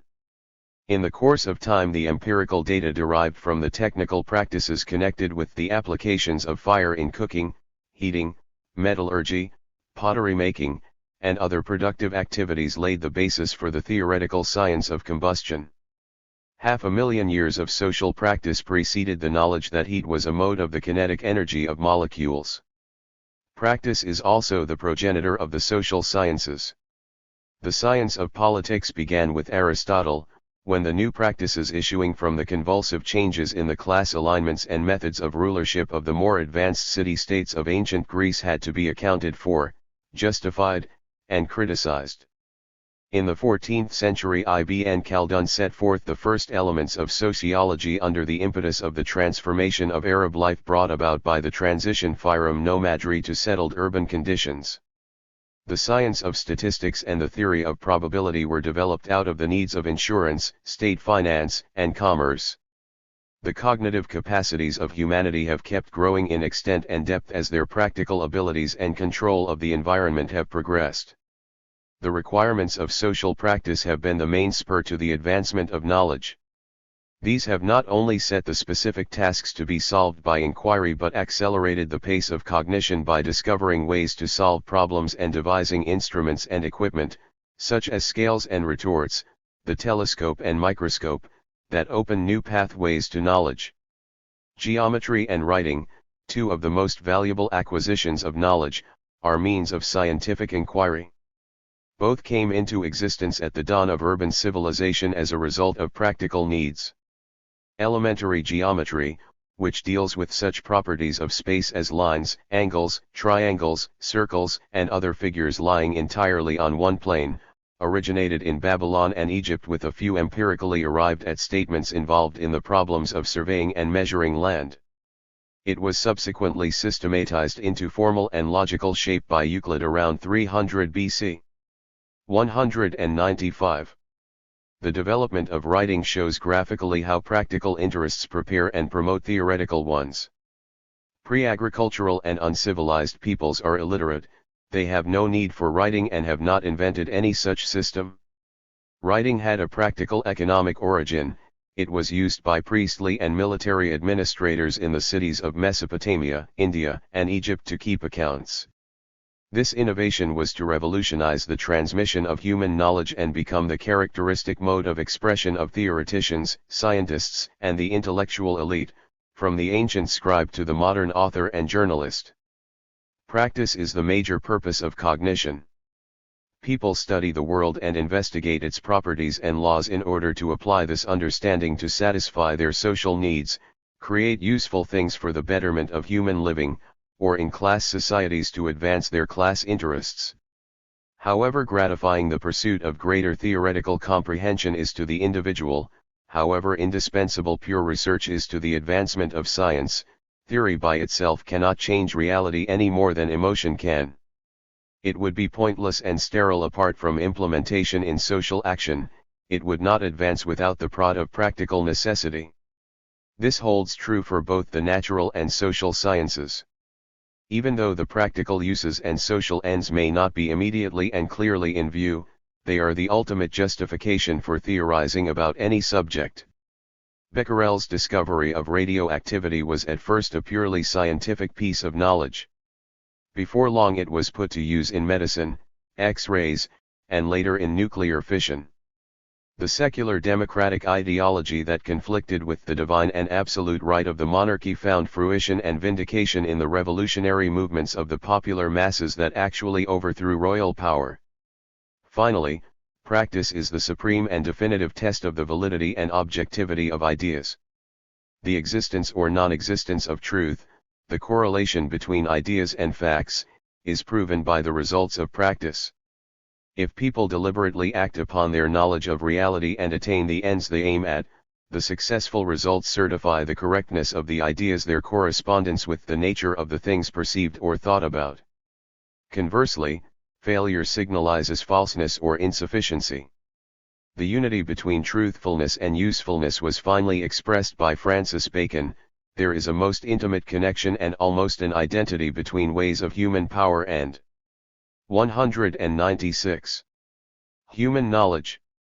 That which is most useful in practice is most correct in theory. Novum Ovganum, 2, 4. Dewey saw the highest expression of the fusion of practice with theory in the experimental methods of natural science heralded by Bacon. It provided the best model of inquiry in all other areas of human life and thought, and he sought to convince others to apply its procedures, as he interpreted them, in the solution of political, ideological, and cultural problems. Notwithstanding his exceptional appreciation of the place of practice, Dewey's conception of this key philosophical category had serious shortcomings. He inflated the voluntary and subjective side of practical activity and minimized the fact that the initiatives taken in human action are invoked, circumscribed, and decided by the objective material conditions of life. He did not consistently observe that the activities of production and the relations issuing from them have been the prime determinants of both practice and theory at all stages of historical progress. Indeed, the key to the bifurcation of mental and physical labor that so concerned him was to be found at that momentous economic turning point when the accumulation of a social surplus product led to new divisions of labor that endowed the possessing and appropriating classes with the privilege of monopolizing theoretical knowledge. This grave deformation, whereby a small minority had the leisure and means to occupy itself with the problems of thought and the higher levels of culture while the mass of wealth producers were kept in ignorance with their noses to the grindstone, has marked all forms of class society. Dewey did account for the past opposition of theory and practice through a class analysis. He pointed out that different social strata not only engaged in different kinds of activities but evaluated them according to different standards. That was evidenced in the disysteme of labor and experimental science in Greco-Roman and feudal times. Yet he expected the American people as a whole, from the ruling elite to the poor, to set aside their class positions in a joint effort to apply scientific method to social reform. Practice embraces endeavors in all domains of social life from science and industrial techniques to politics and artistic creation. Through its association with the evolution of class relations, practice can acquire a revolutionary character when the popular masses move to overthrow established institutions. 197. Dewey's outlook reduced this extremely important outgrowth of practice to insignificance. In his view, practical intervention should remodel bad conditions only up to the point of agreed-upon reform but not beyond. Although he was reluctantly willing to opt for radical action against fascism or military dictatorship, he believed that the practice of revolution, or any preparation for it, should be avoided at almost any price. In the extended reproduction of social life through history, the practical and the theoretical keep spurring one another in a spiraling ascent. The demands of practice stimulate theoretical elaborations which enrich, correct, and redirect further practice. More intelligent and effective practice fosters new advances in theoretical understanding. The reciprocal action of these two poles of human endeavor in the dialectical process of knowledge is manifest in all branches of science. Thus the practical need in advanced technology for more powerful sources of energy than the electrical, chemical, and physical sources hitherto available has propelled nuclear physics into the forefront of contemporary research, providing deeper insights into the structure of matter and the processes of microcosmic phenomena. Dewey situated theory in a broader context of doing than any other thinker of the democratic school. In his theory of inquiry, felt difficulties call for ideation in the form of hypotheses which are acted upon to see whether they can dispose of the problem. However valuable it may be in its own right, theorizing is intermediary and auxiliary to the practical reconstruction of the situation. However, in his zeal to pull down the idealist fetish of pure reason, Dewey did not give theoretical cognition its rightful due in the total process of learning about reality. His definition of the most intelligent action fell short of the highest aims and achievements of science, which seeks to gain knowledge of the laws that govern the development of all things in the universe. Since Dewey denied the objective existence of lawfulness, of cause and effect, he stopped short of illuminating the crowning form and result of theory. The goal of scientific inquiry and the highest grade of knowledge is not, as Dewey taught, probable hypotheses, but the logical generalizations contained in verified knowledge of the comprehensive laws of nature, society, and thought. Through reasoning about the chemical data at his disposal, Avogadro in 1811 enunciated his famous hypothesis that equal 198 volumes of all gases at the same temperature and pressure have equal numbers of molecules. This proposition remained in dispute until the turn of the century when it was confirmed by overwhelming experimental evidence. Today his hypothesis has become a law, a demonstrable truth. Such a synthesis of logical generalization with the results of observation and experiment, each buttressing the other, is the epitome of scientific knowledge. In highlighting the role of experiment, Dewey slighted the importance of general theoretical conclusions in natural and social science. His method pivoted, in the last analysis, more on the trial and error procedures it rationalized than on tested principles that formulated the essential relations, characteristics, and causes of the phenomena under consideration. Thus instrumentalism improved upon but did not transcend the inherent limitations of traditional empiricism, which was crippled by distrust of the general, lawful, necessary, and universal features of reality and tended to become bogged down in the particular, partial, and more superficial aspects of experience. As numerous critics pointed out, he focused more attention on the foreground of experience than on the causal background of events. Dewey was deeply concerned over the gap between theory and practice in contemporary life. He attributed this discrepancy to the miseducation of the people. They had to be taught how to apply the methods that had accomplished such wonders in natural science, technology, and industry to men's fundamental acts and attitudes in social matters. He was uncertain whether the division between scientific procedures and everyday affairs was maintained by old intellectual habits or by deeper social causes. What stands in the way, he wrote, in a muddled manner, is a lot of outworn traditions, moth-eaten slogans, and catchwords, that do substitute duty for thought, as well as our entrenched predatory self-interest, science and society, in philosophy and civilization, p. 328. At the bottom of the Great Depression he stuck to the belief that the breach between science and labor could be mended, and social planning and controls instituted for the benefit of all, without going beyond the capitalist system. We shall only make a real beginning in intelligent thought when we cease mouthing. 199. Platitudes. Stop confining our ideas to antitheses of individualism and socialism, capitalism and communism, and realize that the issue is between chaos and order, chance and control, the haphazard use and the planned use of scientific techniques, ibid. These platitudes of liberal rhetoric soared high above the concrete realities of property and power, poverty and powerlessness, that lay beneath the problems to be solved. Dewey expected much more from 20th-century American capitalism than it could possibly give. When the bourgeoisie set forth to conquer the world from the 17th century on, its demands, clashing with medieval scholasticism and feudal routine, had effected a fruitful marriage between renovated theory and enlightened practice through the rebirth of physical science and the extension of similar ideas to social phenomena. In its most progressive period, the economic, political, ideological, and cultural imperatives of ascending capitalism profoundly transformed theory and practice alike in the Western world. Capitalism, however, by its very class structure and reasons for existence cannot carry through the kind of fusion of scientific theory with social practice on the highest level that is needed for the further progress of science and society. Its process of production detaches science from labor and makes it into an independent force of production which is conscripted to serve the interests of the monopolists and their militarized state, as the development of nuclear weapons and other ghastly means of destruction testifies. With few exceptions, workers on the job or off are not encouraged either to absorb or apply the methods of science, least of all in relation to social and political issues. Scientists and workers are kept apart under the rule of the profiteers. In order to cooperate for the common good, these layers of the people would have to begin by basing their actions upon the very antithesis between capitalism and socialism that Dewey dismissed as a diversion.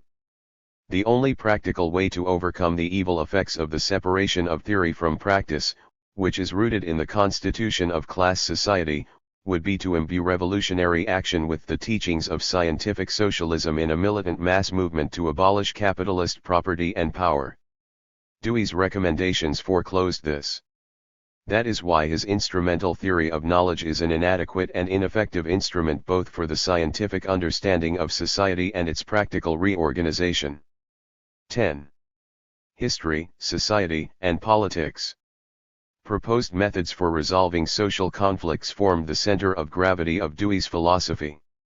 Colleagues like Russell and Santayana chided him for being far more concerned with humanity's prospects in society than its place in the universe at large. He manifests no sense of the dark and unfathomable seas of being, wherein the world of human conduct occupies but an infinitesimal portion of time and space, observed Morris Cohen in American Thought, p. 293. Dewey insisted that philosophy must serve to clarify social, political, and moral problems.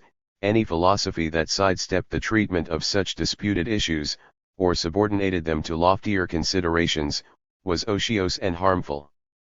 Dewey's preoccupation with the social side of philosophizing sprang from his active participation in public affairs through the progressive movement as well as from his conception of the origins and functions of intelligence. Intelligence had been engendered, he taught, in order to aid the adjustment of organisms to their environment.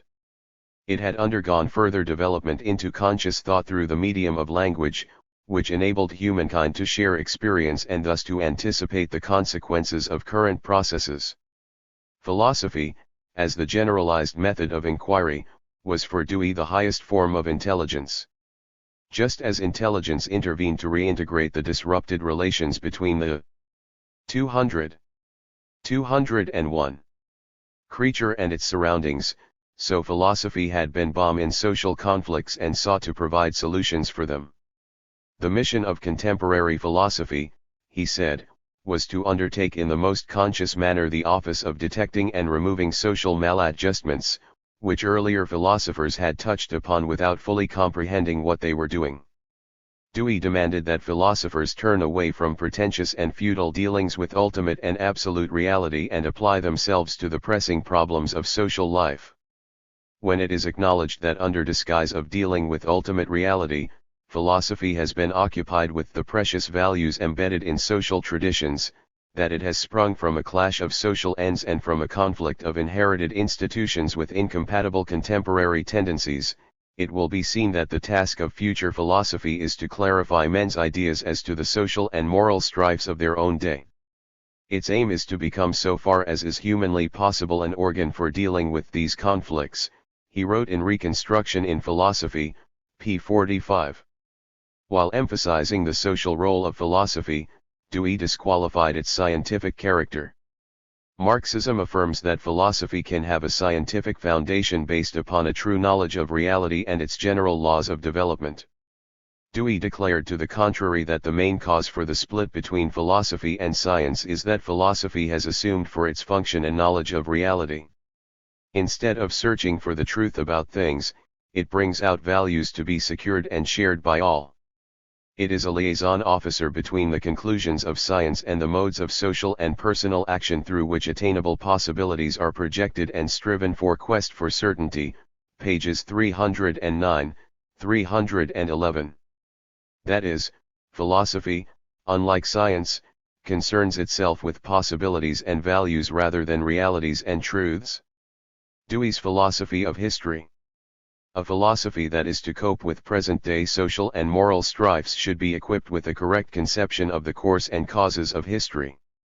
However, Dewey's unrestricted relativism and particularism inhibited him from elaborating a comprehensive and consistent theory of its development. Under cover of rejecting the historical absolutes of idealism, he denied that any 202 general theory of the processes of social evolution had validity or value. Theories that discuss the state, the individual, the nature of institutions as such, society in general, are worthless and even harmful, he asserted, because they do not assist inquiry. They close at Reconstruction in Philosophy, p. 149. Historical, sociological, and political propositions acquire usefulness and meaning only in connection with concrete situations. This distrust of generalizations about the nature of historical development gave an eclectic character to Dewey's explanations of social processes. His penchant for oscillating between near materialist and idealist points of view was observable in his interpretation of the development of mentality from savage society through the ancient thinkers to his own philosophy. In an article on the interpretation of the savage mind, republished in Philosophy and Civilization, Dewey undertakes to explain the peculiar mental structure of primitive humans along more or less materialist lines. Occupations determine the fundamental modes of activity, and hence control the formation and use of habits, he tells us, p. 175. The pattern of habits arising from the hunting life shapes the rest of culture, art, ceremonials, marriage, customs, etc.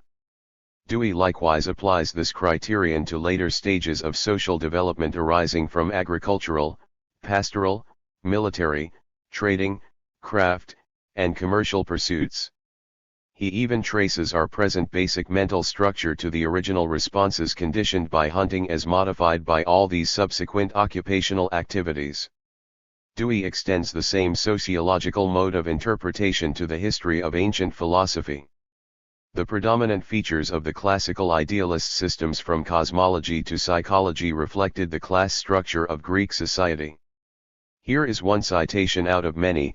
The old distinction between vegetative, animal, and rational souls was, when applied to men, a formulation and justification of class divisions in Greek society. Slaves and mechanical artisans living on the nutritional, appetitive level were for practical purposes symbolized by the body as obstructions to ideal ends and as solicitations to acts contrary to reason. The good citizen in peace and war was symbolized by the soul proper, amenable to reason, employing thought, but confining its operation after all to mundane matters, infected with matter. Scientific inquirers and philosophers alone exemplified pure reason, operating with ideal forms for the sake of the latter. The 203 Claim of this class for inherent superiority was symbolized by nous, pure immaterial mind, experience and nature, p. 251. He went on to point out that this class-conditioned pattern of thought, perfected by Plato and Aristotle, was taken over by Christian theology, entered into the dualism of Descartes, and persists up to the present time. In Hellenistic thought, the threefold distinction became that of body, mind, or soul and spirit, spirit being elevated above all world affairs and acts, even moral concerns, having purely spiritual, immaterial, and religious objects. This doctrine fell in with the sharp separation made in Christianity for practical moral purposes, between flesh and spirit, sin and salvation, rebellion and obedience. Thus the abstract and technical Cartesian dualism found prepared for it a rich empirical field with which to blend, and one which afforded its otherwise empty formalism concrete meaning and substance. Ibid, pages 251-52. Contemporary philosophy, concluded Dewey, must purge itself of these metaphysical preconceptions carried over from the dualisms of traditional class thinking. Up to this point he recognizes that cultural phenomena and the movement and modes of thought have been determined, or at least heavily conditioned, by the economic activities and class relations of the given social formation. But when he confronts the democratic America of his own time, Dewey suddenly leaves solid ground, soars into the clouds, and suspends the rule that occupational activities, social structure, and class outlook shape intellectual traits. The liberal constituency of his generation and the ideas of his own philosophy are not animated or contaminated, he claims, by the material realities of bourgeois society. They have risen above gross class considerations and fly on the wings of a pure scientific intelligence. Henceforth the public-spirited procedures and democratic ideas of the instrumentalists will direct the development of American society and politics in an unbiased way regardless of its class structure. The more astute adherents of progressivism are quite capable of analyzing the past, or at least certain aspects of it, in a materialist manner. But the closer they come to their immediate environment and their own governing interests, the less realistic and more ethereal does their method of thought become. Dewey's detaching of his own philosophy from capitalist reality, and his innocent illusion that he is concerned only with constructing the 204 most just and reasonable social order free from the stigmas of any particular class grouping, illustrates that tendency. Social versus class pragmatism claims to be the most concrete mode of thought, one which sticks to the facts given by experience, whereas other philosophies from idealism to Marxism are metaphysical and doctrinaire. Yet when Dewey analyzes civilized society, he falls into the vice of idealistic abstraction. He asserts that the social is the most inclusive and important of all the categories of thought and makes it the pivot of his whole philosophy. See Social as a Category, Monist, April 1928. Is this a warranted assertion? The term social designates human association in general, living and working together in a body, as an integrated unit. It suitably covers those types of social organization where the means of production are collectively owned and the means of existence more or less equitably shared, as in tribal life or as it would be in a future form of communism. But it is inadequate and misleading when taken as the key to understanding the intervening forms of social structure, such as slavery, feudalism, and capitalism, where private property prevails.